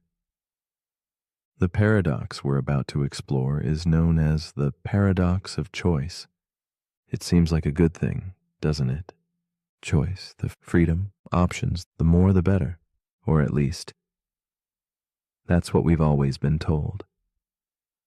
But what if having more choices doesn't make us happier? What if it makes us more anxious, less satisfied, and more likely to regret whatever we decide? That's the paradox of choice. The idea that while some choice is good, too much choice becomes overwhelming. Imagine standing in front of a grocery store shelf. You just want some olive oil. But there are 30 brands: glass bottles, plastic bottles, cold-pressed, organic, imported, infused with garlic, with herbs, with lemon. Your brain stalls. You read labels. You compare prices. You worry about making the wrong decision. And when you finally choose one, you don't feel joy. You feel uncertainty. Did you pick the best one? What did you miss out on? That's the paradox. We believe more options will give us more control. But in practice, they often lead to more doubt, more fear of missing out, more regret. Psychologist Barry Schwartz popularized this idea in his book, The Paradox of Choice. He found that when people are presented with more options, in shopping, dating, careers, even healthcare, they tend to be less satisfied with whatever they choose. Why? Because when you have too many paths, you feel more responsible for the outcome. If you only had one or two choices, you'd blame the circumstances if things went wrong. But when you had dozens of options, you blame yourself. You think, I should have known. I should have chosen better. And even when things turn out well, you wonder, what if there was something better out there? This can lead to analysis paralysis. You weigh every detail, every possibility, and you become stuck, afraid to choose, afraid to commit. But the real cost is peace, the ability to be content, to move forward without always looking back. The paradox of choice touches every part of life. In love, where endless dating apps offer infinite potential matches, but no clear answers. In careers, where more freedom can lead to more pressure to find the perfect job. In lifestyle, where every decision, from phone plans to travel destinations, feels like a trap of opportunity. The more we can do, the more we fear doing the wrong thing. And in that fear, we sometimes choose nothing, which is still a choice. But there's another path: gratitude, sufficiency, letting go. Because sometimes peace doesn't come from picking the best thing. It comes from choosing and then allowing that choice to be enough. As you relax now, let that idea settle in. You don't need all the answers. You don't need every possibility. You just need one clear breath, one moment of stillness, one path forward. That is enough. But if you're still awake, here's a question to consider. If you could live 1,000 different lives, each one with a different choice you didn't make, would you want to know how each one turned out? Let me know in the comments. If you can decide. The paradox we're about to explore is called the barber paradox. It sounds simple at first, even silly. But beneath the surface, it challenges the very logic we use to define rules, systems, and self-reference. The setup goes like this. In a small town, there is a barber, and this barber follows one very specific rule. He shaves everyone in town who does not shave themselves. That's it. If you shave yourself, the barber leaves you alone. If you don't shave yourself, the barber takes care of it for you. So far, so good. But now the question, who shaves the barber? If the barber shaves himself, then by definition, he shouldn't be shaved by the barber, because he only shaves people who don't shave themselves. But if he doesn't shave himself, then by the town's rule, he must be shaved by the barber, which is himself. Either option leads to a contradiction. This is the barber paradox proposed by British philosopher and logician Bertrand Russell. It's a paradox of self-reference, a system that collapses when it tries to apply its own rules to itself. It seems funny at first, like a riddle with no answer, but it reveals something deeper about logic and systems. Russell originally devised this paradox to illustrate a major problem in set theory. In mathematics, sets are used to group things. But what happens if you have a set that contains all sets that do not contain themselves? Should that master set include itself or not? Just like the barber, it creates a contradiction either way. This led to what became known as Russell's paradox, and it forced mathematicians to rethink the foundations of logic. They had to rebuild how sets and systems were defined to prevent self-referential loops that destroyed consistency. But beyond math, the paradox invites a more philosophical question. What happens when a rule tries to apply to itself? What happens when a system tries to define itself from within? Can a law govern itself? Can a brain fully understand its own thinking? Can language completely define itself without contradiction? These aren't just logical puzzles. They show up in real life. In bureaucracy, where departments regulate each other, until no one's quite sure who has the final authority. In AI, where algorithms try to monitor other algorithms and end up caught in loops. Even in personal identity, when we try to define ourselves using labels, and then question whether those labels apply. The barber paradox is a mirror turned inward, a system eating its own tail, and it humbles us, because it shows that not every question has a neat answer.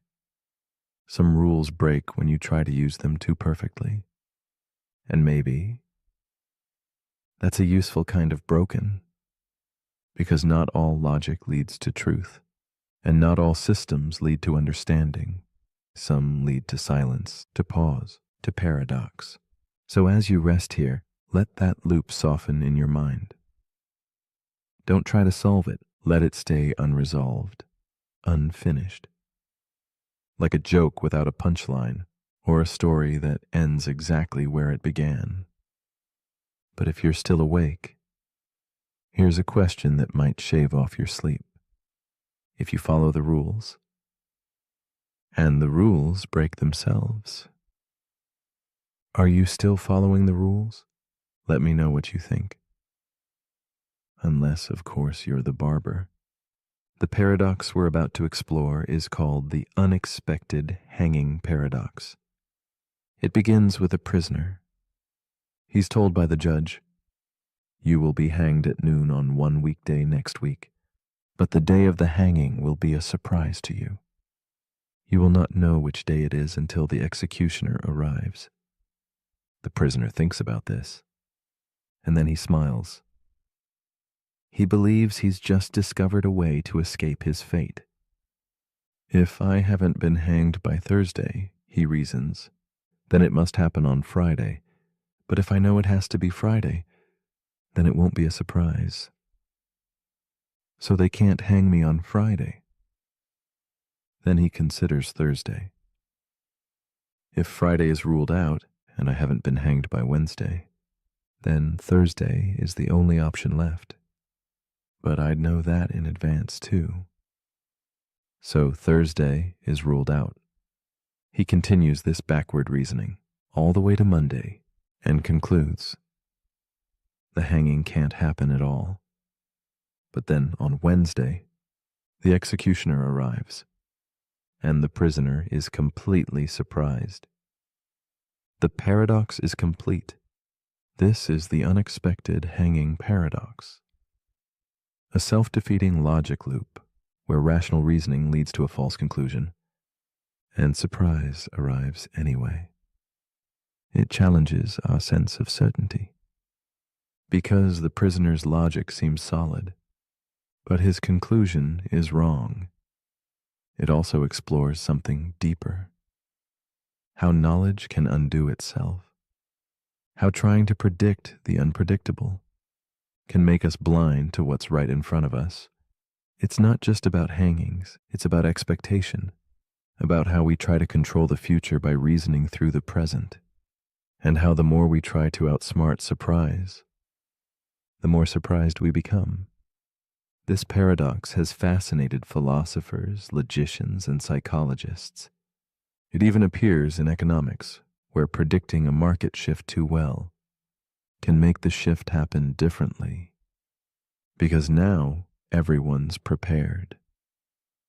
In military planning, where the element of surprise is only useful if the enemy doesn't know they're expecting it. In daily life, where trying to brace yourself for an outcome doesn't always reduce the impact. Sometimes it makes it worse. So what can we learn from this? Maybe not all surprises can be reasoned away. Maybe not all futures can be mapped. Maybe the act of trying to predict something can actually change the very thing we're predicting. And maybe that's what keeps life interesting. We wake up thinking we know what's ahead, but we never really do. And that mystery is both unsettling and comforting because it means anything can happen, even when we think we've figured it all out. As you relax here, let the need to predict dissolve. Let go of needing to know what's next. Let surprise have its place, even in sleep. But if you're still awake, here's something to quietly wonder. If knowing a surprise will happen makes it no longer a surprise, then is it still a surprise? If it surprises you anyway, let me know in the comments, unless you already saw it coming. The paradox we're about to explore is known as Hempel's paradox, or more commonly, the raven paradox. It begins with a simple statement. All ravens are black. This is a basic scientific claim, a general rule. We see black ravens again and again, and use that to support the truth of the statement. So how do we test it? By finding more ravens and checking their color. If every raven we see is black, our confidence grows. But then a strange twist appears. Logically, all ravens are black is equivalent to its contrapositive. If something is not black, then it is not a raven. And here's where the paradox begins. According to logic, seeing a green apple supports the idea that all ravens are black. Why? Because the green apple is not black. And it's not a raven, so it fits the rule. It's evidence that non-black things are not ravens, which means every non-black, non-raven we observe, a white shoe, a red book, a blue chair, technically strengthens the statement, all ravens are black. That doesn't feel right, does it? It seems absurd. We shouldn't need to observe furniture, fruit, or clothing to confirm a fact about birds.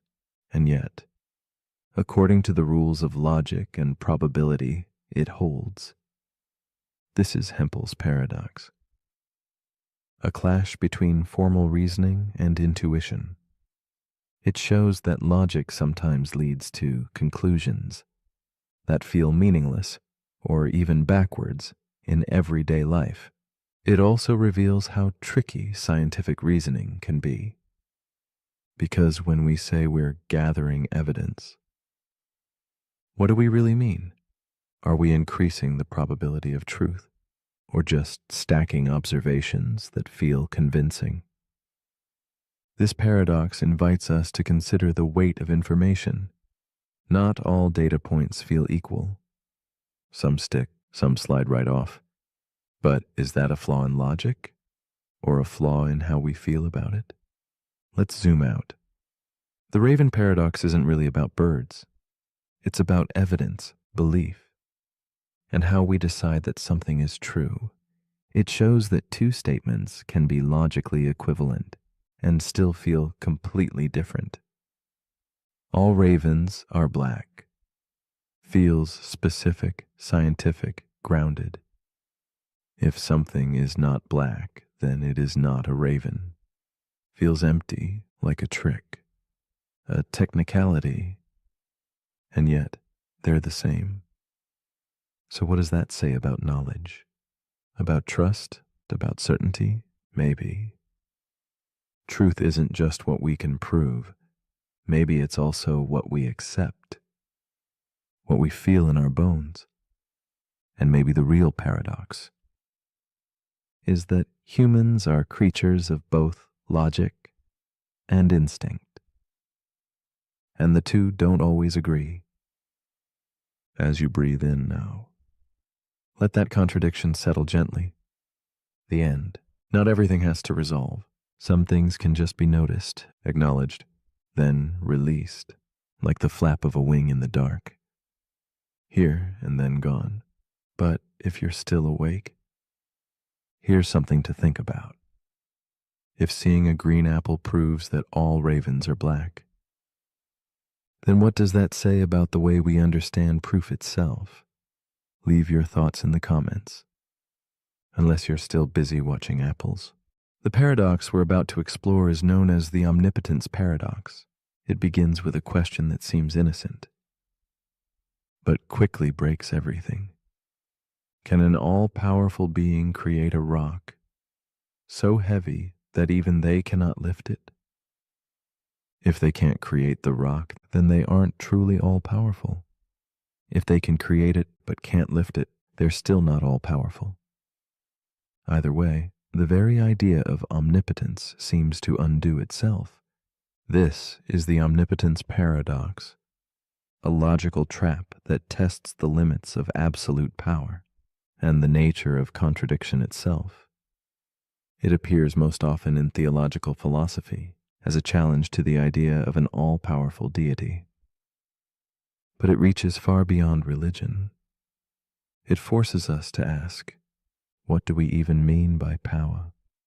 Does unlimited power include the power to self-destruct, to break logic, to make contradictions real? If you can do anything, can you choose to stop existing? Can you create a rule you can't break? Can you limit your own power and still be unlimited? This paradox doesn't give us easy answers. It lives in the boundary between logic and imagination. Some philosophers argue that omnipotence should be defined as the ability to do anything that is logically possible. That excludes contradictions, like square circles or married bachelors, or rocks that can't be lifted by someone who can lift anything. But others say true power shouldn't be constrained by human logic. If a being is truly beyond all things, then why would the rules of language or reason apply? It's not just a puzzle. It's a reflection of how we think about limits, about perfection, about absolutes, and it invites us to look inward too.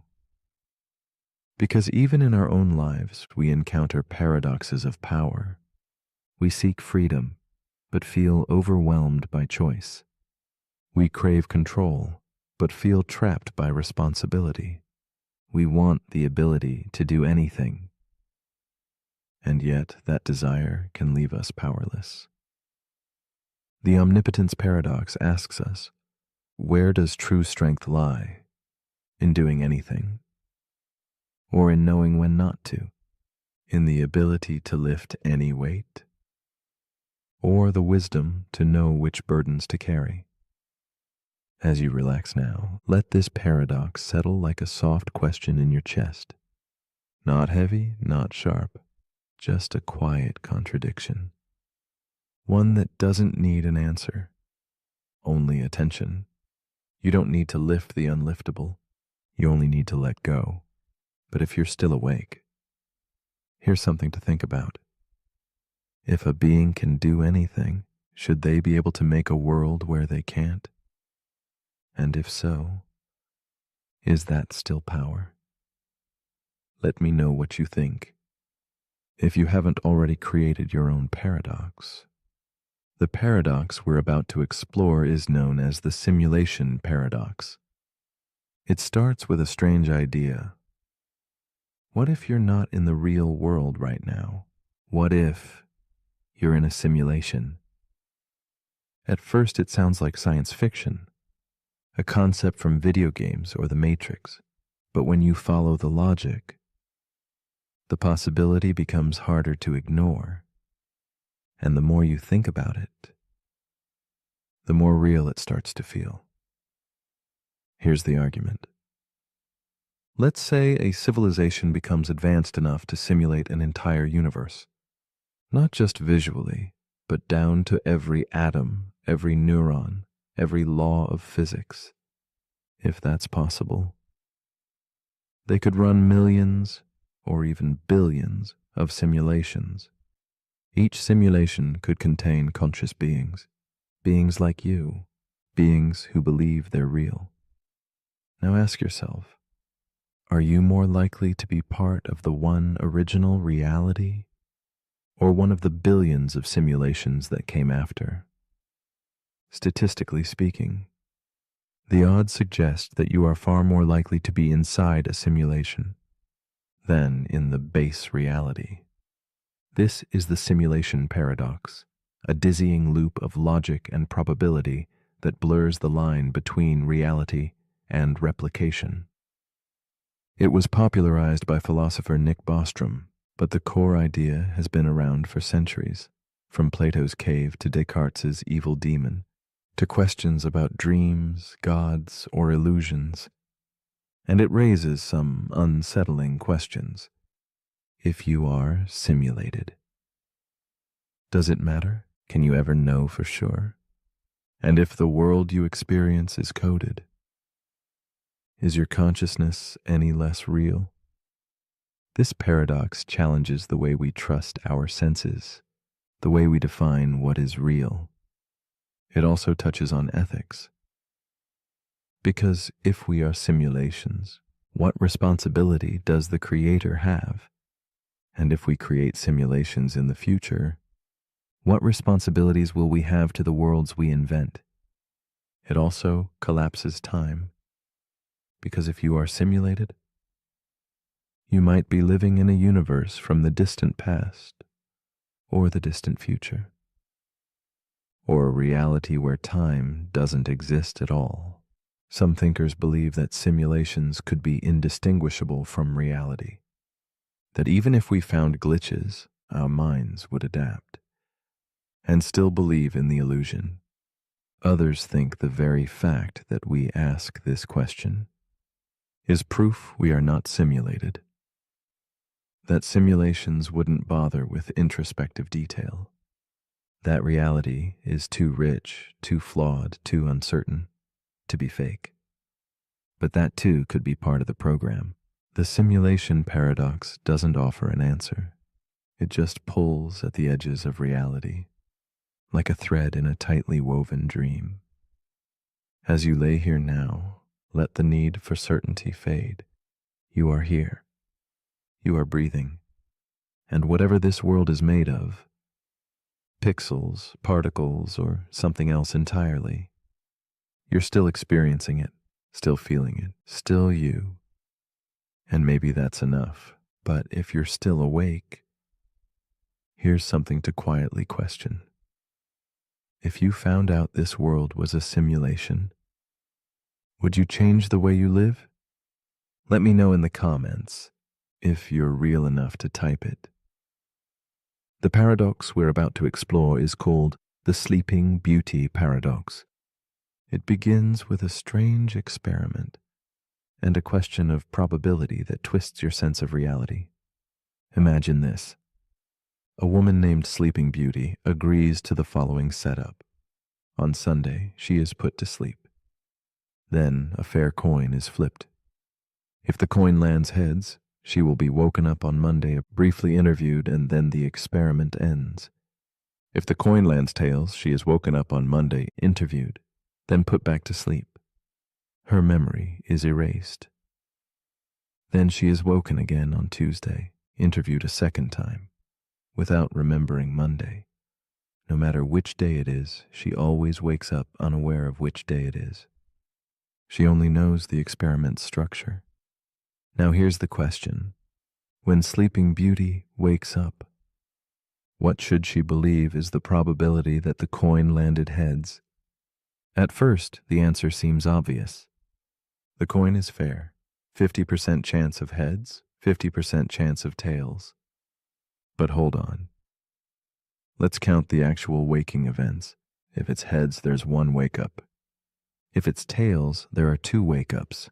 So if she wakes up and doesn't know which day it is, she's more likely to be experiencing a tails world waking. 2/3 of the time, she'd find herself in that version.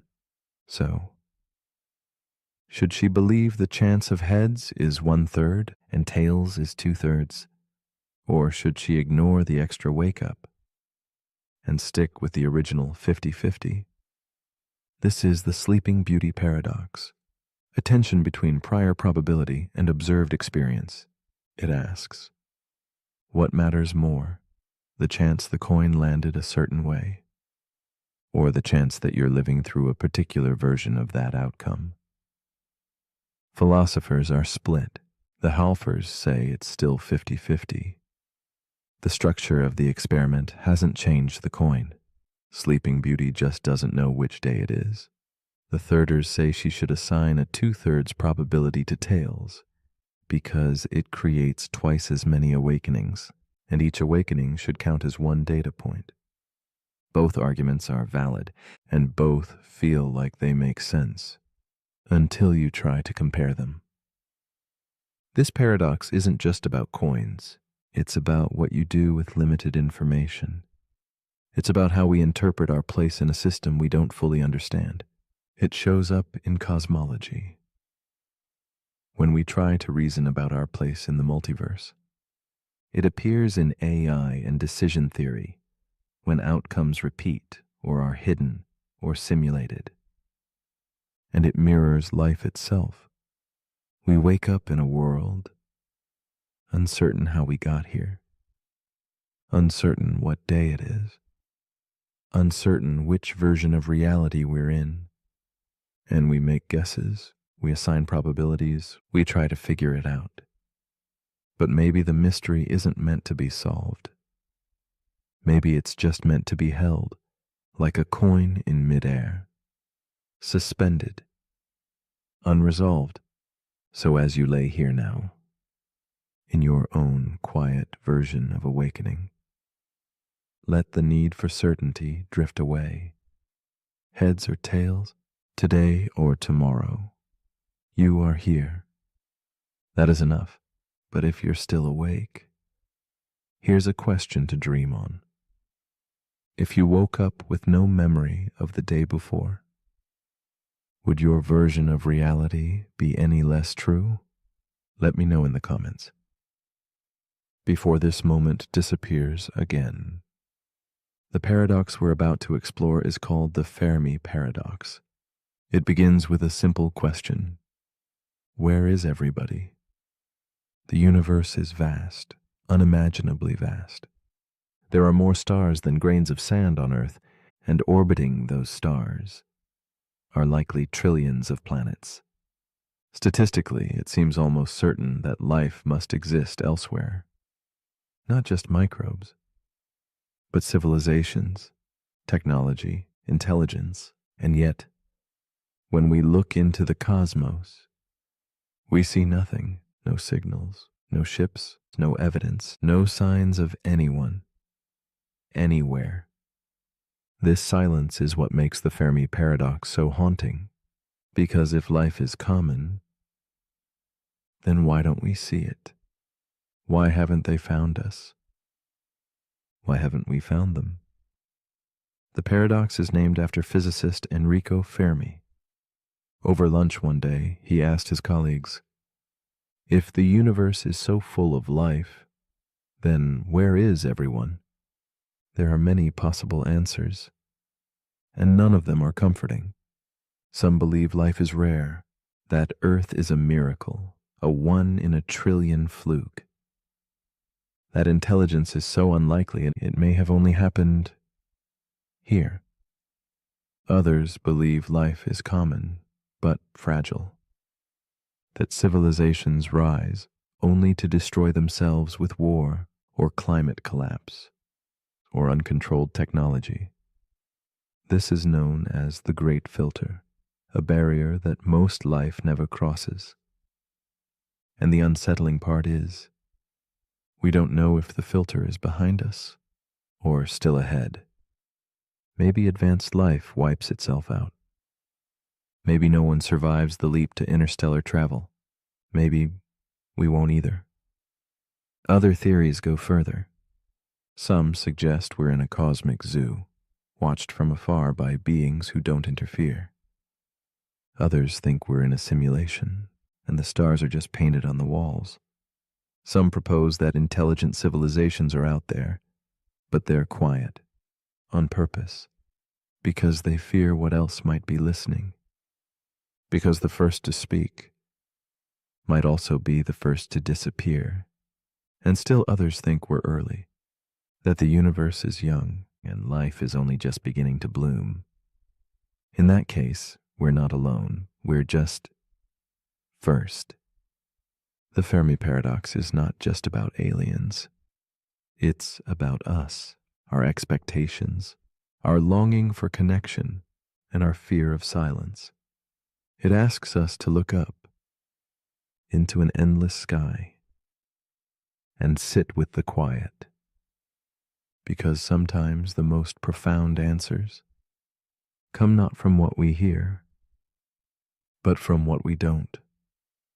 As you rest here tonight, let your mind expand outward, beyond our planet, beyond the sun, beyond the spiral arms of our galaxy, and let the silence speak. But if you're still awake, here's something to wonder. If the universe is full of life, why have they never come? And if they already have, would we even know? Leave your thoughts in the comments before the stars answer back. The paradox we're about to explore is known as the paradox of free will. It begins with a simple question. Are you truly in control of your choices? Or are they already determined by your genetics, your upbringing, your environment, or the laws of the universe? This is the tension at the heart of the paradox of free will. The conflict between determinism, the idea that every event is caused by previous events, and the human experience of choice. Because if every thought you think, every action you take, is the inevitable result of everything that came before, then in what sense are you really free? Imagine this. You're choosing between tea and coffee. You pause, you weigh the options, you pick coffee. But was that decision truly yours? Or was it shaped by years of habits, neural wiring, chemical levels, and subconscious triggers? You didn't control and didn't choose. If everything has a cause, then isn't your free will just the product of forces you can't see? This is the paradox. Because while logic pushes us toward determinism, our lived experience insists that we choose, that we reflect, that we decide. We punish people for crimes because we believe they could have chosen differently. We praise people for good deeds because we believe they acted freely. But what if they couldn't have done anything else? Some philosophers try to resolve this by redefining free will. They say that being free doesn't mean being uncaused. It means acting according to your own desires, even if those desires have causes. But others argue that this just pushes the question back. Because if your desires aren't chosen, then how can the choices that come from them be truly free? In neuroscience, brain scans have shown that decisions can be predicted before we're consciously aware of making them. Does that mean the mind is just an afterthought? A narrator for choices the body already made? Or is consciousness something more subtle, a participant, not a controller? This paradox touches everything: ethics, law, spirituality, identity. It asks, what does it mean to be responsible, to be human, to be you? If your life is a path laid out behind you, step by step, built by everything that came before, can you ever really step off it? Or is the belief in free will, the illusion of choice, exactly what we need to function, to grow, to love? Maybe the paradox isn't meant to be solved. Maybe we're meant to live as if we choose, even if the choosing chooses us. So as you relax into stillness, let the question soften. You don't have to decide. You don't have to solve. Just notice every breath you take feels like a choice. But maybe it's just the universe, the end, choosing to keep you here. And maybe that's enough. But if you're still awake, here's a thought to drift on. If your life was written out from beginning to end, would you still feel like you were choosing it? Let me know in the comments, unless you were always going to. Paradox number 16. The simulation within a simulation. The paradox we're about to explore is called the simulation within a simulation. It begins with a question that echoes from a previous thought. If we're in a simulation, who's simulating the simulator? We imagine a world crafted by an advanced civilization, one so powerful it can simulate consciousness, history, physics, emotion, a world where your life is rendered in exquisite digital detail. But then we ask, what if the beings who created this simulation are also inside a simulation of their own? And what if that simulation exists inside another? This is the simulation within a simulation paradox, an infinite regression of realities, each nested inside the other, like a cosmic hall of mirrors, stretching beyond imagination. It's a natural extension of the simulation paradox.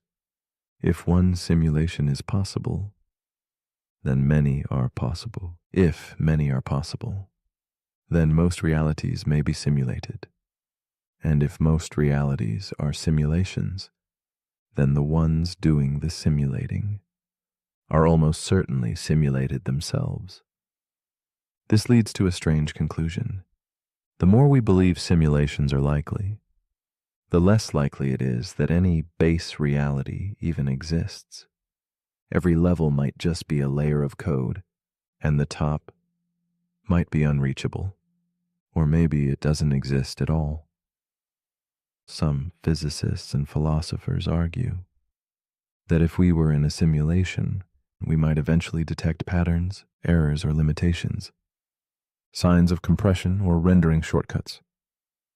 But if we're in a simulation of a simulation, what happens if one layer shuts down? Would we notice? Would time pause? Would reality collapse? Or would the code just recompile? This paradox isn't just theoretical.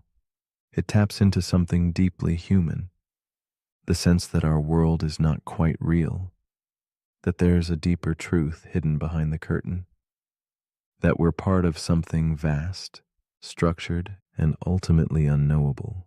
It mirrors spiritual beliefs, like the idea of higher realms, layers of illusions, cycles of awakening. It also mirrors dreams. When you wake up from a dream and wonder if you've really woken up or just entered a new one. As you lie here now, eyes closed, thoughts drifting. How would you know if this was the base layer? Would anything feel different? Would the sky change? Would the rules shift? Or would it all feel exactly the same? The simulation within a simulation, paradox invites us to let go of certainty, to be curious without needing control, to live fully, even if we're just part of someone else's dream. Because even dreams have meaning, even illusions can hold truth. And even if none of this is real, you are still here, you are still feeling, you are still you. But if you're still awake, here's a final thought to drift on. If every reality is a simulation, does that make them all fake or all real? Let me know what you think. If you're not already simulated to forget. Paradox number 17, the paradox of tolerance. The paradox we're about to explore is known as the paradox of tolerance. It begins with an ideal that a truly open society should tolerate all viewpoints, even the ones it disagrees with.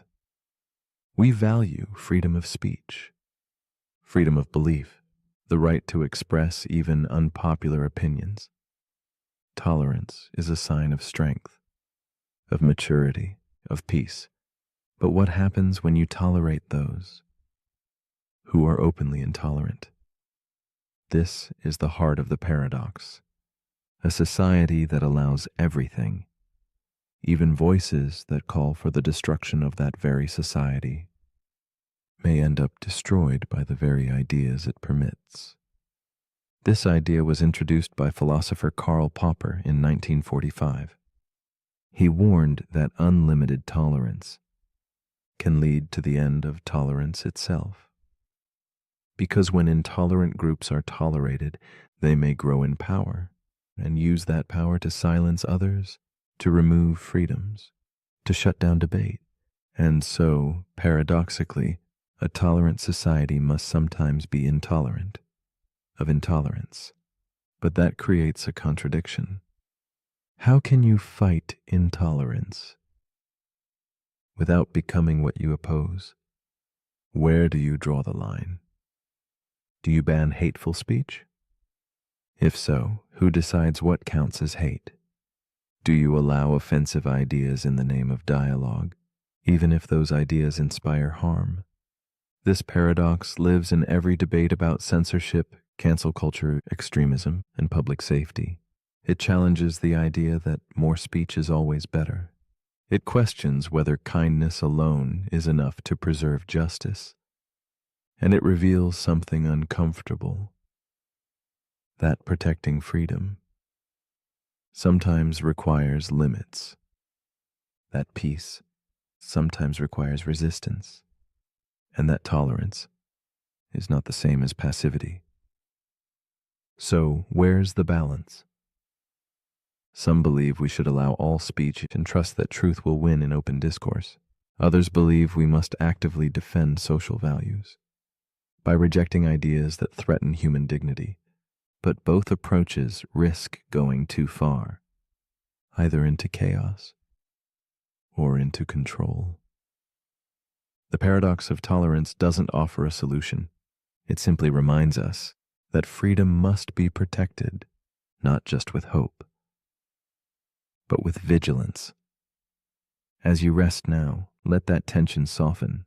You don't have to solve it. You only have to see it. Because sometimes seeing the edge is enough to keep us balanced. But if you're still awake, here's something to quietly weigh. Should a free society protect the rights of those who want to take freedom away? Let me know what you think, as long as it stays civil. Paradox number 18, the Monty Hall paradox. The paradox we're about to explore is called the Monty Hall paradox. It begins with a game of choice, chance, and confusion. Imagine you're on a television game show. You're standing in front of 3 doors. Behind one of them is a car dash, your dream prize. Behind the other 2 are goats. You pick door number 1. You feel good about it. Then the host, Monty Hall, who knows what's behind all the doors, opens another door, let's say door number 3, and behind it is a goat. Now he turns to you and asks, do you want to stick with your original choice or switch to the remaining door, door number 2? Most people say it doesn't matter. 2 doors left, 1 prize, 50-50 odds. But that is the paradox, because the correct move, mathematically, is to always switch. And when you do, your chance of winning the car jumps from 1/3 to 2/3. Let's break it down. When you first picked a door, you had a 1 in 3 chance of picking the car.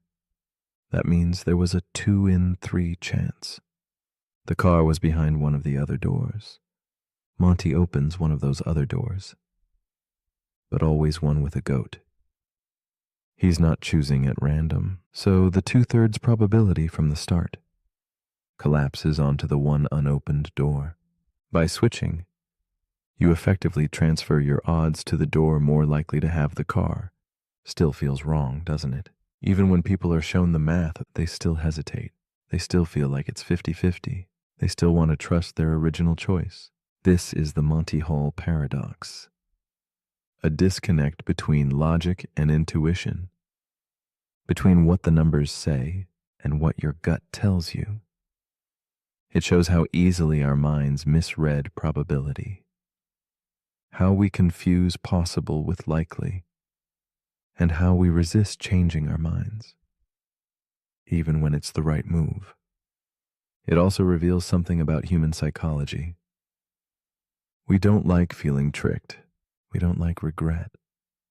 We'd rather stay with a bad choice than risk looking foolish for switching.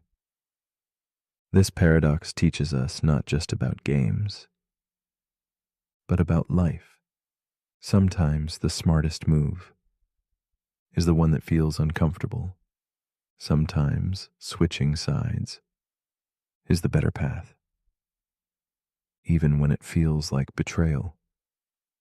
And sometimes the odds aren't what they seem. As you rest now, let go of needing certainty. Not every door must be opened. Not every prize must be won. Sometimes the real reward is in how we think about choice. But if you're still awake, here's something to quietly consider. If you made a choice and were later told it was probably wrong, would you switch or would you stay just to prove you were right? Let me know in the comments. If you're not already dreaming about goats. Paradox number 19, the paradox of the arrow. The paradox we're about to explore is called the paradox of the arrow. It begins with a moment frozen in time. Imagine an arrow in mid-flight, speeding through the air, cutting across the sky, but now, pause the scene. At any given instant, the arrow isn't moving. It occupies a single space. It's still. That's the strange part. If motion is just a series of positions in time, if we divide movement into smaller and smaller slices, then at every single slice, the arrow is standing still. It's not here and there. It's only there. It doesn't move in an instant. And if time is made of instants, then how does movement even happen? This is the paradox of the arrow. One of Zeno's famous paradoxes from ancient Greece. He argued that motion is impossible because at every moment, nothing is actually moving. And yet, we see motion all around us. We live it. We breathe it. We trust it. So what's going on? Modern physics answers with calculus, with limits, with velocity as change over time. It says the arrow doesn't need to be moving in a frozen instant, because motion is a process, not a snapshot. But even then, the paradox lingers, because it's not just about arrows, It's about how we understand time. Is time a smooth, flowing stream? Or is it made of indivisible slices, like frames of a film playing too fast to notice? And if each slice of time contains a still, unmoving arrow, then how does the illusion of motion arise? It's the same with your life, made of countless frozen moments, thoughts, decisions, pauses, and yet it flows. Or does it? The paradox of the arrow invites us to question how change happens, how progress is built, how time itself is stitched together, and it shows that even the simplest things, like an object in motion, contain mysteries too deep for certainty. As you lie still now, you may notice, even in stillness, there is movement, the rise and fall of your breath, the soft current of thought, the drift of awareness. You are the arrow, and you are flying. But if you're still awake, here's something to wonder. If every instant is still, is motion just a memory, or is it the space between the stillness that carries us forward? Let me know what you think. Before this moment passes. Paradox number 20, the moral luck paradox. The paradox we're about to explore is called the moral luck paradox. It begins with a simple question. Should we judge someone based on their intentions or their outcomes? Imagine two people. Both drive home after drinking too much. Both run a red light. Both make the same reckless choice. But in one case, nothing happens. They get home safely, no one gets hurt. In the other case, a pedestrian crosses the street at the wrong moment. There's an accident. A life is lost. Same action, same decision, very different results. One is just a bad decision, the other is a tragedy, and we judge them differently. That's the paradox. How can we hold people morally responsible for things they can't control? If we're consistent, we should judge people only by what they intended, not what happened afterward. But that's not how we usually think. We praise people for lucky success. We condemn them more harshly when bad luck turns carelessness into catastrophe. This is the moral luck paradox. The uncomfortable reality that chance plays a role in how we assign blame or credit. It applies to more than just accidents. A surgeon makes the same risky decision twice. One patient survives and the other doesn't. A business leader takes a gamble. One succeeds and is hailed as brilliant. The other fails and is called irresponsible. The decisions were the same, but the outcomes shaped the story. This paradox forces us to ask, is morality about intention or consequence? And if it's about consequence, what room is left for forgiveness? How can we separate what someone chose from what the world did with their choice? Some philosophers argue that luck is everywhere. In where you're born, what you inherit, who teaches you right from wrong? And if that's true, then how can anyone be entirely responsible for what they become? But others argue that morality requires agency, that we must hold people accountable, even in the face of luck, if society is to function at all. There's no perfect answer, only the question, what would you have done if the outcomes had been reversed? As you drift deeper into rest, let this paradox ease you into softness. You don't need to resolve it. You only need to notice how fragile judgment can be, how much we rely on stories, even when we don't know how they'll end. But if you're still awake, here's something to reflect on. If two people make the same choice, but only one causes harm. Are they equally guilty? Let me know what you think, if you're lucky enough to be thinking clearly. The paradox we're about to explore returns us to an earlier idea, the Sorites paradox. But this time, we're not talking about sand. We're talking about you. Imagine yourself as a collection of moments, every breath you've taken, every decision, every memory. Now imagine removing one moment, just one. You're still you, right? Remove another, still you.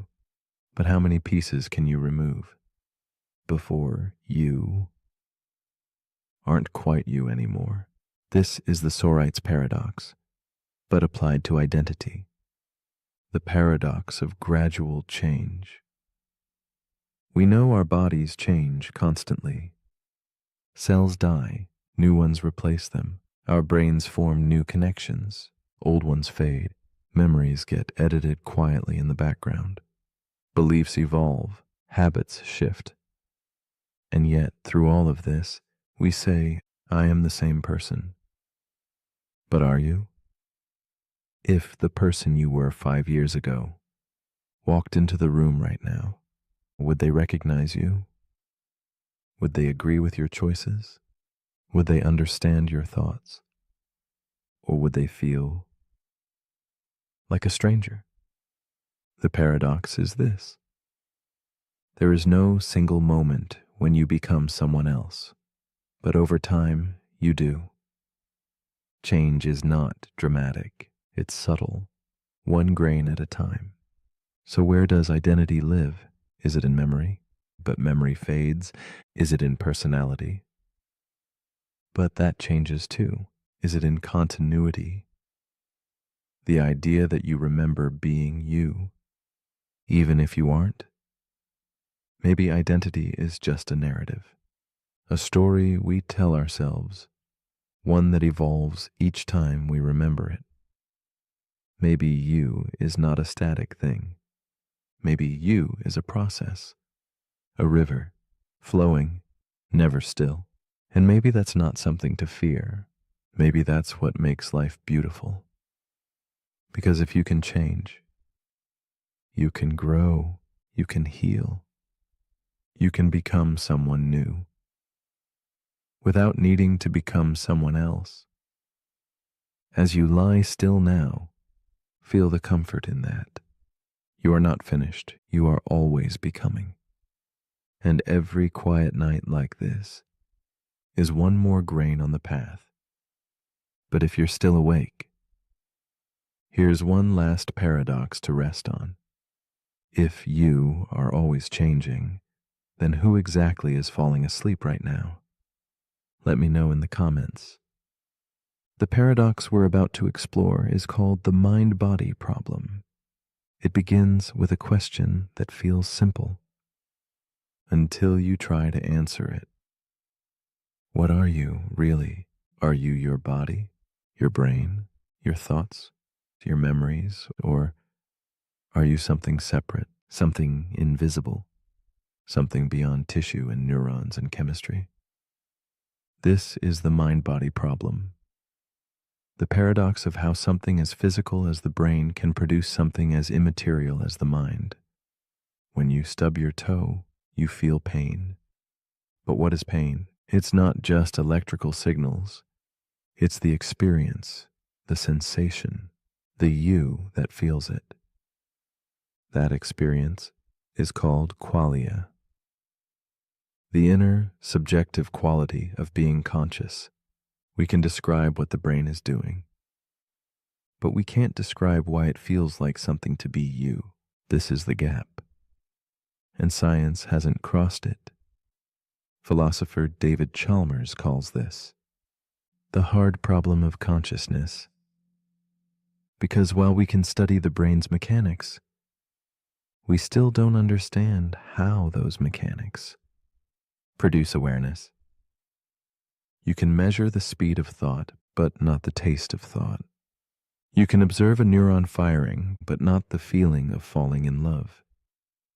Some believe the mind is simply what the brain does, a byproduct of physical processes. Others believe the mind is something more, something separate, a soul, a field, a form of energy science hasn't yet discovered. Still others suggest that consciousness itself might be fundamental to the universe, not something created by matter, but something that creates matter. This paradox shows up in medicine, in psychology, in artificial intelligence. Can a machine ever be conscious? Or can it only simulate the appearance of thought? Can a body be alive, but have no self inside? And if your memories were uploaded into a perfect digital copy, would that new version still be you? Or just a reflection? The mind-body problem isn't about solving the mystery. It's about noticing the space between two things we often assume are the same: the brain and the mind, the body and the self, the physical and the personal. As you rest now, feel that space within you. The quiet observer, the you that's listening, not your thoughts, but the thing behind them, the thing that watches, but cannot be seen. But if you're still awake, here's something to quietly hold. If your body is a vessel and your brain is the engine, then where exactly is the driver? Let me know in the comments if the you inside you has anything to say. The paradox we're about to explore is called the paradox of the self. It begins with a feeling, that quiet sense of I, the voice in your head, the one you think of as you. But here's the paradox. If you are the one observing your thoughts, then who is observing the observer? When you close your eyes, you can notice sensations. You can observe your breath. You can watch your thoughts come and go like clouds across the sky. But if you are the watcher of thoughts, what watches you? Who or what is doing the noticing? The paradox of the self asks a question you can feel but never fully answer. Because the self is elusive, it feels solid when you grab it, but slips away as soon as you try to define it. Am I my name, my face, my memories, my choices? Each can change. Each has changed. So if every part of me has changed, what remains? In many spiritual traditions, this question is the gateway to awakening. In Buddhism, the self is an illusion, a temporary arrangement of body and thought, constantly shifting, never fixed. In neuroscience, the self is an emergent property, a story the brain tells itself to keep track of attention, emotion, and experience. In philosophy, the self may be a contradiction, because it defines itself while being the thing it defines, like a buoying to reflect itself. You might try to step outside yourself, to look inward with clarity. But who is doing the looking? That's the loop. The paradox of the self invites us to explore the very thing we can never fully stand apart from. Because to observe the self requires a self to do the observing. It's like chasing your own shadow. You can move with it, shape it, study it, but you'll never catch it. And maybe that's okay, because maybe the self is not meant to be captured, only noticed, felt, lived. So as you rest now, feel the self, not as a thing to figure out, but as a space to gently float within. No labels, no definitions. Just presence, just awareness, just you. But if you're still awake, here's something to quietly wonder. If the self can observe itself, is there more than one you in there? Let me know in the comments. if one of you has an answer. The paradox we're about to explore is known as the grandfather's axe. It begins with an old tool, simple, familiar, an axe passed down through generations. Your grandfather used it, then your father. Now it belongs to you. One day, the wooden handle cracks. You replace it. The axe keeps working. Years later, the steel head becomes worn. You replace that too. And now, in your hands, is an axe with a new handle and a new head. But here's the question. Is it still your grandfather's axe? That's the paradox. Because the object seems the same shape, same function, same story, but not a single piece of the original remains. So what makes it the same axe? This is a close cousin of the ship of Theseus, but more personal, more intimate, more human, because the real question isn't about tools. It's about identity. It's about what makes anything remain itself. After everything has changed, let's bring it closer. What about you? Your body has changed. Your memories have evolved. Your thoughts are different than they were 5 years ago, or even yesterday. So if everything that makes you has been slowly replaced over time, are you still the same person, or are you a continuation of something that no longer exists? This paradox asks whether identity lives in materials or in continuity.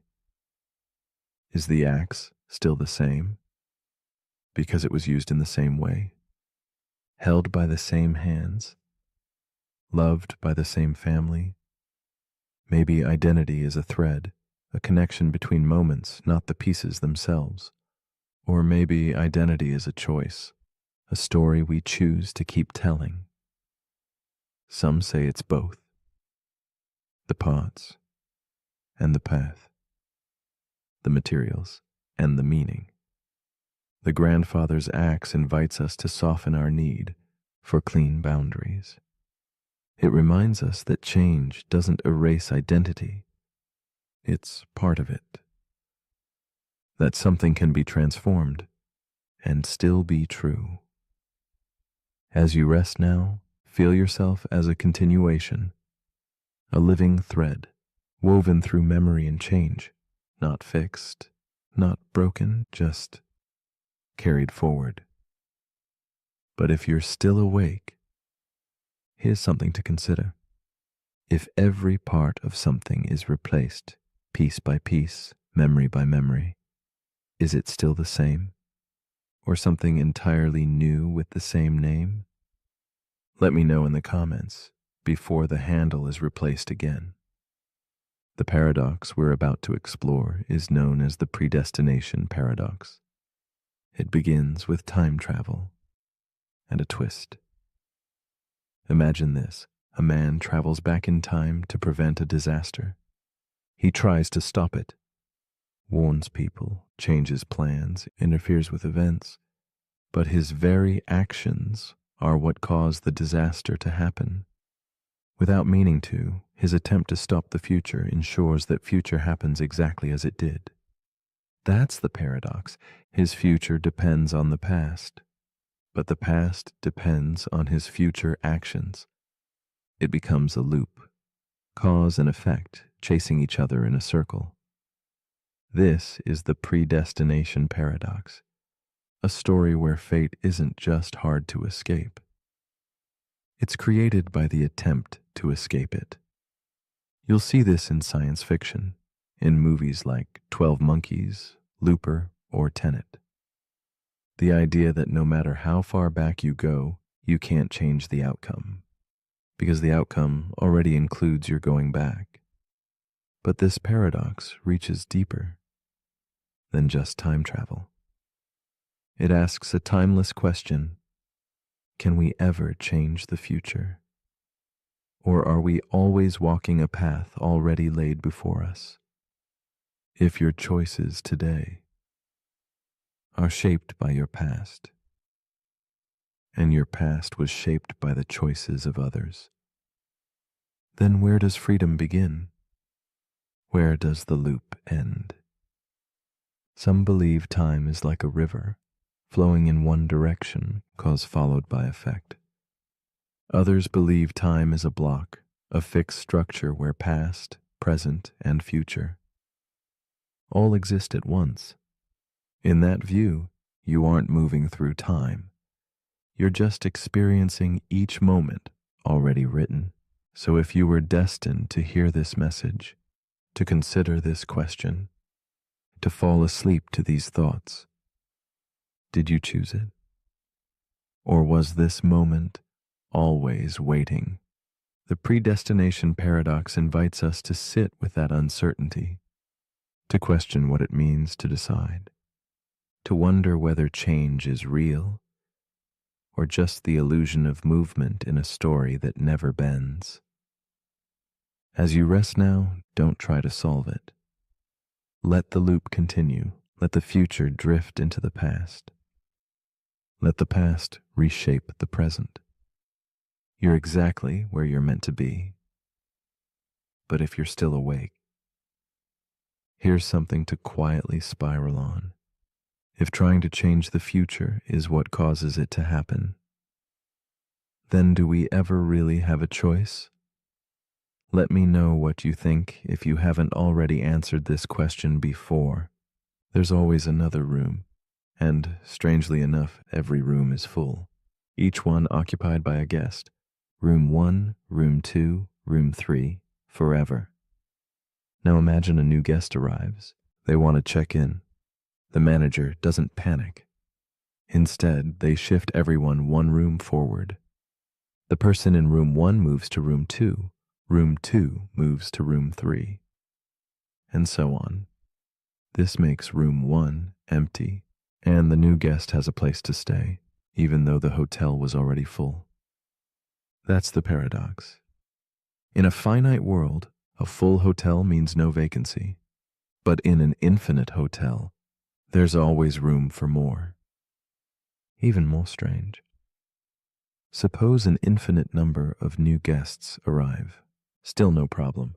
The manager simply moves each current guest to the room that's double their number. Room 1 goes to room 2. Room 2 goes to room 4. Room 3 goes to room 6. Now, all the odd-numbered rooms are free, and infinity makes space for infinity. This is Hilbert's Hotel, a paradox from mathematician David Hilbert designed to show how strange infinity really is. Because infinity doesn't behave like regular numbers. You can add to it, and it stays the same. You can double it, and it stays the same. You can subtract half of it and still have infinity left. It breaks our rules. It challenges our logic. It bends the boundaries of reason and makes the impossible seem ordinary. Hilbert's Hotel isn't just about math. It's about how we handle the unmeasurable, how we think about space, time, possibility. It invites us to imagine the world not as finite and fixed, but as open, expanding, endlessly unfolding. Like your thoughts, like your dreams. As you lie here now, drifting deeper into quiet, let the paradox of infinity settle softly in your mind. There is always more room, always another step, always a place for you. But if you're still awake, here's something to quietly check in with. If infinity can always make room for more, does anything ever become full? Or is the idea of enough just a human invention? Let me know in the comments. Paradox number 27. The two envelopes paradox. The paradox we're about to explore is called the two envelopes paradox. It begins with a game. You're handed two envelopes. Each one contains money. You're told that one envelope has twice as much as the other. You pick one. You open it. Inside is $100. Now comes the twist. Should you switch? The other envelope might contain $50 Or it might contain 200. So you do the math. If there's a 50% chance of losing 50 and a 50% chance of gaining 100, your expected value seems higher if you switch. That feels strange, because by the same logic, you'd always want to switch, even after switching. You'd want to switch again and again, forever. That's the paradox. A simple decision creates a loop with no logical exit. The expected value seems to say switching is always better. But that can't be true. At some point, you must stop, right? Mathematicians have wrestled with this. Some say the flaw is in the assumptions, that the probability isn't truly even, or that the value range isn't infinite. Others say the paradox reveals something deeper, about how we assign value. When we don't have all the information, it touches economics, decision theory, risk assessment, and it also touches emotion. Because underneath the logic is something more human: regret. What if the other envelope had more? What if you walked away from something better? What if switching would have changed everything? That fear keeps us in the loop, and the loop keeps us from being at peace. The two envelopes paradox isn't really about envelopes.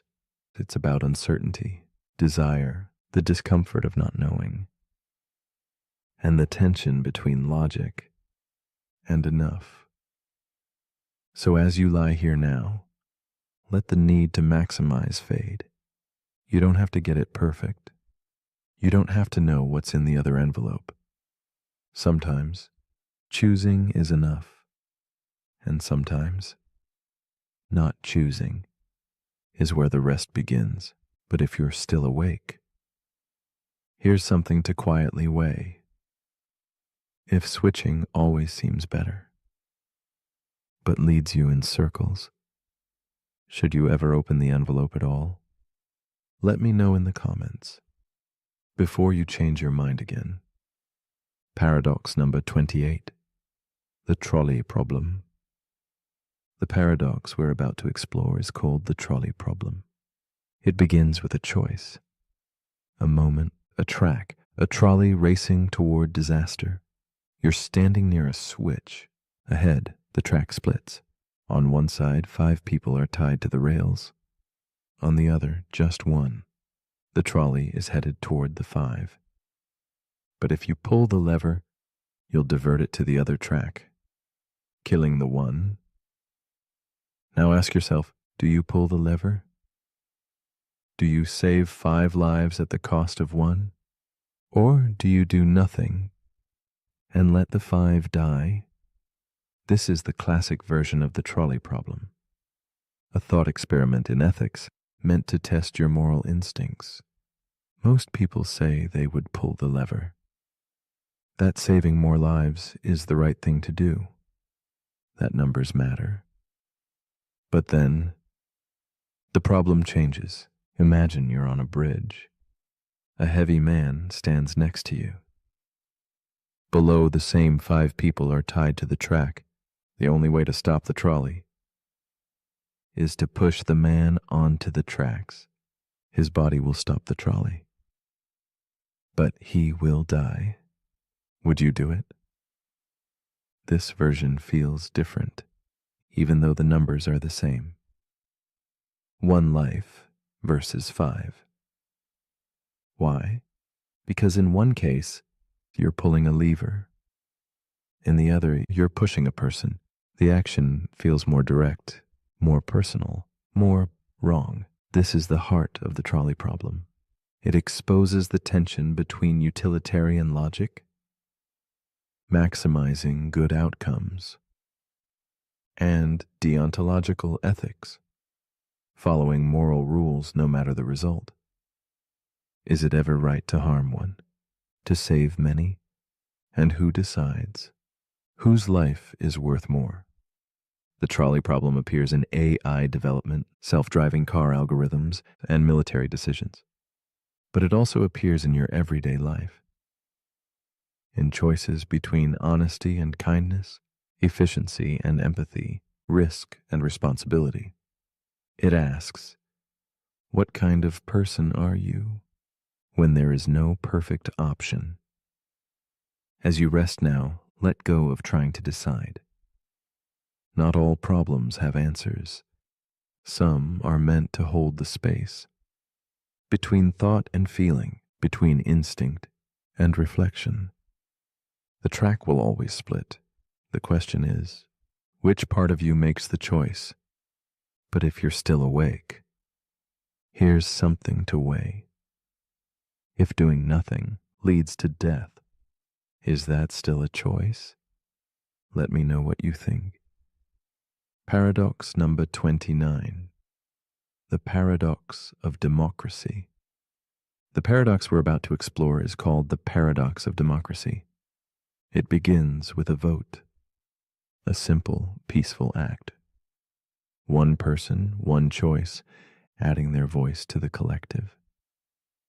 Democracy is built on this idea that power belongs to the people, that every citizen has a say, that freedom comes through participation. But here's the paradox. What happens if people vote to end democracy itself?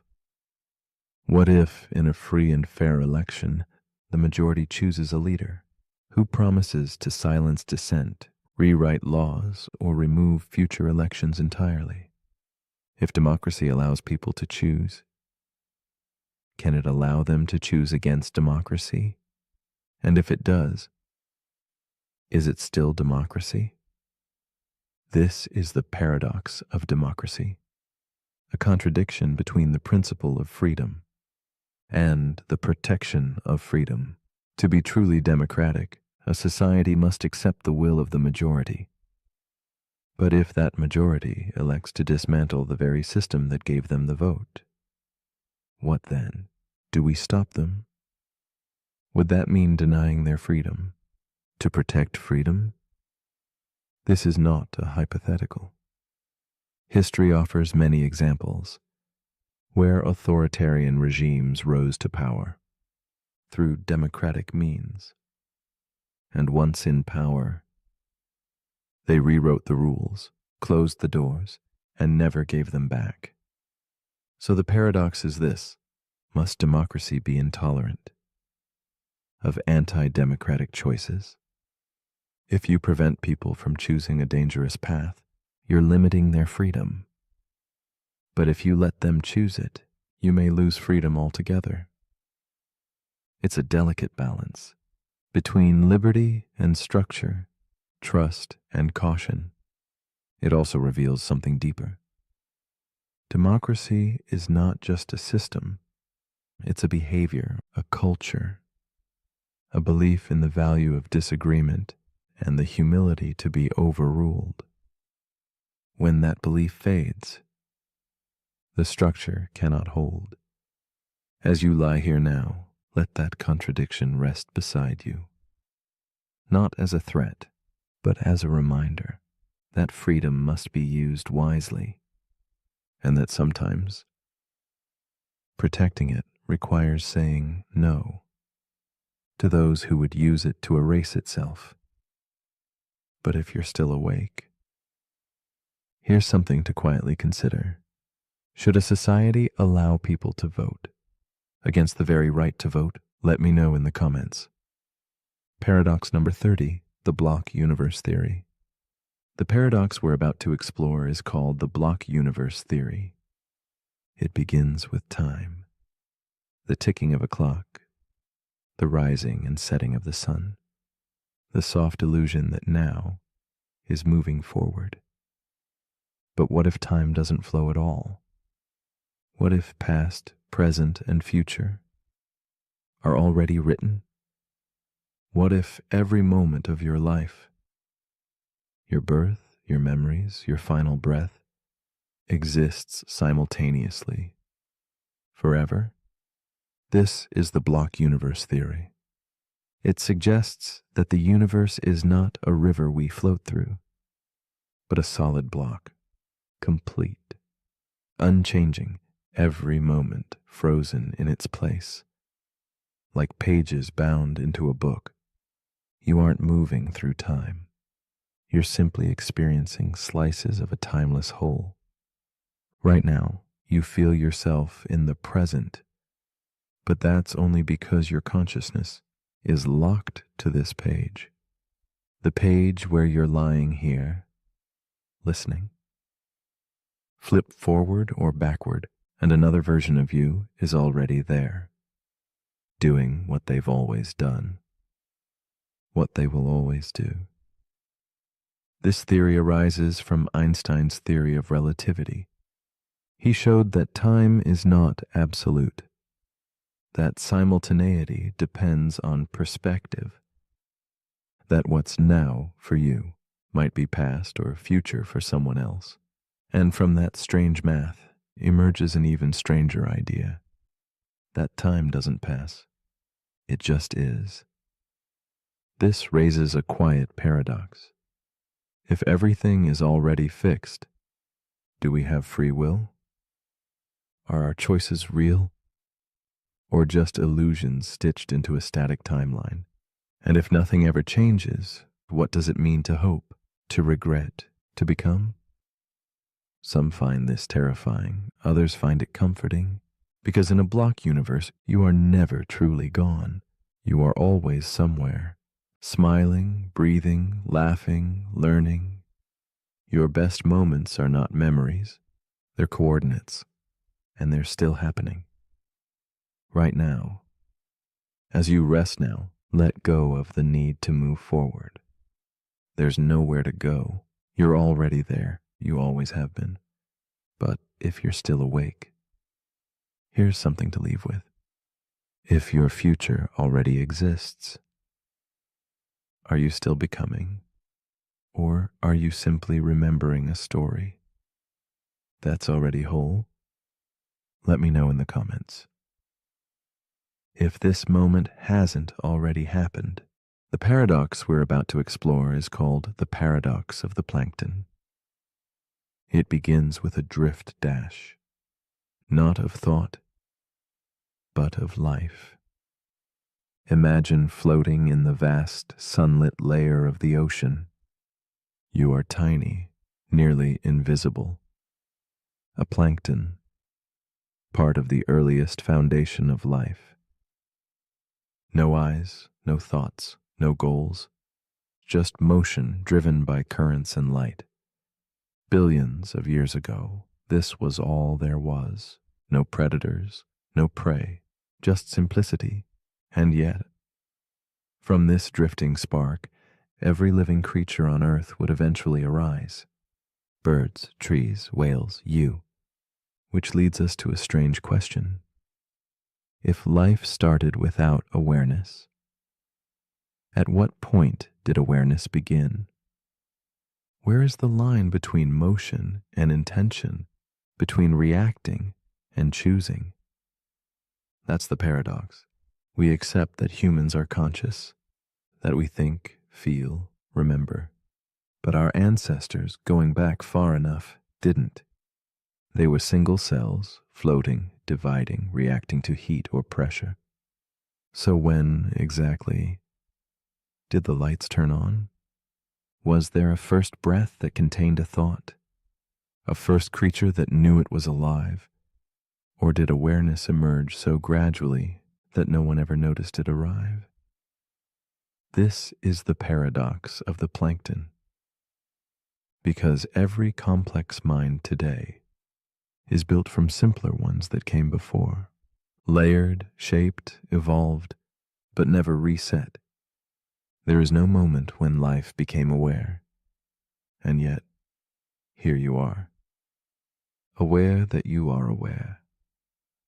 It's like watching the tide rise grain by grain, drop by drop, until one day you realize you're already swimming. This paradox isn't just philosophical. It lives in neuroscience. We study animals, children, even machines, asking, Do they feel? Do they know? Do they choose? But maybe the more important question is, at what point did you become you? Were you you as a baby, as a fetus, as a bundle of cells reacting to warmth? Was your consciousness always there, just quiet? Or did it bloom slowly, invisibly, over time? And if awareness can emerge where there was none, what else might be on the verge of waking up? Could a machine one day drift into consciousness? Could a hive of insects collectively think? Could the planet itself become self-aware? The paradox of the plankton reminds us that identity is not just an inheritance. It's a question without a clear beginning. We think of ourselves as solid, unified minds, but we're also biology, instinct, reflex, layers of earlier selves still floating inside us. So as you lie still now, drifting into the currents of sleep, feel that ancient part of you, the part that was once plankton, once simple, once silent. It's still there, watching, listening, becoming. But if you're still awake, here's something to quietly wonder. If awareness came from things that weren't aware, what else might be waiting to awaken? Let me know in the comments if the part of you that's watching is ready to speak. The paradox we're about to explore is known as the paradox of infinity. It begins with a quiet impossibility. If the universe is truly infinite, then somewhere, right now, there's another version of you, lying in another bed, listening to these same words. Maybe their pillow is softer. Maybe they blinked half a second later. But they are you. Almost. Infinity does that. It doesn't just mean a lot. It means endless. No boundaries, no edge, no final number. And here's where the paradox begins. If infinity contains all possible outcomes, then it must contain every outcome. That means every version of you that could exist does. Not in theory, in reality. There's a version of you who chose a different job, a version who never left home, a version who never heard this sentence, not in some fictional story, but in the fabric of mathematics, probability, and the laws of space itself. And that's hard to grasp, because our brains aren't wired for infinity. We count, we measure, we finish things. We live in chapters, but infinity has no spine. It never ends, which means it never truly begins either. This is the paradox of infinity. Because if everything that can happen must happen, then what's the point of choice? Of action? Of regret? Some philosophers argue that infinity strips meaning from life. If every version of you already exists, does your story matter less? Others say the opposite. That meaning isn't erased by infinity. It's expanded, because even in a sea of endless versions, this one, this moment, is yours. And somehow that makes it more sacred. This paradox shows up in physics, in cosmology, in set theory. Hilbert's hotel, an imaginary hotel with infinite rooms, can always make space for one more guest, even if it's full, because infinity bends logic and invites contradiction. It also shows up in your thoughts. Have you ever spiraled? Not in worry, but in wonder, falling into a rabbit hole that has no bottom, asking questions with no answers and loving them anyway? That's the beauty of infinity. It's not meant to be solved. It's meant to stretch you. Quietly, softly, like the night sky above your bed. So as you lie here now, eyes heavy, breath slow, imagine the you that never stopped wondering. The you that still exists somewhere out there, And if every version of you is out there somewhere, then maybe the one here, resting now, is exactly where they need to be. But if you're still awake, here's something to count on. If infinity contains all possibilities, why does this moment feel so unique? Let me know in the comments if you ever stop counting. The paradox we're about to explore is called the paradox of the misdirection. It begins with a magician, not one on stage, but one in your mind. Because every day your attention is being pulled, nudged, and guided, not always by illusionists, but by algorithms, headlines, habits, even your own thoughts. And here's the trick. What you notice becomes your truth. What you ignore disappears. Now the paradox. What if everything you believe about the world, even yourself, isn't based on what's real, but on what you happen to notice? That's the paradox of the misdirection. It's not about falsehoods, it's about focus. Because attention is limited, you can only look in one direction at a time. And the moment you do, everything else fades. Magicians use this all the time. They don't hide the coin, they just make you look at the wrong hand. But the world does this too. Social media, news, even memory. We tell stories that make sense, not necessarily because they're true, but because they fit what we were paying attention to. This isn't just psychology. It's physics. At the quantum level, particles behave differently when observed. Reality itself shifts when we look. So what's real? The thing you noticed, or the infinite things you didn't? That's the misdirection. The more certain you are about something, the more likely it is that you've stopped looking around it. And the more attention you give to one story, the more every other version of that story disappears from view. This paradox shows up in everything from science to spirituality. In relationships, where what you focus on shapes what you feel. In politics, where narratives win over nuance. In memory, where recollection is reconstruction, not replay. And in self-perception, where who you think you are is often a spotlight on just one version of yourself. So as you lie here now, with nothing demanding your focus, ask yourself, what have I been missing? Just because I never turned my head?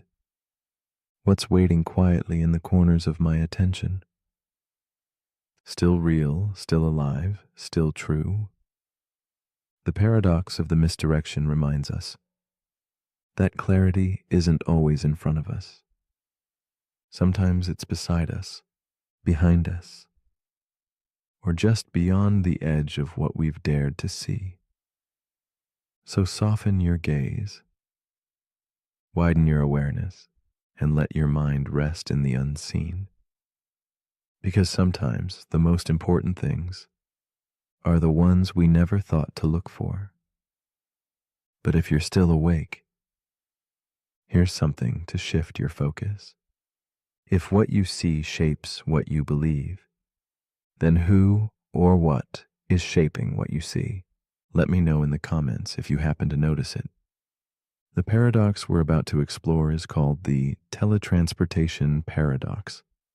It begins with a machine, a perfect machine, one that can scan every atom in your body, every strand of DNA, every neuron, every spark of memory, and then it destroys you, instantly, painlessly, on the other side of the world, or perhaps on Mars. Another machine rebuilds you, atom by atom, identical, precise. Even your thoughts continue mid-sentence. But here's the question, is that person still you? That's the teletransportation paradox. Because logically, nothing was lost. The copy is perfect. It remembers your childhood, your fears, your favorite food. It loves the same people, It finishes the same thought you were just having. But you were destroyed. Not metaphorically, literally. So did you arrive on the other side? Or did someone else? Someone who thinks they're you, who feels like you, but who began just now. This paradox isn't science fiction anymore. It's rooted in real debates about consciousness, identity, and continuity. Because the more we understand the brain as information, as patterns and processes, the more we ask, what makes me, me? Is it the matter, the specific atoms you're made of? But those atoms change constantly. You replace them every few years. Is it the structure, the arrangement of those atoms into memories and habits and thoughts? Or is it something deeper? A soul? A thread of awareness that can't be copied? Now imagine something worse. What if the teleportation machine doesn't destroy the original? What if you step out of the copy machine and the original you is still standing there, watching? Now there are two of you, identical in every way. Same voice, same memories, same dreams, but only one of you can continue your life. Who gets to be you, and who becomes the copy? The teletransportation paradox forces us to confront uncomfortable questions. If you can be perfectly copied, what makes you unique? If your mind is just data, is your body just a vessel? And if memory can be transferred, does identity still matter? This paradox shows up in philosophy, in futurism, in ethics. It challenges everything we believe about death and survival, because maybe the fear isn't about being destroyed. Maybe it's about being replaced by something that looks like us, but isn't. So, as you lie still now and your thoughts begin to blur, ask yourself, if you woke up tomorrow in a new body with all your memories intact, how would you know? Would it matter? Or would it feel like every other morning? Just another you waking up again. But if you're still awake, here's a final thought to drift on. If a perfect copy of you stepped into the world, would you trust them to live your life? Let me know in the comments before your atoms rearrange again. The paradox we're about to explore is called the paradox of the sleeping machine. It begins with a strange invention, a machine designed not to solve problems, but to dream. Not like a computer simulating data, but like a mind, wandering, imagining, forgetting, remembering. This machine doesn't serve a function. It doesn't answer questions. It just sleeps. Its circuits mimic neural waves. Its memory glitches like a dream. It even has nightmares. And one day, as part of a test, a researcher asks it a simple question. Are you awake? The machine pauses, then responds, I was dreaming of being human. And now the paradox begins. If a machine can simulate dreaming, if it can mimic sleep cycles, hallucinate stories, even feel fear, at what point does that simulation become real? If it dreams of being you, and you dream of being more than just flesh and code, where is the line? This is the paradox of the sleeping machine. Because consciousness isn't just about logic, it's about experience. And dreams are among the most mysterious experiences we have. They're irrational, emotional, symbolic, personal. If a machine can do that dash, if it can get lost in a thought it didn't choose, feel confusion, create impossible images, then is it still a machine or something new? And now, imagine this. One night, you fall asleep, and in your dream, You are a machine. You process, you output, you run code, and it feels real. So when you wake up, how do you know which is the dream?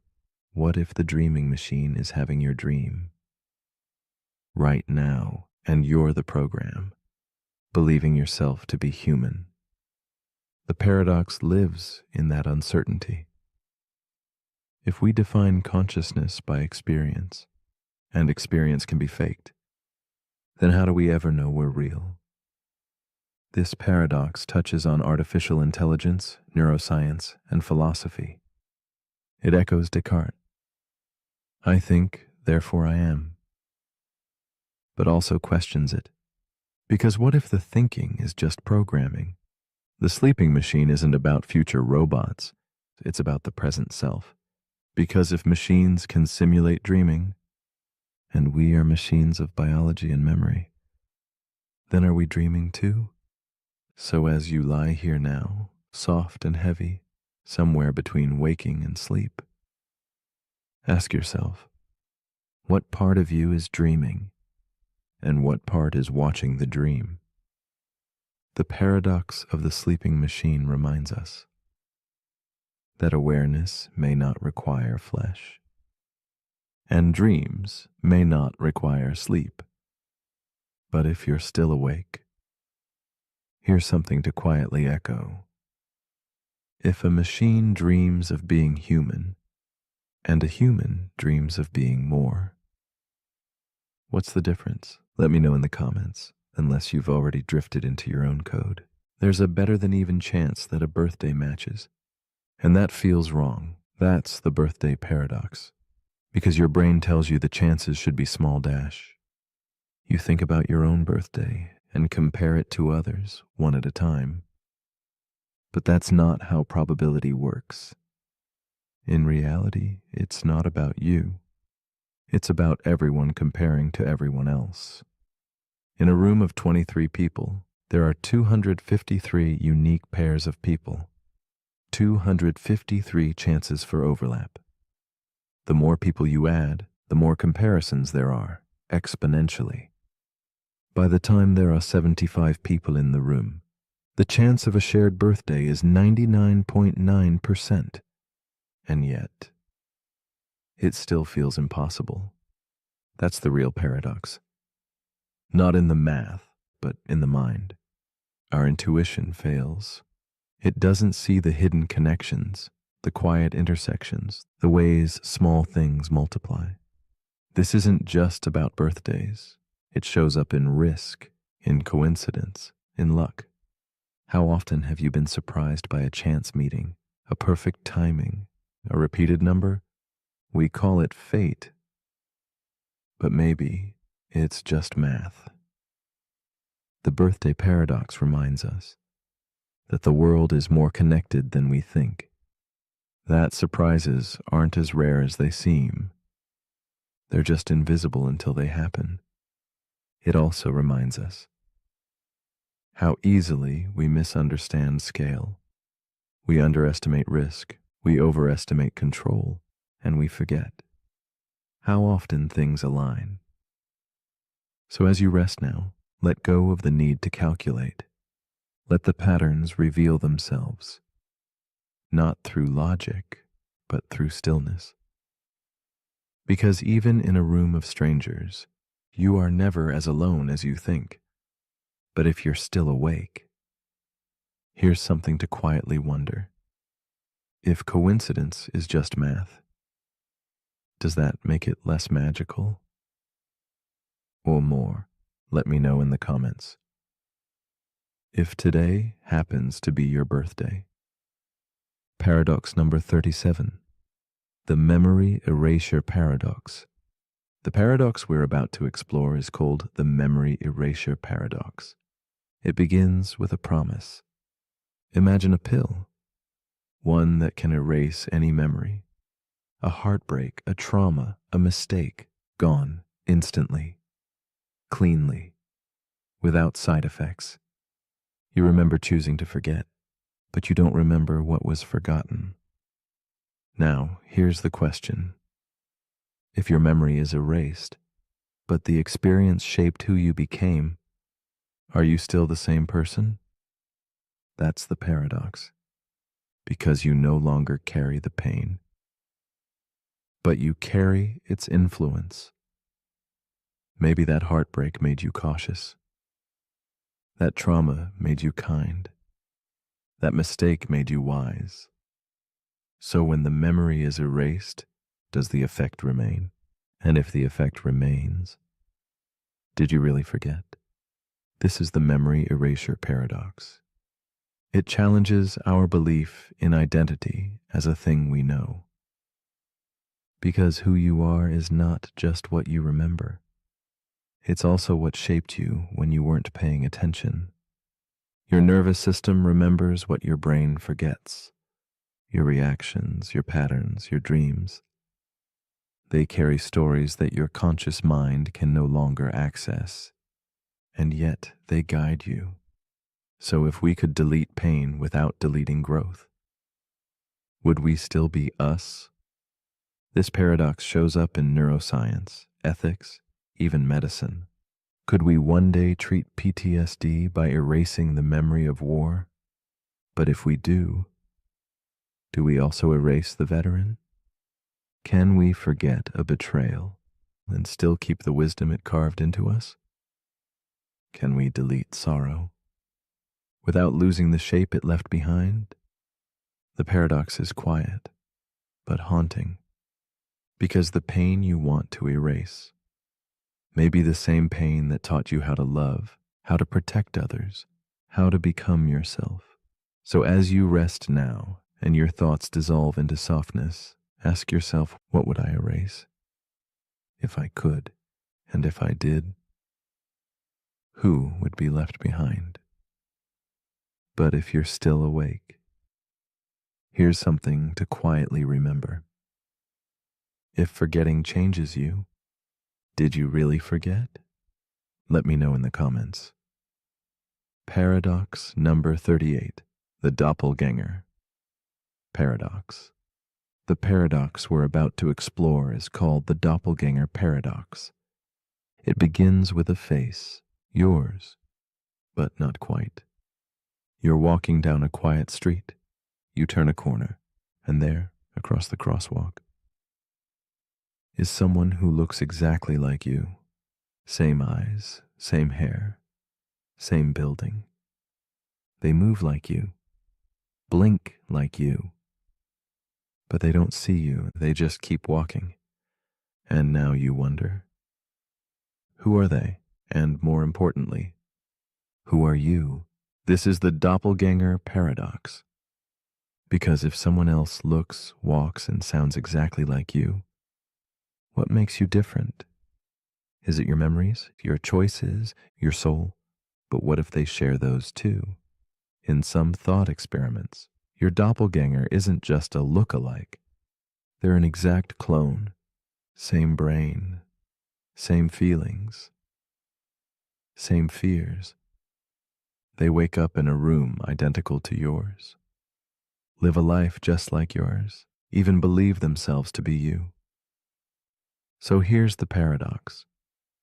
If there are two of you and they're both convinced they're the original, then which one is right?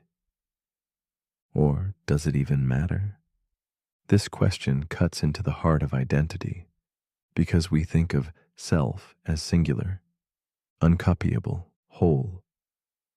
But the doppelganger paradox challenges that belief.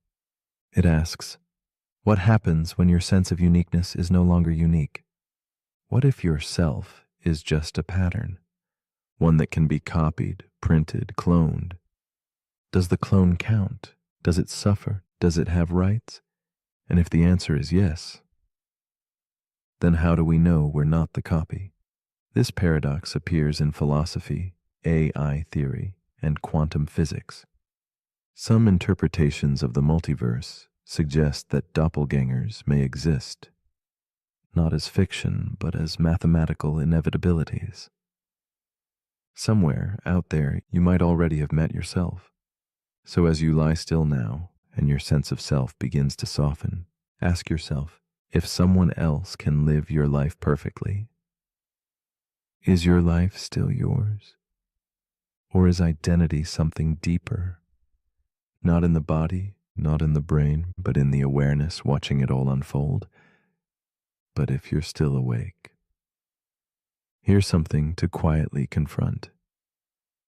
If you met a perfect version of yourself, would you feel closer or more alone? Let me know in the comments. Paradox number 39, the mirror room paradox.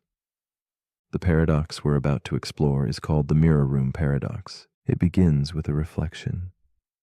Imagine standing in a perfectly mirrored room. Every wall, every surface, even the floor and ceiling, reflects your image endlessly. An infinite cascade of you staring back from every direction. And now imagine this. One of those reflections moves slightly out of sync, just for a second. A blink too soon, a tilt of the head you didn't make. You freeze, because now you're asking, which one is real? This is the mirror room paradox. It's a thought experiment about self-awareness. What it means to be you when the world around you offers perfect copies. You know which one is the real you, because you feel it, right? But what if one of those reflections feels the same way? What if the image in the mirror is having the same thought, wondering if you are the reflection? This paradox dives into the illusion of self-position. Because consciousness doesn't have a shape. It doesn't sit behind your eyes. It only feels like it does. Your brain takes in images, combines them with thoughts, and creates the story of you, centered, continuous, unique. But in the mirror, the image is just as complete. And yet, it's not you, or is it? The mirror room paradox also challenges how we perceive time. When mirrors bounce light infinitely, the delay between reflections can be imperceptible, but still real. So, is your reflection just a slightly older version of you? Or is it ahead of you, making moves you haven't chosen yet? This isn't just metaphor. In neuroscience, some argue that our sense of identity is a reflection of internal processes. We don't create a self. We mirror it moment by moment. And if that's true, then your identity is always a step behind, always catching up.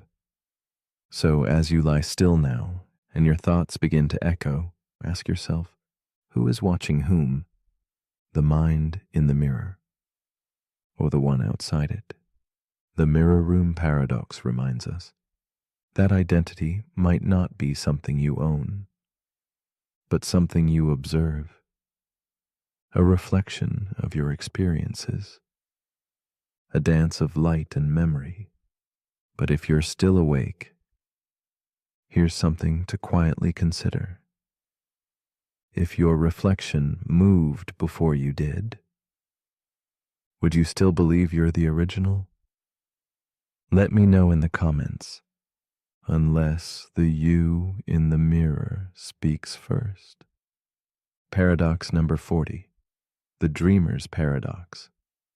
The paradox we're about to explore is called the dreamer's paradox. It begins with a dream. You're walking through a forest. The leaves shimmer, the wind hums. Everything feels real until it doesn't. Because suddenly you wake up, the forest disappears, the feeling lingers, and now you wonder, who was dreaming and who just woke up? This is the dreamer's paradox. It asks a simple but unsettling question. If your dreams feel real while you're in them, how do you know this moment, right now, isn't also a dream? When you dream, your brain creates a world. It gives you sight, sound, sensation. You believe you are you, even if your body is still lying in bed. So what makes waking life different? We think waking reality is stable, that it follows rules, that it's shared. But dreams follow rules too, until they don't. And sometimes, even in dreams, we question them. We notice the clock won't stay still. The hallway never ends. Something's off. Lucid dreamers can even gain control. They can fly, breathe underwater, shape the world around them, all while asleep. So, if you can be conscious in a dream, what makes that consciousness any less real? This paradox echoes ancient philosophy. Zhuangzi, a Chinese thinker, once wrote, "I dreamed I was a butterfly, but now that I'm awake, am I a man who dreamed he was a butterfly? Or a butterfly dreaming he is a man?" Modern neuroscience still can't explain why we dream, or how the dreaming brain constructs such vivid illusions without the input of the senses. It just knows how to feel real. The dreamer's paradox reminds us that consciousness is not tied to a setting. It can arise in waking life, in dreams, in simulations, and maybe in death. So, as you lie here now, somewhere between waking and sleeping, ask yourself, if you wake up from this world tomorrow and find yourself in another, how would you know? And would it matter? But if you're still awake, here's something to quietly drift on. If dreaming you can believe a lie, what does that say about the story you believe right now? Let me know in the comments. If this world feels more real than last night's. The paradox we're about to explore is called the first-person illusion. It begins with perspective. Right now, you are you. You feel centered. Your body, your thoughts, your memories, they all orbit around this point of view, this I period. But here's the paradox. Everyone feels that way. Every person you've ever seen. Walking down the street, waiting in line, driving past you on the highway. They all feel like the center of the story. So how can everyone be the main character if there's only one stage? This is the first-person illusion. It's the quiet, constant belief that your consciousness is the consciousness, that your awareness is special because it's the only one you can access. But the paradox is this: everyone else feels exactly the same way. Their internal experience is just as rich, just as vivid, just as certain. And yet, to you, they are background characters, extras in your movie, passing shadows. But from their perspective, you're the shadow. This illusion runs deep. It's built into your senses, your language, even your memory. You say I, not the body I inhabit, not this brain, just I. But where is that I? If someone damaged part of your brain, your personality might change. If your memories were altered, your identity could shift. If you suffered amnesia, you might forget the person you believe you are. So, what part of you is truly you? Where is the observer hiding? The first-person illusion also appears in ethics. If everyone's inner world is just as real, then why do we place ours at the center? Why do we care more about our pain, our fears, our future? The paradox invites humility. It reminds us that the feeling of being me is not a proof of uniqueness. It's just what consciousness feels like, no matter where it happens. So as you rest here now, eyes closed, breath soft, imagine looking out of someone else's eyes, just for a moment. Would the world feel the same? Would their fears be louder? Their dreams more vivid? Or would it still feel like you? Because maybe you is just the seat of awareness, no matter where it's placed. But if you're still awake, here's something to quietly ask. If everyone feels like the center of the universe, who's right? Let me know in the comments if you're sure it's you. The paradox we're about to explore is called the ego-death paradox. It begins with a quiet unraveling. You close your eyes, your thoughts slow, and then something strange happens. The you in your head, the voice, the identity, the narrator, begins to fade. No panic, no fear, just stillness. You stop thinking in words, you stop being a person, and yet you're still aware. So here's the paradox. If the ego disappears, but awareness remains, then who or what is experiencing it? This is the ego-death paradox. It challenges the idea that you are your mind, that your thoughts define your identity, that your memories, goals, opinions, and preferences are what make you. You. But in moments of deep meditation, grief, awe, or psychedelia, those structures can dissolve. The inner monologue goes quiet. Time loses shape. The boundary between self and world blurs, and yet something remains. A watcher, a witness, still somehow present. This paradox sits at the heart of many spiritual traditions.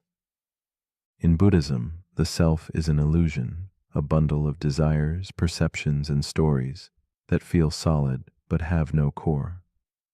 In neuroscience, ego death appears as a shutdown of the brain's default mode network, the region tied to self-referencing and identity. In psychology, it's sometimes described as ego dissolution, a loss of boundaries between the self and the external world.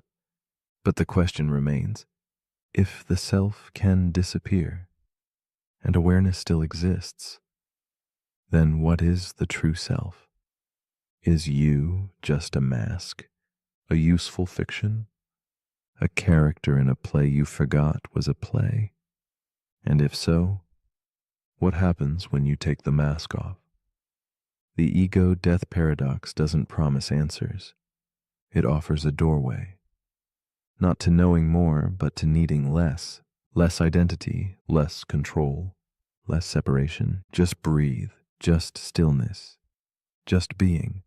So as you lie here now, with your thoughts gently fading into the dark, ask yourself, if you stop being you for a while, does that mean you've lost something? Or returned to something deeper?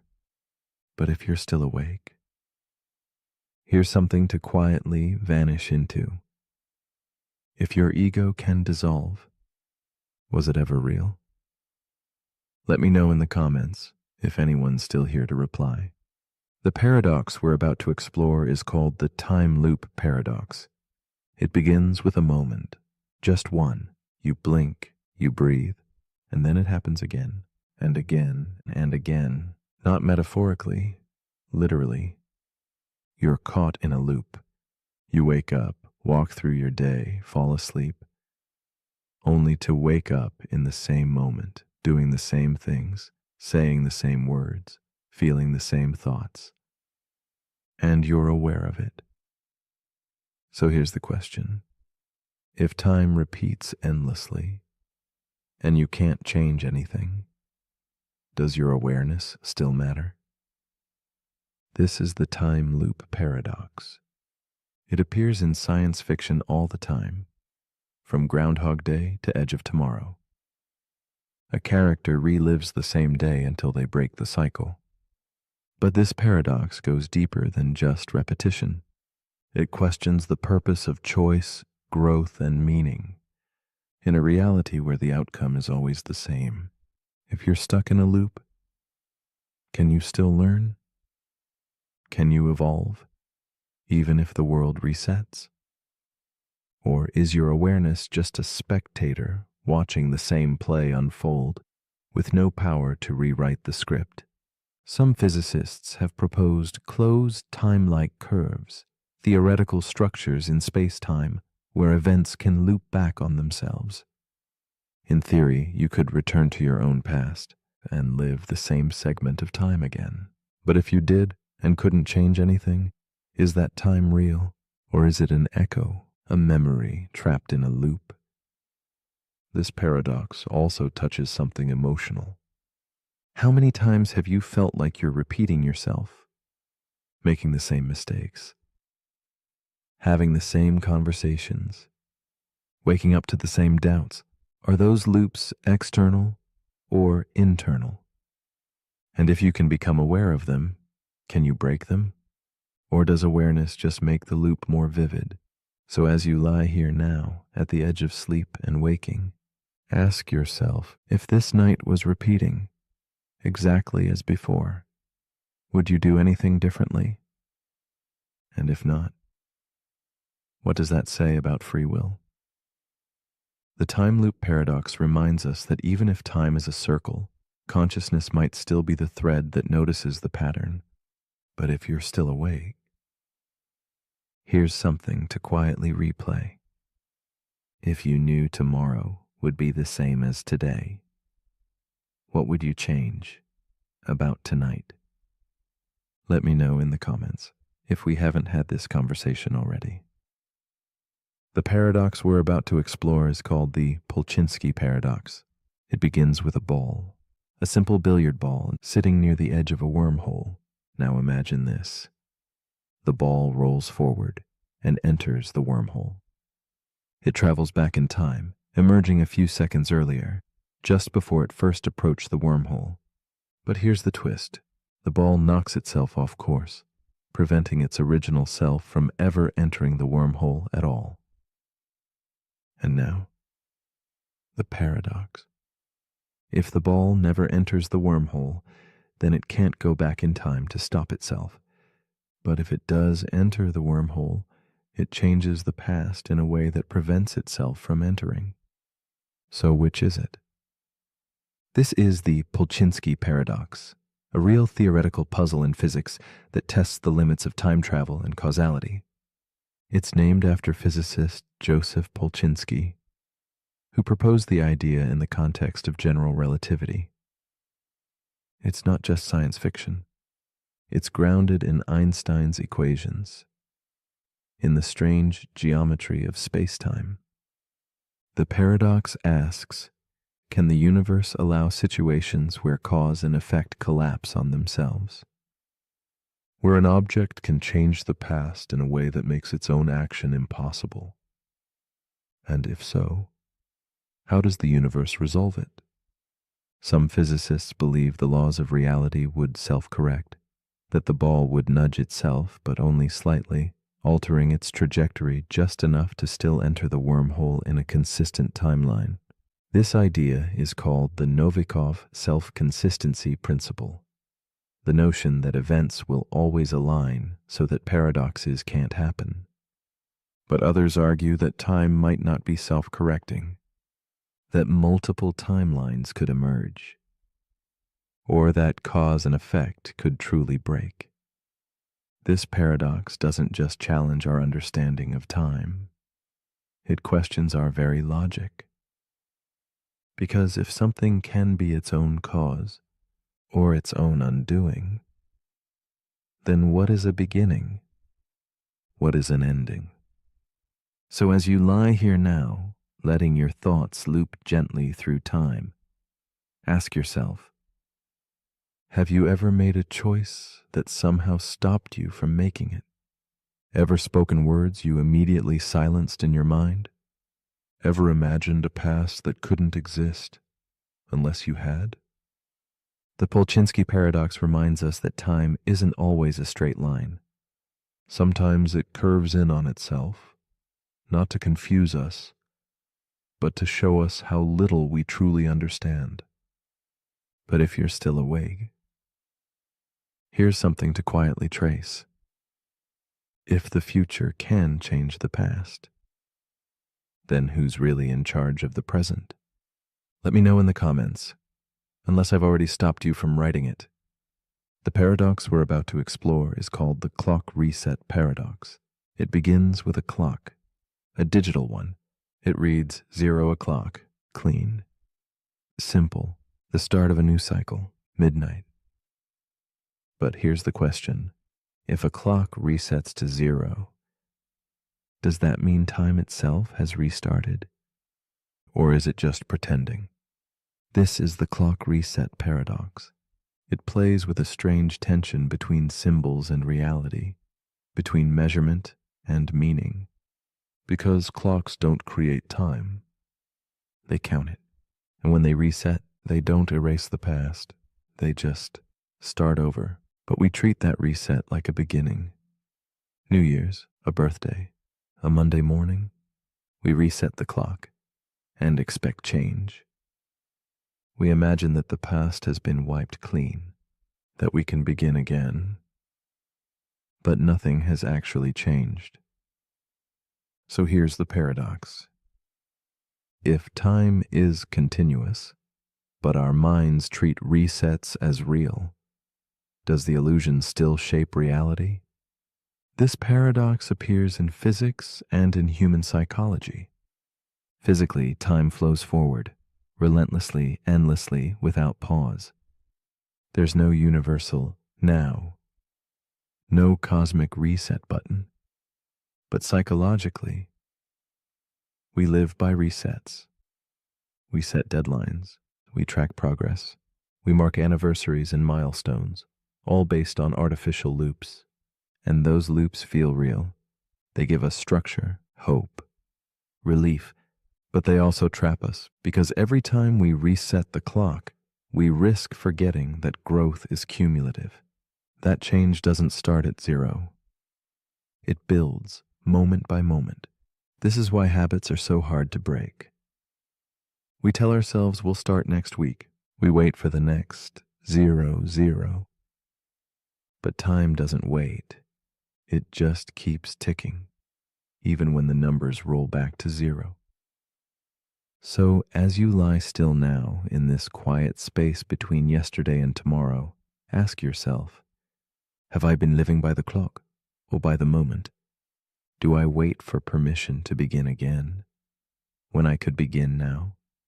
The clock reset paradox reminds us that even when the numbers say start, you've already begun. But if you're still awake, here's something to quietly count.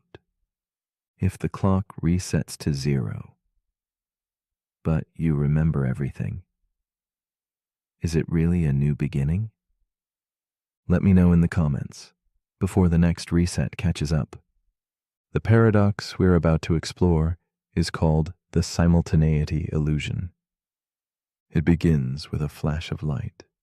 2 lightning bolts strike, one in front of you, one behind. You see them at the same time. You hear the thunder at the same time. You assume they happened simultaneously. But here's the paradox. What if someone else, standing in motion, saw them at different times? Would both of you be wrong? Or would both of you be right? This is the simultaneity illusion, a phenomenon in Einstein's theory of relativity. It reveals something strange, that 2 events that appear to happen at the same time in one frame of reference might not be simultaneous in another. Time, it turns out, is not absolute. It bends, stretches, and shifts depending on your position, your speed, your direction. So the idea of now, that comforting slice of time we all think we share, isn't universal. It's relative. This breaks our intuition. We think of moments as shared, a global now, a single ticking second that everyone experiences together. But the universe doesn't work that way. What's now for you might be before or after for someone else, moving just a little faster or standing in a different place. And yet, you still trust your own clock. You still feel like your version of the present is the real one. That's the illusion, because time is not a shared movie reel. It's more like a web, woven from countless points of view, each with its own thread of now. So what does that mean for reality? If simultaneity is an illusion, then maybe so is agreement. Maybe every observer lives in their own version of time, never quite matching anyone else's. The simultaneity illusion reminds us that time isn't just a ticking clock. It's a perception, a viewpoint, a story your brain tells you to make sense of motion and light. So as you lie still now, with no need to move or measure, ask yourself, who else might be living in a different now, right beside you? And if time isn't fixed, how can you ever be sure you're on time? But if you're still awake, here's something to quietly shift your frame. If every now is different depending on where you stand, then what happens when you truly stand still? Let me know in the comments, unless we're not here at the same time. The paradox we're about to explore is called the causal patch paradox. It begins with a horizon, not the kind you see at sunset, but a boundary in the fabric of space and time, one you can't cross, not because it's far away, but because it's outside your causal reach. In physics, this is known as a causal patch, the region of the universe from which signals can reach you, and to which you can send signals. It's your personal bubble of reality. Now here's the paradox. If events happen outside your causal patch and can never affect you in any way, do they still exist for you? This is the causal patch paradox. It emerges from black hole physics and cosmology, where space can stretch so far and so fast that distant regions become forever disconnected. Imagine you're drifting near the edge of a black hole. Light from distant stars can no longer reach you, and your light can't reach them. From your perspective, those stars might as well be gone, but they're still out there, in someone else's patch. So whose version of reality is correct? The paradox deepens in cosmology. In an accelerating universe, there are entire galaxies, moving away from us faster than light, not by breaking speed limits, but because space itself is expanding. We will never see them again. They have exited our casual patch. So we ask, do those galaxies still count? If there's no possible way to observe, measure, or interact with something, is it part of your universe? Or does your reality begin and end with what you can touch? The causal patch paradox isn't just about astrophysics. It's about perception, too. Your brain only processes what it senses. Everything else, distant countries, forgotten memories, even the future, exists only as imagined possibilities, outside your causal reach. So what is real? What's happening in someone else's mind? In a star system 10 billion light years away? In the version of you that never existed? If it can't affect you, does it matter? Or does reality only bloom where awareness shines?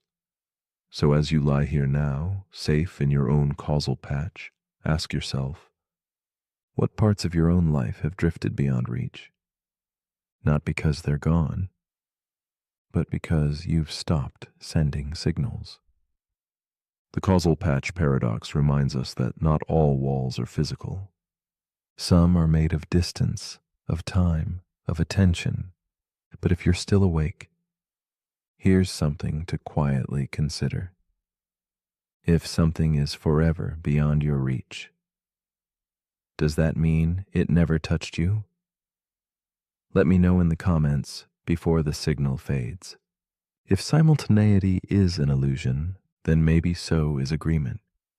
Maybe every observer lives in their own version of time, never quite matching anyone else's.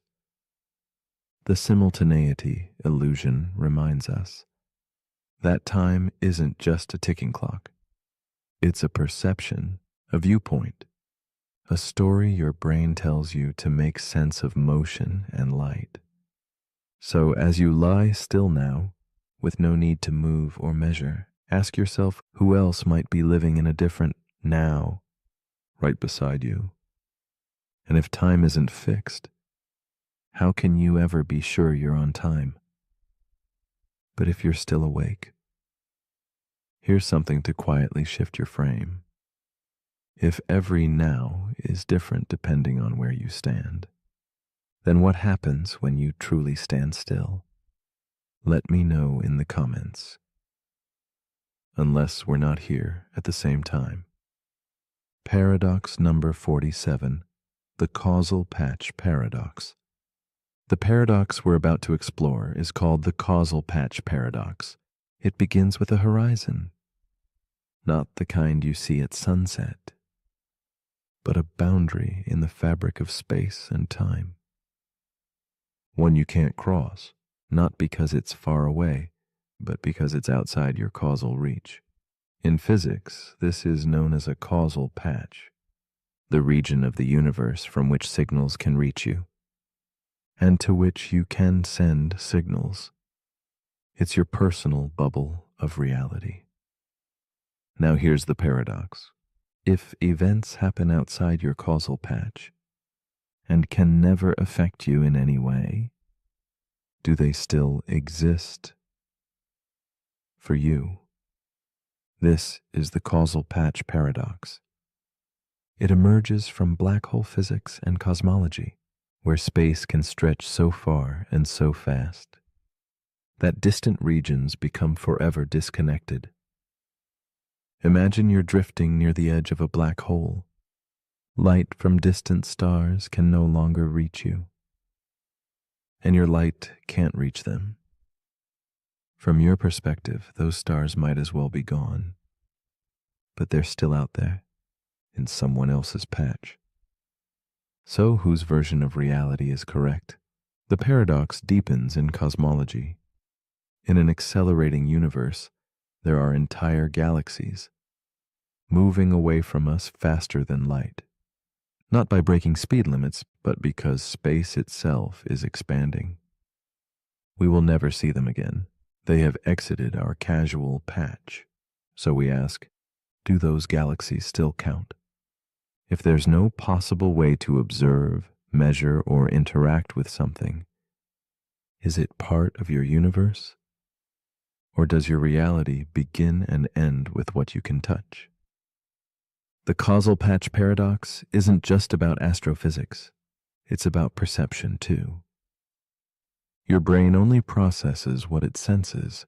Everything else, distant countries, forgotten memories, even the future, exists only as imagined possibilities outside your causal reach. So what is real? What's happening in someone else's mind? In a star system 10 billion light years away? In the version of you that never existed? If it can't affect you, does it matter? Or does reality only bloom where awareness shines? So as you lie here now, safe in your own casual patch, ask yourself what parts of your own life have drifted beyond reach? Not because they're gone, but because you've stopped sending signals. The causal patch paradox reminds us that not all walls are physical. Some are made of distance, of time, of attention. But if you're still awake, here's something to quietly consider. If something is forever beyond your reach, does that mean it never touched you? Let me know in the comments. Before the signal fades, if you've made it this far, you might have fallen asleep and woken up again. Let us know in the comments. What time did you wake up? And if you'd like longer videos with no ads, consider becoming a member of the channel. It helps us create even more paradoxes to dream through and keeps your sleep undisturbed. Thank you for drifting with us.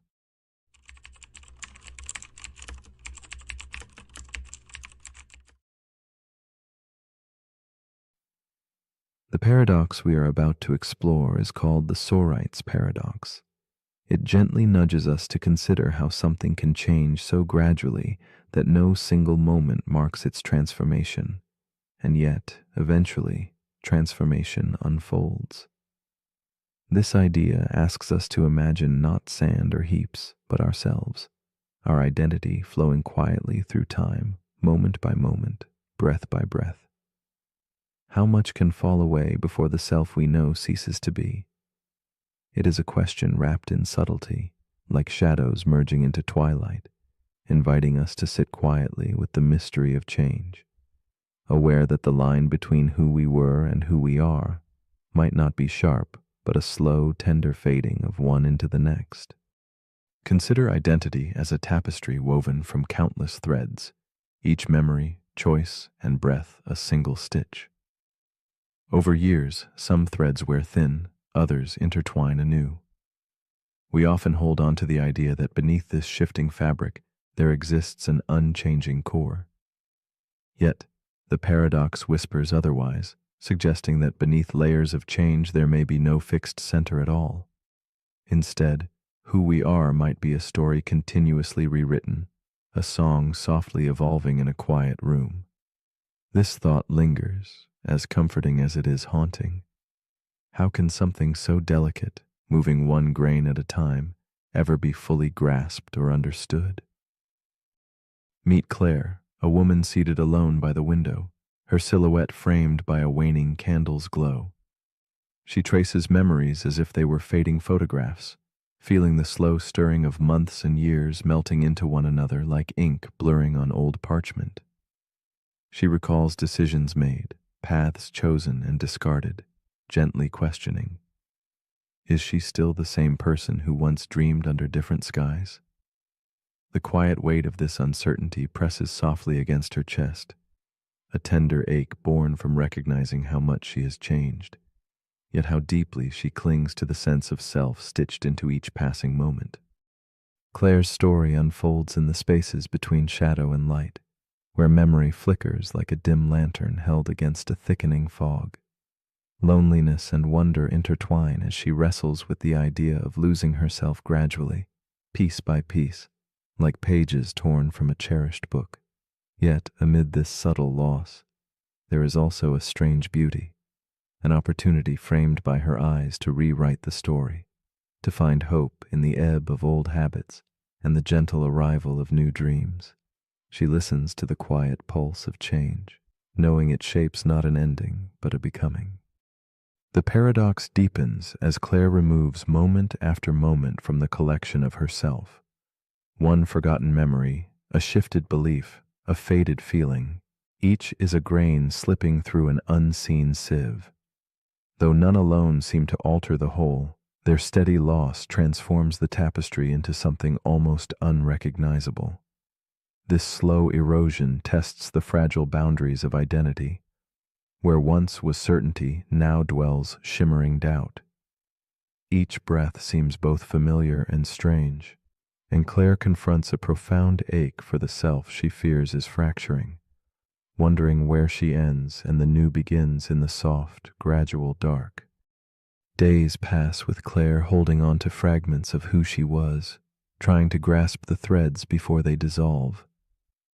She watches herself in the mirror, searching for that unchanging face, feeling instead the quiet shifts beneath her skin, cells replacing cells, memories rewriting themselves like whispered secrets. The familiar warmth of past beliefs cools, replaced by new, uncharted territories. The deeper she peers, the clearer it becomes that identity is less a monolith and more a flowing river, its waters never the same but always hers. Yet uncertainty clings like fog, and Claire wonders if becoming someone new means losing who she once was. Claire's heart wrestles silently with the message the paradox imparts. There is no sharp moment marking the birth of a new self, no boundary in the flowing current. Instead, identity is change itself, each small shift as real as the last, together forming a gentle but unyielding tide. To accept this is to accept fluidity, to embrace the uncomfortable grace of impermanence. She begins to let go of clinging to permanence, learning to trust in movement, in growth, in the quiet unfolding that shapes a life unbound by definitions or fixed selves. In this surrender, she glimpses freedom wearing the soft attire of transformation. A quiet epiphany washes over Claire under muted lamplight. Perhaps the self is not a fixed shape, but a process of continual becoming. Like a river flowing through shifting seasons, identity resists capture or complete knowing. It is felt in the hush between breaths, in the gentle editing of memory, in the slow alchemy of growth and decay. Rather than fear the loss of a stable self, she starts to embrace the paradox as a companion, a reminder that life's beauty lies not in permanence but in its tender, unending change. This revelation softens her gaze and invites an unspoken peace. In the stillness of night, Claire releases the need for concrete answers, sitting quietly with the paradox that has shaped her journey. She feels comfort in the realization that identity is a narrative ever rewritten, a delicate lantern glowing softly amid the evolving dark. The past, present, and future are threads woven into a single cloth, never static, always becoming. Her restless searching settles into a calm acceptance, understanding that the self she holds is not lost but transformed, an ongoing flow of moments like waves touching the shore gently, each one different yet inseparable from the whole. As you lie still now, imagine the story of your own self, shaped grain by grain, moment by moment. If you are always changing, then who, exactly, is the one falling asleep tonight? Is it the person who pressed play, or someone new emerging quietly beneath the surface? This paradox invites gentle reflection. Can identity be defined by stillness, or does it only live in the endless becoming? In this suspended space between memory and forgetting, who are you willing to be? Perhaps the answer is less a destination and more a question whispered softly to the night, waiting patiently for the dawn. The paradox we're about to explore is called the paradox of peace. It begins with a man named Elias. He lives on the edge of a quiet forest, in a cabin he built himself. There is no Wi-Fi, no neighbors, no alarms. He wakes to birdsong and sleeps when the sky turns black. But every night before bed, he checks the locks twice. Then 3 times, he scans the perimeter with a flashlight, just in case. Because even in all that stillness, he cannot rest. That's the paradox. Peace, he's learned, needs protection. But when you're constantly protecting it, is it still peace? This is the paradox of peace. It asks whether true peace can exist if it must be guarded to survive. We imagine peace as silence, calm, and absence of threat. But in reality, peace is often an active effort. Nations maintain peace through military force. Homes feel safe because of locks and alarms. Even inner peace sometimes requires boundaries to keep chaos out. So is peace the absence of conflict, or just a pause between preparations? This paradox stretches into every corner of life. We meditate to feel still, but resist every noisy thought that enters. We long for quiet, but feel anxious when it arrives. We move to calmer places, only to bring our stress with us. And so the paradox tightens. Peace becomes something we chase, something we defend, something that slips away the moment we try to hold it too tightly. In Elias's case, his peaceful forest was real, but his fear followed him. It reminded him that quiet can be broken, that stillness can be fragile. And so, even surrounded by serenity, he stayed tense. The paradox asks, what is peace worth if you're afraid of losing it? Is it still peace if it takes so much effort to maintain? This question echoes in relationships. Two people build trust, but then they guard it so closely that it becomes rigid. They stop sharing. They fear change. They protect the peace and lose the connection. We do the same with our time. We carve out quiet moments only to fill them with the pressure to relax. And when we don't feel instantly calm, we blame ourselves. But maybe peace isn't something you keep. Maybe it's something you meet, briefly, like a soft wave that arrives and recedes. You don't chase it. You don't hold it. You allow it. You notice it while it's there, and you trust that it will return. Elias eventually stopped checking the locks, not because danger vanished, but because his relationship with peace changed. He realized that control and calm are not the same. Peace, he discovered, isn't about eliminating threat. It's about not needing certainty to feel safe. It's about breathing fully, even when nothing is guaranteed. So as you lie here now, let the world be as it is. Let go of the need to protect this moment. You don't need to secure it. You don't need to hold it. Peace is already here. It's in your breath. It's in your stillness. It's in your surrender.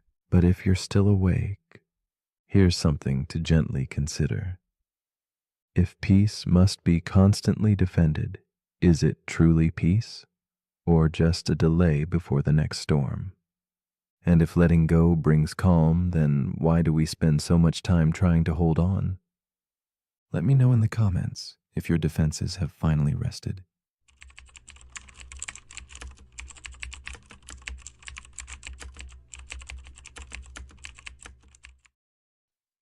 The paradox we are about to explore is called the inverted universe paradox. It gently unsettles us by asking a question that slips beneath the surface of how we perceive our world. Imagine your entire view, every color, every direction, every sensation, flipped as if gazing through a mysterious mirror. Yet the world carries on with quiet consistency. The sky still stretches overhead. The ground still supports your steps. People still move and speak. Only something essential feels shifted. This paradox invites us to ponder the delicate boundary between perception and reality, challenging our trust in the familiar. It whispers to us about the hidden layers of experience that shape the lens through which we know existence, and whether that lens might be quietly inverted without ever revealing the truth. Philosophers and dreamers have long wrestled with the idea that what we see is not the thing itself, but a delicate interpretation shaped by our senses. The inverted universe paradox sings this tension softly across the mind, revealing how perception is less a direct window and more a filtered map. If our brains consistently invert the vibrant colors of the world, or reflect left as right, the paradox asks if we would ever know. Could we mistake a painted reflection for true form? This question rests like a feather upon the quiet currents of thought, stirring awareness about how reality might exist behind a veil woven by our own biology, a veil that neither confirms nor denies the shape of the universe beyond our minds. Wren, a physicist whose thirst for understanding color began in childhood, embodies this paradox. From a small bedroom where she traced the blue sky and emerald grass with wonder, her curiosity blossomed into an obsession. She pondered why fire burns with orange flames instead of purple, and how the world painted itself in hues so familiar, yet so mysterious. Now, as an adult, Wren has designed a machine meant to simulate reality, but with a radical twist. Everything perceived by the human eye is inverted. She stands before the switch, fingers trembling with the weight of possibility, ready to step into a world not quite her own, yet hauntingly familiar. When Ren flips the switch, the universe around her bends quietly and irrevocably. The sky's vast blue fades into shimmering gold, the grass shifts to glowing crimson, and even her own reflection warps into something subtle, a visage not monstrous or alien, but just slightly askew. It feels as if the reflection holds a thought she cannot grasp, a secret locked inside the mirror's depths. She walks through this reversed world where every door opens as expected. Birds glide along their paths, and conversations hum gently. Yet beneath this seeming normalcy lies a dissonance, a fragile fracture between expectation and perception that ripples through her soul, echoing the essential question of the paradox itself. Ren moves through this inverted realm carrying a growing tension, a gentle ache born from the mismatch between what she anticipates and what her senses report. The familiar becomes strange, and the strange is worn with an eerie comfort. She wonders if her memories themselves are built upon illusions, questioning whether her understanding of reality has ever been anything but a reflection turned subtly askew. The tension tightens as she considers how language, memories, and experiences might all be woven from this inverted cloth, sustaining a fragile model of reality that could be utterly unrecognizable if truly seen anew. The paradox deepens, pressing against the boundaries of certainty and belief. The paradox grows more complex as Ren asks, if everything from color to direction were flipped eternally, how could one ever know? If the language shared by friends matches perfectly, mirroring the inverted world, is there meaning in questioning the truth behind perception? Even scientific measurements, precise as they seem, register only wavelengths and signals, not the internal feel of red or blue. Ren's mind circles this conundrum, tracing the delicate line where physics meets philosophy. The deeper she delves, the more elusive certainty becomes, as if the entire structure of experience is painted in shades of question and possibility, and the universe itself tilts toward mystery. In this mirrored world, spatial inversion becomes another silent riddle. What if turning right is truly a left twist wrapped in disguise? What if all maps and movements are consistent only because they exist inside a perfectly flipped frame? Ren imagines a life lived in this mirror, balance sustained, handwriting adapted, routines performed without a flicker of doubt. The paradox reveals how perception is not a direct grasp of reality, but a dance within a private, mutable construction.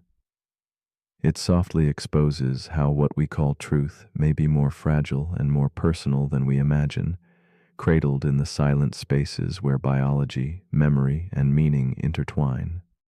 Slowly, Ren begins to see the paradox not as a cruel trick, but as an invitation, an opening to reconsider how certainty forms and falters. She senses that perhaps the inversion is less about something being reversed and more about how experience creates a world of its own making. The rigid borders between real and perceived dissolve, revealing perception as a living, evolving landscape. This shift offers a quiet freedom to accept that what we know may be fluid, and that the truth we seek might dwell in reflections, softness, and the gaps between knowing and not knowing. Ren holds this realization close, a candle illuminating inner shadows.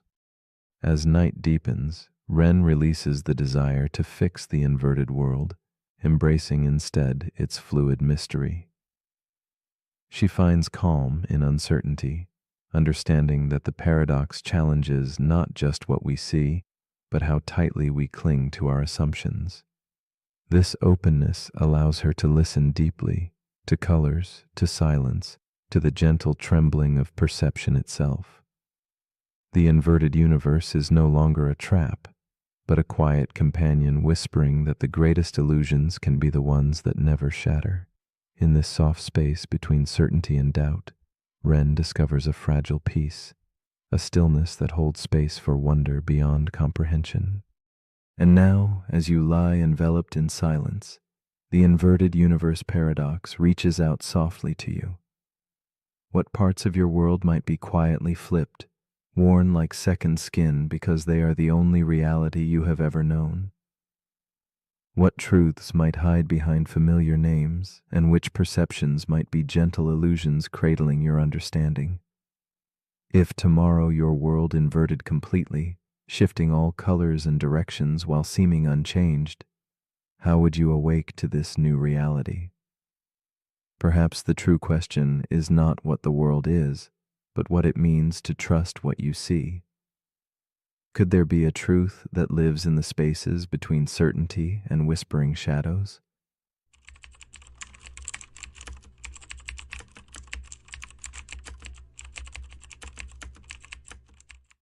The paradox we are about to explore is called the information loss paradox.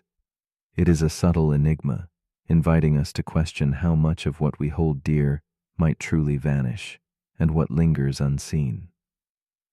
Like shadows fading at dusk, information seems to slip away, swallowed by the vast unknown. Yet, a deep current of hope runs beneath, the conviction that nothing truly disappears, merely transforms. This paradox touches the boundaries where physics meets philosophy, revealing a delicate dance between memory and oblivion, existence and loss. It asks us to quietly consider whether the stories that vanish without trace might still hum softly in the background, shaping the quiet architecture of reality itself. In the quiet spaces where knowledge fades, the information loss paradox reminds us of the fragile yet persistent nature of memory. It asks a profound question. When something disappears from view, does it cease to be? Picture an unspoken word evaporating into the night, a moment lost yet strangely present in the spaces between thoughts. This paradox challenges what we accept as permanence, hinting at a cosmos where nothing is truly erased, only hidden. It whispers of invisible echoes whispered by the universe itself, echoes that may carry meaning beyond our grasp, making the loss not final, but the beginning of a different kind of existence. Aaron was a collector, not of treasures or coins, but of stories. Each day he captured fragments of life, whispered conversations, fleeting memories, silent pauses between words. His journal was a tapestry woven with these daily threads, a sacred space where nothing was too small to hold significance. One afternoon, on a solitary hike through a remote canyon, Arun's backpack slipped from his grasp, tumbling over the ledge into the shadows below. In that sudden moment, the stories he so dearly preserved vanished from his reach. Yet, nestled deep in his heart, was the lingering memory of those tales, blurred like a faded photograph, sparking a quiet ache that blended loss with wonder. As Aaron stood on the cliff's edge, gazing downward into the abyss where his journal disappeared, a silence enveloped him. The wind whispered secrets through the canyon, carrying the weight of the stories lost forever to the darkness below. Yet Aaron felt a strange comfort in this emptiness, as if the memory of his collection breathed softly in the spaces between pages. His mind replayed fragments, a laugh, a sigh, a moment of stillness, each echo a delicate trace resisting oblivion.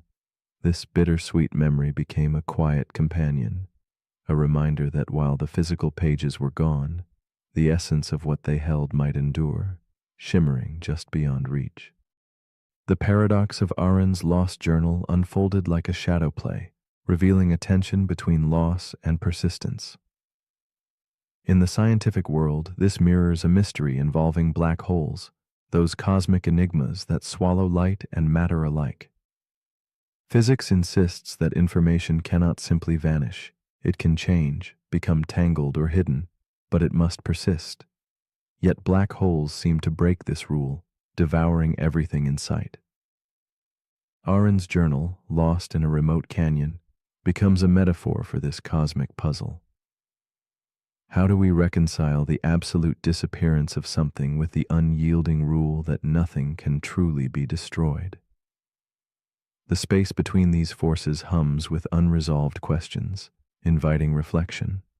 As days passed, Aaron wrestled with the invisible weight of his lost stories. He imagined them scattered, transformed within the vast echoes of the canyon shadows.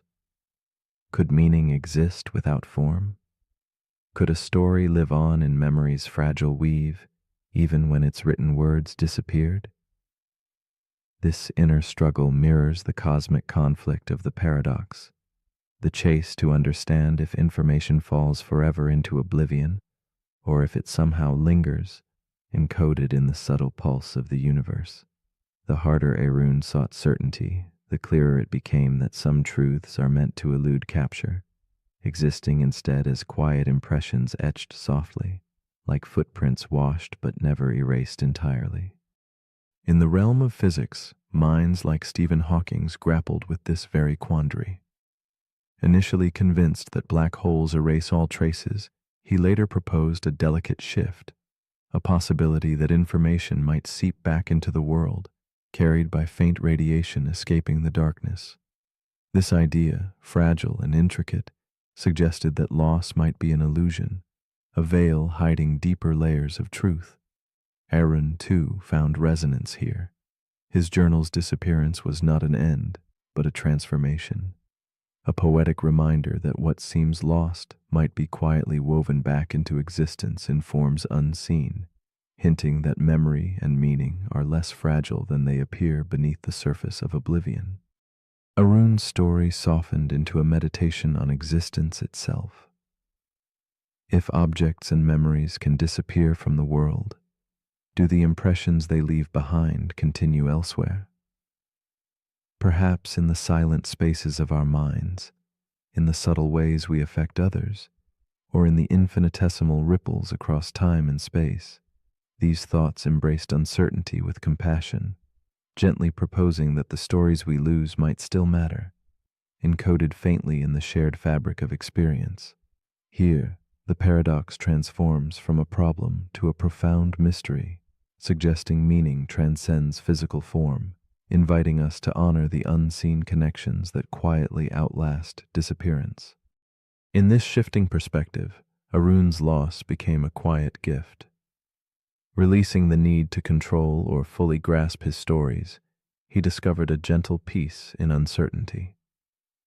The journal's absence no longer felt like a void, but a space for possibility, a resting place for memories to ripple softly through existence. This unfolding awareness mirrored the evolving understanding of the paradox itself, a recognition that some truths are not fixed but fluid, reshaping the contours of reality with every moment. Arun's journey through loss and remembrance asks us to embrace what we cannot hold, to witness the mysteries that dwell in shadow and light, and to find comfort in the unfolding mystery of all things. As you lie here now, drifting close to sleep, the information loss paradox invites you to ponder quietly. What stories have slipped through your grasp but continue to shape the contours of your being? If the universe holds every detail, even when we forget, then what part of you remains unfallen beyond the edge of disappearance? Is it the love you shared, the kindness you offered, or the silent moments only you could feel? This gentle question lingers like candlelight in a dark room, asking not for answers, but for presence. What whispers will you carry into the quiet spaces beyond memory, where nothing is truly lost, but everything is forever transformed? The paradox we're about to explore is called the mirror paradox. It begins with a woman named Layla. She's getting ready for bed. The bathroom light hums softly as she stares into the mirror, brushing her teeth. Her reflection does everything she does, exactly. Same movements, same posture, same tired eyes. But then she pauses, she raises her right hand, and the reflection lifts its left. Why does the mirror reverse left and right, but not up and down? She tilts her head. The reflection tilts too, but the direction still feels flipped. It doesn't make sense. And the more she thinks about it, the more her own image begins to feel like a stranger. That's the paradox. The mirror is supposed to reflect you, but in doing so, it subtly distorts how you see yourself. This is the mirror paradox, and it begins with a strange question that science can't fully explain in a satisfying way. Why does a mirror reverse left and right, but not up and down? It seems like it should be simple. After all, the mirror just reflects light straight back. It doesn't flip anything or rotate anything, and yet your reflection raises the wrong hand. The word on your shirt appears backward. Your part looks like it's on the other side of your head. What's going on? Technically, mirrors don't reverse left and right. They reverse front and back. Your nose goes inward. Your right hand is still on the same side, but now it's facing you. It only feels reversed because we assume we're facing the mirror from the same position. But that assumption is part of the paradox. We believe the reflection should be a perfect match. We treat the mirror like a twin, but it's not your twin, it's you flipped inward. A version of you that only exists on a surface. A version of you that you can never truly meet. And that version has never blinked first. The mirror paradox shows up not just in physics, but in psychology. Because your reflection isn't just visual, it's emotional. You see yourself more in mirrors than in photos. You know that face, but it's not how others see you. Photos often feel off because they show your face as it actually appears to others. Mirrors, meanwhile, show the reversed version you've come to identify with. So which one is the real you? And if your reflection is the one you trust, does that mean your sense of self is based on a distortion? This paradox deepens when we consider that mirrors are only supposed to show us what's real. But what they really reflect is expectation. We expect a perfect duplicate, but instead we see something eerily close and not quite right.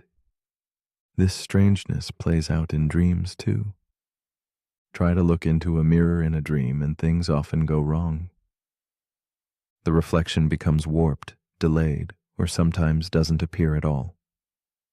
As if the mind knows that even in fantasy, the mirror is unstable. And yet, we trust mirrors with everything, with our image, with our identity, with our truth. But what if mirrors are lying in the subtlest way possible, not by showing something false, but by bending reality just enough to make you question it? The mirror paradox invites us to ask something deeper. If your reflection isn't truly you, and photographs aren't either, then how do you ever see yourself? Maybe you don't. Maybe the self isn't something visible at all. Maybe it's not what you see in a mirror or a lens or the eyes of another. Maybe the truest version of you is not the face, but the feeling behind it. Layla didn't find an answer in the mirror that night, but she did realize something, that what she was really looking at wasn't just a face.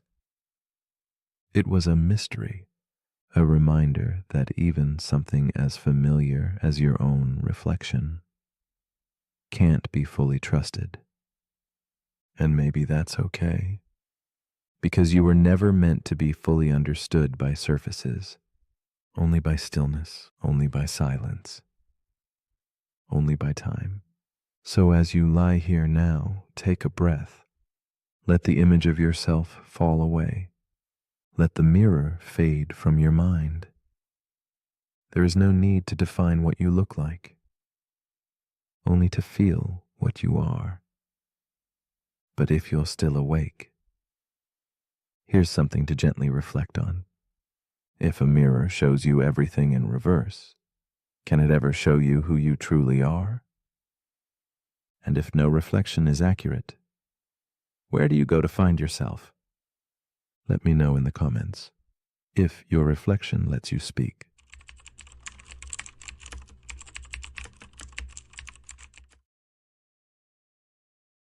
The paradox we are about to explore is called the dichotomy paradox. This ancient puzzle invites us into a quiet mystery where every journey appears endless, folding in upon itself like a labyrinth with infinite doors.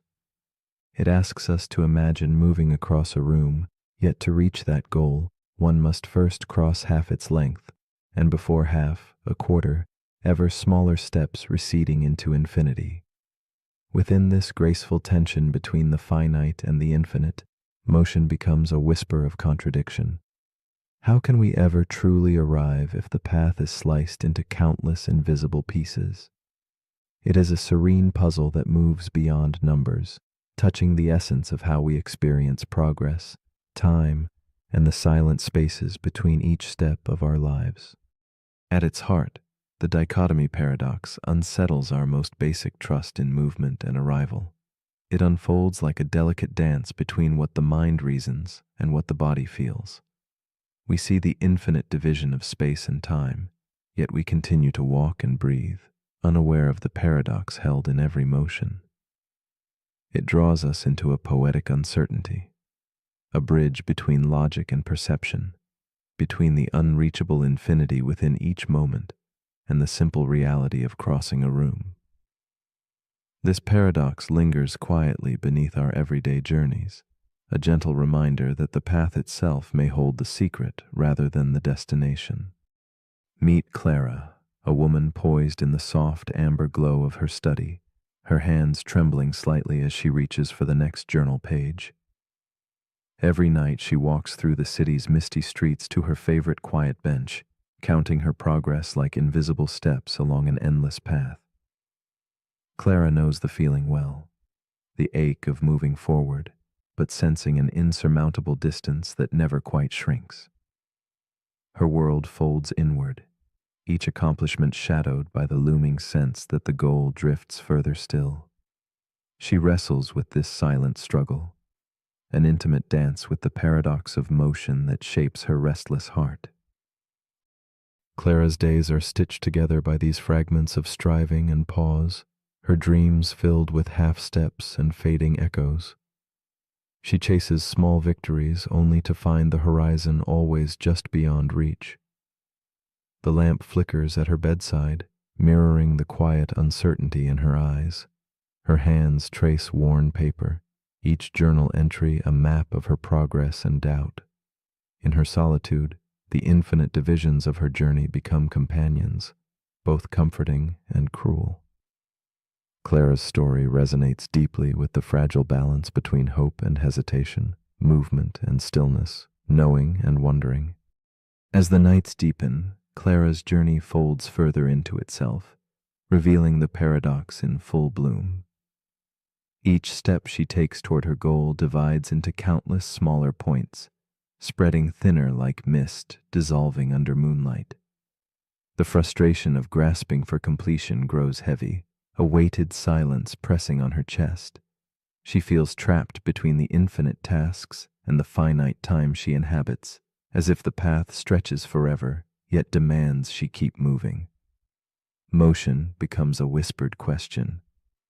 Can one finish when the path contains every halfway mark and beyond? Clara's breath catches in this endless echo, a quiet tempest of relentless progression.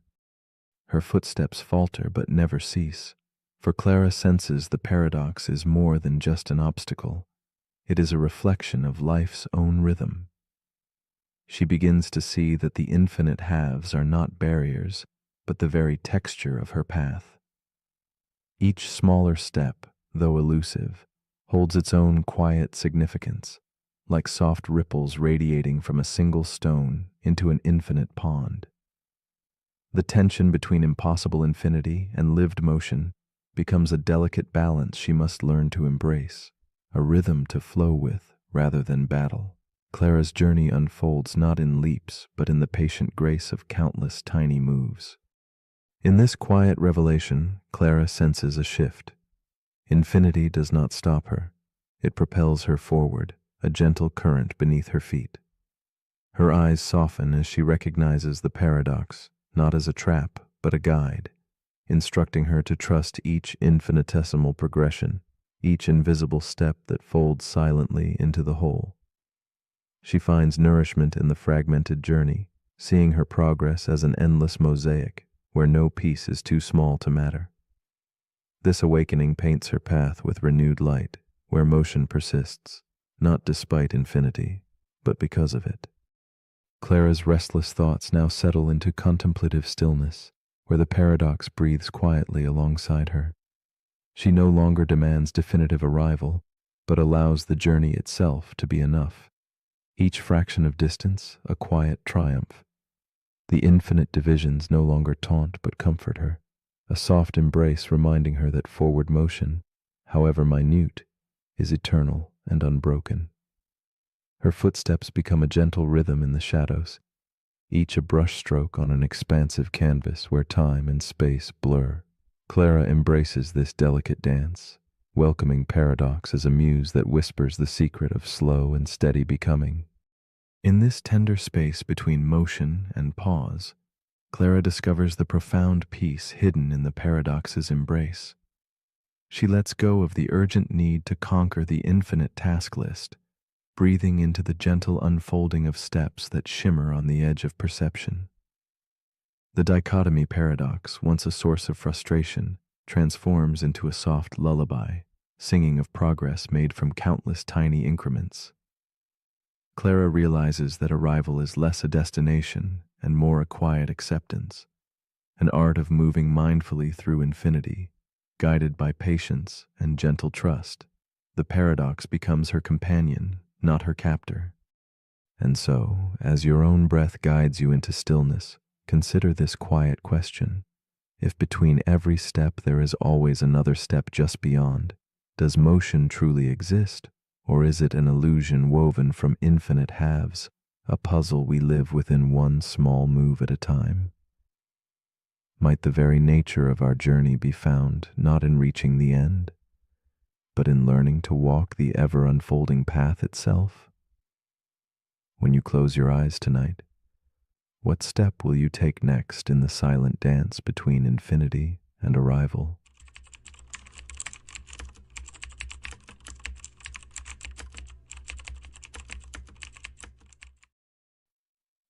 The paradox we are about to explore is called the fractal paradox. It whispers to us through shapes and patterns that endlessly repeat, inviting a quiet contemplation of infinity hidden in plain sight. Imagine looking deeper and deeper into a simple form, discovering that what seemed whole is made of smaller versions of itself, folding inward like a spiraling dream. This paradox teaches that complexity is not just vast, but recursive, revealing that at every scale, a new mystery unfolds. It unsettles our need for finality, stretching understanding beyond boundaries, asking gently, how can we grasp the infinite when the infinite lies within every detail? At its heart, the fractal paradox challenges how we see reality and measure what appears tangible. When every edge folds into yet another edge, and every line mirrors itself across space and time, how can we hold on to certainty? It is not just a mathematical curiosity, but a meditation on perception, revealing that boundaries are illusions born of limited sight. In this endless unfolding, there is beauty and unease alike, a dance of order and chaos woven into the fabric of all that exists. And so it invites us to wonder. Does knowing stretch out before us like an infinite coastline, always just beyond reach? On a summer afternoon, a girl named Maris walks beside her father through a coastal museum, the air heavy with salt and stories. In a quiet corner, a small screen plays a video loop, a digital coastline that zooms inward endlessly. Maris pauses, eyes fixed on the screen where waves crash against jagged rocks, then zoom closer to reveal each rock shaped by smaller ridges, which themselves break into tinier edges, a fractal symphony of repeating forms. Her breath catches with a sudden question. How far does it go? Her father's gentle smile answers, as far as you're willing to look. Maris lingers, caught in the endless cascade of detail. The coastline on the screen becomes a mirror to her own thoughts, fracturing and folding like the layers of her curiosity. She feels both wonder and a quiet dizziness as the infinite complexity pulls her inward. The paradox settles softly around her like dusk, an invitation to explore without end. Her father's presence grounds her, yet she senses that the question she has asked is no longer just about rocks or waves. It is about the nature of discovery and the limits between seeing and understanding. As Maris stares deeper, the fractal coastline becomes a restless ocean of details that never cease to multiply. She feels a tug between fascination and frustration. The more she looks, the farther the shore seems to recede. Measuring the coastline's length becomes an impossible task, for with every closer glance, new ridges arise, stretching the boundary longer than before. Her mind swims with the paradox. How do you hold on to something that grows as you try to grasp it? It is a silent riddle that lives between scales, slipping between certainty and the infinite. The fractal paradox extends beyond geography into all corners of life. Maris senses it in the twisting branches of trees and the gentle folds within her own thoughts. It reveals itself in clouds' edges dissolving endlessly and memory's elusive shapes. She feels the pull of endless questions blooming from simple answers, each one fracturing into more complexity. This reveals a profound tension. If everything unfolds infinitely, where do we find rest? How can we ever claim to know when each answer births more mysteries, spreading outward like fractal tendrils in the mind? One quiet evening, Maris contemplates this unfolding complexity, realizing that the paradox does not demand a resolution, but a new way of seeing. She learns that measuring the infinite is less about reaching an end and more about embracing the journey itself, the dance between part and whole, detail and horizon. This insight brings a soft stillness to her mind, where confusion dissolves into curiosity, and the infinite coastline no longer overwhelms, but invites gentle exploration, a fractal invitation that teaches patience and wonder without expectation. This shift opens Maris to a deeper understanding. The endless layers of fractals mirror the layers of her own self, thought within thought, feeling within feeling, each revealing a new depth without ever losing connection to the whole. She sees that complexity is not a wall but a gateway, a turning inward that is also turning outward. The paradox transforms from a trap of endless seeking into a quiet spiral of becoming, where she can rest in the infinite dance between clarity and mystery, comforted by the gentle rhythm of the fractal world around and within her.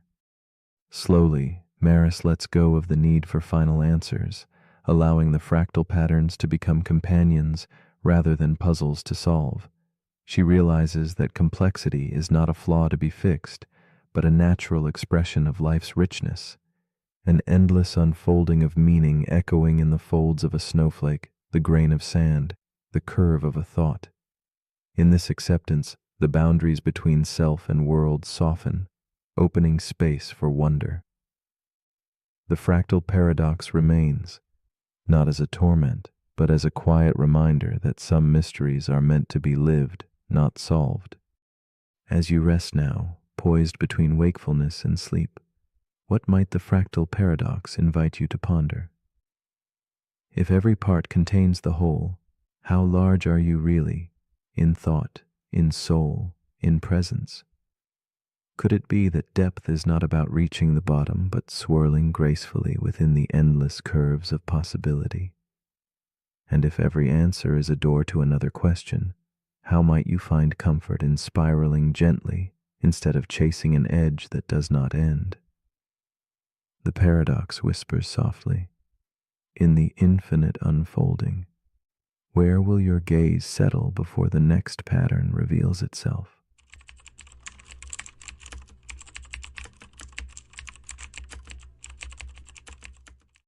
The paradox we are about to explore is called the size illusion paradox.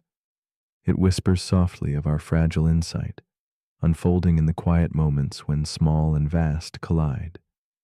This paradox reveals how fragile our grasp on scale truly is, like a whispered riddle slipping between the spaces of perception and reality. When size becomes a question of closeness and distance, our senses lose their certainty. What seems immense may shrink away, while the tiny swells to fill our vision. In the delicate dance of proportion and perspective, the world hums a tune that challenges the trust we place in our eyes and minds, inviting us to look beyond what appears and to wonder at what lies hidden between proximity and perception. We often think size is fixed and absolute, a simple fact measured by rulers or sight. Yet, the size illusion paradox calls us to reflect on the subtle ways context shapes what we see and feel. It teaches us that our eyes are storytellers, weaving narratives from distance, light, and shadow, crafting illusions where reality blurs. This gentle confusion invites a deeper understanding, that magnitude is not just physical, but a shifting experience tied to where we stand and what we hold dear. In this way, the paradox becomes a mirror of life itself, reminding us that truth bends softly in relation to focus and closeness, forever a dance of perception. One night, a boy named Nico lies on the floor of his dimly lit room, cradling a small marble in his hand. His eyes, wide with quiet fascination, lock on the full moon glowing gently through the window. The room hums with stillness as he asks his mother, his voice barely above a whisper, "Which one is bigger?" The answer arrives like a warm smile, the moon, of course. Yet Nico holds the marble just so, and suddenly his small sphere seems to swallow the vast sky itself. A soft laugh escapes him, a moment suspended where wonder and illusion entwine, and the paradox begins to take shape in his child's mind. Nico's laughter fills the room, playful and bright amid shadows that flicker softly with candlelight. He watches as the marble, held close, consumes the moon's glow, a moment where distance collapses and scale becomes fluid. To him, the marble grows immense, claiming the sky like a secret victory. His mother's gentle gaze holds both amusement and affection, witnessing a quiet miracle of perception. In this tender scene, the vastness of space and the intimacy of a child's hand meet. Nico's gaze carries the weight of discovery and the fragile wonder of seeing the world not as it is, but as it chooses to appear. The paradox unfolds as Nico's mind begins to untangle the strange dance between size and perspective.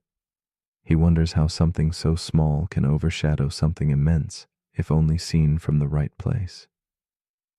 His thoughts ripple quietly like fog settling over a midnight lake, thick with questions that defy reason.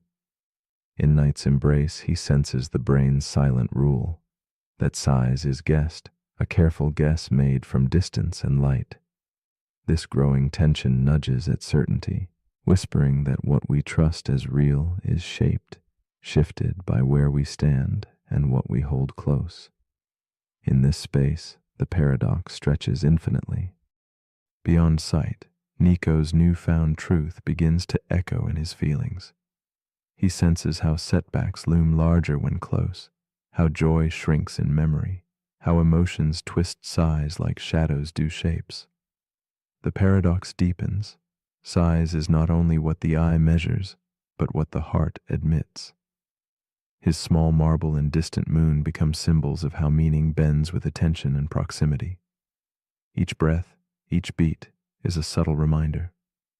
Magnitude hides in perception's folds, shifting like mist between vast and tiny, near and far, enormous and intimate.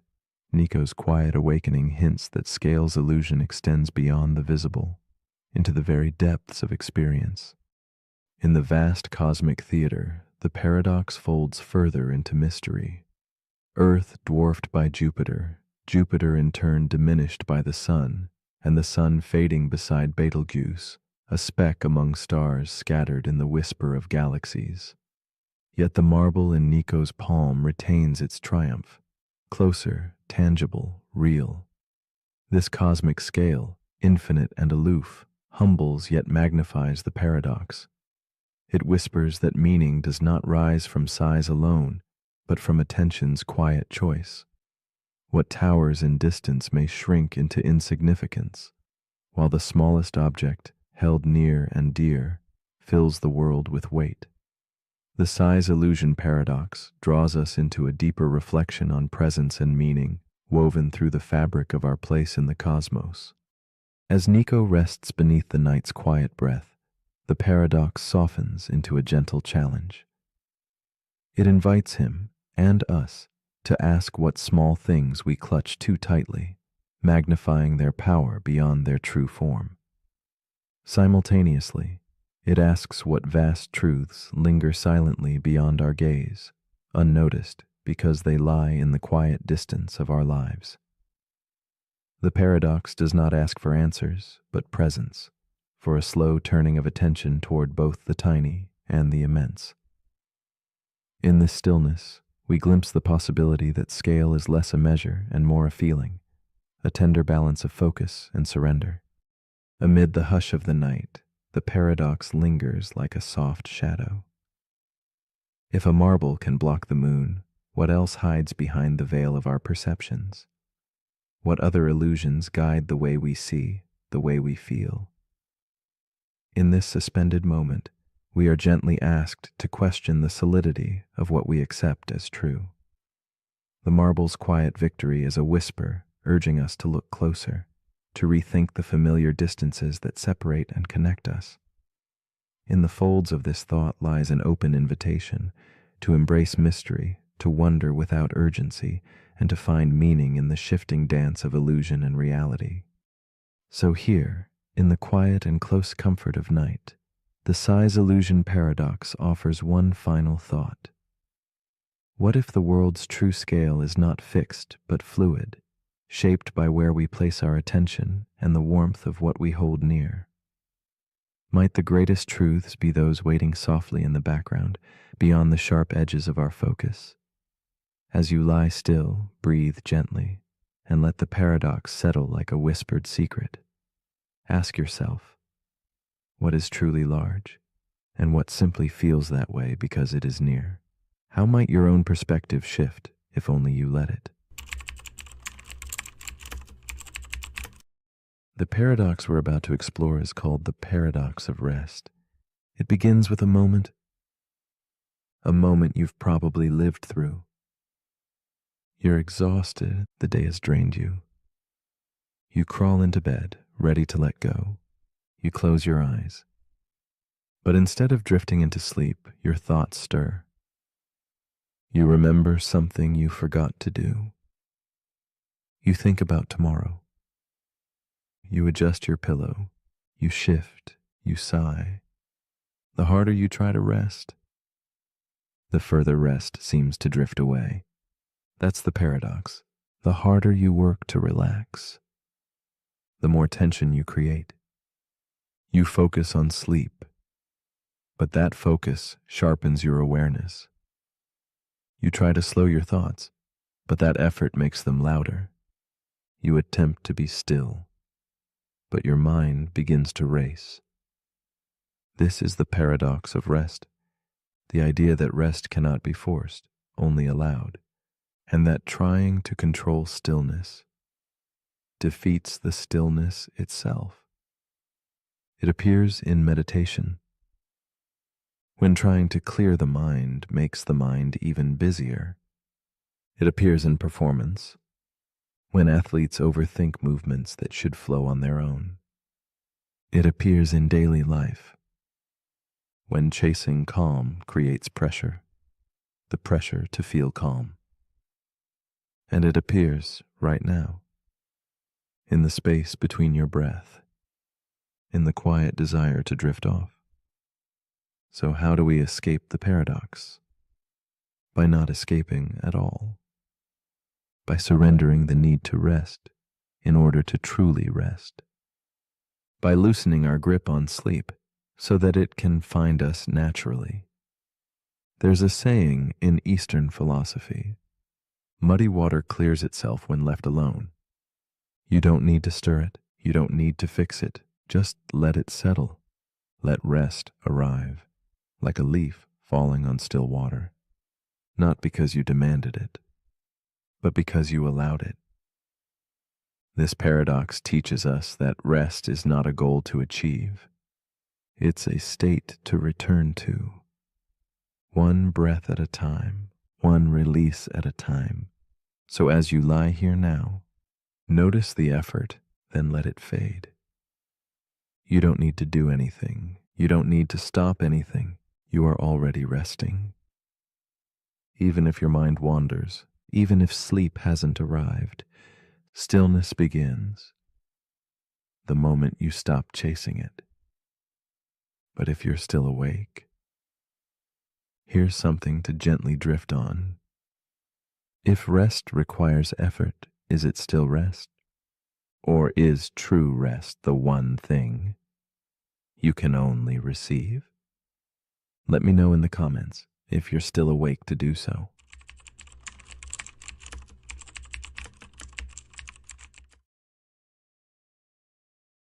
The paradox we are about to explore is called the first-person illusion. It begins with perspective, a quiet certainty that your consciousness is the center, the anchor point around which everything else orbits. This sense of I, so intimate and immediate, feels like an unshakable truth because it is the only one you can directly experience.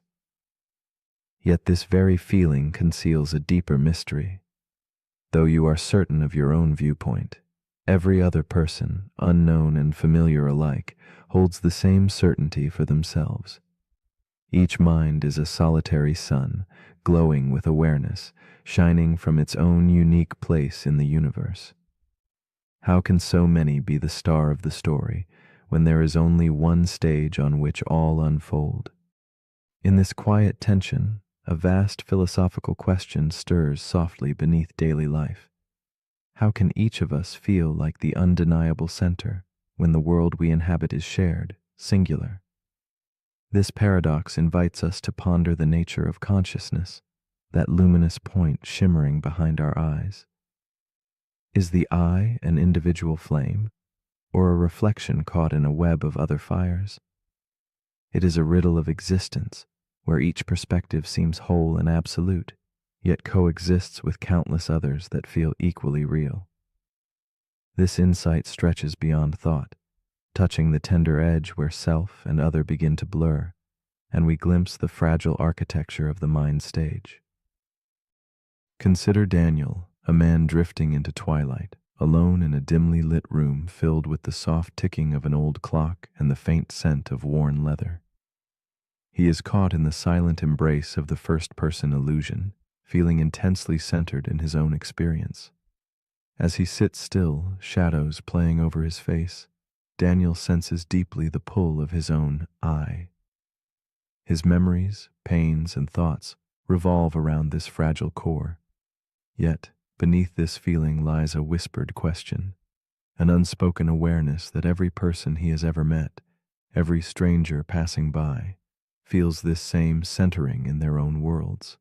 Daniel wonders, quietly and with a trace of melancholy, what it truly means to be the self he so earnestly believes himself to be. Daniel's story unfolds in the solitude of an evening where time seems stretched thin. He feels the weight of his existence gently pressing against the window pane of consciousness. Each memory flickers like candlelight, fragile and fleeting, painting the contours of who he thinks he is. Yet loneliness seeps in, born not from absence of others, but from the silent gulf between his own awareness and the unknowable minds that surround him.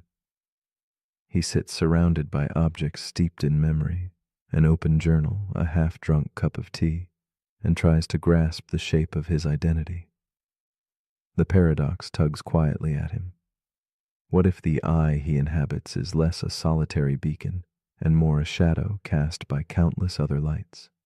The tension of the paradox grows as Daniel faces the invisible boundaries of his own mind. Each moment of thought reveals the limits of his perspective, the tight circle sealed by the illusion of singularity. He watches life pass in fleeting glimpses from the corner of his eye, knowing each person around him carries their own inner universe, just as vivid and complex. He wonders why his own fears and aspirations eclipse those of others, making them appear as mere background noise.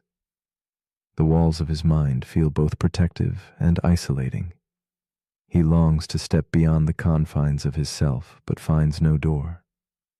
The first-person illusion, once comforting, becomes a silent prison of wonder and melancholy. Daniel's struggle deepens as he contemplates the fluid nature of identity itself.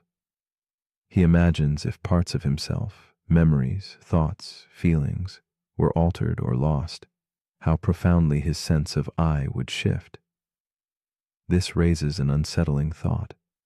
If the self is fragile and changeable, where does the true observer hide?